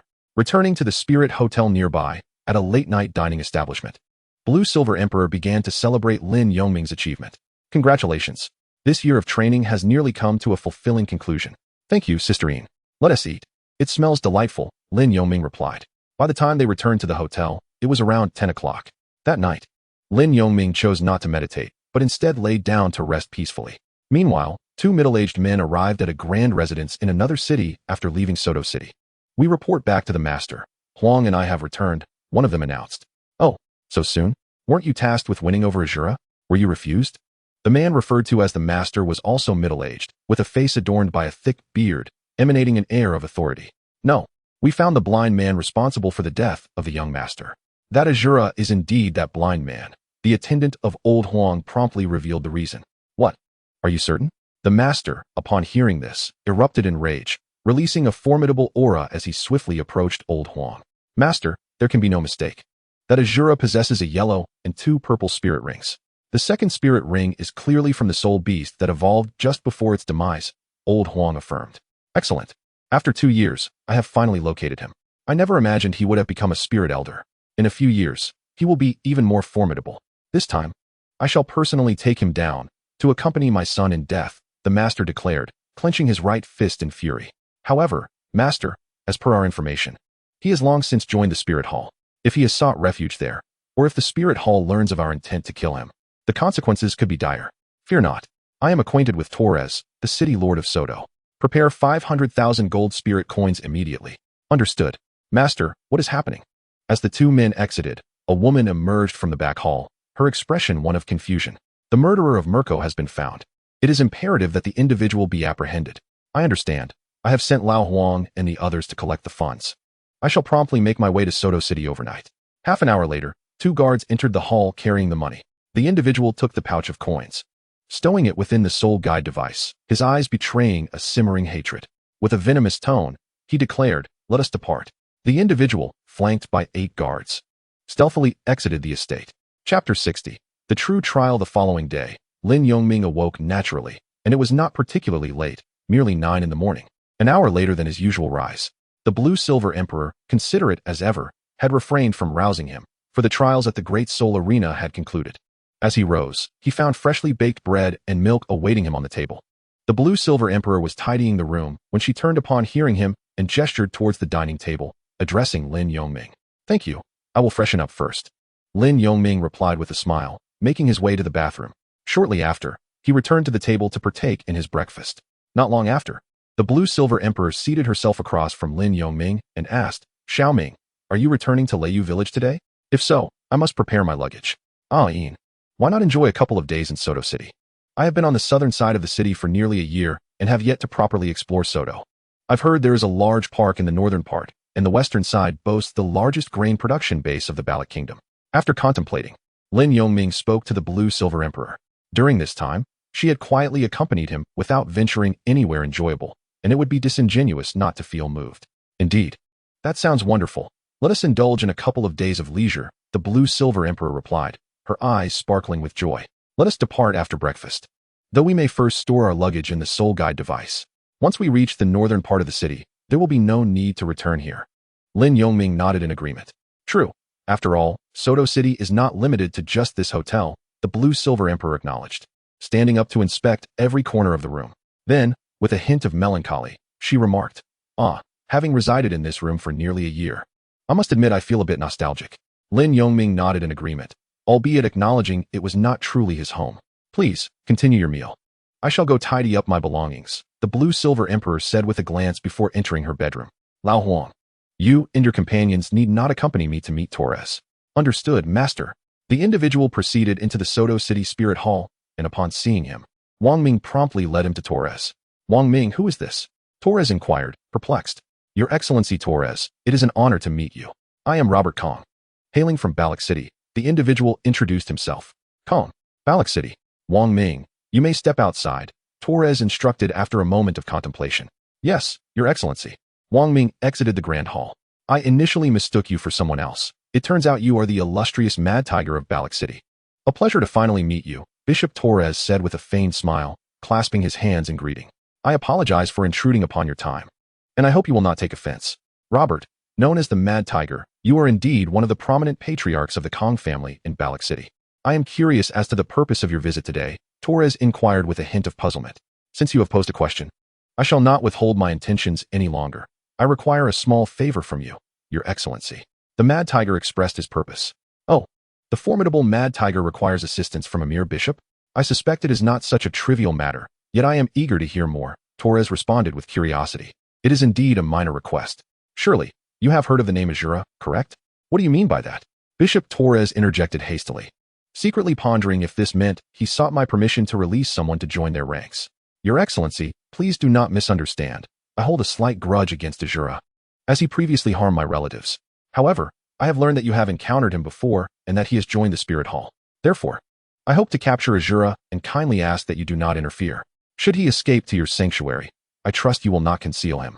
The Mad Tiger revealed his true intent. Mad Tiger, do you not think your request is rather challenging? You asked me not to protect a member of my own Spirit Hall. How could I face His Holiness the Pope after that? Torres scoffed coldly. Naturally, I would not expect Your Excellency to assist me without compensation. I have prepared 400,000 gold spirit coins as a token of gratitude. What do you think? The Mad Tiger proposed his offer. For 100,000. Bishop Torres narrowed his eyes, murmuring, Mad Tiger, do you take me for a fool? That is a member of my Spirit Hall, gifted as he is. Do you truly believe 500,000 gold spirit coins? How does that sound to you, Your Excellency? The Mad Tiger interrupted Torres once more. Bishop Torres suddenly regained his composure, fixing his gaze intently on the Mad Tiger. Your Excellency, you wouldn't want His Holiness to discover the events of your past few years, would you? To my knowledge, many nobles from the Balak Kingdom have sought your audience. The Mad Tiger spoke with a smile reminiscent of a cunning fox. Mad Tiger, you are being presumptuous. Very well, 500,000 it shall be. However, I have one condition. You must not harm the woman in blue who is close to Azura. Bishop Torres replied with a grin. Agreed. I only desire Azura. The woman shall be yours. Here are the 500,000 gold spirit coins. The Mad Tiger produced 5 large bags. Very well, but let me remind you. Should Azura approach the gates of the Spirit Hall, I cannot simply stand by. After all, this is my domain, and many eyes are upon us. Bishop Torres quickly stowed the bags, cautioning the Mad Tiger. Your assurance is sufficient, Your Excellency. The Mad Tiger nodded, recognizing him as a wily old fox. Indeed greedy and lecherous. I shall now take my leave to find Azura. With that, the Mad Tiger departed from the Grand Hall. Around 11 o'clock, Lin Yongming and Lan Yinhuang finished packing their belongings and approached the hotel reception to check out. Dear guest, are you leaving? The attendant inquired with a smile. Indeed. Having spent quite some time in Soto City, it is time to depart, Lin Yongming replied, handing the room key to the attendant. Very well. We welcome you to visit again, the attendant responded respectfully. Sister Ain, let us go, Lin Yongming said to Lan Yinhuang.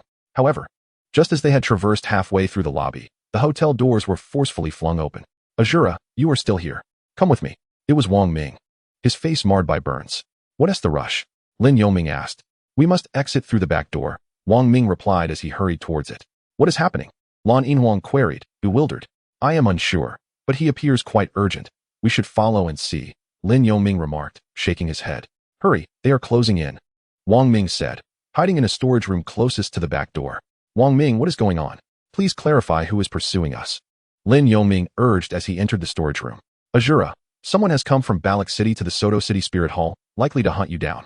I overheard his conversation with Torres, and he bribed Torres with 500,000 gold soul coins, so do not expect any assistance from him.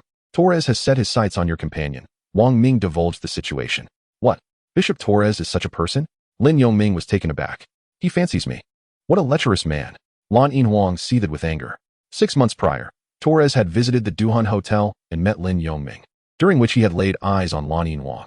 Unbeknownst to them, he had harbored intentions toward her since that encounter. He has always been this way, adept at concealing his true nature.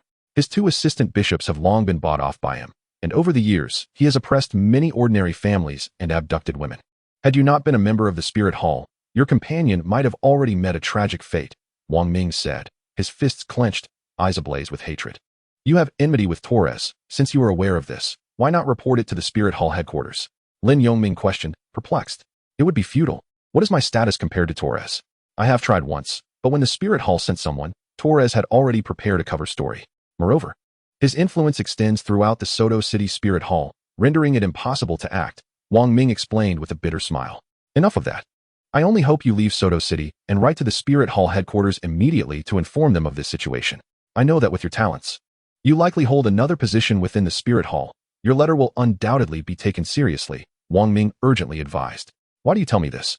Lin Yongming inquired once more. Having observed you for half a year, I am convinced of your unwavering sense of justice and integrity. Thus, I must entrust you with the situation here. Wang Ming spoke with a tone drenched in melancholy. Quickly, to this hotel. We must leave at once, or it will be too late. Without delay, Wang Ming urged Lin Yongming to hurry. And what about you? Lin Yongming inquired. I am unscathed. They are here for you. Wang Ming replied. We must go. Lin Yongming nodded to Wang Ming, grasping Lan Yinhuang as they exited the hotel through the back door, emerging onto the alley. However, 3 individuals had already surrounded the rear exit. It's that blind man. Let us take him down together.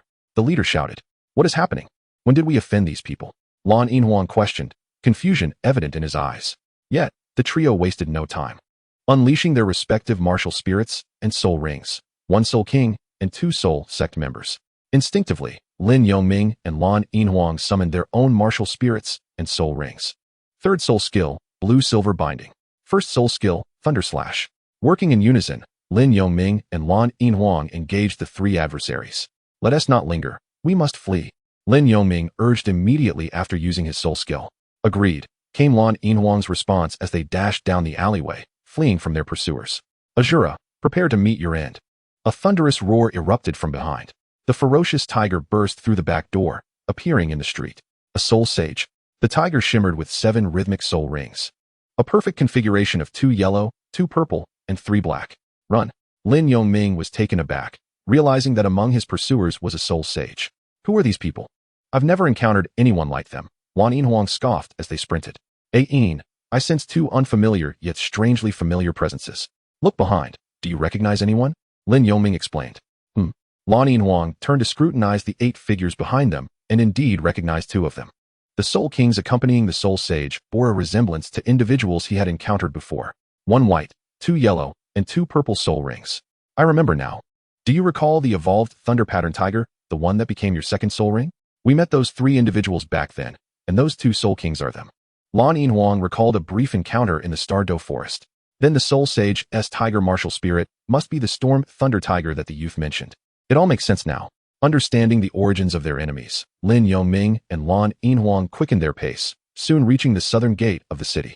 We must exit the city swiftly. Without a moment's hesitation, they charged through the gates guarded by soldiers. Damn it, how can they run so fast? The furious tiger growled, frustrated that his subordinates could not keep up. It is unacceptable for a soul master of the soul sect and a soul Douluo to escape right under my nose. What face do I have left to meet my son? With fury, Huang Hu burst through the city gates. Upon reaching the vast expanse outside the city, he let out a thunderous roar. 7th spirit skill, martial soul, true body. A resounding tiger's roar echoed as a corporeal blue tiger materialized, brimming with the power of thunder. This was the manifestation of the Kuang Lei tiger's martial soul, towering at 5 meters in height. It was indeed the martial soul, true body. Lan Yinhuang was taken aback, astonished that a soul sage would recklessly unleash their martial soul, true body. It is well known that while the martial soul true body is immensely powerful, a soul sage generally refrains from using it lightly. Despite its comprehensive enhancement of attributes and the amplification of other spirit skill damages, a soul sage can typically maintain this form for only about 30 minutes. Once the effect dissipates, all personal attributes plummet by half, requiring 7 days to recover. However, such considerations were not Lin Yongming's immediate concern. He needed to find a way to evade the soul sage's pursuit, particularly the relentless chase, while in the martial soul true body state. A moment's hesitation could lead to a fatal strike. 3rd spirit skill, Thunder Tiger Sky Step. Where do you think you're running? Huang Hu unleashed his spirit skill and leapt directly over Lin Yongming, landing before the 2, causing the ground to tremble. Sir Soul Sage, it seems we have not had the pleasure of meeting you. May I inquire as to the reason for your pursuit? Lin Yongming seized any opportunity to stall for time. Do you remember the person you killed 2 years ago in the Stardow Forest? That was my only son. Do you think I should not pursue you? Huang Hu questioned angrily. You speak nonsense. He was killed by a soul beast. What does that have to do with us? In fact, he perished trying to seize our soul beast. Lan Yinhuang retorted loudly. It seems you do remember. This simplifies matters. Regardless, it is still your fault. Prepare to die. First spirit skill, Thunder Tiger's Claw. Upon finishing his words, Huang, who raised his hands, now transformed into tiger claws, descending with the might of thunder. In the blink of an eye, although Huang, who was not an agile attacker, the disparity in strength left Lin Yongming and Lan Yinhuang with no time to evade. They could only hastily unleash their spirit skills in defense. Second spirit skill, Wave Burst. Fourth spirit skill, Blue-Silver Prison. Lan Yinhuang did not intend to control the Thunder Tiger, but rather utilized the characteristics of the Blue-Silver Emperor to envelop both himself and Lin Yongming in layer upon layer, effectively serving as a shield. Overestimating himself, Huang, who struck down fiercely, and within moments, both Lin Yongming and Lan Yinhuang spat out blood. Chapter 61, Life and Death Crisis. The soul power of the soul sage before them was worlds apart from that of Lin Yongming and his companion. Although the Thunder Tiger's Claw was merely a century-old skill of Huang, whose first spirit ring, under the enhancement of the martial soul true body and the soul sage's formidable power, it was sufficient to nearly suffocate Lin Yongming and Lan Yinhuang. Fortunately, the explosive fluctuations of Lin Yongming, combined with the Blue-Silver Emperor's Blue-Silver Cage, effectively countered a significant portion of the soul power impact. This can be attributed to Lin Yongming's exceptional physique, which far exceeds that of others within the same realm, augmented by the external soul bone.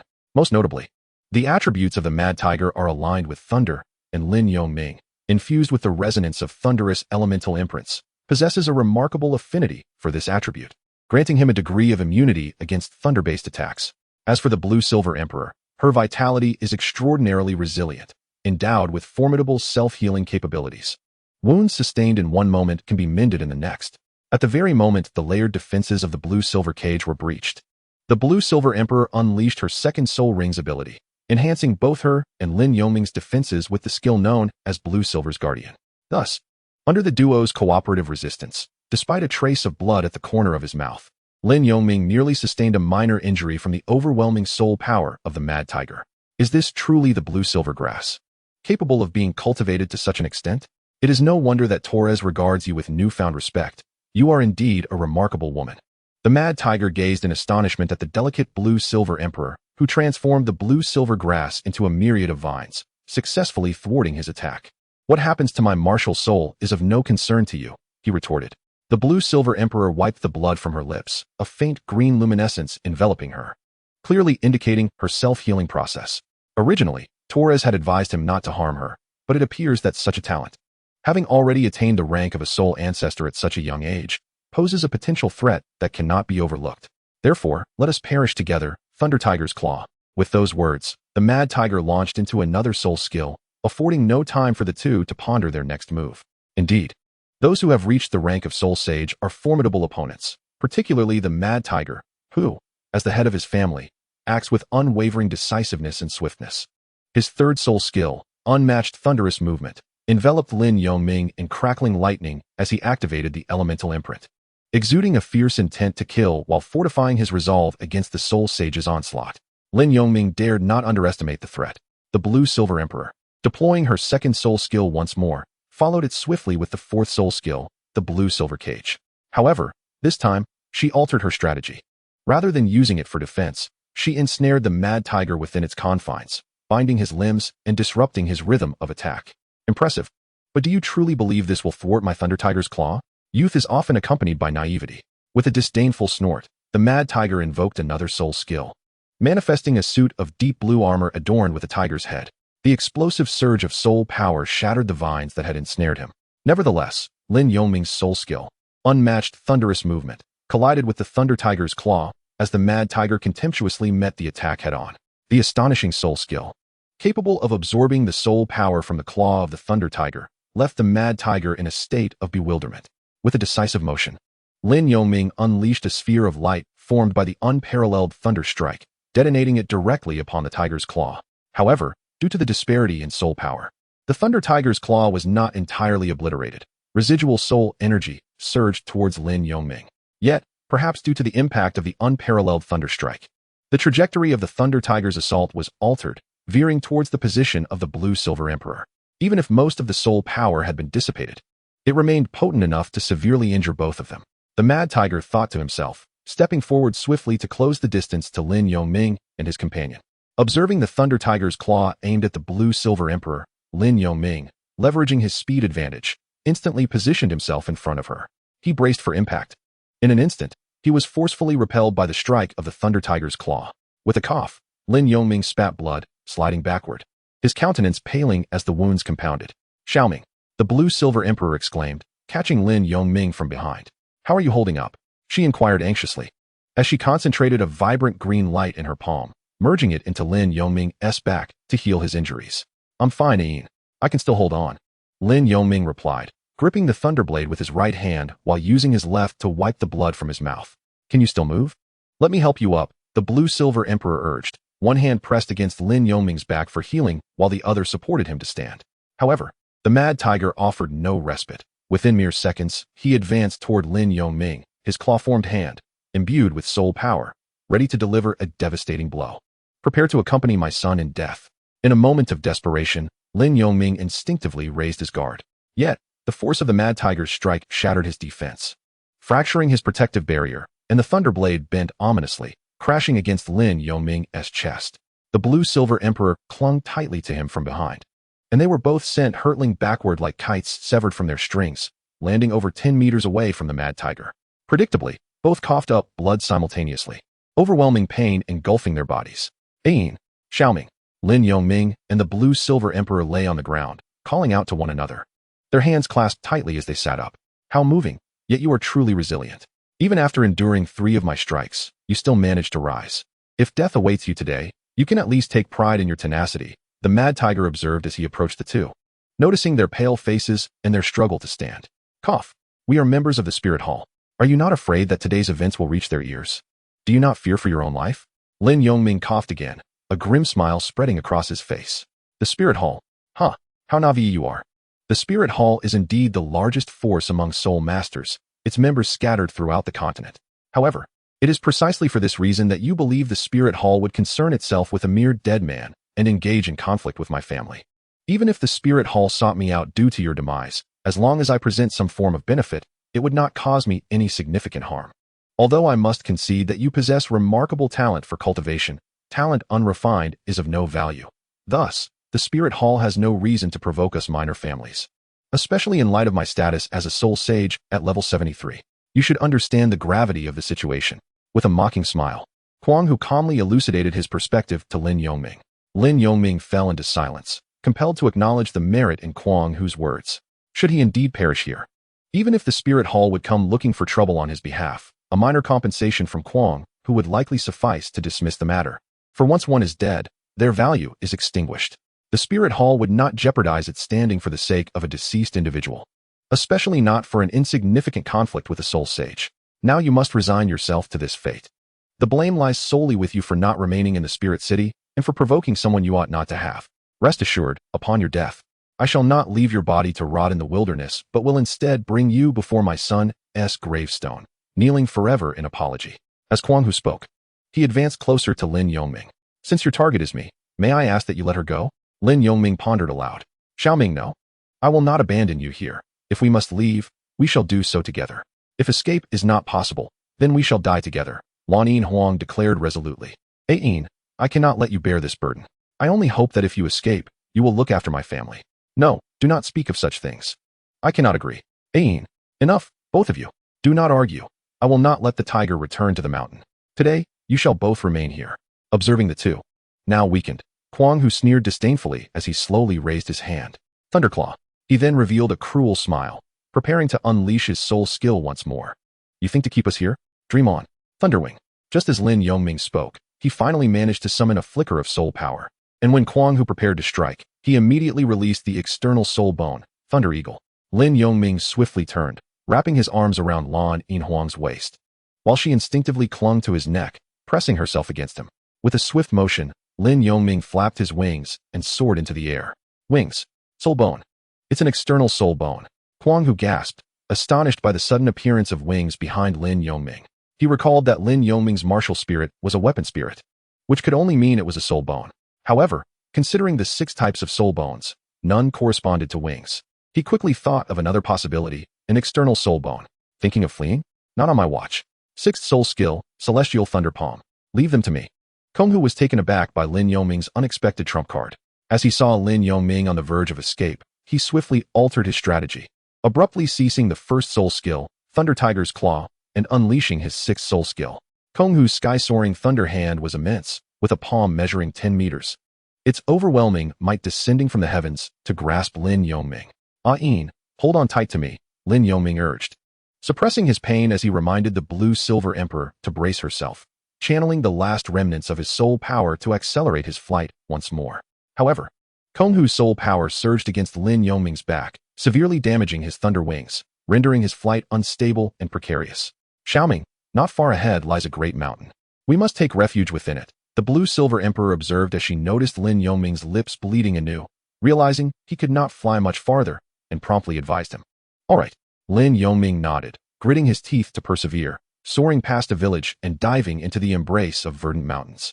Yet, Konghu was determined not to let Lin Yongming escape so easily, watching as he entered the mountain range. "Master, we have arrived." Konghu's 7 subordinates finally caught up. "Do not stray far. Follow me to search the mountain ahead. We must locate them," Konghu commanded, fully aware that Lin Yongming was merely struggling in his final moments, especially after the last strike that had further compounded his misfortune. As Konghu had surmised, once Lin Yongming landed in the mountains, he retracted his thunder wings, his soul power utterly depleted. Despite having unleashed only a few soul skills, each had drained his entire energy, barely allowing him to withstand Konghu's relentless assaults. Lin Yongming understood that this battle was not akin to the tame skirmishes in the Great Soul Arena. It was a genuine life-and-death struggle, particularly against a soul sage far superior to himself. Thus, every defense he mounted demanded his utmost strength, rapidly depleting his soul power. With a thud, Lin Yongming collapsed into the grass, unable to restrain a fresh spurt of blood. "Xiaoming, hold on. I will heal you," the blue-silver emperor exclaimed.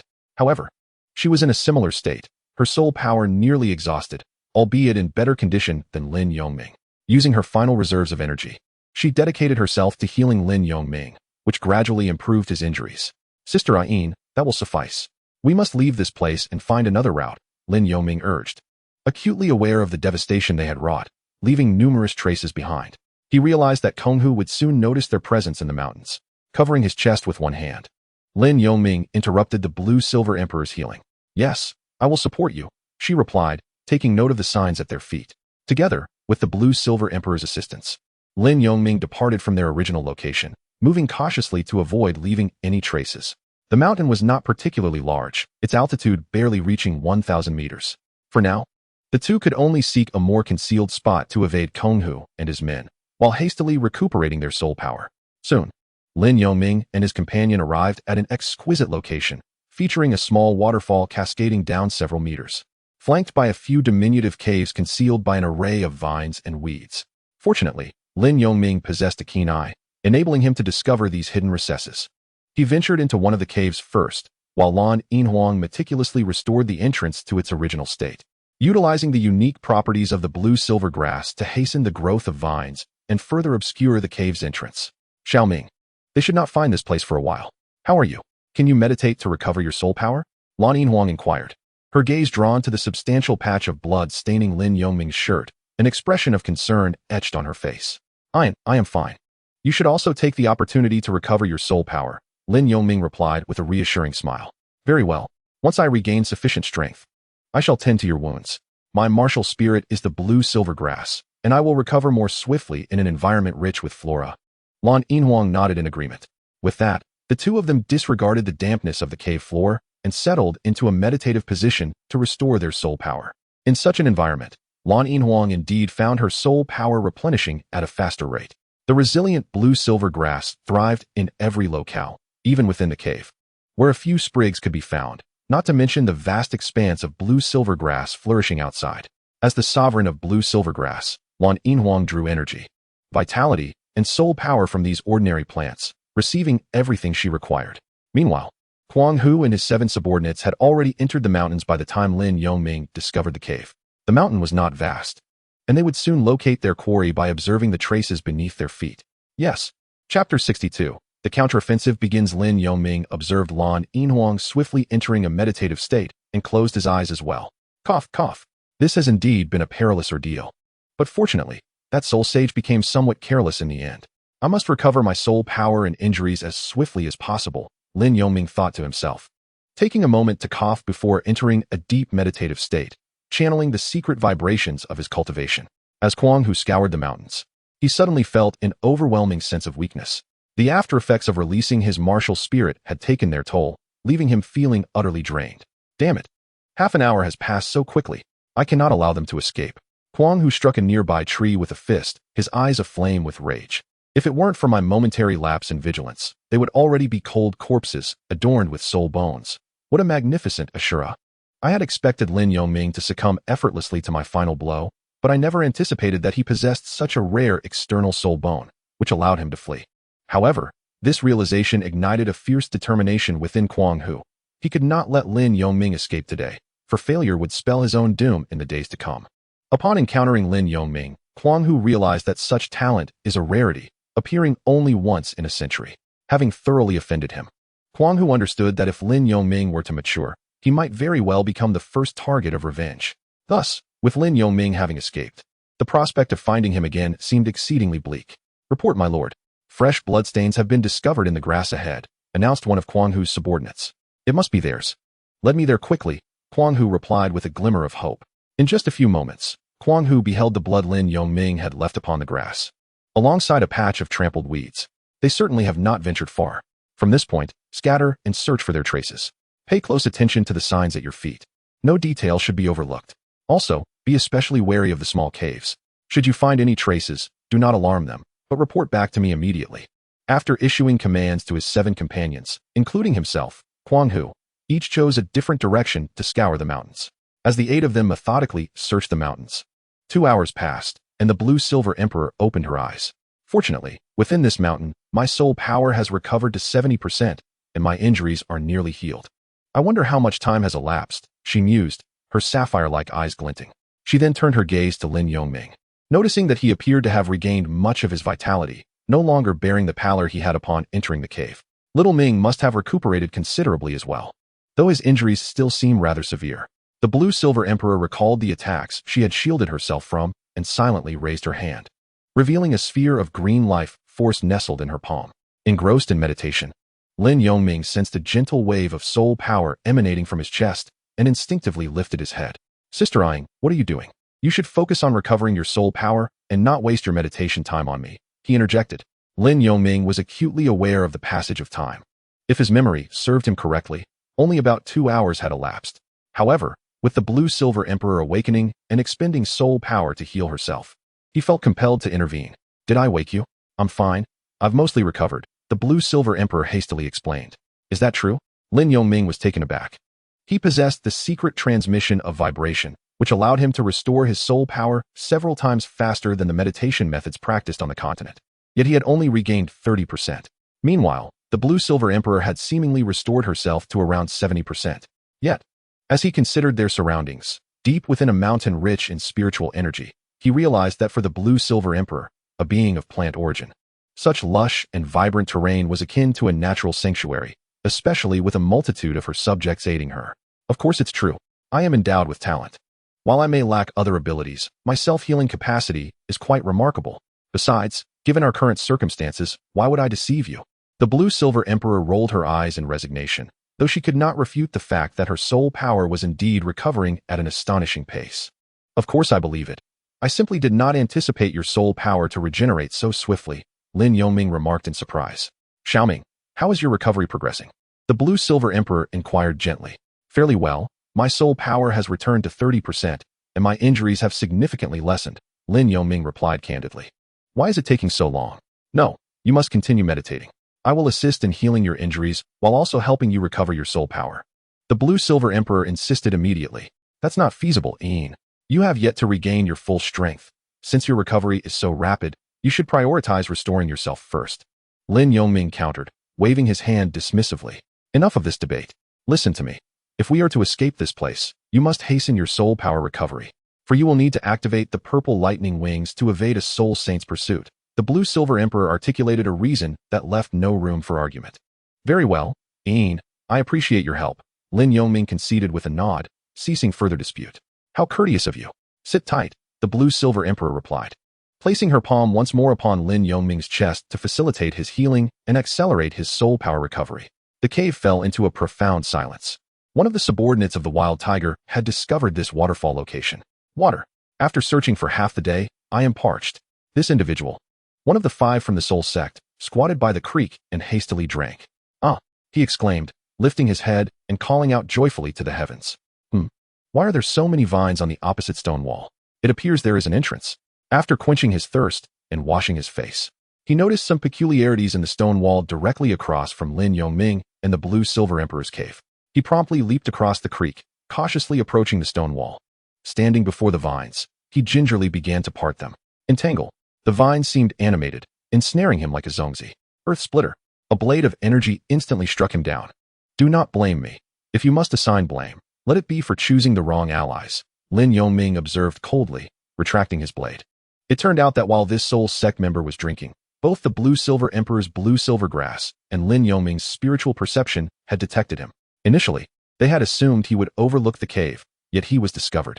Lin Yongming and the blue-silver emperor held their breath as he parted the vines. They struck swiftly to silence him and prevent any cries that might attract others. It could only be said that it was either his demise or their own. At such a moment, showing mercy was not a virtue. Xiaoming, what percentage of your soul power have you recovered? The blue-silver emperor glanced at the body and inquired. Approximately 60%. We can leave now, Lin Yongming responded, noting that with the blue-silver emperor's assistance, he had nearly regained 30% of his soul power and his injuries were mostly healed within an hour. The blue-silver emperor nodded. Let us go. The 2 individuals traversed over the lifeless body and exited the cave. Yet, barely having taken a few steps, they encountered another person approaching from that direction. Lin Yongming, of the blue-silver empire, cast a glance. Xiaoming, what should we do? Should we flee directly or eliminate him? Inquired the blue-silver emperor, seeking Lin Yongming's counsel. Fleeing now would undoubtedly attract the stranger's attention. Thus, if they intended to depart the mountain silently, they would have to dispatch him discreetly. Ain, to what extent will a soul saint's strength be diminished within 7 days after manifesting their martial spirit? Lin Yongming pondered briefly before asking softly. The blue-silver emperor explained. Once a soul saint releases their martial spirit, their attributes diminish by half for the subsequent 7 days, and even their soul skills lose half their potency. As a level 73 soul saint, after the reduction, he would likely be at the mid-tier soul king level, meaning he presently possesses only the strength of a soul king.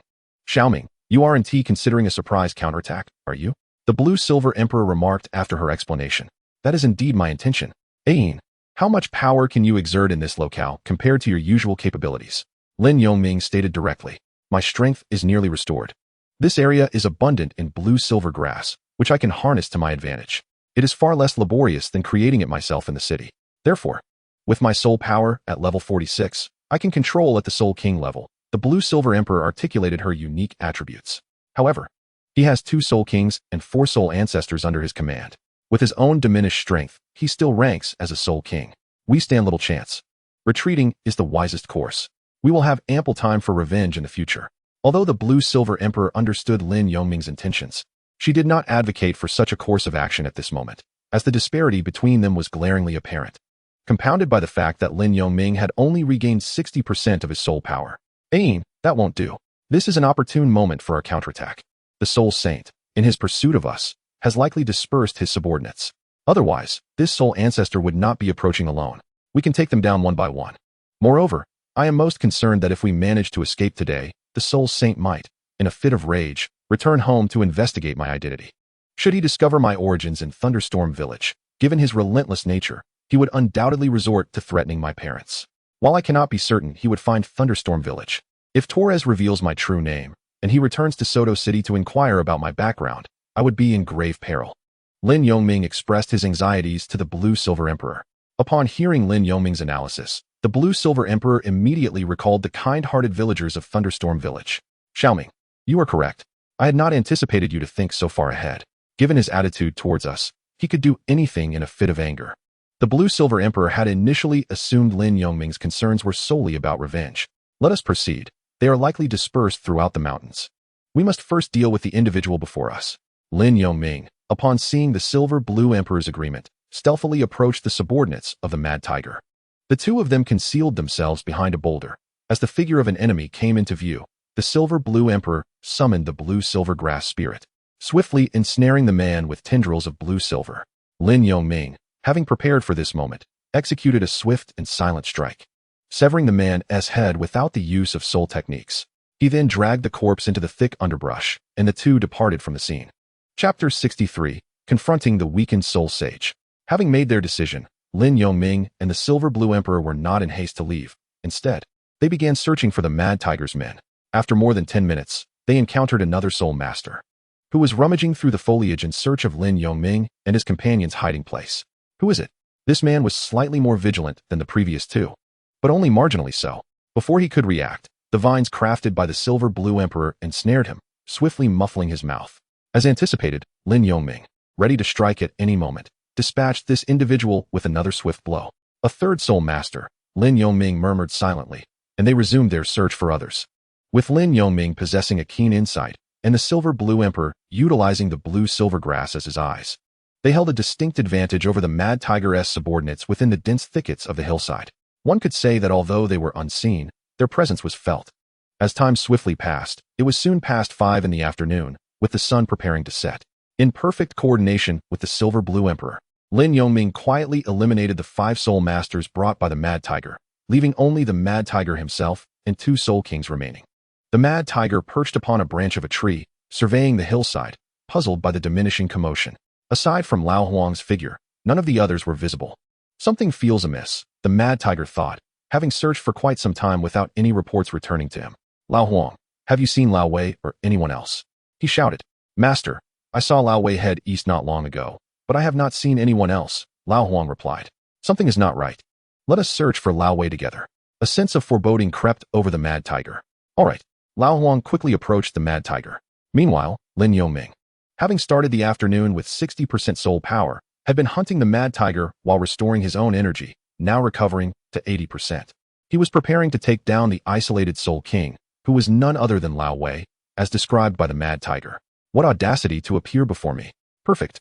I shall capture both of you to atone for the transgressions of 2 years ago and avenge the youth. Lao Wei's spirit manifested as a large cleaver, adorned with a shimmering purple soul ring.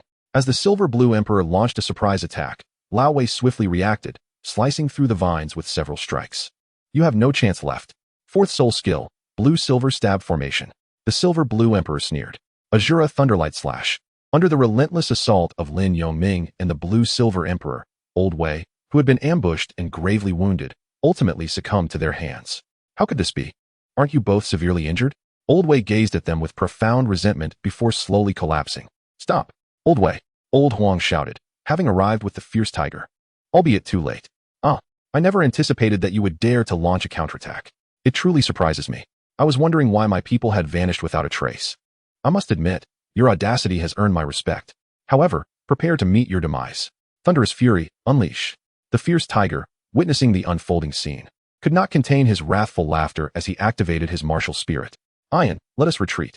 Yet, Lin Yongming and the Blue-Silver Emperor, having vanquished a Soul King and expended a modicum of soul power, were disinclined to engage the fierce tiger directly.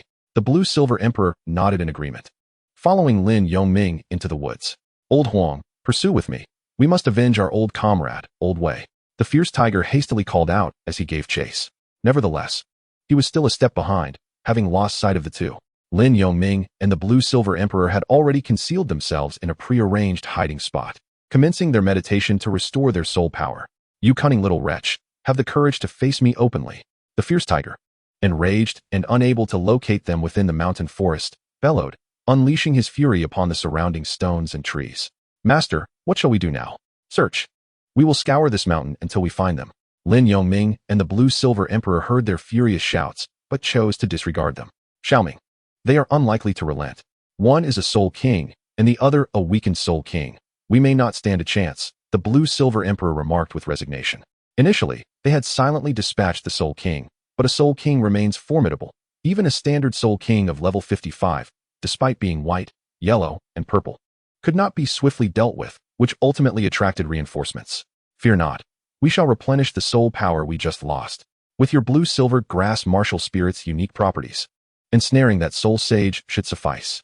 I can handle the other Soul King alone, and I sense I can now break through to level 37 soul power, Lin Yongming asserted. Very well, let us give it our all. Even if we cannot prevail, We can retreat at any moment, the blue-silver emperor replied earnestly. Time passed swiftly, and the sun dipped below the horizon, leaving only a trace of twilight. After nearly 2 hours of searching, the fierce tiger, unable to contain his frustration, shouted once more.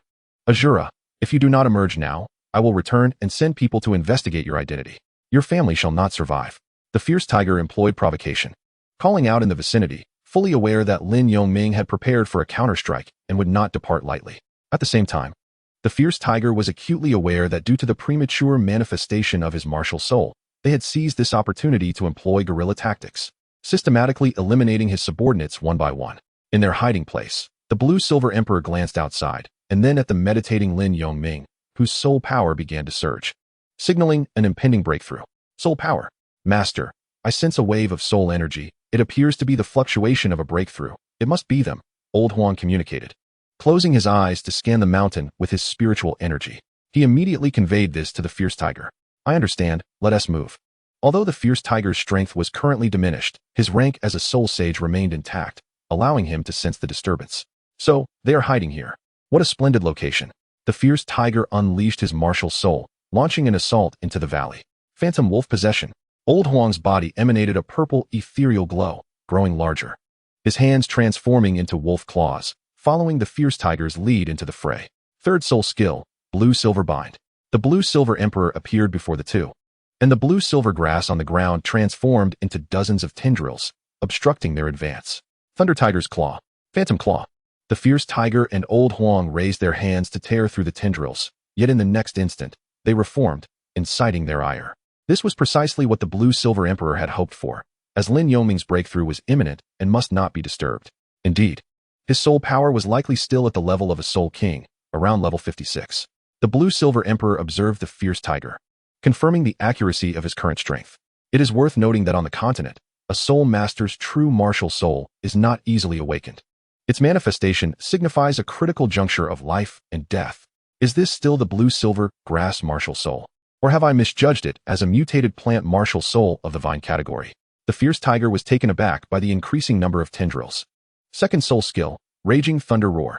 The fierce tiger activated his century-old soul ring, unleashing a ferocious roar that shattered everything in its vicinity. The blue-silver emperor was jolted back 2 steps, interrupting his spellcasting. Third soul skill, Phantom Assault. Observing this, Old Huang's third soul ring shone brightly, transforming into a purple specter, striking directly at the blue-silver emperor. At that moment, a tremendous wave of soul power erupted behind the blue-silver emperor, revealing Lin Yongming, who had completed his breakthrough and swiftly initiated an attack. First soul skill, Lightning Slash. Lin Yongming directed his attack at Old Huang. Reluctantly, Old Huang abandoned his assault on the blue-silver emperor to counter Lin Yongming's lightning slash. With a resounding crash, Old Huang dispersed the lightning slash but was forced to retreat a step. Xiaoming, you have succeeded in your breakthrough. The blue-silver emperor inquired immediately. Yes, Ain. Thank you for your efforts, Lin Yongming replied, then poised his blade towards the fierce tiger and Old Huang, declaring, now, it is time for me to bring you trouble. Haha, what a joke. Your courage is commendable, but I am a soul sage. How dare a mere soul master think to challenge a soul sage? I must say, your audacity is remarkable, the fierce tiger laughed mockingly. Soul sage. However, it appears that you can currently only exhibit the prowess of a soul king, and the side effects of your martial soul's true form must be rather uncomfortable, Lin Yongming remarked with remarkable composure. Even with the after effects, it is more than sufficient to deal with all of you. First soul skill, Thunder Tiger's Claw. With that, the frenzied tiger charged directly at Lin Yongming. Naturally, Lin Yongming chose not to evade, for after breaking through to the first level of soul power, his energy had fully replenished, and he responded with Rift Wave Slash. Xiaoming, I shall assist you. Second soul skill, Blue-Silver Guardian. The Blue-Silver Emperor's skill augmented Lin Yongming's abilities. Little girl, your opponent is me. Netherworld Ambush. Old Huang, witnessing this scene, renewed his assault on the Blue-Silver Emperor. Entangle. The Blue-Silver Emperor ensnared Old Huang with her tendrils. Damn it. You insignificant blue-silver grass with your feeble martial soul, do not get too cocky. Third soul skill, Netherworld Wolf Soul. Old Huang unleashed a skill to enhance his own attributes, erupting with a formidable aura. Yet, confronted with the Blue-Silver Emperor's capabilities, he was about to face even greater difficulties. Meanwhile, Lin Yongming encountered the frenzied tiger, and they exchanged blows. However, despite the frenzied tiger's weakened state, his fortified physique remained largely unchanged, and his strength still surpassed Lin Yongming's by a considerable margin. Each clash invariably left Lin Yongming at a disadvantage. Killing intent surged. Lin Yongming instantly activated several of his innate talents. What is happening? The frenzied tiger felt a momentary lapse in concentration, causing his attack speed to falter. Second soul skill, Wave Eruption.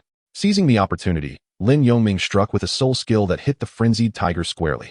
Bang! The frenzied tiger was jolted back, crashing against a boulder and instinctively clutching his chest. A prime opportunity presented itself. Azura Thunderlight Slash. Lin Yongming pressed the advantage, unleashing the Azura Thunderlight Slash under the enhancement of the Wave Imprint. Third soul skill, Thunder Armor. Observing this, the frenzied tiger immediately deployed his defensive soul skill, effortlessly absorbing the blow. Lin Yongming had to concede that the practical experience of a soul sage was evident. He was far superior, able to respond quickly to various attacks and counteract effectively. At that moment, a shriek pierced the air, reaching the ears of the two combatants. It was then they beheld Old Huang, pierced through one thigh by the Blue-Silver Emperor's Blue-Silver Strike, who had severed the vine impaling him and retreated a few steps. He swiftly utilized his soul power to staunch the bleeding from his wound. Chapter 64. The Moment of Life and Death. The frenzied tiger quickly turned to Old Huang, asking, "Are you all right, Old Huang?" "Master, I am fine, just a minor injury." Old Huang replied without turning his head, his gaze fixed on the Blue-Silver Emperor. "Little girl, you possess some skill, but you have thoroughly enraged me. Brace yourself for my most powerful strike." Fifth soul skill, Netherworld Invasion. Old Huang's face darkened with fury as he activated his fifth soul ring. A swirling mass of violet-black mist surged toward the Blue-Silver Emperor, despite the countless vines morphing before the Blue-Silver Emperor to form a shield. There remained gaps within this defense, through which the dense, purplish-black mist infiltrated, gradually enveloping the Blue-Silver Emperor. With the activation of his second spirit ability, the Blue-Silver Protection, he transformed into a translucent green barrier to safeguard himself. The two combatants found themselves locked in a stalemate. However, as the shadows of the nether mist accumulated, it was inevitable that the Blue-Silver Emperor would exhaust his spiritual energy first. "Azura, your companion is ensnared by the nether mist. With each passing moment, the mist thickens, and in a matter of minutes, she shall be reduced to a mere puddle of blood, a tragic fate for such a delicate maiden." With a disdainful cluck of his tongue, the mad tiger launched a series of ferocious assaults, seeking to disrupt Lin Yongming's rhythm of attack. Iron. Lin Yongming felt a surge of anxiety as he sensed the Blue-Silver Emperor struggling against the encroaching mist, the green barrier shrinking in size. Though deeply concerned for the Blue-Silver Emperor's precarious situation, Lin Yongming found himself unable to disengage under the relentless onslaught of the mad tiger. "This won't do. Iron cannot hold out much longer. I must devise a plan to extricate myself from this predicament," Lin Yongming pondered, measuring the distance between himself and the Blue-Silver Emperor, over 30 meters. A strategy began to form in his mind. Waveblade. Lin Yongming retaliated against the mad tiger, unleashing a tempestuous barrage of attacks. However, the mad tiger, fortified by his third spirit ability, the Thunder Armor, remained impervious to effective damage, retaliating fiercely with claw strikes. This brat has suddenly launched such a fierce counterattack. He must be desperate to save that Blue-Silver girl. I shall not grant him his wish. Noticing Lin Yongming's rapid assault, the mad tiger hastened his own attacks, making it increasingly difficult for Lin Yongming to escape. Yet, the mad tiger's reaction was precisely what Lin Yongming had anticipated. In his fervor to eliminate Lin Yongming, the mad tiger failed to notice that his aggressive approach was inadvertently drawing the battle closer to the Blue-Silver Emperor. Meanwhile, Lin Yongming continued to adjust his position, narrowing the distance to the Blue-Silver Emperor to about 10 meters. Block. Lin Yongming feigned weakness, leveraging the mad tiger's strength to slide back several meters. Shura Thunder Slash. Once steady on his feet, Lin Yongming faced the mad tiger, calling out the name of his technique while gathering his spiritual power, deliberately exposing a vulnerability. Attempting the same trick again, are we? Thunderclaw. The experienced mad tiger, perceiving Lin Yongming's feigned weakness, assumed that Lin Yongming was on the verge of collapse. With little stamina and spiritual energy remaining, a smirk crept onto the mad tiger's face as he launched his attack. Lin Yongming raised his left hand, slightly turning his body, ready to block the mad tiger's strike with his arm. Lin Yongming's left arm and clothing were torn, and he was sent flying approximately 6 meters away. He instantly knelt on one knee, his thunderblade embedded in the ground, as he gasped for breath while facing the ferocious tiger. "Azura, you must be out of strength now. This time, I will not underestimate you. Prepare to meet your demise." Thunder Tiger's Claw. The ferocious tiger declared, unleashing another wave of blue tiger claws. Shura Thunderlight Slash. Lin Yongming shouted once more, a colossal bolt of thunder emanating from his thunder blade martial spirit. However, to the astonishment of the ferocious tiger, Lin Yongming's attack was not aimed at him, but rather at Lao Huang, who stood over 10 meters away. What? Lao Huang's pupils dilated as he realized that Lin Yongming's true target was indeed himself. Yet, while maintaining the fifth soul skill, Nether Invasion, he believed that the ferocious tiger would defeat Lin Yongming and did not pay much attention to this unfolding scenario. Now aware that Lin Yongming was not far from him, Lao Huang, upon witnessing Lin Yongming unleash the Shura Thunderlight Slash, found himself with no time to react. Impossible. Lao Huang halted the release of his Blue-Silver Emperor's soul skill and clutched his heart in disbelief, gazing at Lin Yongming before collapsing to the ground. Lin Yongming's attack had been swift, precise, and aimed directly at Lao Huang's heart, achieving a lethal strike. Should this plan fail, taking Lao Huang's life again would prove challenging. Lin Yongming had anticipated this, feigning a fierce assault on the ferocious tiger, cleverly luring him closer to Lao Huang to execute a surprise attack. Ah, Lao Huang, you brat. Prepare to die. The ferocious tiger's assault did not cease. He clawed at Lin Yongming's back, sending him flying once more. Xiaoming, heal him. The Blue-Silver Emperor had just detached from the thick mist released by Lao Huang and witnessed Lin Yongming being launched backward, blood spewing from his mouth after the ferocious tiger's strike. The Blue-Silver Emperor rushed over and swiftly began to heal Lin Yongming's injuries. Ah-in, you're all right. Thank goodness. Lin Yongming managed a faint smile, blood still staining his lips. You fool. I could have dispelled the mist myself, yet you went to such lengths to save me. The Blue-Silver Emperor said, one hand treating Lin Yongming while the other wiped the blood from his mouth, her gaze filled with tears as she spoke tenderly. As long as you're safe, even if I am injured, with you here, this wound will be healed, Lin Yongming expressed his reasoning. Your parents were right. You do love to show off. No wonder they warned me so many times, the Blue-Silver Emperor replied, a hint of annoyance in her tone. However, time was not on their side. The ferocious tiger approached the lifeless body of Lao Huang. His fury intensified. You. One spirit master and one spirit ancestor. Today you have caused me such tremendous losses. 1,000 cuts would not suffice to ease my rage. The ferocious tiger's eyes burned with fury, his voice laced with malevolence as he shouted at Lin Yongming and the Blue-Silver Emperor. Lao Huang and Lao Wei could be considered the ferocious tiger's right and left arms. The three had spent over half their lives together. Now, the subordinates he had nurtured with great care have perished, and his two most trusted confidants have also met their demise. As a soul sage, he finds himself in a dire predicament, rendered utterly helpless by Lin Yongming and the Blue-Silver Emperor. In this moment of despair, the Mad Tiger is consumed by rage. With his fifth soul skill, the Tiger God Thunder Array, he roars. The thunderous roar of the Mad Tiger creates a protective dome around Lin Yongming and his companion, manifesting runes upon the ground akin to those on a soul ring, forming a hexagram with a tiger's head at its center, ensnaring the two within. Hovering above Lin Yongming and his companion, the Mad Tiger stands on a rune array that mirrors the ground below. Ian, be cautious. His fifth soul skill is a millennium-level technique. Its might is extraordinary. I am aware. The Blue-Silver Emperor replies, gazing upward at the Mad Tiger. Descend.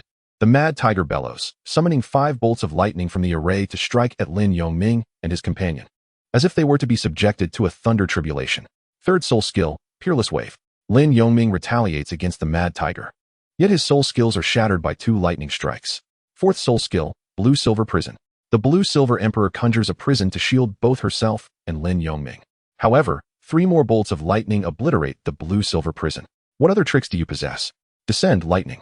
The Mad Tiger unleashes yet another wave of 5 lightning bolts toward the pair. Ian, quickly evade. Lin Yongming shoves the Blue-Silver Emperor aside and leaps to the side, narrowly avoiding 1 bolt, only to be met by another. With a grunt, he spits blood. His defense against this strike proves inadequate. Yet, he manages to evade the 3rd bolt, though the Blue-Silver Emperor falters, blood staining her lips crimson. Purple Lightning Wing. Lin Yongming swiftly reaches the Blue-Silver Emperor's side and lifts her to evade the strike.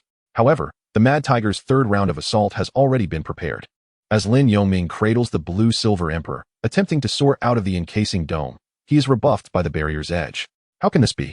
The power of this attack is absurd, far beyond what a 5th soul skill should possess. The Blue-Silver Emperor exclaims, her expression grave. Indeed, Lin Yongming muses. Perhaps he has paid a significant price. The Mad Tiger has sacrificed his permanent 10th level soul power, ensuring he can never advance further, meaning that after this attack, his realm will plummet to Soul Emperor, never to return to Soul Sage status. However, now is not the time for the two to deliberate on the Mad Tiger's 5th soul skill. They must instead devise a means to evade his third round of thunder. Lin Yongming can only pivot with the blue-silver emperor within the circle created by the Mad Tiger. Yet, no matter how swift Lin Yongming's thunderwing may be, it can never outpace the strike of lightning. After narrowly evading 2 successive lightning strikes in the third round, he ultimately succumbed to the third. With a heavy blow to his back, he plummeted to the ground, witnessing 2 more attacks descending upon him. Lin Yongming unfurled his thunderwing to shield himself, while he encompassed the blue-silver emperor beneath him. Xiaoming, the blue-silver emperor, hastily initiated healing, allowing Lin Yongming to barely endure the onslaught, and then anxiously inquired, "Xiaoming, are you holding on?" "Yin, it seems we truly cannot escape this time," Lin Yongming replied with a feeble tone. "That is not possible. Don't speak like that. We will surely make it out," the blue-silver emperor responded urgently. "Humph, you have no idea the price I have paid for you. Prepare to meet your end, Thunderfall." The fierce aura of Guanghu sensed Lin Yongming's weakened state, and a chilling laughter reverberated from above. The fourth round of attacks was already gathering strength. Lin Yongming could perceive that Guanghu's fourth strike was even more formidable than the previous 3. How ironic that as the proud heir of the Celestial Emperor, I may perish under the very thunderous assault I have yet to fully comprehend. I bring shame upon the Celestial Emperor, he thought with a bitter smile, a surge of resentment swelling within him. Xiaoming, the blue-silver emperor, regarded Lin Yongming with a protective gaze akin to that of a mother shielding her child. Her expression revealing a complex blend of emotions as she clenched her teeth in determination. "We will not die here. We will find a way out. Soon." Her eyes hardened with resolve as she tenderly reassured Lin Yongming. "Yes, I still possess something. I must give it a try." Lin Yongming suddenly recalled an object as he sensed the thunderous fluctuations above. The blue-silver emperor was taken aback.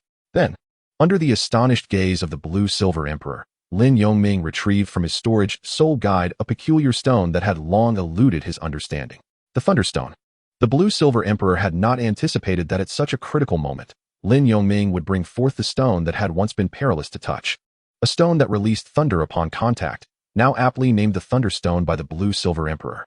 "Xiaoming, is the Thunderstone truly useful?" she asked with a hint of resignation, her hopes dim. "We must try. At this juncture, we have no choice but to take a gamble," Lin Yongming declared, channeling the last remnants of his soul power into the Thunderstone.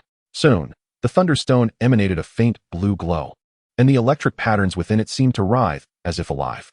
"Xiaoming, it's responding, and more vigorously than before. The patterns inside are actually moving." The blue-silver emperor quickly alerted Lin Yongming upon witnessing the reaction of the Thunderstone. "Good, as long as it is effective. We shall see if it can withstand the god of Tiger's thunderstorm assault." Lin Yongming weakly nodded, then raised his hand towards Guanghu, the Thunderstone resting in his palm. "Oh, are you begging for mercy? It's too late, Thunderfall." As the ferocious tiger observed Lin Yongming raise his hand, he mistakenly believed that the latter was about to plead for mercy. However, with a cruel sneer, he remained unmoved and initiated his assault. The sound of thunderous roars echoed as the fourth round of lightning strikes descended with remarkable speed and precision upon Lin Yongming. Xiaoming, the blue-silver emperor, trembling with anxiety, tightly embraced Lin Yongming, closing her eyes and secretly contemplating that perhaps dying together wouldn't be so bad after all. Leaning against Lin Yongming's chest, she braced herself to face their demise together. "Please," Lin Yongming silently implored. Yet, the tiger's merciless lightning fell without restraint, landing squarely in the palm of Lin Yongming, striking the Thunderstone. To everyone's astonishment, the ferocious lightning was effortlessly absorbed by the Thunderstone. "Impossible. I refuse to believe it." Lightning, the tiger, who had been fixated on Lin Yongming, was the first to voice his disbelief upon witnessing his attack being absorbed. Then came the second bolt of lightning, which, predictably, met the same fate of absorption. "What an extraordinary stone. What on earth is it?" Lin Yongming mused in surprise, never expecting such a violent, thunderous assault to be so effortlessly nullified by the stone in his hand. Curious, yet untroubled by the thunderous noise, the blue-silver emperor peeked out and opened her eyes just in time to see the third bolt of lightning being absorbed once again. What in the world is this? Could it be a divine artifact? She entertained a different hypothesis, secretly astonished by this inexplicable conjecture. "It's impossible. What kind of stone is this?" The tiger, now aware of the Thunderstone in Lin Yongming's grasp, seethed with rage. "Bring it down," he bellowed, infuriated at the sight of Lin Yongming seemingly defenseless, only to be obstructed by the deep blue stone. However, this time, the Thunderstone did not absorb the tiger's lightning attack. Instead, it radiated a deep blue glow, enveloping Lin Yongming and the blue-silver emperor in a protective barrier. The fourth bolt of lightning struck, yet the barrier remained undisturbed. Seeing the stone undergo a transformation, the tiger intensified his efforts to manipulate the lightning formation. I refuse to believe that the attack of a soul saint can be thwarted by a mere stone. With that, he unleashed a barrage of strikes at the two, but all were firmly blocked by the radiant barrier created by the thunderstone. Xiaoming, where did you find this stone? Perhaps we should collect a few more when we return. The blue-silver emperor exclaimed with wide eyes, observing the tiger's relentless assault. Lin Yongming could only respond with silence, at a loss for words. Suddenly, all three noticed that the thunderstone emitted a beam of light, coalescing outside the barrier into a phantom figure. This person was tall and imposing, with cascading deep blue hair, clad in a simple blue robe. Who is that? The tiger gasped, unable to contain his astonishment. Before the figure could respond, the tiger impulsively launched another lightning strike. Yet, the figure remained unperturbed, slowly raising a hand to grasp the ethereal lightning energy with ease. With a subtle flick of his wrist, he unleashed a lightning attack identical to the tiger's. In a swift and decisive strike, he shattered the thunder god array of the wild tiger. How could one possibly harness the power of thunder? Such strength. Could he be a titled Douluo? Yet, before the wild tiger could fully contemplate this, he suddenly felt a dizzying sensation, followed by the expulsion of a graceful arc of blood that fell 2 meters in front of Lin Yongming. The wild tiger barely had time to utter a word before he collapsed to the ground, lifeless. Titled Douluo, exclaimed the blue-silver emperor, retreating in fear into Lin Yongming's embrace. Thank you for your timely rescue. Lin Yongming promptly expressed his gratitude. At that moment, the figure turned around, revealing a middle-aged man in his 40s, with deep blue eyes and an aura of sanctity. I never expected your thunder element power could awaken the remnants of my will within the thunder core. After so many years, haha, young friend, take this thunder core. I will await your arrival in the extreme sea thunder domain. As he spoke, the figure began to fade, rapidly approaching disappearance. Senior, what is the extreme sea thunder domain? How do I reach this place you speak of? Lin Yongming inquired without hesitation. When your realm reaches the requisite level, the extreme sea thunder domain shall open its gates to you. The enigmatic figure left behind this cryptic message before vanishing entirely from sight. What on earth is the extreme sea thunder domain? Lin Yongming furrowed his brow. Ian, do you know anything about it? He asked the blue-silver emperor. I don't even know this stone. I named the thunderstone myself. How could I possibly know about the extreme sea thunder domain? The blue-silver emperor replied, taking a deep breath, feeling somewhat relieved. Moreover, did not that elder say it? You will naturally come to know when your realm is sufficient. The blue-silver emperor shook her head in response. Could the extreme sea thunder domain be a place of divine inheritance? Lin Yongming pondered, concluding that it might indeed be a sanctuary for divine legacy. He was acutely aware that such a place did not exist on the Douluo continent. Gods, could this phantom be a deity? The blue-silver emperor entertained the same thought. Never mind, I shall not dwell on it further. Since the elder has spoken thus, I shall secure the thunderstone for now. Lin Yongming carefully stowed the thunderstone back into his storage soul guide. This encounter was truly life-threatening. Ian, we are safe now. Lin Yongming managed a weak smile, his heart brimming with joy. Indeed, the feeling of survival is truly wonderful. The blue-silver emperor solemnly nodded in agreement. This soul sage seems not to be dead yet. We must deal with him and leave this place. Agreed. Lin Yongming approached the wild tiger, raised his thunderblade, and without hesitation, severed the tiger's head, which fell into eternal rest in a state of peaceful unconsciousness. Subsequently, Lin Yongming and the blue-silver emperor tidied up briefly before departing from the ravaged valley. As night fell, they discovered a village and took refuge for the night in an abandoned house. Xiaoming, first eat something, then restore your soul power and tend to your wounds. As a fire blazed, the two sat beside it. Lan Huang, taking a morsel from the storage soul guide, remarked on their long day of battle. From morning until now, they had fought tirelessly, leaving their soul power nearly depleted and their bodies and minds utterly fatigued, not to mention ravenously hungry. Indeed, Lin Yongming replied, accepting the food and water offered by Lan Huang. This harrowing experience has unveiled the true brutality of the soul master realm. A single misstep can attract unwanted attention. The great soul arena is far too gentle, and my strength remains woefully inadequate. Xiaoming, do not be disheartened. Growth is a gradual process. You have performed admirably, and I have felt a profound sense of security emanating from you, as you have protected me time and again. Lan Huang reassured him, holding his hand gently. Sister Ayin, please do not flatter me. After all, I am a boy and must shield those in need. Moreover, it is your support that has allowed me to endure thus far. Lin Yongming responded with a warm smile. What boy? I am older than you. You simply love to show off. Lan Huang rolled her eyes, secretly thinking, you're still just a 9-year-old boy. I want tea, let it bother me. Sister Ain, let us eat first, Lin Yongming suggested with a grin. After consuming their food, they entered a meditative state to restore their soul power and replenish their physical strength. In the dead of night, Lan Yinhuang awoke, draping a small blanket over Lin Yongming before covering herself, leaning against his smiling face as she drifted back to sleep. Lin Yongming, aware of her gesture, chose to remain still. The following morning, Lan Yinhuang awoke to find Lin Yongming still in a meditative pose. She smiled at him before gently rousing him. Xiaoming, dawn has arrived. Let us eat a little and set off.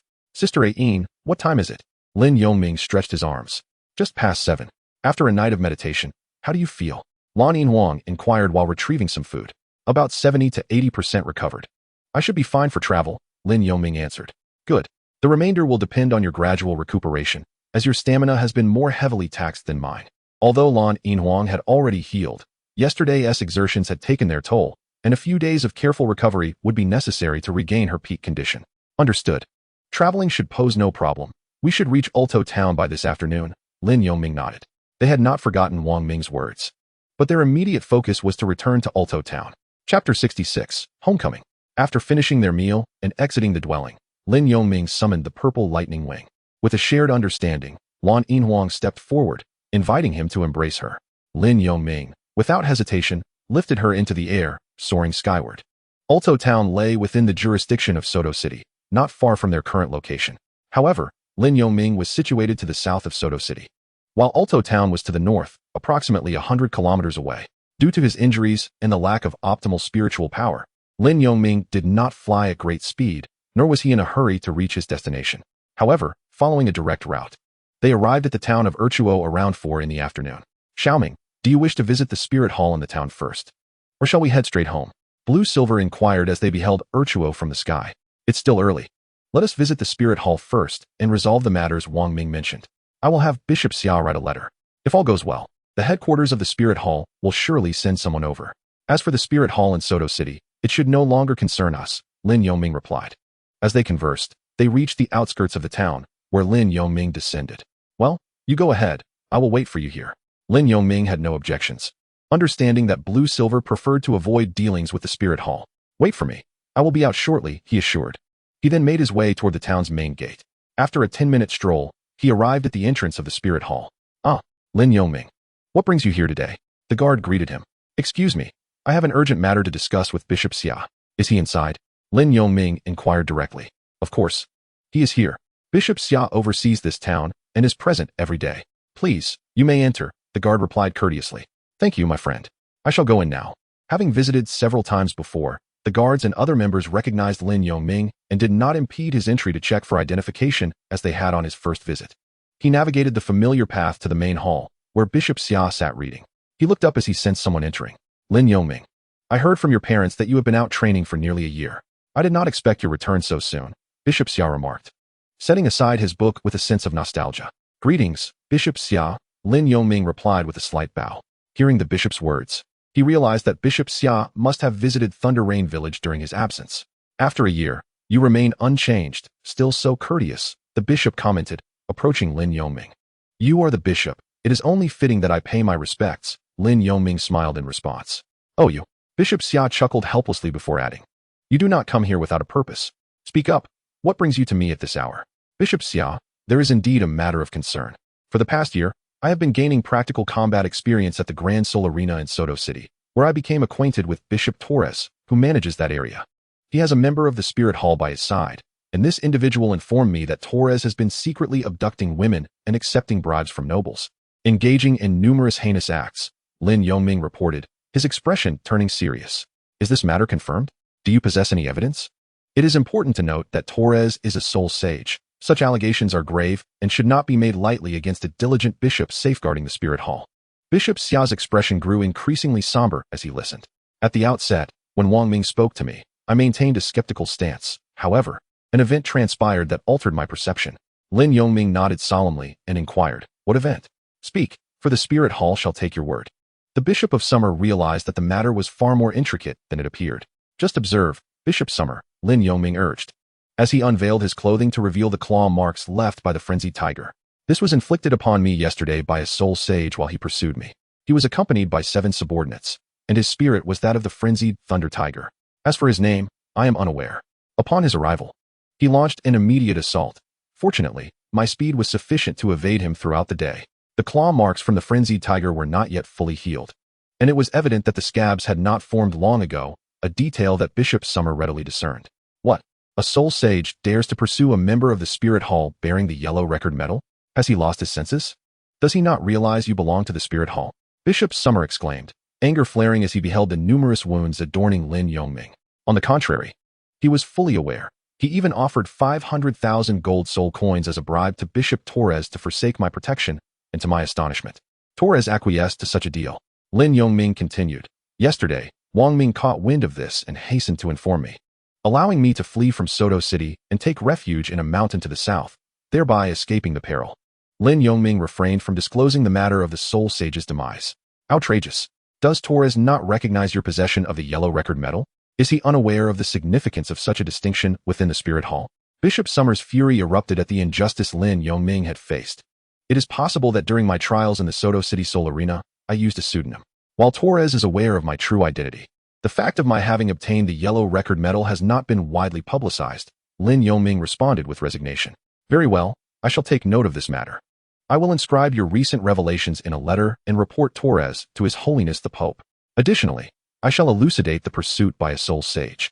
The Spirit Hall will certainly take decisive action against one who dares to threaten a holder of the yellow record medal, Bishop Summer assured him. Thank you for your assistance. Bishop Summer, Lin Yongming replied, clasping his hands in gratitude. It is my duty to address Torres's transgressions. Members of the Spirit Hall are well versed in the rules. When confronted with such egregious acts, we must respond with unwavering severity. Perhaps His Holiness the Pope will even take this as an opportunity to set an example. Bishop Summer asserted gravely. Very well, Bishop, I shall return to Thunderstorm Village. I have yet to visit home in nearly a year, and I will report this matter to you at the earliest opportunity, Lin Yongming stated as he prepared to take his leave. Indeed, you may return. Bishop Summer nodded before adding, have your injuries been treated? If not, I can arrange for a healing soul master. Thank you for your concern, Bishop. I have already received treatment. Now I must take my leave. Lin Yongming clarified, turning to exit the Grand Hall. Bishop Xia arrived at the entrance, watching Lin Yongming depart. Before turning back to his seat, he took out a special letterhead from the Spirit Hall and began to inscribe the two matters Lin Yongming had mentioned. Once completed, he summoned a messenger to dispatch the letter to the headquarters of the Spirit Hall.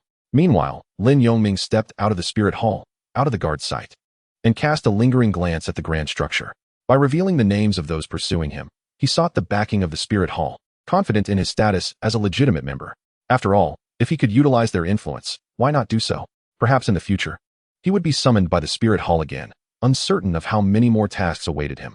Lin Yongming had conveyed these matters to Bishop Xia in a mere 10 minutes, not causing Lan Yinhuang to wait long. Has it been resolved? What was the attitude? Lan Yinhuang inquired curiously as she approached. It has been resolved. After I shared my account, Bishop Xia recorded it and will send someone with the message shortly. Lin Yongming replied, feeling a weight lift off his shoulders. That's good to hear. Did you mention the incident with the soul sage pursuing you? Lan Yinhuang asked again. I did, but I refrained from disclosing our joint effort in defeating them. I only stated that after I was injured, I hid in the mountains and narrowly escaped. Lin Yongming responded honestly. Well done. Mentioning the defeat of a soul sage is too astonishing, especially considering you are merely a soul master. Otherwise, they would undoubtedly uncover your secrets regarding the mysterious power of the extreme sea thunder domain and the external spirit bones. Now, you should conceal what you can for as long as possible, Lan Yinhuang advised earnestly. Of course, Sister Ayin, I am aware. How could I report everything to the Spirit Hall? Lin Yongming replied with a hint of exasperation. The tale of a soul master slaying a soul sage would be met with disbelief, even if someone did believe it. They would merely assume Lin Yongming had utilized some extraordinary artifact to achieve such a feat. Consequently, they would likely visit him out of curiosity, making it challenging for him to cultivate in peace. That's good. You're not entirely foolish, avoiding divulging everything, Lan Yinhuang remarked with satisfaction as she regarded Lin Yongming. Am I really that foolish? Lin Yongming retorted, slightly disgruntled. All right, it's time to head back. I miss Andy's cooking. It was simply divine, she said, her stomach growling audibly. Having not eaten properly for nearly 2 days, Lin Yongming felt hunger pangs as well. Let's go, Lin Yongming declared, leading Lan Yinhuang as they spent nearly an hour flying back and landing just outside Thunderstorm Village. The village remained as tranquil and harmonious as ever, devoid of the restlessness found in the Grand Soul Arena, making it truly comfortable to reside in. Indeed, while Soto City is bustling, I still prefer this serene atmosphere. Lan Yinhuang remarked, captivated by the peaceful aura of Thunderstorm Village. Let us proceed into the village and return home, Lin Yongming replied. Lin Yongming sighed as he crossed the stone gate built in the village. Only after passing through this gate could one truly enter the village. Oh, Xiaoming, the Blue Silver Soul Master, you have returned. Indeed, Uncle Li. Have you had dinner yet? Lin Yongming replied. Not yet. I was just on my way to prepare dinner. Why not come over to my house for a visit? Uncle Li warmly invited. No, thank you, Uncle Li. Perhaps another day. I have just returned. Lin Yongming smiled in response. As Lin Yongming and the Blue Silver Emperor walked along, they encountered numerous villagers who greeted them enthusiastically, to which they responded with warm smiles. Upon arriving at the familiar courtyard, everything appeared unchanged, and Lin Yongming felt tears welling in his eyes as he called out, Mother, I'm back. Hearing that longed-for and familiar voice, Yinglan hurriedly dropped her fire tongs and rushed outside. Minger, Yinglan exclaimed, excitedly embracing Lin Yongming. He naturally reciprocated the gesture, enveloping her in warmth and affection. Mother, I'm back. How have you all been? Lin Yongming expressed while holding Yinglan. It's good that you're back. We are all well, Yinglan replied, her eyes slightly red. Oh, Ayin has returned too. Let me have a look. Yinglan pushed Lin Yongming aside and approached the Blue Silver Emperor. Hello, Auntie. I hope I'm not imposing, the Blue Silver Emperor said with a shy smile. Oh dear. Ayin, you've lost quite a bit of weight. Is Xiaoming bullying you? You must not be eating well outside, Yinglan expressed her concern, grasping the Blue Silver Emperor's hand. Not at all. Xiaoming wouldn't dare bully me. I merely miss you, Auntie, and that made it hard to eat. As nothing outside compares to your cooking, the Blue Silver Emperor praised earnestly. You're exaggerating. It's just home-cooked meals. Come on. Don't just stand there. Let's go inside and chat. The food is almost ready, and I haven't even started frying the dishes yet, Yinglan said, her face beaming as she led the Blue Silver Emperor into the house. Mother, I am your son too. Where's father? Lin Yongming said, feeling somewhat disheartened. Your father is probably still playing chess with Uncle Lu. He'll be back by mealtime, Yinglan replied without looking back. Sighing, Lin Yongming entered the house, feeling a mix of emotions. A day and a night later, a letter from Bishop Xia reached the Spirit City, reporting an urgent document from Bishop Xia of the Erdo Town branch. A member rushed out of the papal hall and knelt on one knee to present the letter. Donger, look. It has arrived, just as expected. It must be regarding that blind man, the Pope remarked, astonished as he gazed at the graceful Bibi Dong, who had matured into a poised young lady. At nearly 12 years old, Bibi Dong had shed the baby fat from her face and wore a light purple dress complemented by high heels. Teacher, could it be so coincidental? That Lin Yongming, under the alias of Azura at the Soto Great Soul Arena, unexpectedly achieved 100 consecutive victories as a soul master, Bibi Dong expressed. Somewhat surprised by Lin Yongming's accomplishments at the arena. Indeed, I too find myself perplexed by the extraordinary prowess he exhibits. Could it truly be attributed to the dual Millennium Soul Rings that empower him? The Pope remains equally bewildered. The news of Lin Yongming's departure from Soto City has not yet reached here. After all, it only transpired a couple of days ago. And Torres is certain to conceal this matter. Your Holiness, a letter. Bibi Dong presented the missive, approaching the Pope. Let us see how this bishop addresses that blind man. The Pope, with an air of authority, received the letter and casually tore open the envelope. Upon perusing its contents, his expression darkened, and he rose, exclaiming in anger, boldness. To knowingly transgress, what audacity! What has incited such ire, master? Bibi Dong inquired with curiosity, pondering whether he had betrayed the spirit hall and aligned himself with another sect. Donger, Elder Jew, you must assess how to address this matter. The Pope snorted disdainfully, sharing the contents with the two. This is alarming. Master, once the truth is unveiled, we must exact severe punishment. We must advocate for Lin Yongming. To be pursued by a soul sage, he must have faced life and death to escape. We cannot allow a boundless talent to feel disheartened. Bibi Dong immediately expressed her sentiments. Your Holiness, I too concur with the Saintess. Moreover, I believe this matter certainly did not arise without cause. There have been numerous reports of similar occurrences, which will increasingly tarnish the reputation of our spirit hall. Elder Jew added. It appears some have grown complacent and fallen from grace. Elder Jew, please gather similar letters of response. Elder Gouet, accompany the Saintess with 15 members of the judgment team. We must uncover the truth and compel Torres back to Spirit City. This time, I intend to make an example of him and suppress those who would dare to stir unrest. Donger, this journey presents a splendid opportunity for you to enhance your reputation. Fear not. Elder Gouet will discreetly protect you. You need only lead the 15 members of the judgment team. The Pope promptly orchestrated the arrangements. Yes, Master. Yes, Your Holiness. The three responded, swiftly organizing themselves.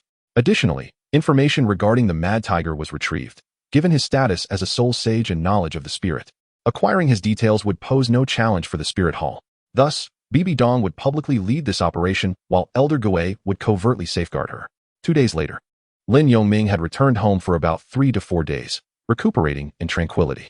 His injuries had fully healed, and under the care of the Blue-Silver Emperor, all scars had vanished without a trace. One evening, having just finished dinner, the deacon Su Qing from the Spirit Branch visited Lin Yongming's residence. "Brother Su, what brings you here so late?" Lin Yongming inquired, puzzled upon seeing Su Qing. "Xiao Ming, the matter has been communicated to me by Bishop Xia. Not long ago this afternoon, the Spirit Hall dispatched envoys regarding this incident, intending to rest here tonight before proceeding to Soto City early tomorrow morning. Thus, the envoys requested I seek you out." Su Qing straightforwardly stated his intention. "Looking for me? You can simply go to Soto City and seek out that person named Wang Ming." Lin Yongming responded with confusion. "Indeed, however, you are also a participant in this matter and can serve as a witness. Moreover, the Spirit Hall intends to advocate for you regarding the soul sage that has pursued you. Do you not desire revenge?" Su Qing explained slowly. "In that case, I shall go," Lin Yongming replied reluctantly. "Very well, we will depart at 10 tomorrow. Just arrive in the town before that," Su Qing concluded and then took his leave. "Xiao Ming, do you want me to accompany you?" the previously silent Blue-Silver Emperor inquired. "Ian, you should remain here. Torres is of soul sage level, and the Spirit Hall will surely dispatch true strongholds to prevent his escape." Lin Yongming shook his head in response to the Blue-Silver Emperor. He had a premonition that this time, the Spirit Hall would not merely send soul Douluo-level individuals, but rather more formidable soul masters. For the Pope of the Spirit Hall must ensure that Torres does not escape.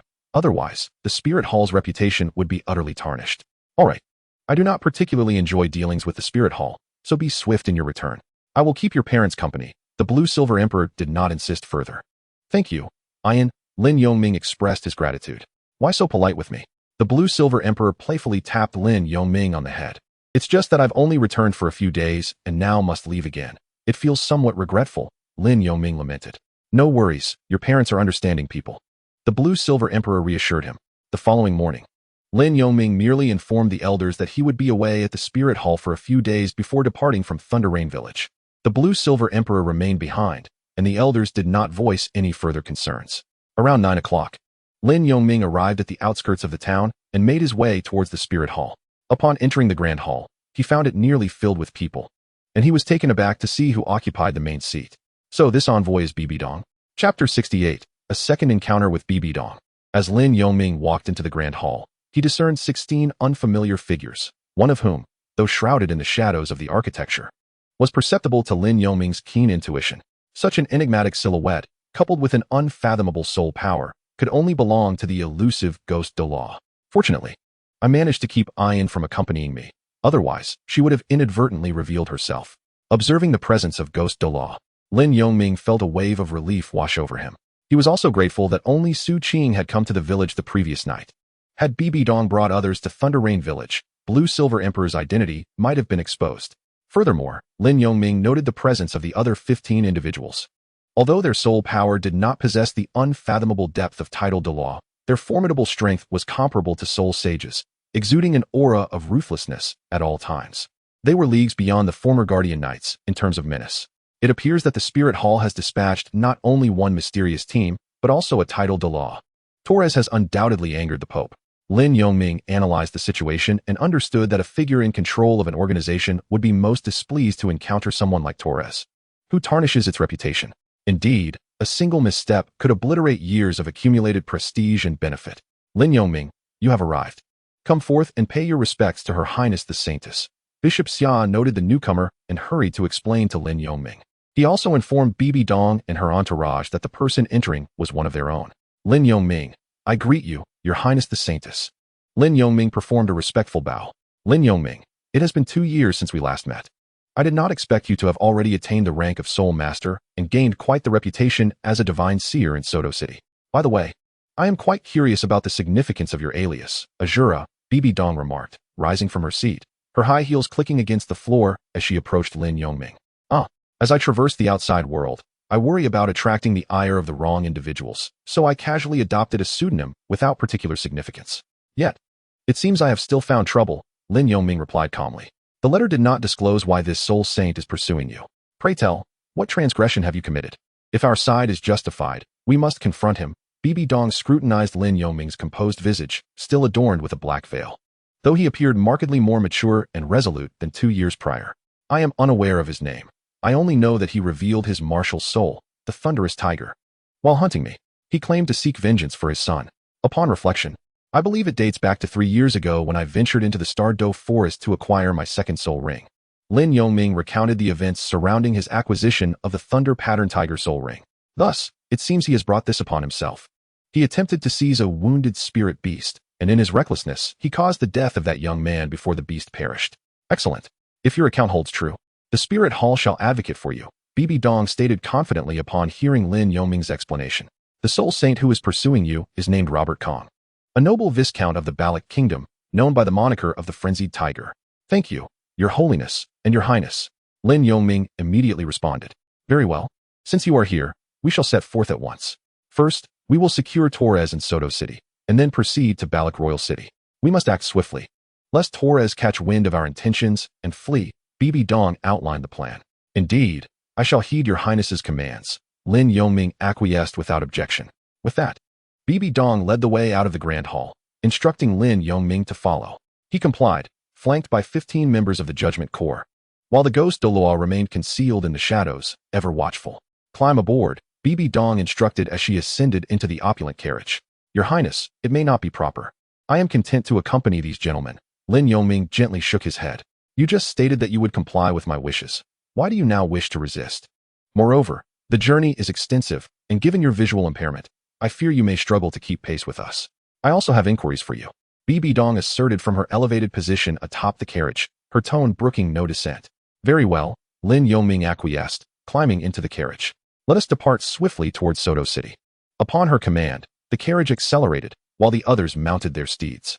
As they exited the quaint town, Lin Yoming sat in silence within the carriage, his thoughts unspoken. Opposite him, Bibi Dong observed him intently before finally speaking. Is your vision still as it was?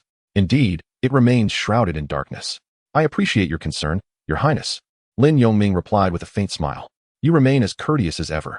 What level is your soul power now? Bibi Dong continued her inquiry. I am at level 37. I recently awakened a bit of potential while being pursued by a soul sage, and I have only just broken through, Lin Yoming explained. 37. When we last met 2 years ago, you were merely at level 25, Bibi Dong expressed, a note of surprise evident in her voice. Moderate progress. I see that Your Highness has also made remarkable advancements, Lin Yoming countered. Indeed, I have only recently acquired my 4th soul ring. Upon hearing of your exploits in Soto City, I intended to seek you out for a spar, even without Bishop Xia's message. But then this incident occurred, Bibi Dong recounted. Your Highness, I am hardly a match for you, Lin Yoming said, shaking his head in resignation. That may not be the case. I am aware that you have been challenging Soul Sect opponents in the last few months, achieving several victories, Bibi Dong remarked with a slight smile. While they may be of the Soul Sect, their soul power pales in comparison to yours, Lin Yoming praised directly. I did not expect you to be so adept at flattery at such a young age. Did you learn that in the Soto City Grand Soul Arena? Bibi Dong responded, surprised by his words. Yet, truthfully, Bibi Dong felt a sense of joy. Given their respective talents, she recognized that Lin Yoming's abilities were not far beneath her own. Thus, hearing a kindred spirit commend her stirred a unique sentiment within her. How can this be considered flattery? I speak only the truth. Besides, as the saintess of the Spirit Hall, if one were to flatter, it must be directed towards your esteemed identity, Lin Yoming declared with utmost sincerity. Then I shall take your words as praise. Likewise, your victory over Soul Sect opponents demonstrates that you possess exceptional soul quality, being a weapon spirit. It may rival the famed Haotian hammer, known as the greatest weapon spirit on the continent, Bibi Dong acknowledged, returning the compliment. Your Highness is too kind. I have yet to reach such heights, Lin Yoming humbly replied. Haha. Bibi Dong was able to perceive Lin Yoming's humility and, intrigued, inquired. Let us not dwell on that. How has your cultivation of the fluctuations you mentioned progressed? Quite well, Lin Yoming replied. Over the past year, amidst the diverse populace of the Great Soul Arena, my cultivation has advanced rapidly. Currently, I can sense fluctuations within a radius of approximately 70 meters. This ability allowed me to detect the murderous intent of the Mad Tiger in advance, enabling my swift escape towards the city's outskirts, aided by my speed. It seems your decision to forego the Spirit City was indeed a wise one. To be candid, 6 months ago, I inquired of Yi Tianxin regarding the possibility of remedying your congenital blindness, and the answer remained unchanged. Bibi Dong remarked slowly. Who is Yi Tianxin? Lin Yongming asked with curiosity. Yi Tianxin is arguably the finest healing soul master on the continent, renowned for her 9-heart begonia spirit's remarkable healing capabilities. She has saved countless lives and is affectionately known as Yi Ren. Bibi Dong elucidated. I see. Nevertheless, I appreciate your kind intentions, Your Highness. Truth be told, I have grown accustomed to my condition over the nearly 9 years of my life. Moreover, it is precisely due to my blindness that I remain unclouded by worldly distractions, allowing me to focus intently on the cultivation of my soul power, which is why I have attained level 37 at this age, Lin Yongming stated, shaking his head dismissively. Indeed, humans can often be easily beguiled by the beauty that surrounds them. In a way, your situation has its own merits, Bibi Dong acknowledged with a nod. Thus, Your Highness need not concern yourself with my circumstances, Lin Yongming added. Once this matter is resolved, what are your plans for further cultivation? Will you continue to gain practical experience at the Great Soul Arena in Soto City? Bibi Dong queried. I cannot return to Soto City. After acquiring the Golden Soul Badge, I find myself unable to match opponents. Therefore, for a while, I shall remain at home to reflect upon this year's experiences. As for what comes next, I have yet to decide, Lin Yongming replied, shaking his head. Actually, I understand your reluctance to go to Spirit City stems from a desire to avoid restrictions, as that place is laden with numerous regulations. Once this matter is concluded, I shall not take you to Spirit City. However, irrespective of your training, I hope you will visit Spirit City in 3 years, Bibi Dong suddenly declared. In 3 years? What business does the Spirit Hall have? Lin Yongming asked, taken aback. 3 years from now is the Continental Advanced Soul Master Academy Elite Competition. I intend to enlist you in the Spirit Hall's team for the competition. You wish to gain practical experience, do you not? There will be many talented individuals present. By then, I will have graduated from the academy as well, Bibi Dong explained. The Soul Master Elite Competition. Very well. If I am not impeded by unforeseen circumstances, I shall attend, Lin Yongming nodded in temporary agreement. After all, 3 years is a considerable span of time, and he could not guarantee his availability then. All right, we shall discuss the details when the time comes. I merely wish to inform you in advance, Bibi Dong responded with a nod. As their conversation flowed seamlessly, they arrived at the gates of Soto City around 2 in the afternoon. Captain Heishong, upon entering the city, we made our way directly to the Hall of Spirits. As soon as we spotted Torres, we swiftly took control of him, ensuring he could not escape. Do you understand? Bibi Dong leaned out from the carriage, instructing the judgment team. Your Highness, the Saintess, I comprehend, replied Captain Heishong, clad in sleek black armor, as were the other members of his team. Chapter 69. The authority of Bibi Dong. At this moment, Torres sat in the main seat of the Grand Hall, increasingly burdened by a sense of unease over the past few days. Ever since that day, there had been no news of Kwang Hu. Could it be that Ashura managed to escape? Torres pondered gravely. Kwang Hu, as a soul sage, should have been more than capable of apprehending Ashura, regardless of the latter's speed. Furthermore, even if Ashura did manage to flee, it would be of no consequence to me. Perhaps I am being overly anxious. Torres's expression fluctuated with uncertainty. Wang Ming. Torres suddenly called out towards the entrance of the hall. Your Excellency, I am here. Wang Ming appeared at the doorway. Have you investigated the events of that day? What did you find? Torres inquired pensively. Reporting to you, Your Excellency, after several days of inquiries, it appears that Lord Kwang Hu encountered Ashura at the Duhan Hotel and subsequently initiated an ambush. However, Ashura escaped through the back door, utilizing his speed to navigate the labyrinthine streets, eventually fleeing beyond the southern city gate. According to the guards at the gate, Lord Kwang Hu pursued Ashura outside the city and unleashed his martial spirit, suggesting that Ashura faces a dire fate. Wang Ming replied with a slight bow. Understood. Torres gestured for Wang Ming to withdraw, lost in thought. Perhaps Kwang Hu has already captured Ashura and returned to Balak City. It is no wonder that Torres's mind raced with such thoughts, for soul masters grow increasingly sensitive to their sixth sense as their soul power amplifies. As a soul sage, the emergence of ominous premonitions indicated that something significant was about to transpire, especially involving himself. Will Ashura manage to relay the information? I shall wait 5 more days. Wang Ming silently sighed as he exited the Grand Hall. Meanwhile, Lin Yongming and his party arrived at the Hall of Spirits in Soto City after a 30-minute journey. Greetings, esteemed ones. May I inquire who you are? The guards at the hall approached Lin Yongming's group, recognizing Bibi Dong and the emblem of the hall's headquarters. Promptly offering their respects, Captain Heishong stepped forward, producing a token belonging to the judgment team. By the command of His Holiness the Pope, we are here to investigate the subsidiary branch. Yes, please enter. The guard paused, having recognized this as the most formidable team under the Pope's command, the Judgment Team. However, Captain Heishang did not immediately enter. Instead, he turned to address his teammates. You two, come with me into the hall to protect Her Highness. The rest of you, surround this area. It is imperative that we ensure this matter is unresolved. No one is to leave through the back door. Do you understand? Under Bibidong's watchful gaze, Captain Heishang organized himself and 2 members, preparing to enter the Grand Hall alongside Bibidong. Yes, Captain. The other teammates were assigned to block all the passages outside the Spirit Hall. Your Highness, the Saintess, do you require any further arrangements? Captain Heishang inquired of Bibidong. Your command experience is extensive, Captain Heishang. Let it be arranged as you see fit. We shall proceed, Bibidong declared, stepping onto the steps before the grand entrance. Lin Yongming followed closely behind, while the concealed ghost Douluo had already taken his position atop the Spirit Hall, meticulously surveying the premises both inside and outside. Who are they? And what of Azura? Could they be personnel from headquarters? Yet, why are there only a handful? Wang Ming pondered, recognizing Lin Yongming among them and discerning the formidable aura surrounding their arrival. Nevertheless, he chose to remain silent for the moment and merely offered a bow. What commotion is this? Torres, deep in thought within the Grand Hall, lifted his gaze slightly at the sounds from outside. The next instant, upon seeing the newcomers, he rose abruptly, astonished. What brings members of the Judgment Corps here?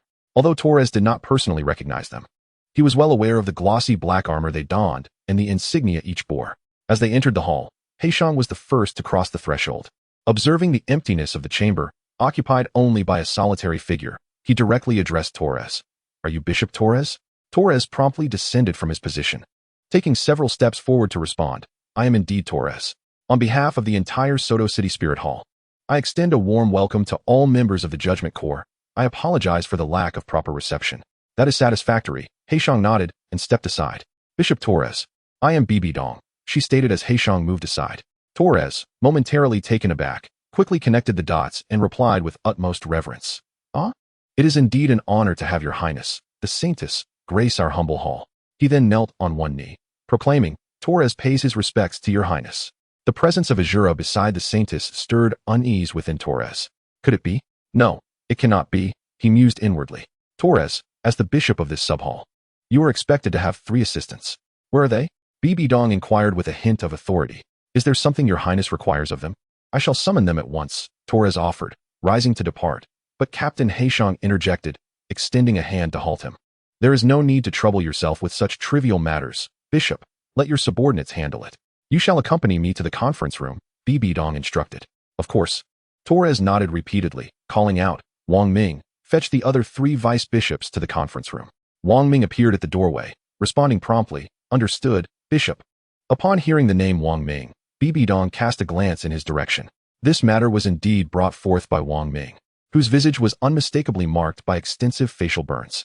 Subsequently, Bibidong led the way towards the meeting room on the right side of the Grand Hall. Under the watchful gaze of the Black Wound Captain, Torres had no choice but to follow closely behind, with Lin Yongming trailing after them as well. The meeting room spanned approximately 50 square meters, featuring a long table at its center adorned with a small flag, accompanied by 9 chairs. Bibidong took her seat at the head of the table, with Lin Yongming and the Black Wound Captain standing on either side, while Torres positioned himself before the trio. 2 members of the adjudication team stood guard at the entrance of the room. Bibidong remained silent in her chair, and Torres dared not utter a word, standing awkwardly in place as the atmosphere grew increasingly tense. Lin Yongming noticed that Ghost Douluo had arrived outside the window of the meeting room, releasing his spiritual energy to observe the proceedings within.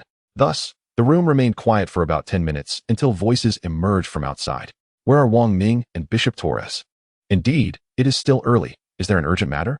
My lords, I am unaware of such things. The bishop is likely in the meeting room. As the speakers approached the door, they were startled to see the 2 guards stationed there.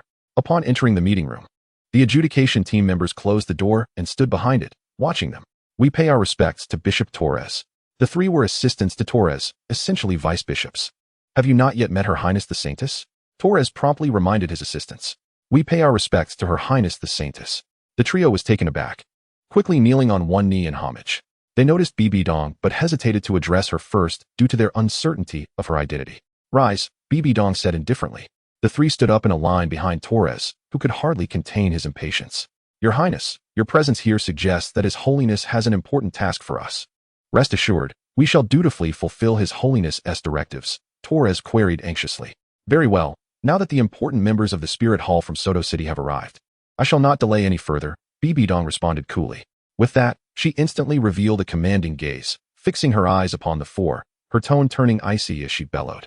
Torres, you possess great audacity. Do you not comprehend your crimes? Your Highness, this is an injustice. We are unaware of any wrongdoing. At the sound of her fierce proclamation, Torres and his three assistants immediately knelt in fear. It seems you will not shed tears until you see the coffin. Very well, Bibi Dong remarked, as the Black Wound Captain produced a document and handed it to her. I shall grant you another opportunity, Bibi Dong declared, holding the document aloft. Torres's expression shifted slightly, but he quickly regained his composure. Your Highness, I admit that I have been somewhat greedy and accepted bribes from several nobles. Aside from that, there is nothing else. Torres was aware that Bibi Dong might possess some knowledge of his past, so he could only divulge evidence that was not particularly incriminating. Is that truly all? Are you certain you have not engaged in any other activities? Bibi Dong countered. Your Highness, I genuinely have nothing more to disclose, Torres replied earnestly. Very well. Let us examine this matter point by point. Bibi Dong opened the documents and began to read aloud the information reported previously. 16 years ago, you visited the village of Shan Shui near Balak City, where you encountered a captivating young woman. For her sake, you murdered her entire family of 4 and subsequently took her away. Over the next 5 years, you provided the Spirit Hall with assassinations against rival nobles, indulging in a life of debauchery. 8 years ago, you captured a fox woman, toyed with her for a time, and sold her to other nobles as a slave. In the past 2 years, you have shown some restraint. However, whenever a noble seeks your assistance, you demand exorbitant fees. Is all of this true? Bibi Dong closed the document. This is an injustice.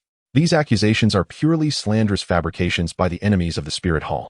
I have accepted a few bribes, but they were not substantial, and I never acted upon them. Torres immediately defended himself.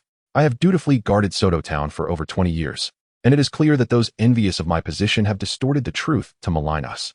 Torres attempted to invoke a touch of emotion. It seems I shall need some evidence to elicit your confession.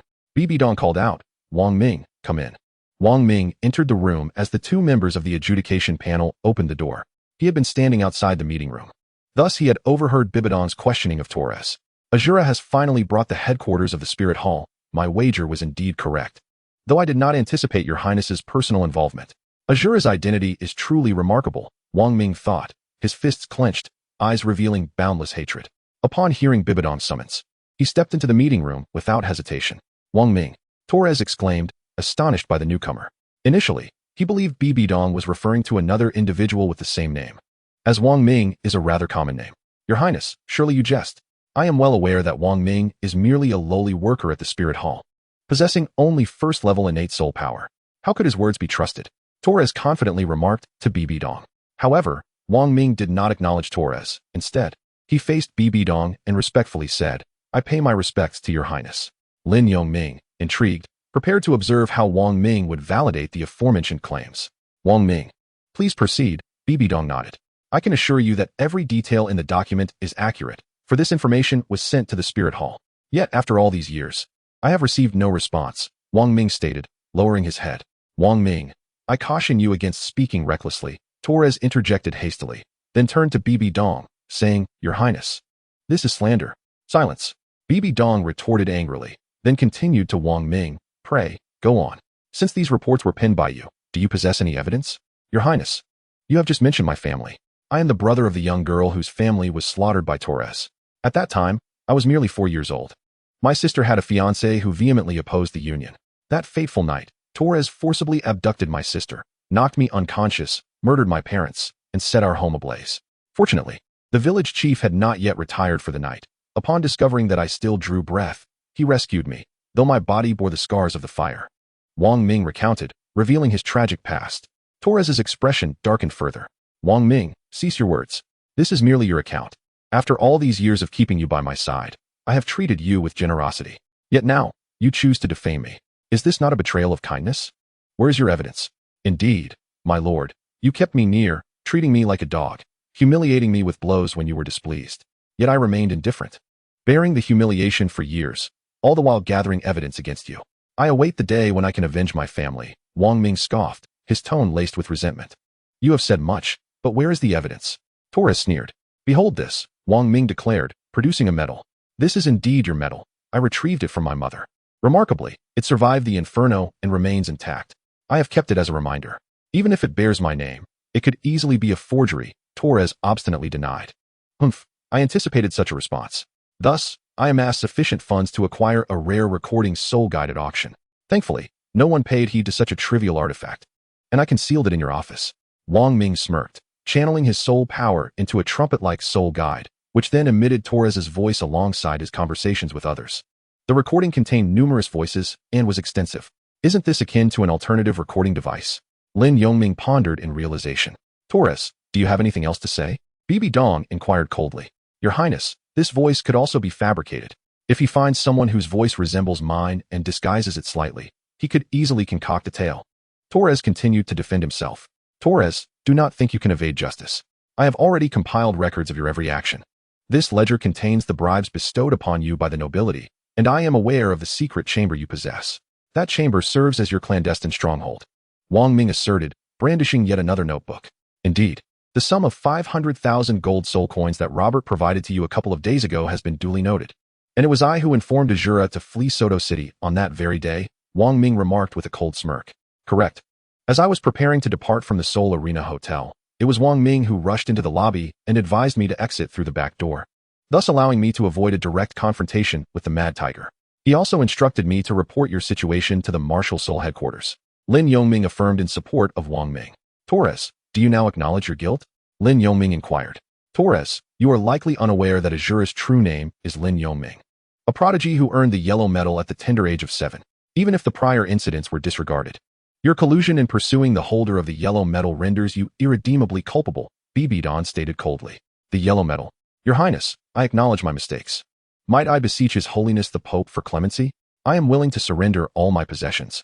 And considering my years of service in safeguarding Soto City for the Martial Soul Hall, I have endured hardships if not merits, Torres pleaded, his expression fluctuating as he knelt closer to Bibi Don. It is too late. Had you foreseen this outcome, you would have acted differently. The Pope has issued a death warrant. Your execution serves as a cautionary example, Bibi Don retorted with a disdainful huff. Judgment Council members, seize them. Damnable Saintus, perish. However, before Bibi Don could finish her command, Torres, nearing within a meter of her, suddenly erupted. Brothers, let us take this girl hostage. Yet, Lin Yongming swiftly positioned himself before Bibi Don, intercepting the assault. He was violently struck by Torres, stumbling back and colliding against Bibi Don.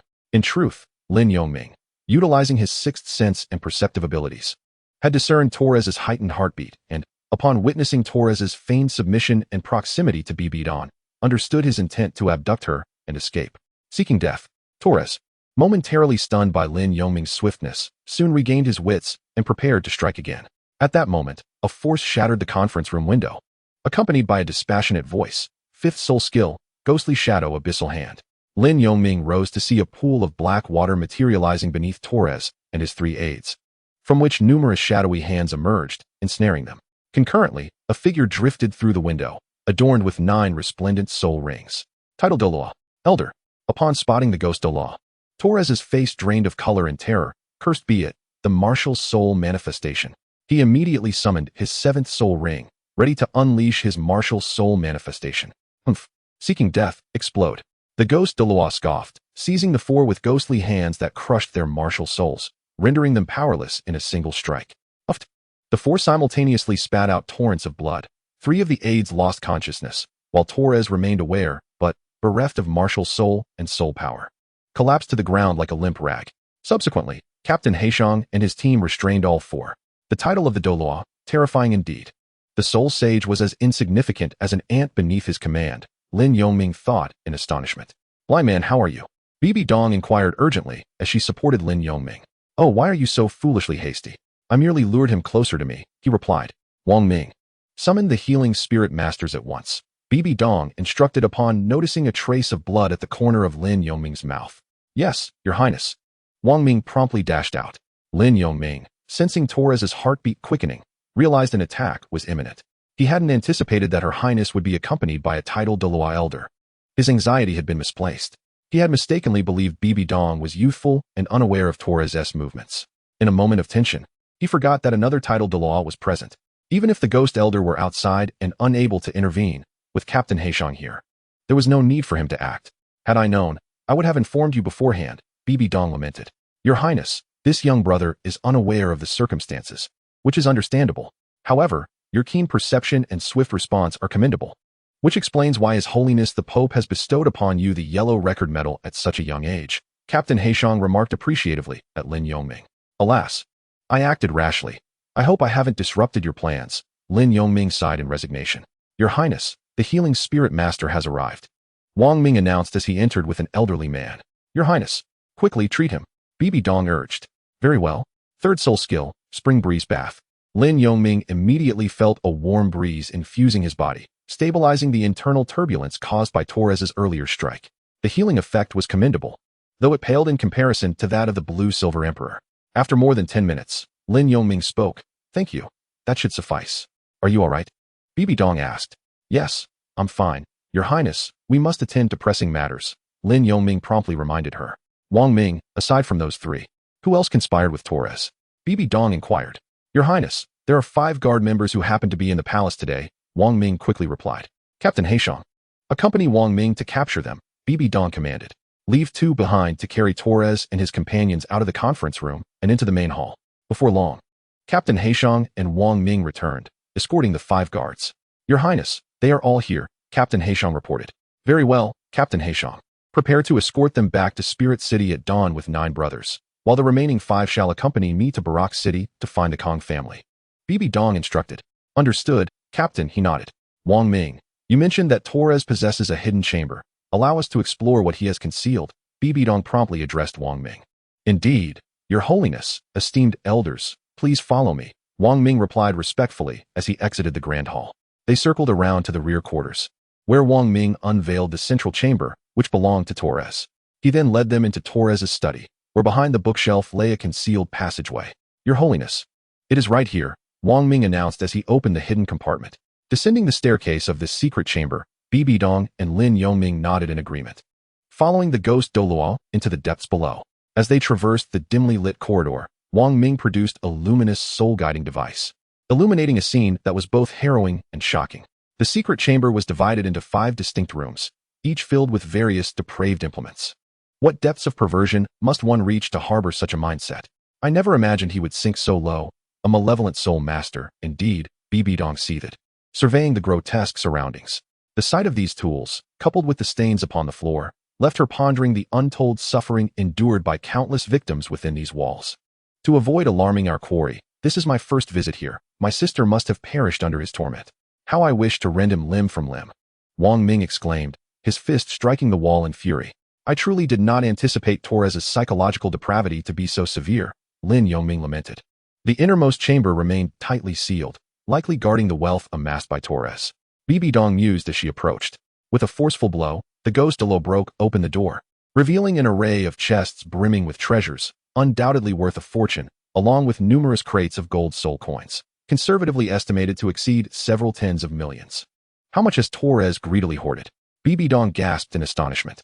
Your Holiness, there is a girl fainted behind the chests, the ghost Douluo remarked, moving to clear the boxes. In the corner behind the chests lay a young girl, curled up in a fetal position. Bibi Dong rushed over, kneeling to support her. She still has a pulse. It appears she has merely fainted from hunger, and there are no signs of physical harm. Clearly, she has not yet fallen victim to Torres's malevolence. Bibi Dong assessed after a quick examination.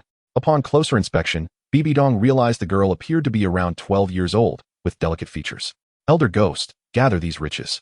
We must depart, Bibi Dong instructed as she lifted the girl into her arms. Very well, the ghost Douluo nodded, utilizing a spatial soul-guiding device to collect the treasures. Lin Yongming followed closely behind Bibi Dong as they exited the foul-smelling chamber. Upon emerging from Torres's quarters, Bibi Dong inquired, Wang Ming, where is your room? Bring her there, and attend to her needs. Understood, he replied. Wang Ming led Bibi Dong into a storeroom within the spirit hall, where at the far end lay a clean small bed, surrounded by a chaotic assortment of clutter. I apologize for the inconvenience, Bibi Dong remarked, surveying the disheveled environment with a hint of compassion. It is of no concern. Now that my great vendetta has been avenged, everything feels worthwhile. Moreover, I am profoundly grateful to you all. Without the headquarters, avenging myself against Torres would have been an insurmountable challenge given my talents, Wang Ming replied, shaking his head dismissively. Alas, the spirit hall is overstaffed, and it is regrettable that our headquarters did not take your report seriously in the past. Upon my return, I shall elucidate everything to His Holiness the Pope. Bibi Dong responded with unwavering determination. Your words bring me joy, Your Highness, Wang Ming replied, gazing upwards. Bibi Dong cast a glance at Wang Ming, but chose not to elaborate further, returning to the Grand Hall. Lin Yongming, noticing Wang Ming's need for solitude, refrained from interrupting, wishing to express his gratitude for the prior notification he had received. However, he understood that Wang Ming required a moment of peace. Chapter 71, Soul Disrupting Grass. Throughout the afternoon, Bibi Dong issued various commands within the Grand Hall, simultaneously announcing the transgressions of Torres and his entourage to the other personnel of the Soto City Spirit Hall. For the time being, remain at your posts and do not entertain any visitors. I shall compose a letter, and we will await the arrival of new bishops from His Holiness before officially commencing our duties.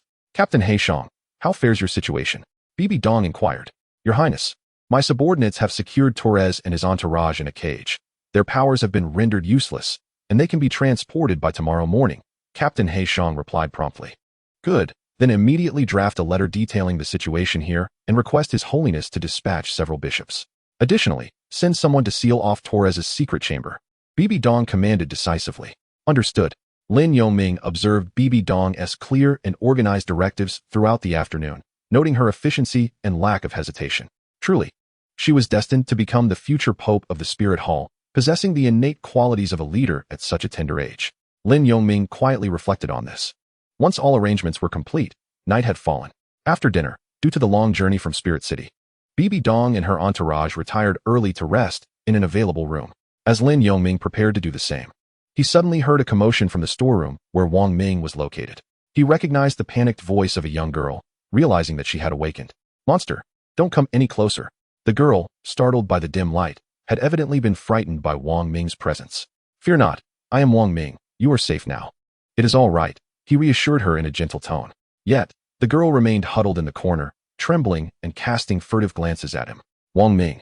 She has awakened. Lin Yongming approached and informed him. Indeed, I am unsure what frightened you so much before, that you now find yourself too afraid to speak. Wang Ming remarked helplessly. Wang Ming, please prepare something for her, Lin Yongming instructed. Understood, I shall be right back, Wang Ming replied, promptly departing.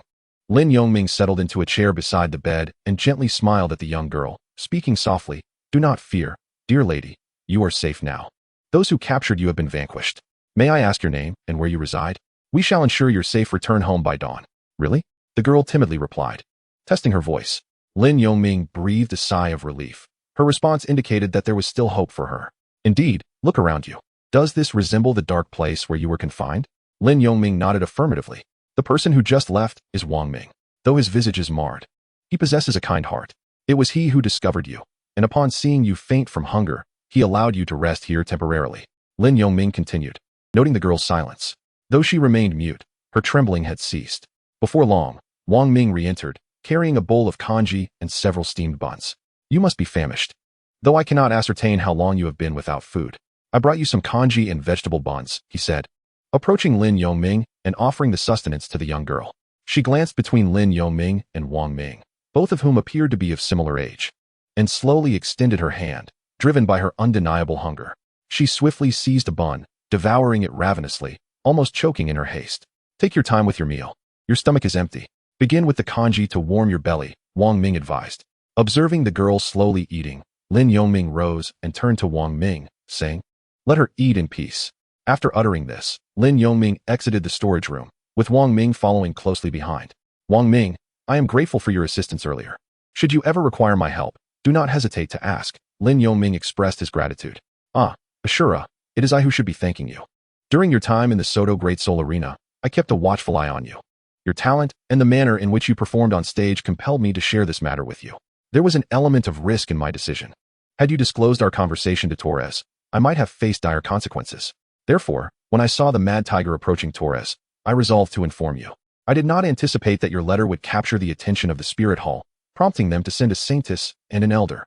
Had you not taken the perilous step of sending that letter, I fear I would not have been able to seek vengeance today. Thank you, Ashura, Wang Ming said solemnly. Regardless, you have aided me greatly, and hearing your words compels me to report Torres's actions to the Spirit Hall headquarters, Lin Yongming replied with a wry smile.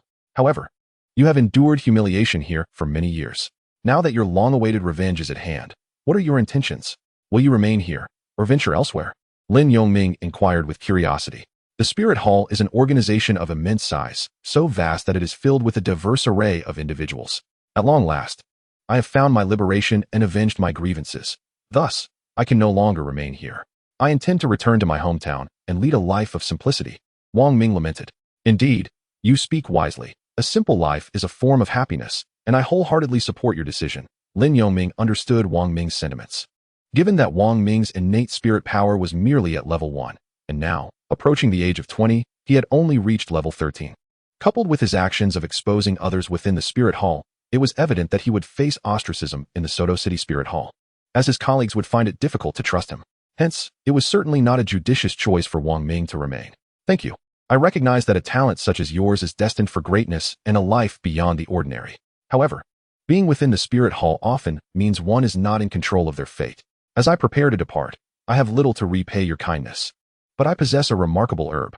I am uncertain of its name, yet this herb, when touched by a hand, will sever a person's connection to their spirit for approximately 30 seconds, resulting in the loss of spirit power, which will only be restored after about an hour. Wang Ming said, producing a glass vial containing a dark green herb. Such a herb exists. Lin Yongming exclaimed in astonishment. I unearthed it from a cave deep within the mountains. When my hand brushed against the herb, a mysterious energy infused into my being, and I soon discovered that I had lost my connection to my spirit and could not wield my power. Fortunately, after more than an hour, my spirit and power returned. Thus, I have named it the soul-severing herb, signifying the severance of spirit and spirit power. While you are in the Spirit Hall, I hope you find it useful in times of danger, Wang Ming said, extending the soul-severing herb towards Lin Yongming. Take it. It is of no use to me anymore, Wang Ming urged. Then I shall not refuse it. Thank you for the soul-severing herb, Lin Yongming replied, recognizing the sincerity in Wang Ming's tone and accepting it. Remember, do not touch it with your bare hands, even when retrieving it. You must use your spirit power to extract it from the vial, Wang Ming cautioned. I understand. Thank you, Lin Yongming nodded, surprised that Wang Ming had taken such care to preserve the herb in the glass vial filled with water to prevent it from wilting. I initially intended to use the soul-severing herb against Torres, but alas, I lacked allies. Even if I were to render Torres powerless by allowing him to touch the herb, he is always surrounded by aides, leaving me with no opportunity to act.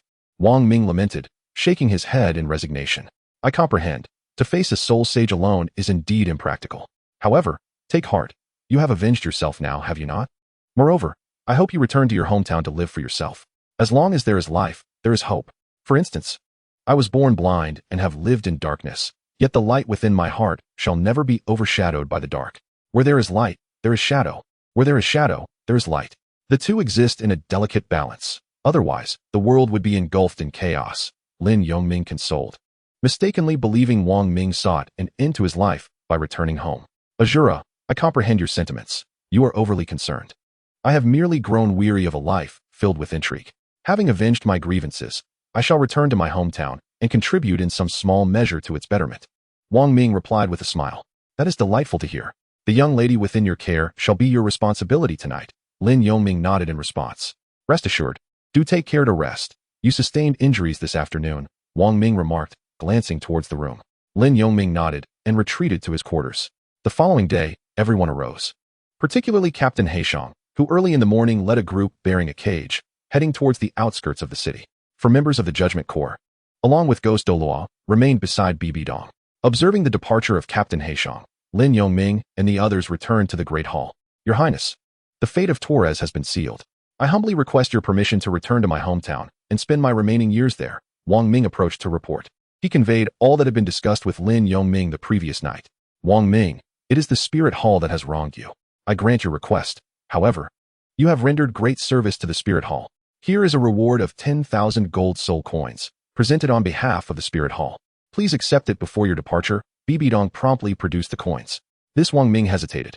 Please accept it, for upon your return, I imagine your ancestral home may require reconstruction. Lin Yongming interjected.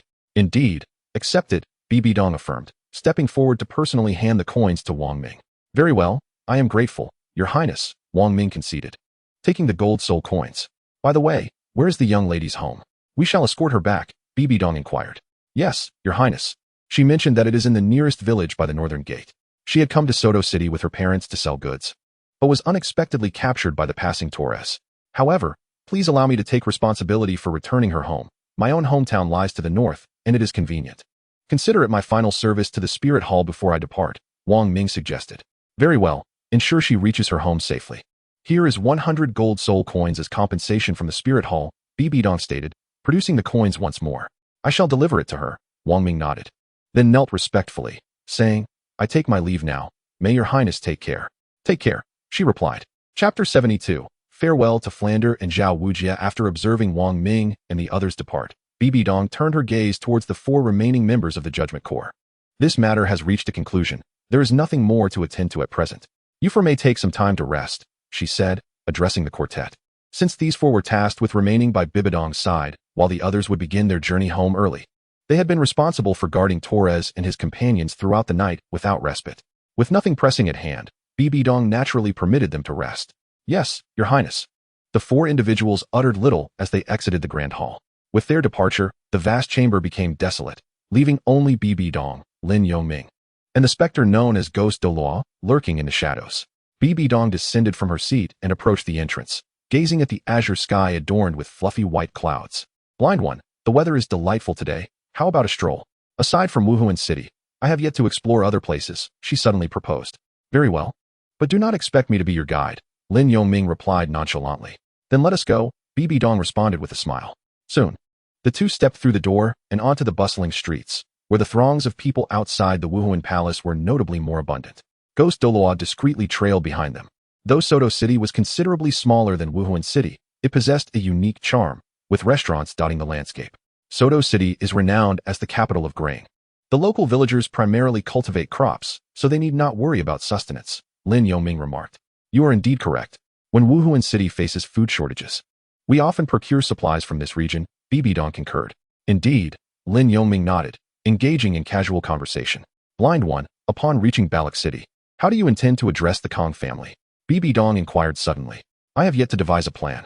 Ideally, it would be best to turn hostility into harmony, depending largely on their disposition. However, if they prove obstinate, I am not one to be trifled with, Lin Yongming replied thoughtfully. Well, this matter primarily rests in your hands. You shall dictate the course of action. As members of the Wuhuan Palace, we should not be overly timid. Once the new bishop arrives to take over, we shall proceed to Balak City and wait a few more days, Bibi Dong stated. I am immensely grateful to you. Resolving this matter expeditiously would be prudent. For if they were to discover my village, it could spell trouble, Lin Yongming acknowledged with a nod. No need for thanks. After all, we are allies, and assistance is expected. However, do not misuse the name of the Wuhuan Palace for nefarious deeds, Bibi Dong replied with a slight smile. That goes without saying. I do not instigate conflict unless provoked, Lin Yongming affirmed. Konghu, though you have perished, do not blame me. Your family will inevitably learn that your demise was at my hands, Lin Yongming mused inwardly. For Kong, who had indeed fallen at Lin Yongming's hands, and should he remain absent for too long, his family would undoubtedly seek the truth behind his disappearance. Even if they failed to uncover the circumstances of his death, they would certainly deduce whom he sought, and in time, they would return to trouble Lin Yongming once more. Have you spent the past year in the Great Soul Arena? How is it there? Bibi Dong suddenly inquired. Oh, you have never been to the Great Soul Arena? Lin Yongming replied with surprise. No. The Spirit City does not possess a grand spirit arena, and competitions among spirit masters are quite rare there. Even when conflicts arise, they are resolved through a few dueling platforms overseen by the Spirit Hall. Bibi Dong explained with a resigned shake of her head. The headquarters of the Spirit Hall is located in the Spirit City. The 8 noble families would never dare to establish a grand spirit arena there. Even if they did, it would likely become a property of the Spirit Hall. Indeed, the Grand Spirit Arena serves as an excellent venue for novice spirit masters to enhance their practical combat experience, as they encounter opponents with diverse spirits and abilities. However, the downside is that on the arena stage, spirit masters are exposed to the scrutiny of ordinary spectators. Akin to performers, if their performance falters, they may even face ridicule. Lin Yongming slowly expressed his sentiments. I see. From what you say, it seems that the Grand Spirit Arena is quite lively, Bibi Dong remarked with curiosity. It is indeed bustling, with events typically concluding around 3 or 4 in the morning. Lin Yongming nodded in agreement. Since the new bishop won't arrive for a few days, shall we visit the Grand Spirit Arena today? Bibi Dong suggested with keen interest. Is that appropriate? You, the illustrious saintess of the Spirit Hall, venturing into the chaotic Grand Spirit Arena? If His Holiness the Pope discovers it was I who brought you, might he not hold it against me? Lin Yongming exclaimed, taken aback. He hesitated to take Bibi Dong to the Grand Spirit Arena, concerned about the Pope's potential disapproval. "Oh, I thought I recognized that voice. It's the blind seer," said two familiar figures, appearing before Lin Yongming, their tone laced with playful banter. "Flander Zhao Wujia? I didn't expect to see you both here. What brings you?" Lin Yongming inquired, surprised, as he had not seen them since that night, when he was chased away by the blue-silver emperor. Bibi Dong remained silent, observing the two intently, as she discerned that they had come specifically for Lin Yongming. "Indeed, my friend, we returned to Soto City expressly to seek you out. I still remember the humiliation from that alley. I thought I would never see you again after you left Soto City. Yet here we are today," Flander declared with a cold smirk, issuing a challenge. "Thus, I propose a rematch at the Grand Spirit Arena." "Absolutely. We've come back to engage you in a 2-on-2 match. By the way, where's that blue-haired girl?" Zhao Wujia added, stepping forward. "It seems you've forgotten the pain of your previous defeat, coming here so confidently to confront me. I presume both of you have advanced to the Spirit Master rank. Even if you two join forces, I am unafraid. But why should I accept your challenge?" "It offers me no advantage," Lin Yongming replied with a smile, shaking his head. "Certainly, thanks to your influence during that period.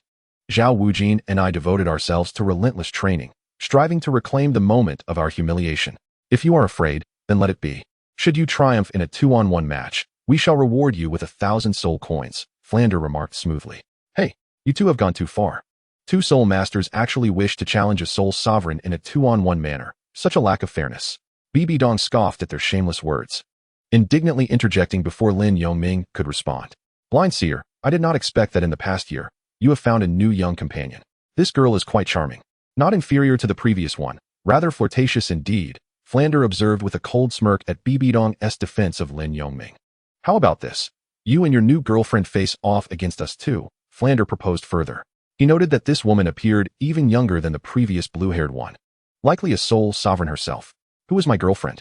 I warn you to watch your words," Bibi Dong swiftly retorted. Flander was right, even if they were merely friends. "A 2-on-2 match would be fair," Zhao Wujin added.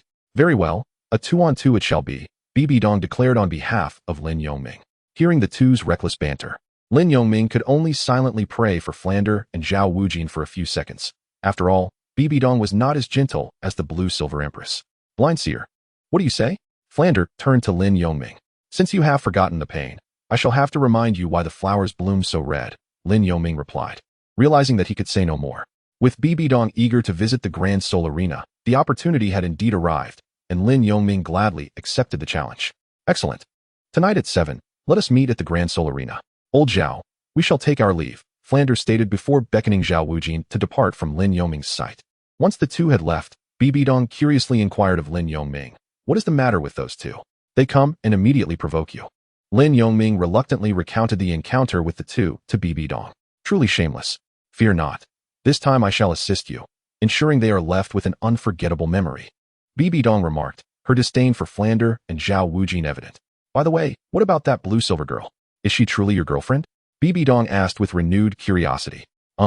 Look at my age. At most, she is just a good companion, a close friend," Lin Yongming responded, exasperated.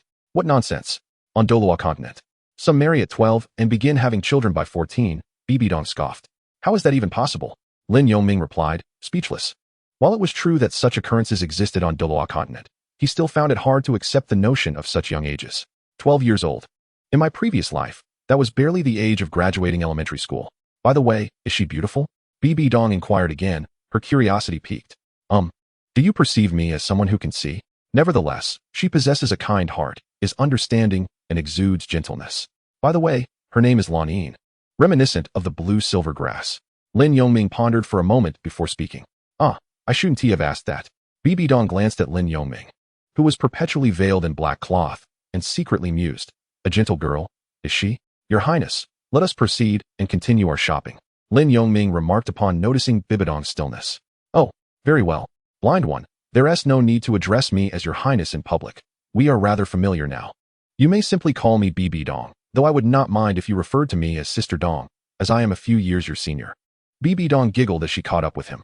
All right, I too find it a bit awkward to continually call you Your Highness. In places devoid of Spirit Hall members, I shall address you as Bibi Dong. Lin Yongming nodded in agreement. Let us go shopping then. Upon hearing his response, Bibi Dong eagerly took hold of Lin Yongming's arm. From morning until afternoon, Lin Yongming accompanied Bibi Dong through several streets, only returning to the Spirit Hall at 4 o'clock for a brief respite. After dinner at 6:30, Lin Yongming led Bibi Dong to the Great Soul Arena. Such a crowd. Is that magnificent castle the Great Soul Arena? Bibi Dong inquired, gazing at the imposing structure. Indeed, Lin Yongming affirmed with a nod. Arriving before the Great Soul Arena, it was past 7 o'clock. Flander, do you think that blind one will show up? Zhao Wujie remarked, noting Lin Yongming's absence as the hour approached. How would I know? Sigh. Let us wait a little longer, Flander replied, somewhat perturbed. Do you truly believe we can win? I've heard that blind one has been here for nearly a year, securing the Gold Soul badge at the Great Soul Arena, and is capable of challenging soul masters across realms. Zhao Wujie expressed his lingering doubts. Impossible. We are both now soul masters. How could he, a soul sovereign, triumph over us? I shall take the offensive while you defend. Even if it's a 2-on-2, that girl accompanying him is likely merely a soul sovereign, Flander asserted. Confident in their victory, it is important to note that since that fateful night in the alley, where he was schooled by the Blue-Silver Emperor, Flander had relentlessly trained with Zhao Wujie, striving to attain the rank of soul master and restore his dignity. I have an uneasy feeling about that girl, Zhao Wujie remarked. Sensing an ominous premonition, yet he understood that Flander would be unwilling to heed his concerns at this moment. Approximately around 7:30, Lin Yongming and Bibi Dong arrived at the entrance of the Great Soul Arena. Zhao Wujie, they have arrived. Flander, keeping an eye on the path ahead, noticed Lin Yongming and Bibi Dong, and promptly nudged Zhao Wujie's arm before striding towards them. Haha, blind one, I thought you were too afraid to come. Flander proclaimed with a hint of arrogance. What? Are you so eager to be humiliated? Do not forget, you are my defeated foe. You previously remarked that you would avoid me upon sight, Lin Yongming retorted nonchalantly. You humph. The true test is upon us. I shall reclaim all the humiliation of the past. With a scowl, Flander coldly snorted and strode into the arena. It seems he harbors quite a grudge against you. Bibi Dong remarked with a slight smile. Who knows? It was merely a loss in a soul duel, yet he is so relentless, Lin Yongming replied with resignation. Let us proceed. My hands are itching to engage. Bibi Dong said with curiosity towards the inside. Indeed, Lin Yongming nodded and entered. Upon entering the hall, Lin Yongming overheard Flander speaking to the attendant. I wish to challenge Azura in a 2-on-2 match. We have made an appointment. Azura. Sir, are you certain? Azura possesses a gold soul badge, while you and your companion only hold copper badges, the attendant remarked, scrutinizing their badge levels. Spare me the pleasantries. Flander shouted at the attendant, his face darkening. However, Azura has left not long ago, the attendant replied in confusion. It is indeed I who arranged this. So please match us accordingly, Lin Yongming interjected. Azura. The attendant's eyes lit up with fervor upon seeing Lin Yongming, resembling an enamored fan. Enough of that. He is not the one you should be gazing at. Match us, Flander urged the attendant with exasperation. Ah, understood, a 2-on-2 match. But I have not seen this lady before. Is she a soul master from our arena? The attendant inquired, glancing at the unfamiliar Bibi Dong. She is not. But she should be able to team up with me for just one match, Lin Yongming replied. Very well, since Azura has stated so. And as you have privately arranged this duel, we can schedule the battle, provided there are no objections. However, how shall we register the name? The attendant nodded, then asked. Since he is called Azura, then register me as Rakshasa, Bibi Dong suddenly interjected. Lin Yongming was taken aback, glancing at Bibi Dong in surprise. How did you come up with the name Rakshasa? Chapter 73, The Reputation of Azura. Upon hearing this peculiar name, the attendant cast a glance at Bibi Dong, who exuded an elegant aura. Very well, the registration is complete. Shall I confirm the match? The attendant asked once more. Confirmed, let us expedite this. Flander replied impatiently. Flander and Zhao Wujie had spent nearly a year advancing to the Soul Master level, all for the purpose of defeating Lin Yongming and restoring their honor. Now, upon seeing Lin Yongming, Flander naturally displayed an eagerness that was unmistakable. The thought of finally defeating Lin Yongming and realizing the fruits of his arduous training was almost unbearable, especially after having suppressed his anticipation for so long. However, Zhao Wujie appeared less visibly affected than Flander, though he too harbored the desire to confront Lin Yongming this time. Confirmed. Lin Yongming sensed the attendant's gaze upon him and nodded in response. Such a consensual match requires the agreement of both parties before the attendant can confirm it. Should there be any disagreement, the attendant dares not proceed with the match, for the consequences could extend beyond offending the Soul Master. They may also face repercussions from their superiors. Ladies and gentlemen, your matchmaking for the duel has been successfully completed. Please listen for the broadcast shortly. The attendant replied with a smile. Ha, Ashura, don't beg for mercy later. Flander sneered coldly at Lin Yongming upon hearing of the successful match. Though my abilities may not be formidable, you certainly overestimate yourself, Lin Yongming replied with an air of indifference. Oh my, you are rather arrogant, four-eyed boy. Just wait and see how I shatter your glasses, BB Dong retorted, unable to tolerate Flanders' brash demeanor. Humph, you, a delicate little girl. I could let you have a few moves, Flanders scoffed, turning to Zhao Wujing. Let us depart. After delivering his remarks, he called for Zhao Wujing to prepare. Blind one. You must hand the four-eyed boy over to me later. I shall surely smash his glasses, BB Dong declared, having chosen her opponent. Very well, no problem, Lin Yongming replied nonchalantly. Since BB Dong had arrived to indulge in the fun, he certainly would not disrupt others' enjoyment. However, he felt compelled to offer a word of caution, but do be mindful. That four-eyed boy possesses the cat-eagle martial spirit, a flying-type agility soul master, granting him an advantage in the air. Though the arena does impose some limitations on his flying range. To think he is a flying soul master with a cat-eagle martial spirit. No wonder he wears glasses. It seems he struggles to see up close, BB Dong remarked with a dismissive pout. I have battled him once before, and I remember his initial 3 soul skills. Lin Yongming continued, providing BB Dong with further insights into Flanders' abilities. The distribution of soul skills is fairly decent. However, I can ensnare him with the death spider web, rendering him unable to fly. Upon hearing Lin Yongming's description, BB Dong formulated a strategy to counter Flanders. Observing the increasingly lively atmosphere of the Grand Soul Arena, with throngs of spectators creating a resounding tide of excitement, she could not help but express her surprise. I must say, I did not anticipate the Grand Soul Arena to be so popular. It is on track to be completely packed. Indeed, witnessing soul masters, who usually hold themselves in high esteem outside, engage in battle here for our entertainment allows spectators to indulge in their fantasies about soul masters, which undoubtedly endears them to the audience, Lin Yongming replied. True, BB Dong nodded in agreement. Moreover, it is only around 8 o'clock now. The peak time for the Grand Soul Arena typically occurs around 10, when the fervor and exuberance reach their zenith, Lin Yongming added. Drawing from his nearly year-long experience at the Grand Soul Arena, though he would not claim to possess the utmost understanding of it.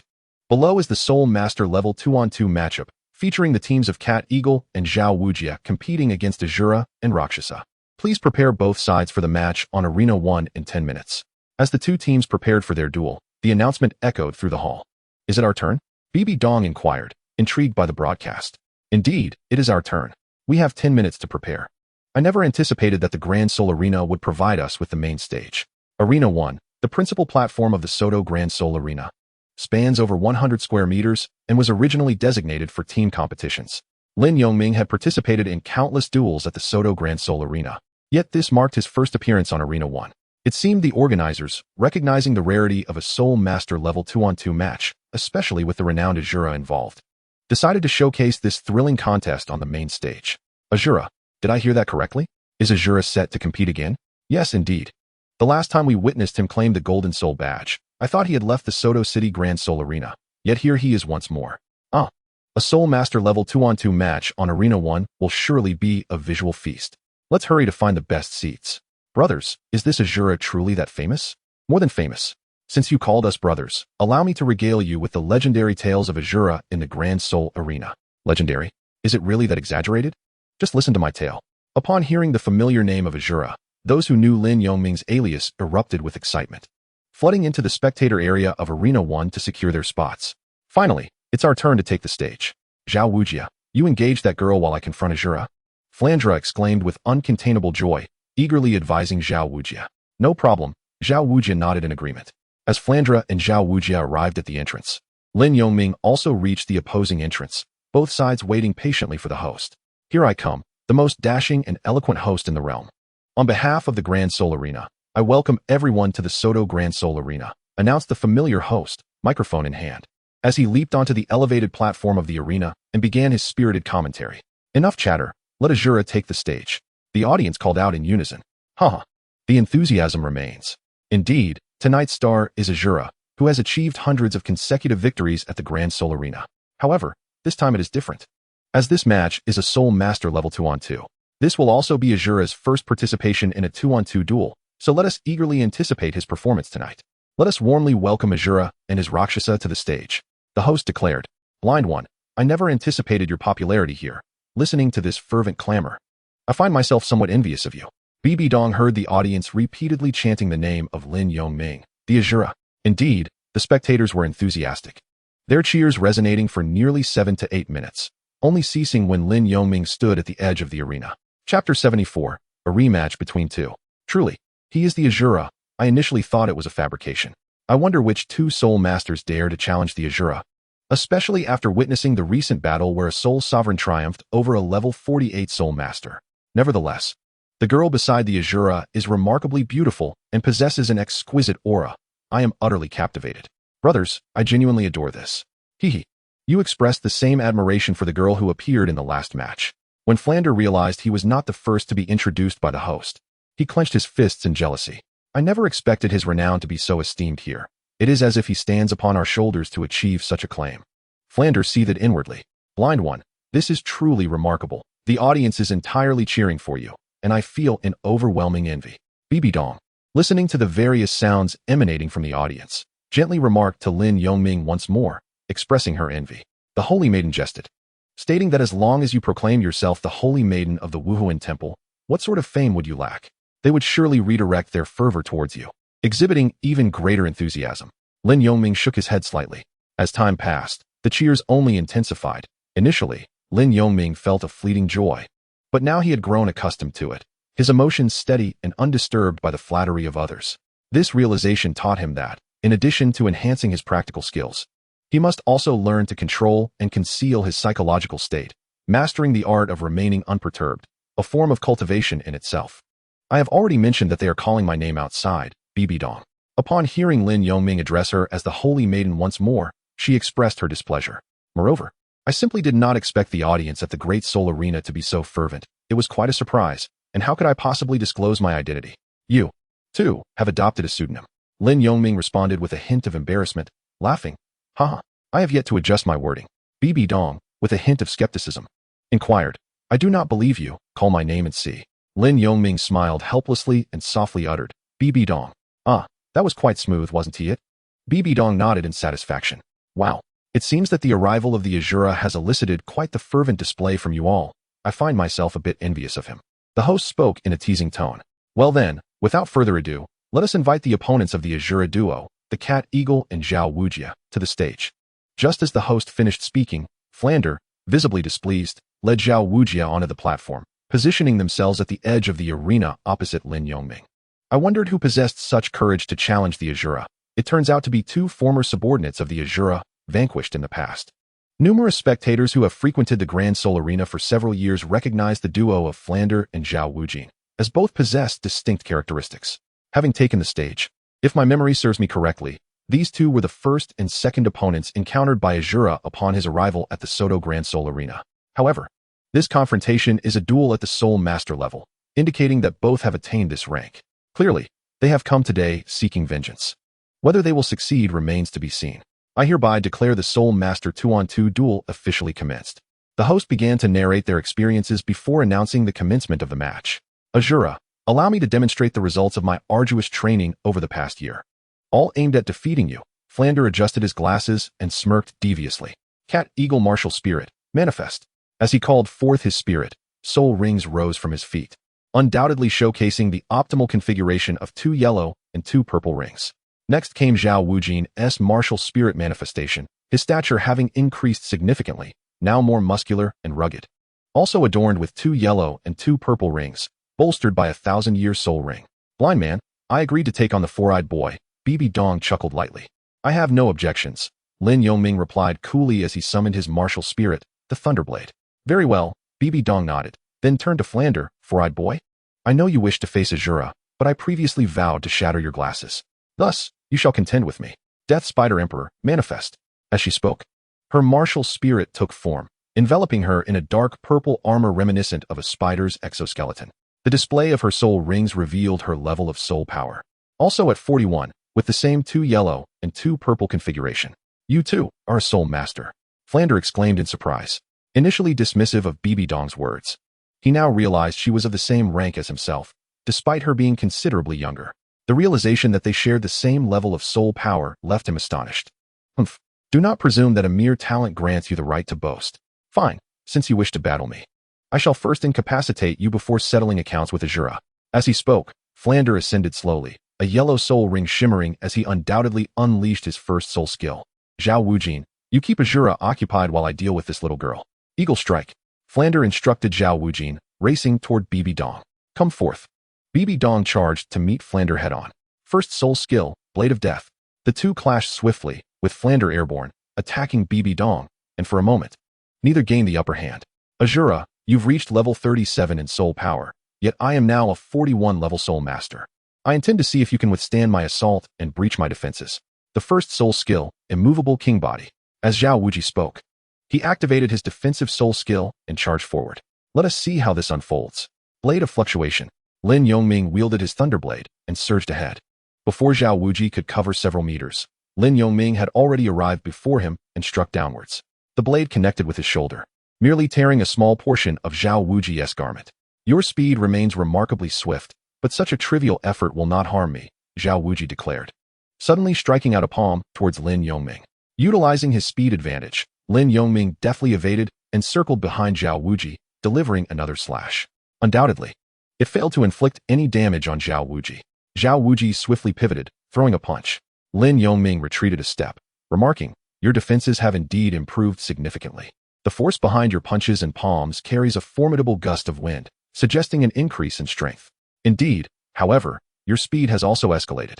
It appears that probing further is ill-advised," Zhao Wuji replied, revealing his third purple soul ring. The third soul skill, Gravity Enhancement.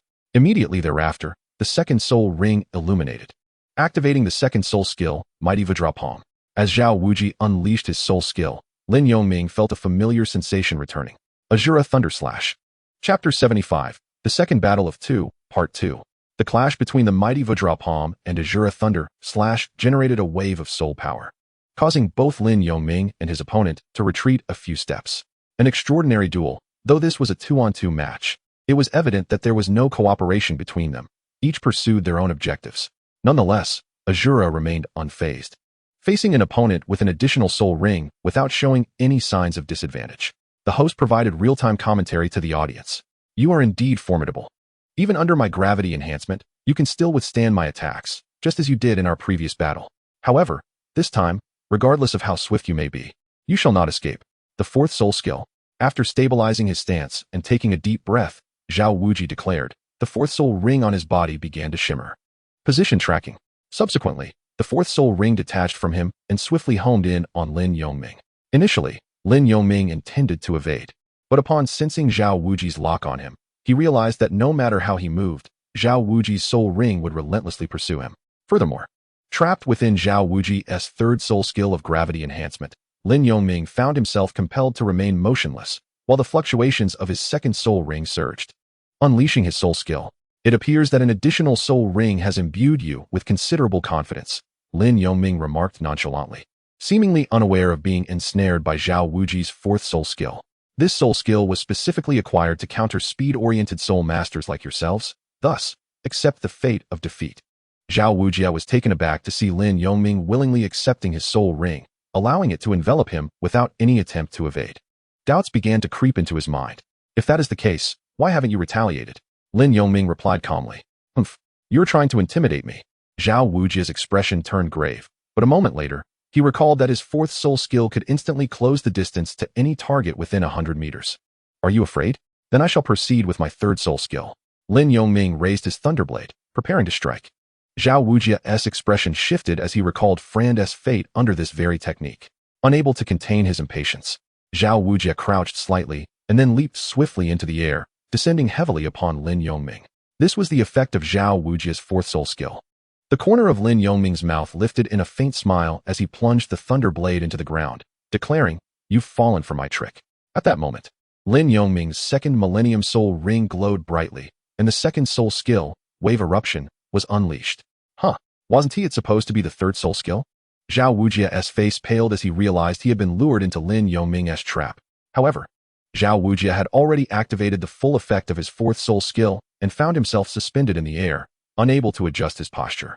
With a whoosh, Zhao Wuji was now about 50 centimeters above Lin Yongming, who immediately unleashed Wave Eruption. Zhao Wuji felt a violent disturbance within his soul power, leading to a heavy sensation in his chest before being sent flying. "You deceitful trickster," Zhao Wuji shouted in shock and anger, pointing at Lin Yongming. "All is fair in war. Now descend, my third soul skill, Dual Thunder Strike." Before Zhao Wuji could stabilize himself, Lin Yongming's third soul skill followed closely behind. Unmoving King Body. Zhao Wujia activated the effect of the unmoving king body, yet before he could fully unleash it, Lin Yongming's attack struck. Aware of Zhao Wujia's formidable resilience, Lin Yongming employed the wave eruption's impact to release his third soul skill. Under the assault of the dual thunder strike, the golden light that enveloped Zhao Wujia shattered violently, breaching the defense of the unmoving king body. Overwhelmed, Zhao Wujia was sent rolling backwards several times before ending up on the ground like a flipped turtle. All of Zhao Wujia's soul skills became ineffective, and in the blink of an eye, Lin Yongming stood before him. At that moment, Zhao Wujia gasped for breath, his chest marred with wounds and blood streaming from his lips.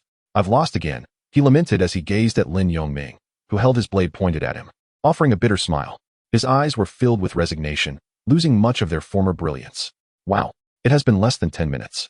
And we have witnessed Azura defeat the soul sect Zhao Wujia," the host announced with fervor. "Azura, Azura." The audience erupted in cheers from the stands. "In light of this, you should withdraw to recuperate," Lin Yongming remarked, turning his attention away from Zhao Wujia. The host gestured to the audience, and immediately, two individuals ascended the stage to carry Zhao Wujia away. "Zhao Wujia," Flanders exclaimed, his countenance darkening as he witnessed Zhao being removed. How could it be possible that, in just a few moments, Zhao Wujia had been defeated by Lin Yongming? The disgrace of your friend being taken away is indeed a humiliation for soul masters. Hence, you must act quickly. If you wish to avoid a similar fate, obediently allow me to shatter your glasses." Bibi Dong cast a glance at Lin Yongming, astonished that he had so swiftly vanquished a soul master of the soul sect. "How infuriating. With your abilities, the outcome remains uncertain," she declared, invoking her fourth soul skill. Eagle Feather 10 strikes. Flanders spun rapidly in the air before Bibi Dong, conjuring 10 orange-yellow blades of energy that surrounded him. "Rascal, do you require assistance?" Lin Yongming called out. "No need," Bibi Dong replied without turning her head. With her fourth soul ring glowing, she unleashed her fourth soul skill, Thorn Spider Armor. Dark purple spikes, over a meter in length, adorned her body, while the purple shell became remarkably dense without compromising her agility. The accompanying venomous barbs possessed potent toxicity and formidable defense. Flanders' 10 energy blades, each at least a meter long, swiftly sliced towards Bibi Dong. However, her Thorn Spider Armor proved to be an exceptional defensive soul skill, and since her fourth soul ring was over 1,000 years older than Flanders, the outcome was predictable. Bibi Dong effortlessly absorbed all of Flanders' attacks unscathed. How formidable a defensive soul skill! How could she withstand all of this? Flanders gasped, incredulous that his technique meant for Lin Yongming had been thwarted without harm. Third soul skill, Death Spider Emperor's Binding. Bibi Dong unleashed her martial spirit, the Death Spider Emperor, expelling a deep purple web imbued with toxic mists that enveloped her opponent. As the web expanded in midair, Flanders had no chance to react before being ensnared like a bound captive. "At last, I found my opportunity. Down you go." Bibi Dong yanked the web downwards, causing Flanders to crash heavily onto the platform, blood spilling from his nose as he cried out in agony. "Now, you cannot escape." Bibi Dong swiftly approached Flanders, her fists aimed squarely at his face, particularly at his glasses. Chapter 76. The Observation of Ghost Douluo. Without a hint of mercy, Bibi Dong unleashed a flurry of punches upon the downed Flanders, deliberately targeting his visage, with a special emphasis on his glasses. "A promise must be kept. If I declare to shatter your glasses, then I shall indeed shatter your glasses," Bibi Dong proclaimed, demonstrating her martial prowess. Flander, ensconced like a rice dumpling, emitted a piercing scream, which was soon followed by a cacophony of wails echoing throughout Arena 1. While a soul master of the power type could typically extricate themselves from the death web of Bibi Dong, as exemplified by someone like Zhao Wujia, Flander, being an agile attacker, possessed remarkable speed and decent offensive capabilities, yet his physical constitution was somewhat lacking. Coupled with Bibi Dong's profound soul power surpassing that of Flander, his chances of breaking free were further diminished. The rhythmic cries of agony elicited sympathy from Lin Yongming, who mused, "How violent. The gentle and graceful blue-silver emperor is far more appealing." Suddenly, a peculiar sound resounded. The lenses of Flanders' glasses had indeed been shattered by Bibi Dong. What a tragic fate for the cat eagle. This contest can be deemed concluded prematurely, for the cat eagle has lost its ability to retaliate under the unyielding web, the host declared. Indeed, it is rather grim. One brother is toppled by Azura, while the other is ensnared and subjected to relentless blows. Such misfortune for them. This is the goddess of war. Her terror is palpable. After delivering dozens of strikes, Bibi Dong finally ceased her assault, retracting the web that bound Flander, who lay on the ground, battered and bruised. His glasses shattered around him. "Little kitty, do you concede? Do you dare to seek retribution?" Bibi Dong asked, hands on her hips, gazing down at the prostrate Flander, who, clutching his face, could only reveal his darkened eyes. Just you wait. One day, I shall surpass you and return to confront you, he retorted, attempting to maintain his defiance. Bibi Dong raised her right fist once more. Alarmed, Flander scrambled to his feet, shielding his face as he hurriedly descended from the arena. Haha. Our Cat Eagle contestant has forfeited by exiting the stage, thus declaring Azura and Rascal the victors of this contest, the host announced. Bibi Dong, you frightened him away. Quite impressive indeed. You truly delivered on your promise and shattered the bespectacled one, Lin Yongming remarked as he approached and stood beside Bibi Dong. Oh, it's just a small feat, however. Aerial soul masters are indeed quite formidable. Fortunately, I possess a control soul skill and a defensive one. This soul battle arena is certainly intriguing, Bibi Dong replied with a slight smile. All right, let us make haste, Lin Yongming urged, pulling Bibi Dong away from the arena. Before long, they reached the entrance. Why the rush? Bibi Dong inquired, puzzled by Lin Yongming's urgency. You see, if we don't hurry, the audience will surely block the exit. He explained. Why would they block the exit? She asked, still bewildered. Azura is making a run for it. Quick, block the door. Azura, wait for us. Came the commotion and hurried footsteps from behind. Did you see that? We must flee. Lin Yongming swiftly led Bibi Dong away from the arena of the Great Soul Arena. Was it truly that chaotic? Bibi Dong, sensing the commotion, recalled the audience's reaction during Lin Yongming's performance on stage and understood the reason behind it. Fortunately, they were now safe. Lin Yongming guided Bibi Dong through a street and around a corner. That's a relief. I'm utterly exhausted, Bibi Dong remarked, patting her chest. The two paused for a brief 2-minute respite before heading towards the spirit hall. As they rested, a shadow emerged, a figure of the ghost Douluo. Was he genuinely born blind? The ghost Douluo observed Lin Yongming's retreating silhouette, reminiscing about the battle in the arena, harboring some doubts in his heart. This was the first time the ghost Douluo had witnessed Lin Yongming in combat. The scene was so vivid it felt as if he could see, defying the expectations of a blind person. How could someone born blind triumph over a soul sect as a soul sovereign? Was he truly a natural-born warrior? The ghost Douluo found the enigma perplexing. Soon, he vanished back into the shadows, silently following them to the spirit hall. Blind man, you should rest early, he advised. Yes. And you as well, Saintess, Lin Yongming replied. The two then returned to their respective chambers, took a shower, and retired for the night, under the cloak of darkness. As midnight approached, all but the patrolling guards of the spirit hall succumbed to slumber. A shadow slipped into Lin Yongming's room, purposefully approaching his bedside. The ghost Douluo, cloaked in dark attire with long black hair and ebony eyes, displayed a flicker of curiosity upon his cold visage. Let me see if your eyes are truly blind, he murmured, lifting the black veil covering Lin Yongming's face. He paused, gazing at the eyelids, then gently pried them open. What dark pupils, even darker than mine, he exclaimed, revealing orbs as black as coal. As he continued to pry, he noticed the centers of those eyes seemed to swirl, an inexplicable gravitational pull captivating him. The ghost Douluo found himself enveloped in an abyssal space, a terrifying crimson eye fixating upon him. A chill coursed through his body, and he instinctively recoiled, stepping back in shock. What is this thing that threatens to consume my spiritual essence? He pondered, trembling with unease. This blind youth must harbor a profound secret. His congenital blindness was likely linked to this mystery. After all, how could an ordinary villager devoid of any soul power give rise to a prodigy with innate full soul power? Something must be attached to this child. Drawing a deep breath, the ghost Douluo continued to scrutinize Lin Yongming, lost in thought. However, the ghost Douluo dared not lift Lin Yongming's eyelids again. He merely restored the black cloth to its original position. It was of little consequence, for he was now one of our spirit hall members. Observing his hurried defense of the saintess against the soul saint's strike yesterday, it was evident he felt a strong sense of belonging to the spirit hall. As for the rest, I shall report this situation to His Holiness the Pope and let him grapple with it. Unable to fathom the situation, the ghost Douluo departed from Lin Yongming's chamber. Lin Yongming slept soundly through the night, blissfully unaware of the ghost Douluo's visit. Even if he had sensed the presence, he would have allowed the ghost Douluo to see. The following day, Lin Yongming proceeded to the main hall, as usual. After breakfast, he was once again drawn outside by Bibi Dong for a stroll. 3 days had passed when a new bishop, sent by the Spirit Hall headquarters to oversee the Soto Spirit Hall, arrived at the main hall, accompanied by 3 aides. Bishop Owen paid his respects to the saintess, fulfilling the command of His Holiness the Pope, and presented himself with his 3 assistants. A middle-aged man, accompanied by 3 young men in their 30s, knelt before Bibi Dong. Bishop Owen, I have heard of you. You have achieved the rank of Soul Saint and were originally the Vice Bishop of the Eastern Hall in Spirit City. Bibi Dong remarked with a hint of indifference. At that moment, She exuded a certain authority, embodying the demeanor of a leader, a quality cultivated from her youth through occasional engagements with the Pope. It was precisely this composure that enabled her to handle the Torres issue with such efficiency. Since you have been appointed by the teacher and possess managerial experience, I hope you can learn from Torres's mistakes and refrain from following in his footsteps during your time here, the saintess stated, her tone growing cold. You speak wisely, Your Highness. I shall undoubtedly adhere to the principles of the Spirit Hall, refraining from theft, deception, or any wrongdoing. I have observed the situation of Torres and his entourage on my way here, Owen replied, nodding earnestly. Very well. I have no desire to elaborate further.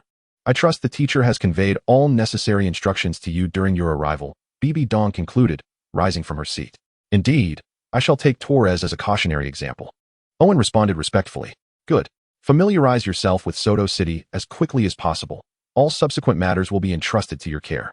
It is time for us to depart, Bibi Dong declared, stepping away from her main position. Lin Yongming, let us go. It is time to resolve your matters. Bibi Dong turned to Lin Yongming. Yes, Your Highness. Lin Yongming nodded in response. Your Highness, will you not stay a few more days? Owen inquired. No, had we not been waiting for you, we would have departed long ago. Bibi Dong gestured dismissively, leading the 4 members of the judgment team and Lin Yongming out of the hall. Of course, the ghost Douluo still followed discreetly from the shadows.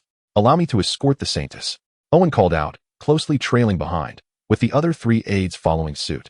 Upon reaching the carriage parked at the entrance, Bibi Dong was the first to board, beckoning Lin Yongming to join her. Let us depart for Barak Royal City, she announced. Farewell, Your Highness, Owen and the others respectfully called out. After bidding farewell to Owen and the others, the carriage slowly made its way towards the northern gate of Soto City. By the time they exited the northern gate, it was well past noon. Balak City lay to the north of Soto City, and notably, Soto City served as a vital urban center for the Balak Kingdom, connected to the royal road leading to the Balak Royal City, characterized by its remarkably smooth surface. Thus, the carriage sped along the royal road with considerable haste. Blind one, do you suppose the soul sage who is pursuing you is at home? Bibi Dong inquired with curiosity. I cannot say for certain. Perhaps he is searching for me in the various cities of the Balak Kingdom, or perhaps he remains at home, dispatching others to track my whereabouts, Lin Yongming replied, shaking his head. It would be best if he stayed at home. With 2 soul sages and 2 soul emperors among the 4 members of the judgment team, along with Ghost Douluo, I find it hard to believe they would dare to resist, Bibi Dong scoffed. Thanks to your support, I would otherwise have to hide until I was capable of confronting a soul sage, Lin Yongming acknowledged with a nod of gratitude. Do not mention it. We are all comrades here. If we were to abandon you, it would surely lead to your disappointment, Bibi Dong responded. The carriage, akin to a swift gale, traversed the distance from Soto City to Balak Royal City in nearly 4 hours, arriving around 5 o'clock. Balak City was approximately 2 circles larger than Soto City, bustling with greater prosperity. The sun was likely to set in about an hour, indicating they would need to spend the night in Balak City. Fan He, find us a hotel, Bibi Dong instructed as they approached the city. Yes, Your Highness, replied Fan He, a member of the judgment team responsible for driving the carriage. After a leisurely half-hour journey through the streets, he halted in front of a relatively luxurious hotel near the city center. Your Highness, is this establishment suitable? If not, I can seek another, Fan He asked as he addressed the carriage. Bibi Dong leaned out, casually surveyed the hotel, then stepped out of the carriage. This will suffice for one night. As Bibi Dong alighted, Lin Yongming followed suit, both making their way towards the hotel entrance. Wait, by sure. You need not accompany us inside. Instead, inquire about the location of the Crazy Tiger's residence, Bibi Dong instructed, pausing at the entrance. Understood, Your Highness, Bai Shi replied respectfully, before merging into the throng of the street. Bibi Dong then entered the hotel lobby and approached the front desk, securing 5 rooms, 1 each for Lin Yongming, Bibi Dong, and Ghost Douluo, while the remaining 4 members shared 2 rooms, all interconnected. Upon entering the designated room, Ghost Douluo took the lead in inspecting the hotel's facilities, only allowing Bibi Dong to enter once he confirmed everything was in order. Blind one, please take a moment to rest while we await Bai Shi's report on the Crazy Tiger's residence before we proceed, he suggested. It appears that you are not accustomed to riding in a carriage, as you seem somewhat disheveled and on the verge of slumber, remarked Bibi Dong, taking the lead by settling onto the plush sofa, addressing Lin Yongming. Indeed, I find it somewhat uncomfortable, Lin Yongming replied awkwardly. After nearly half an hour, just past 6 o'clock, Bai Shi arrived at the hotel bearing information. Returning to the Saintess, my subordinate made inquiries along the way and then visited the residence. It is merely 4 streets away from here, Bai Shi reported. Excellent. Inform the brethren to dine in the hotel cafeteria first. We shall convene at the hotel entrance in half an hour. One must be well fed to muster the strength for our endeavors. Then we shall go and trouble them. Bibi Dong declared as she rose promptly. Understood, Your Highness, Bai Shi acknowledged, exiting the room to notify the 3 team members to proceed to the cafeteria. Blind man, Elder Ghost. Let us join as well, Bibi Dong suggested. Very well, Lin Yongming concurred without hesitation. After securing the door, they ascended to the second-floor cafeteria, where they selected several dishes and sat down face-to-face to dine. Meanwhile, Ghost Douluo occupied another table. Half an hour later, the trio arrived at the hotel entrance, where 4 members of the Judgment Corps were already awaiting their arrival. Let us depart, Bibi Dong commanded, and under Bai Shi's leadership, they made their way towards the residence of the Wild Tiger. Winding through several streets, they finally reached the residence of the Wild Tiger, a quintessential European-style edifice, with a stone sculpture of a tiger prominently displayed at the entrance. Kong, Bibi Dong murmured softly. Your Highness, this is indeed the residence of the Kong family. There can be no mistake, Bai Shi replied. What are we waiting for? Knock on the door, Bibi Dong ordered. Yes. The 4 members of the Judgment Corps stepped forward, and Bai Shi quickly advanced a couple of paces, delivering a solid punch to the heavy door. Bang! A resounding echo followed. Who dare seek death? A robust voice boomed from behind the door, which then swung open, parting in the middle.